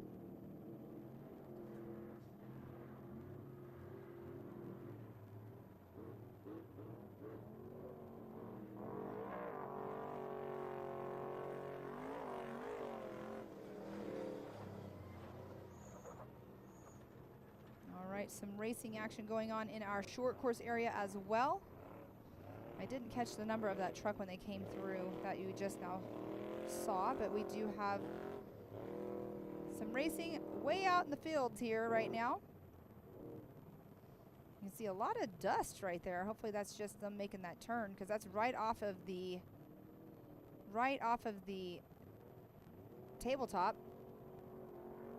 And let's see this view right here. Our King Shocks flags a waving. That's a good sign for our racers. Moving the breeze out of the way for them. And that right there is the tabletop jump that we just had that truck land on.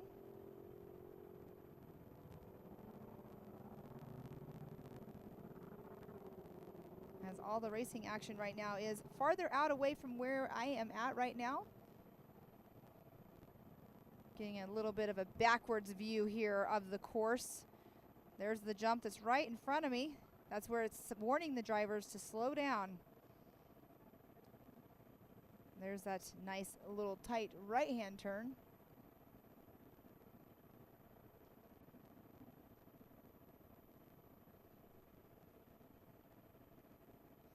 It's a great view of the course, you guys. You can see the ruts. You can see there's a little bit of rocks here and there in it. And you can see those are the 3 jumps that I was talking about. Making that left-hand turn. You can see the ruts as well. That's where we've had some people bicycle all day long. All right, the 3 jumps. Into that right-hand turn. Those are some braking bumps right there that we were looking at just now. And look how deep those ruts have gotten. And then over the last jump before the finish line right in front of me, and then right there is the 15-mile-per-hour speed zone. Right through the timing loop. Hopefully you don't get motion sickness, because this is pretty cool to watch, you guys. Right into the right-hand turn. Make their way left. Sweeping left. And then up above, you can see where the dark spots are. That is our rhythm section. Thank you for giving us that preview.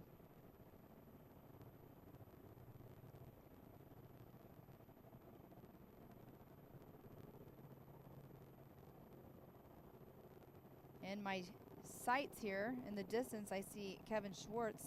He must have had to go into the pits. But there we are, our race leader once again, Todd Wiley, making his way through right by the road. So that's technically an active road right there. It is shut down for the race, but that's technically usually an active road that goes out to the power plant that's right out here. There's a solar field. As Todd Wiley, again, he's no stranger to this. He's been doing this for quite a while. Again, he said 20 plus years he's been doing desert racing.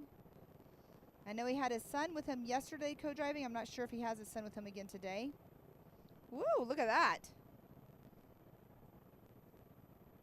The little small bicycle look.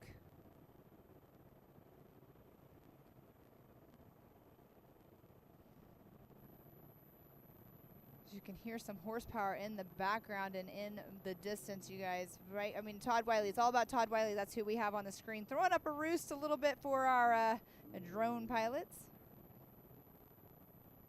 But we have the 116, the 6151,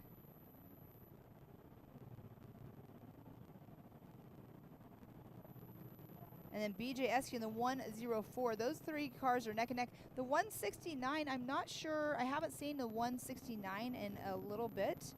I'm not sure what happened. I just have missed him and he's came through. So we'll see if we can get that.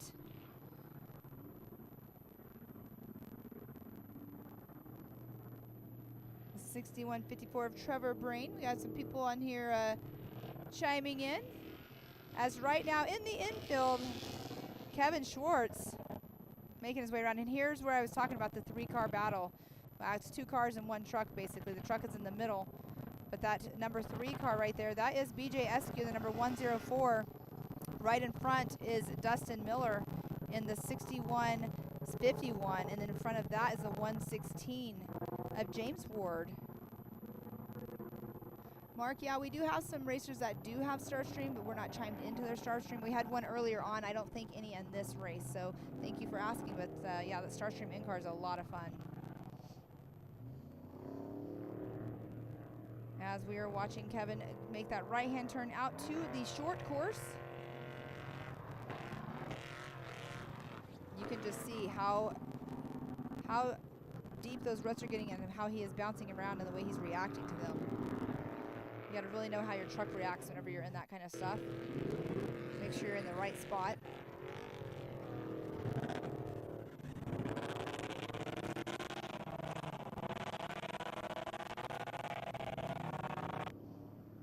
Great drone footage. Now he'll make this a left-hand turn right here and then go over our tabletop jump.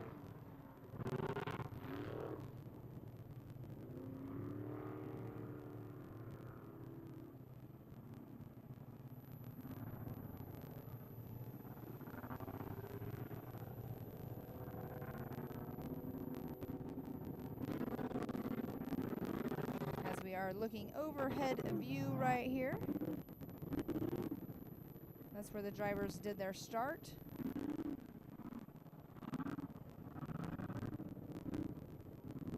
Well, we have cars going over the dike jump almost side by side, you guys. Wow.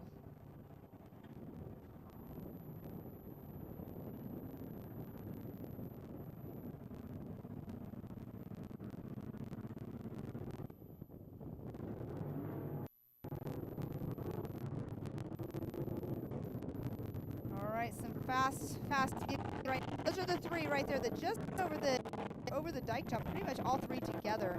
Once again, on board here, watching Todd Wiley. He'll be making his way into our short course here in not our short course. They keep calling it that. Our infield here in just a moment.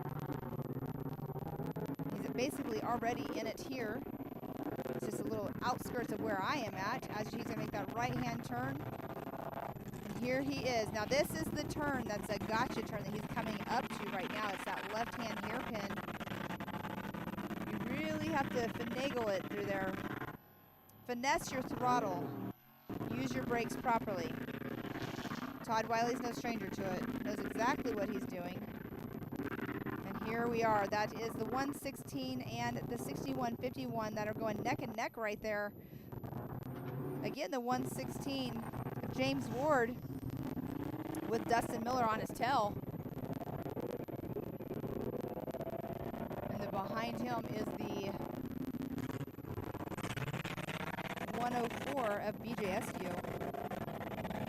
Right now, what we are watching here, the 6154 of Trevor Brain.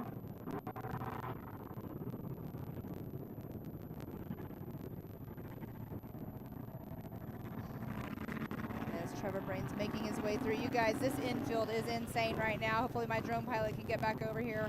Neck and neck going through these corners. And I have to say, and I'm so sorry I'm not watching the screen, but we just had a complete mishap. A racer, there you go. Look at that. Blew the turn and lost that number 2 spot to Dustin Miller. Now that puts the one, he's got to be having steering issues, because if you'll watch right here, keep it with him. He goes up and over the berm once again, so I'm guessing that the 116 is having some kind of steering issues with his Class 1 car. So unfortunate for him, but Dustin Miller now in that number 2 spot, physically on course with the 160 or the 104 right behind him of BJSQ. BJSQ and Dustin Miller have a little bit of a distance between them already.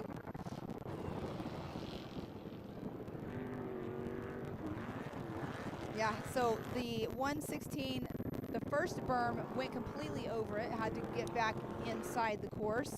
Then it blows the turn again, so definitely either driving too hard or some kind of steering issue.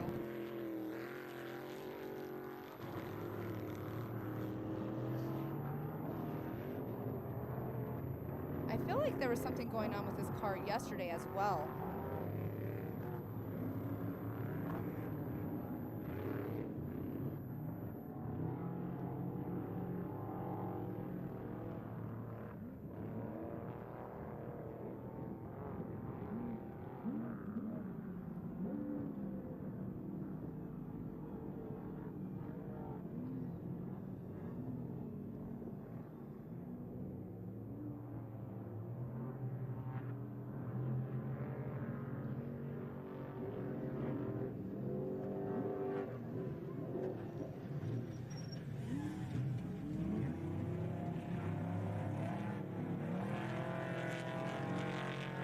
Another race going on here in the infield, but right now we are an overview of our race course.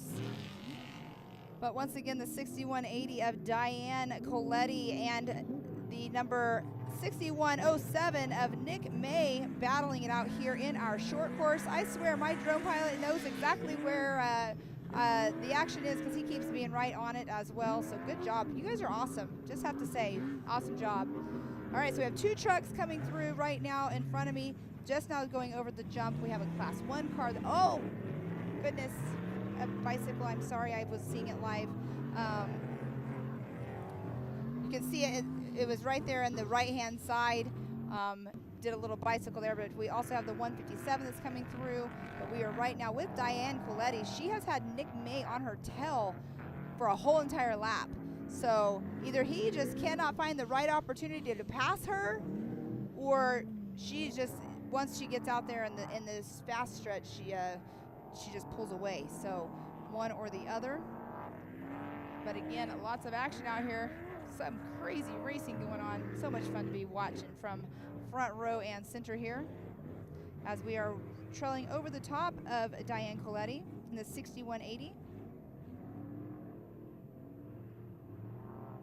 And you can see Nick May right behind her.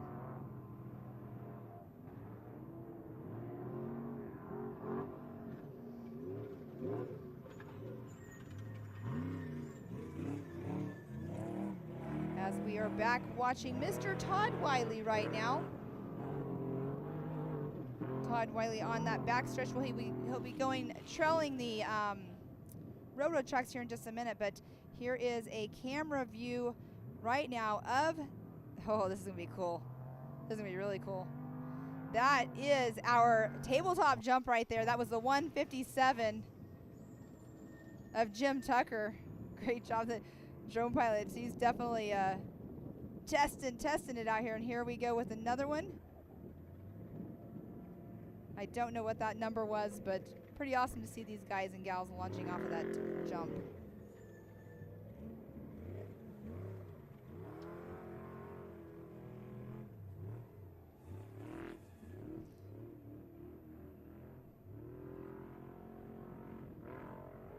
I've lost my car count of where we are at on laps. I'm not sure, but I'm pretty sure the next lap around should be the white flag, but again, I could be completely wrong.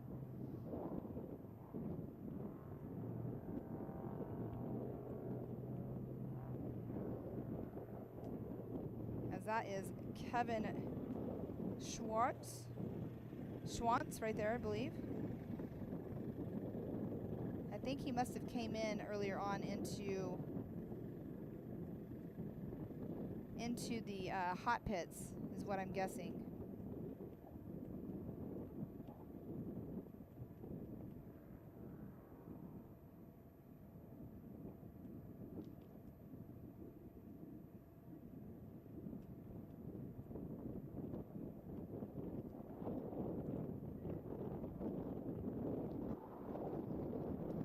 As we are watching, I have not seen the 166, unfortunately, come on through here. Not sure what happened with 166, which is Billy Worthington out of Chino Hills, California.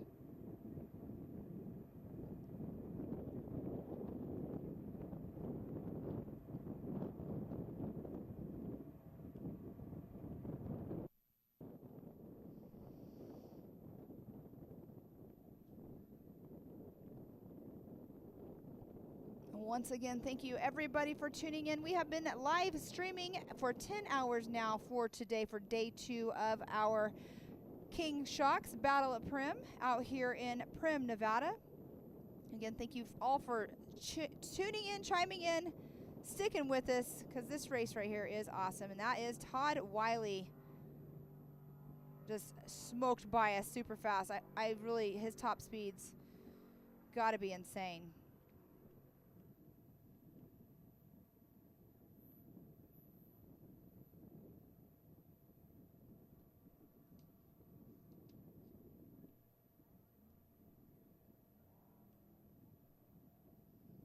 And in the distance there, I believe,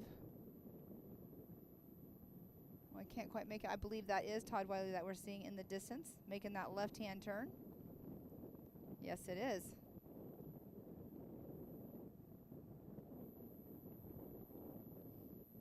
And again, talking with him yesterday after the race was over, I asked him about the spare tire. And yes, a lot of times people will, save that little bit of extra weight, and that's exactly what he was doing.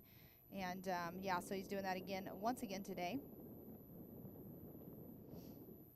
That turn seems like it's getting faster and faster for him. It's a fast right-hand turn. It's a little bit tighter, but you can see that he didn't really let up at all.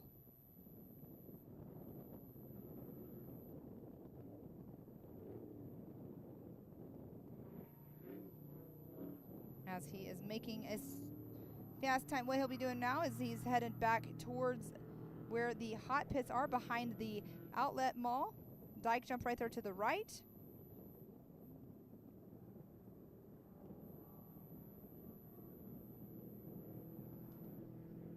And this right now, that is Dustin Miller being trailed still by the 104 of BJ Eskew. Just curious if the 116 of James Ward ended up pulling off, because obviously he was having some steering issues or something was going on. All right, sounds like the 166 has a broken throttle cable. That is why we have not seen the 166. And that is the 116 that we are trailing along here with. Was wondering where they were at. 116 of James Ward. James Ward out of Pagosa Springs, Colorado.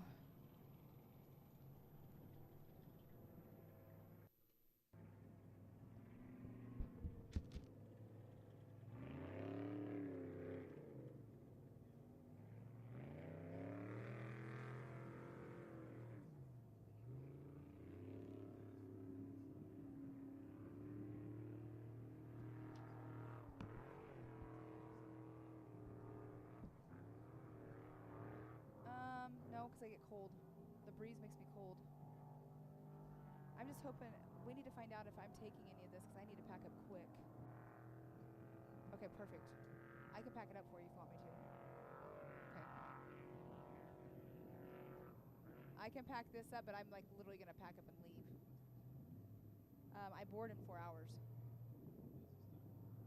I think we have white flag should be out next lap. So probably another 45 minutes. Yeah. We're not doing awards. They're going to postpone their awards. Yeah. He wants to make sure everything's right, which I understand that.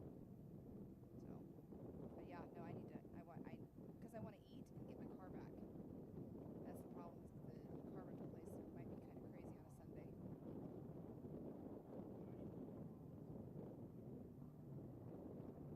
I don't ever rent out of there.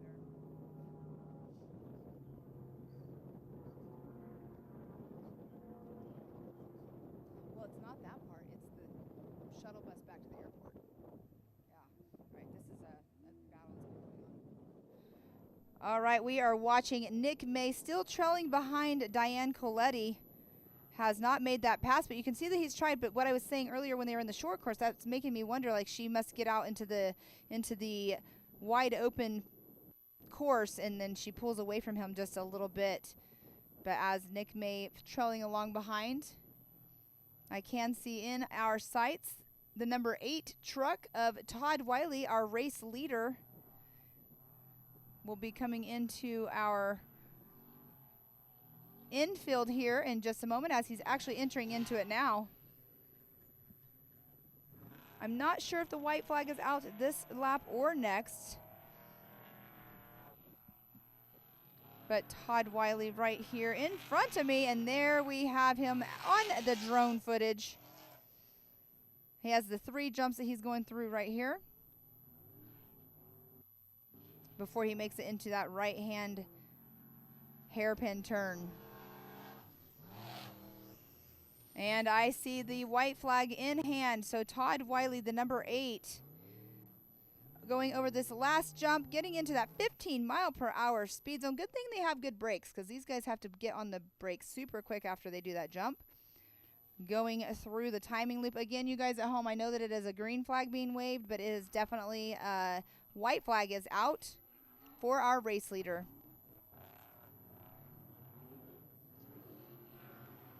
Making their way into the short course here. Also, as we're looking at Todd Wiley, we have our 2nd and 3rd position as well.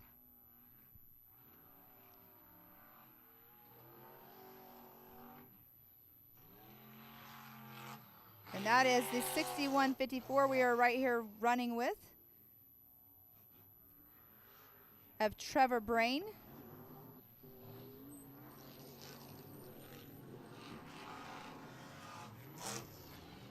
Trevor Brain about halfway through the course right now, as 2nd and 3rd have just came across the finish line, getting the white flag for themselves as well. Dustin Miller in the 6151 and the 104 of BJ Eskew.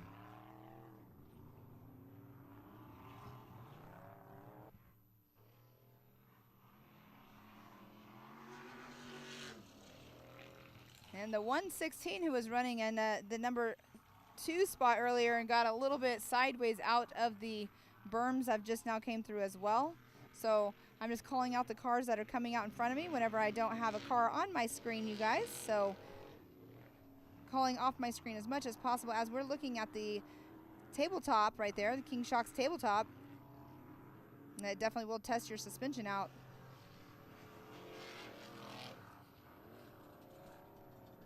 61.58 just now going off across in front of me of Kyle Coletti, getting the white flag.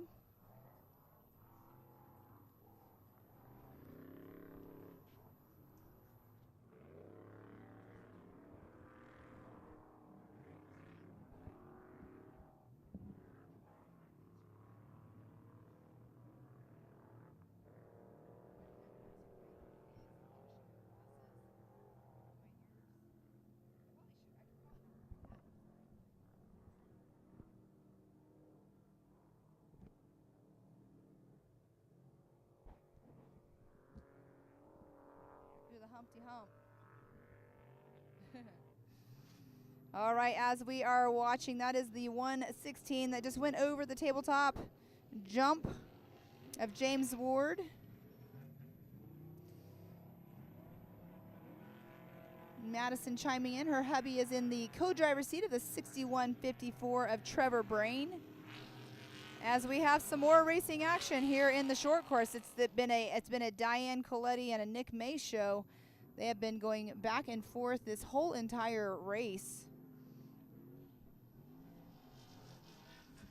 As we're going to get them here on screen, as you can see them making that right-hand turn. Nick May has just been pushing and trying to get past. Diane is not letting him by as they are making their way into the 15-mile-per-hour zone. But they've been battling it out. I mean, they've been out on course running close together. Right now they're getting the white flag. Once they hit that exit speed zone right there, back to race speed out into the short course.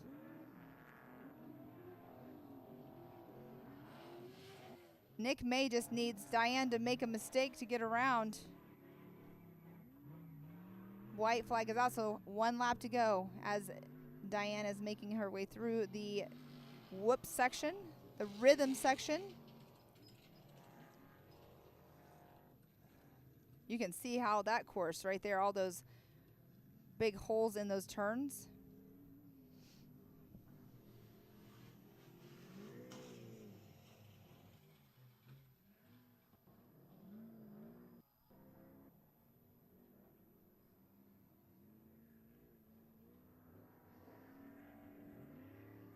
As Diane Coletti making her way over the tabletop. I'm not sure how long that tabletop jump is, but it's pretty long. And there now we are seeing that is the 157 of Jim Tucker.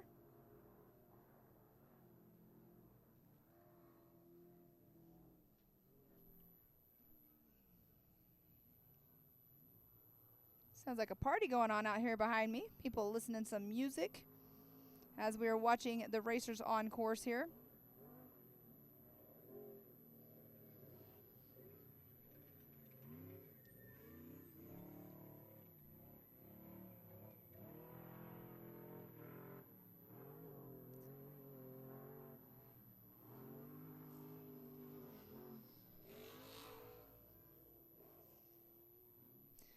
I have to say, in my bio here, we have Daniel Coletti in the 6180, but on my results, it says Diane. So if I have been saying Diane Coletti, I apologize. If it's Daniel, if somebody can school me on that one. I'm going by what my timing sheet has said here.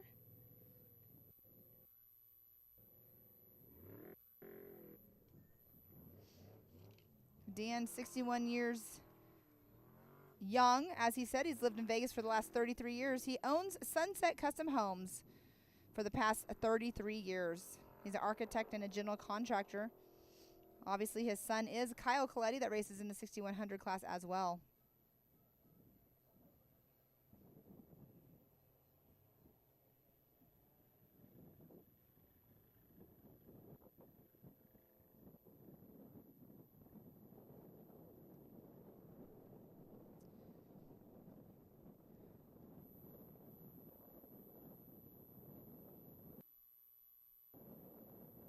It looks like Kyle has raced and won the Snore Series Championship in 2018. Kyle actually broke his back out on a test session.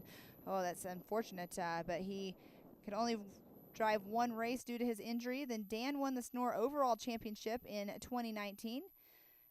Kyle in 2020 won the 1450 overall championship. 21 didn't race, and then because of COVID, but they have a very long line. A long line of experience between Kyle and Daniel.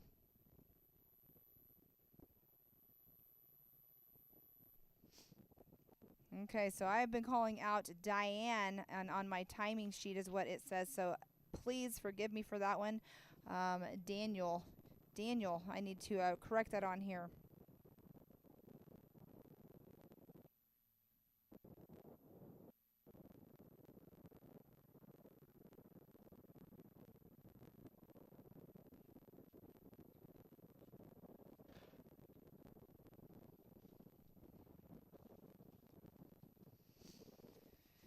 All right, we see the dust trails in the distance. White flag has waved, but there is not a super heavy breeze.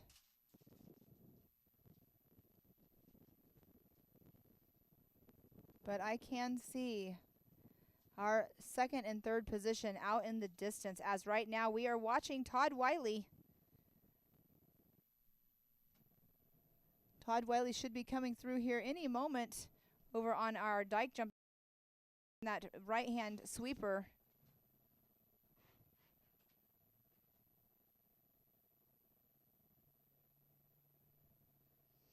And there we are over. That is our number 2 and 3 position in that second spot. Well, actually, that means that the 104 BJ Eskew would have got around Dustin Miller, if that is correct here. So somewhere, somehow, Dustin Miller now sitting in that number 3 spot. Number 1, unofficially, in the 6100 class, but 3rd overall on racecourse physical. Whoa, that little kicker there. Those can be a little sketchy.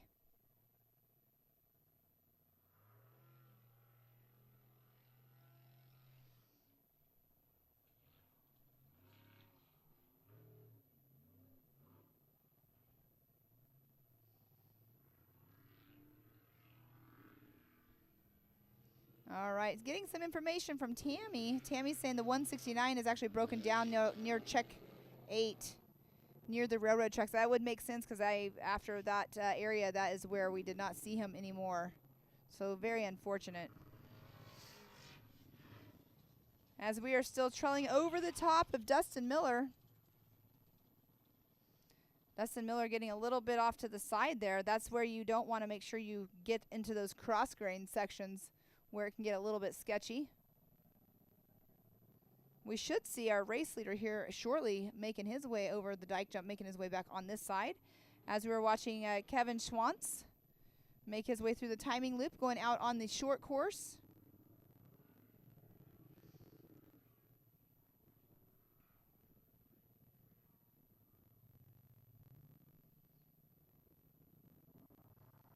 And I was watching, I wanted to see that dike jump over here as Todd Wiley sent it, but right now that is the 6158 of Kyle Coletti, I believe is who that was.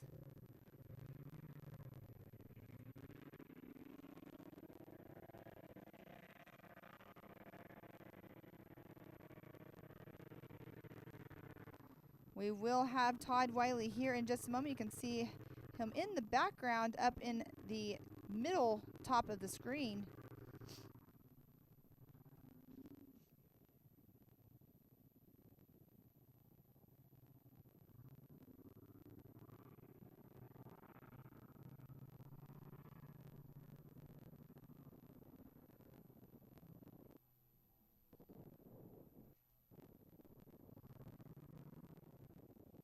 And that right there is Nick May, still trailing behind Dan Coletti.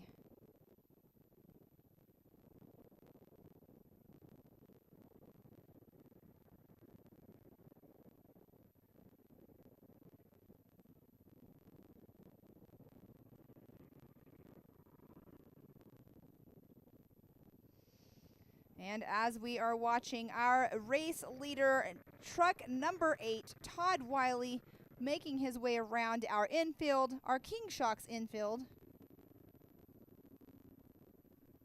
Couple more turns to go. Got some berms that he has to make his way through. As you can see, those berms, his truck is big, and those berms are about as tall as his truck for the most part. Out in the background, that is the Class 1 of Jim Tucker that was in the background there. But right now, it's all about Todd Wiley in that number 8 truck. Literally has 2 turns to go.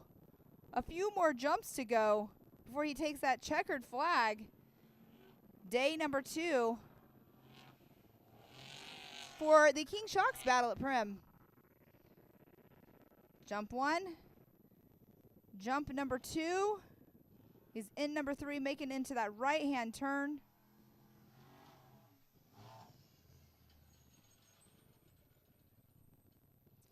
And there he has it. There you have it, you guys. Our first place winner right now, unofficially overall, Todd Wiley in that number 1 spot coming through, making his way through that timing loop. But we do have our 2nd and 3rd place racers in our infield here physically in front of me. So Todd Wiley going to post tech. As we have the 104 and the 6151 making their way through. You can see them at the top left-hand corner of your screen. That is our number 2 and 3 spots. So 2nd overall, the number 104 BJSQ, unofficially in that number 2 spot overall, number 1 in Class 1. Right behind him, the 6151 of Dustin Miller, 1st place unofficially in the 6100 class and 3rd overall, making their way through that timing loop. Our 4th place car, who I think is having some kind of steering issues, has been having some issues with these turns, making his way through now, the 116 of James Ward out of Colorado. Let's see, watching in the distance, you can see him take that jump, and then when he comes into this right-hand turn, a little bit of issues. You can see him take it a little wide. Last jump to go, onto the brakes. That is our 116 of James Ward. Unofficial 2nd place Class 1, 4th overall. The 6158 of Kyle Coletti, 5th overall unofficially, 2nd in 6100 class unofficially. Coming through, taking the checkered flag.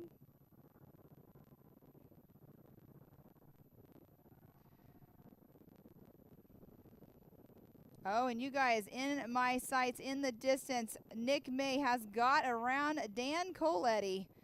It only took 4 laps to do so, but he is now around Nick Coletti.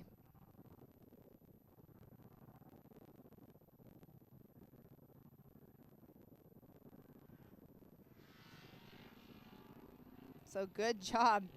Good job, Nick. Nick May was pushing hard, it looked like, to try to get around, and finally did so.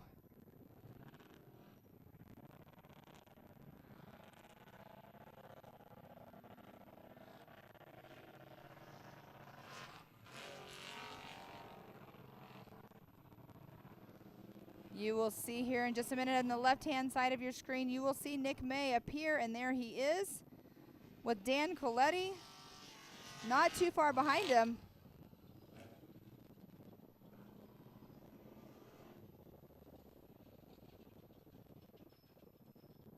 As Nick May making that last jump, getting on the brakes, coming in, taking the checkered flag. Unofficially 3rd place, I believe, in the 6100 class. Right behind him, Dan Coletti, unofficially 4th. So good job by all of the racers today. Some good racing out there, putting on a show for everybody.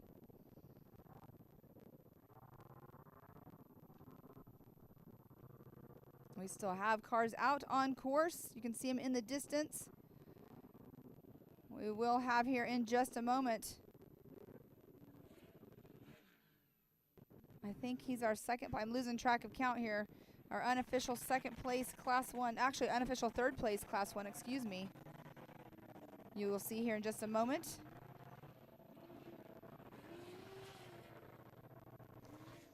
Of Jim Tucker.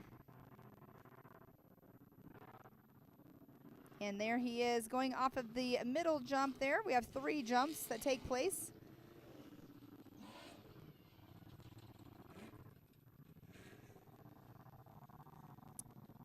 And you will see Jim Tucker right now taking a last leap out here for the 2025 King Shocks Battle at Primm. And then next off, the last jump will be the 6190 of Steven Ariela here in just one moment. Oh, that drone was getting some pretty good footage right there, hitting into the berm. I believe that was Kevin Swantz that we were seeing. Yeah, there's Kevin Swantz right there.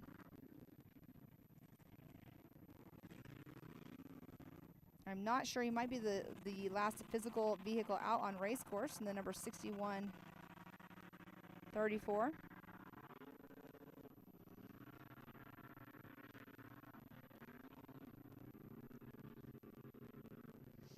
As we are watching Kevin Swantz make his way through.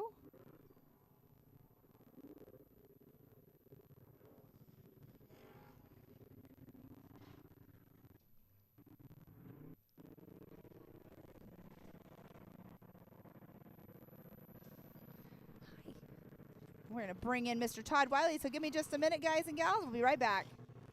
Awesome. Good job, good job. All right, you're not going to hear me today, and you're not going to hear yourself like yesterday.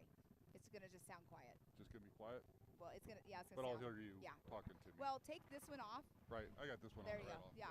Well, if you take this one off, you'll hear me better. Just like that. There you go. All right. All right. Here we are. I have Mr. Todd Wiley in here in the booth. Todd, you dominated this weekend. I mean, yesterday you had the fastest lap or the fastest race overall, and then today I believe you're probably going to have the fastest race again. But what's your tricks, man? Well, we got the job done. I knew going into the day we only had Robert Archibald by 4 seconds over the weekend, so we lined up right next to him. He got me on the infield, getting out of the infield, and then I was running in his dust, and right when we were running along the railroad tracks, I see him off to the right side of the road, and at that point I knew I kind of had it in the bag. I just needed to take care of business. I don't know if we brought it home for the day-to-day, but it's going to be real close between us and the people right behind us. I know we just started trying just to take care of the truck, and as soon as I got around and I got out in first place, I knew the race was mine to either win or blow.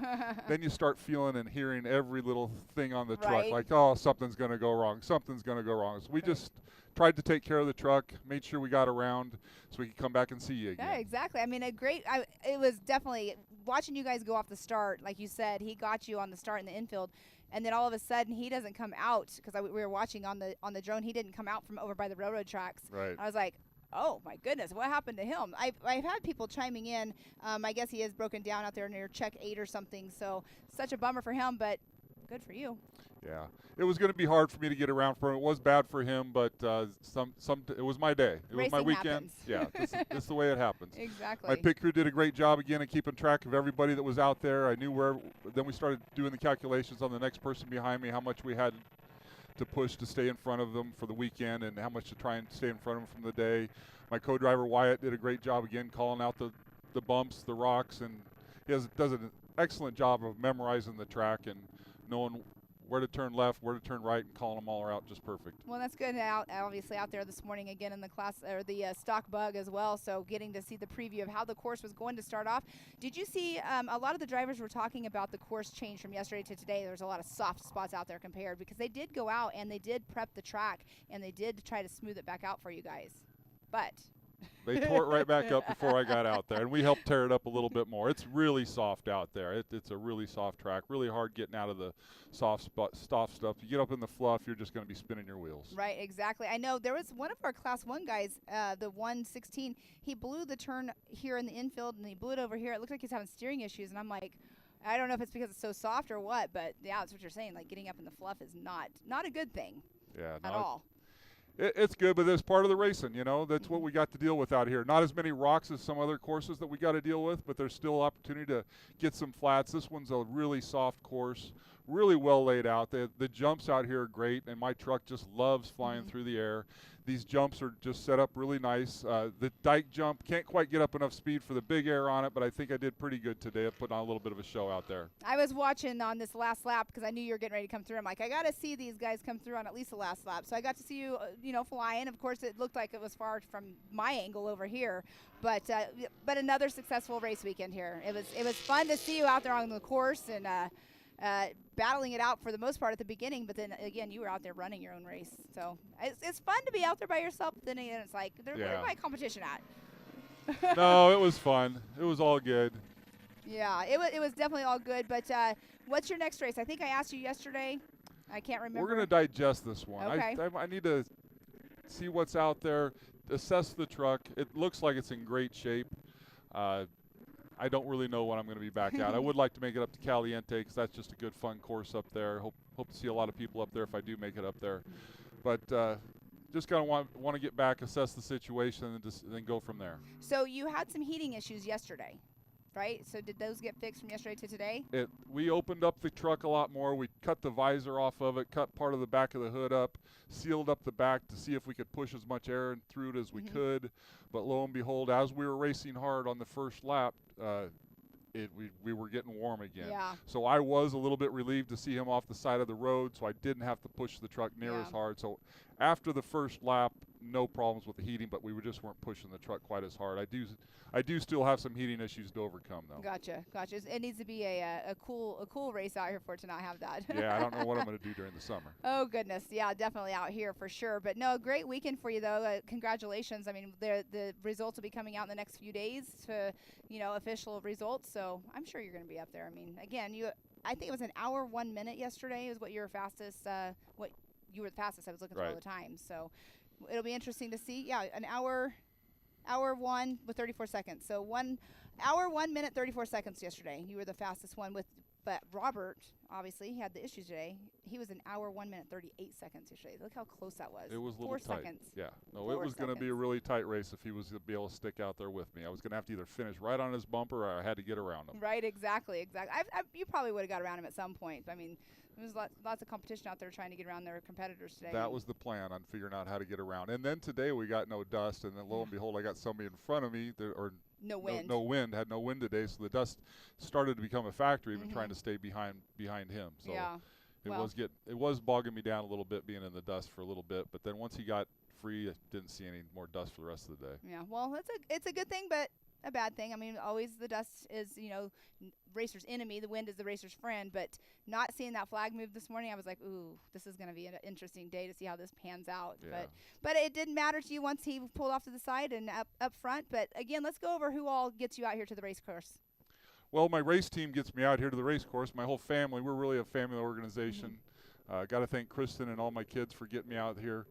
My guy back home that does all my welding and fabrication, been working for me for 20 years on welding the truck and doing all the changes to the truck. Mark Clay, he's been a big part of it.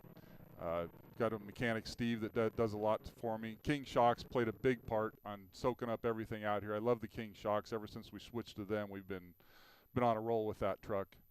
Just everybody. Yeah. BF Goodrich Tires. It takes an army. Yep. Takes an army for sure. Well, I want to let you go, but I want to get Wyatt over here because I want to talk to Wyatt about being in both vehicles and talk to him a little bit about the stock bug this morning. But again, congratulations on a successful weekend. Hopefully, the next one that you're at, I'll be at too, and we'll get to chat again. So congratulations. Thanks. All right, let's give this Wyatt. over here to Wyatt. Wyatt Wiley. Again, stock bug earlier on. Then you go and you hop in and you get in the co-driver seat for your dad. I mean, the difference in the vehicles, obviously, suspension 100%. But how is it out there in the morning time when you're racing your race? And then are you taking notes in your head while you're driving so you know some spots that might have changed up for when you get in the co-driver seat? Yeah, 100%. When we're out there in the morning, we're just really trying to get our laps in. We're trying to run hard, but most important thing for me is to be able to memorize the track, to be able to get in the big truck and be ready to go. And there was a couple changes today, but for the most part, it stayed pretty smooth. The trucks take it all differently. But you'll hit a bump in the bug where you think you need to check up, but the truck takes it right up. But other than that, it was really smooth today in the truck. We just drove around and just took care of business. Yeah, exactly what your dad said for Yep. sure too. Took care of business, but it's awesome, family sport. You guys running together and everything. Again, like I think I asked you yesterday if you're gonna eventually step in that seat. One of these days, maybe. Whenever he gives it up. I've done it before. I've got in. I've tried, but it'll come around eventually. But the Class 11 is a great class also to teach you some of those driving skills oh yeah, as well. oh yeah, carrying momentum. It's all about momentum. Definitely about momentum in Yeah. that class. Kind of like the 1600 the same way. You have to have that momentum to get you through the rough stuff of the course and everything. Yep, 100%. But yeah, well, thank you for talking to me as well, because I didn't get to yesterday, but here we are, finish of the Battle at Primm for 25. I mean, it's crazy. This weekend went by so fast. Yep. It was a blast watching you guys, especially the stock bugs. I love that class. Yep. Thank you for doing this. This is awesome. Yeah, Hammer King Productions, they came in and they put this all together, and it's something that momentum, you got to keep that momentum going and get the sport out there to everybody. Oh yeah. But yeah, well, thank you so much. Congratulations to you guys on the weekend. And again, hopefully we see you again soon. Thank you. We're going to close the show out, though, right now. So this is the 2025 King Shocks Battle at Primm. Thank you to everybody who tuned in with us this weekend. We will be going live again, hopefully at one of our next races here in the future. But once again, King Shocks out here for the Snore Battle at Primm. And Snore is series sponsors is Justice Brothers. So congratulations to everybody out here with a successful weekend. There were some rollovers, there was some breakage, but all in all, it was a great weekend out here in Primm, Nevada. Thank you, Wyatt. Thank you, Todd, for coming in here and finishing out the show. But we'll see you guys next time. Thank you.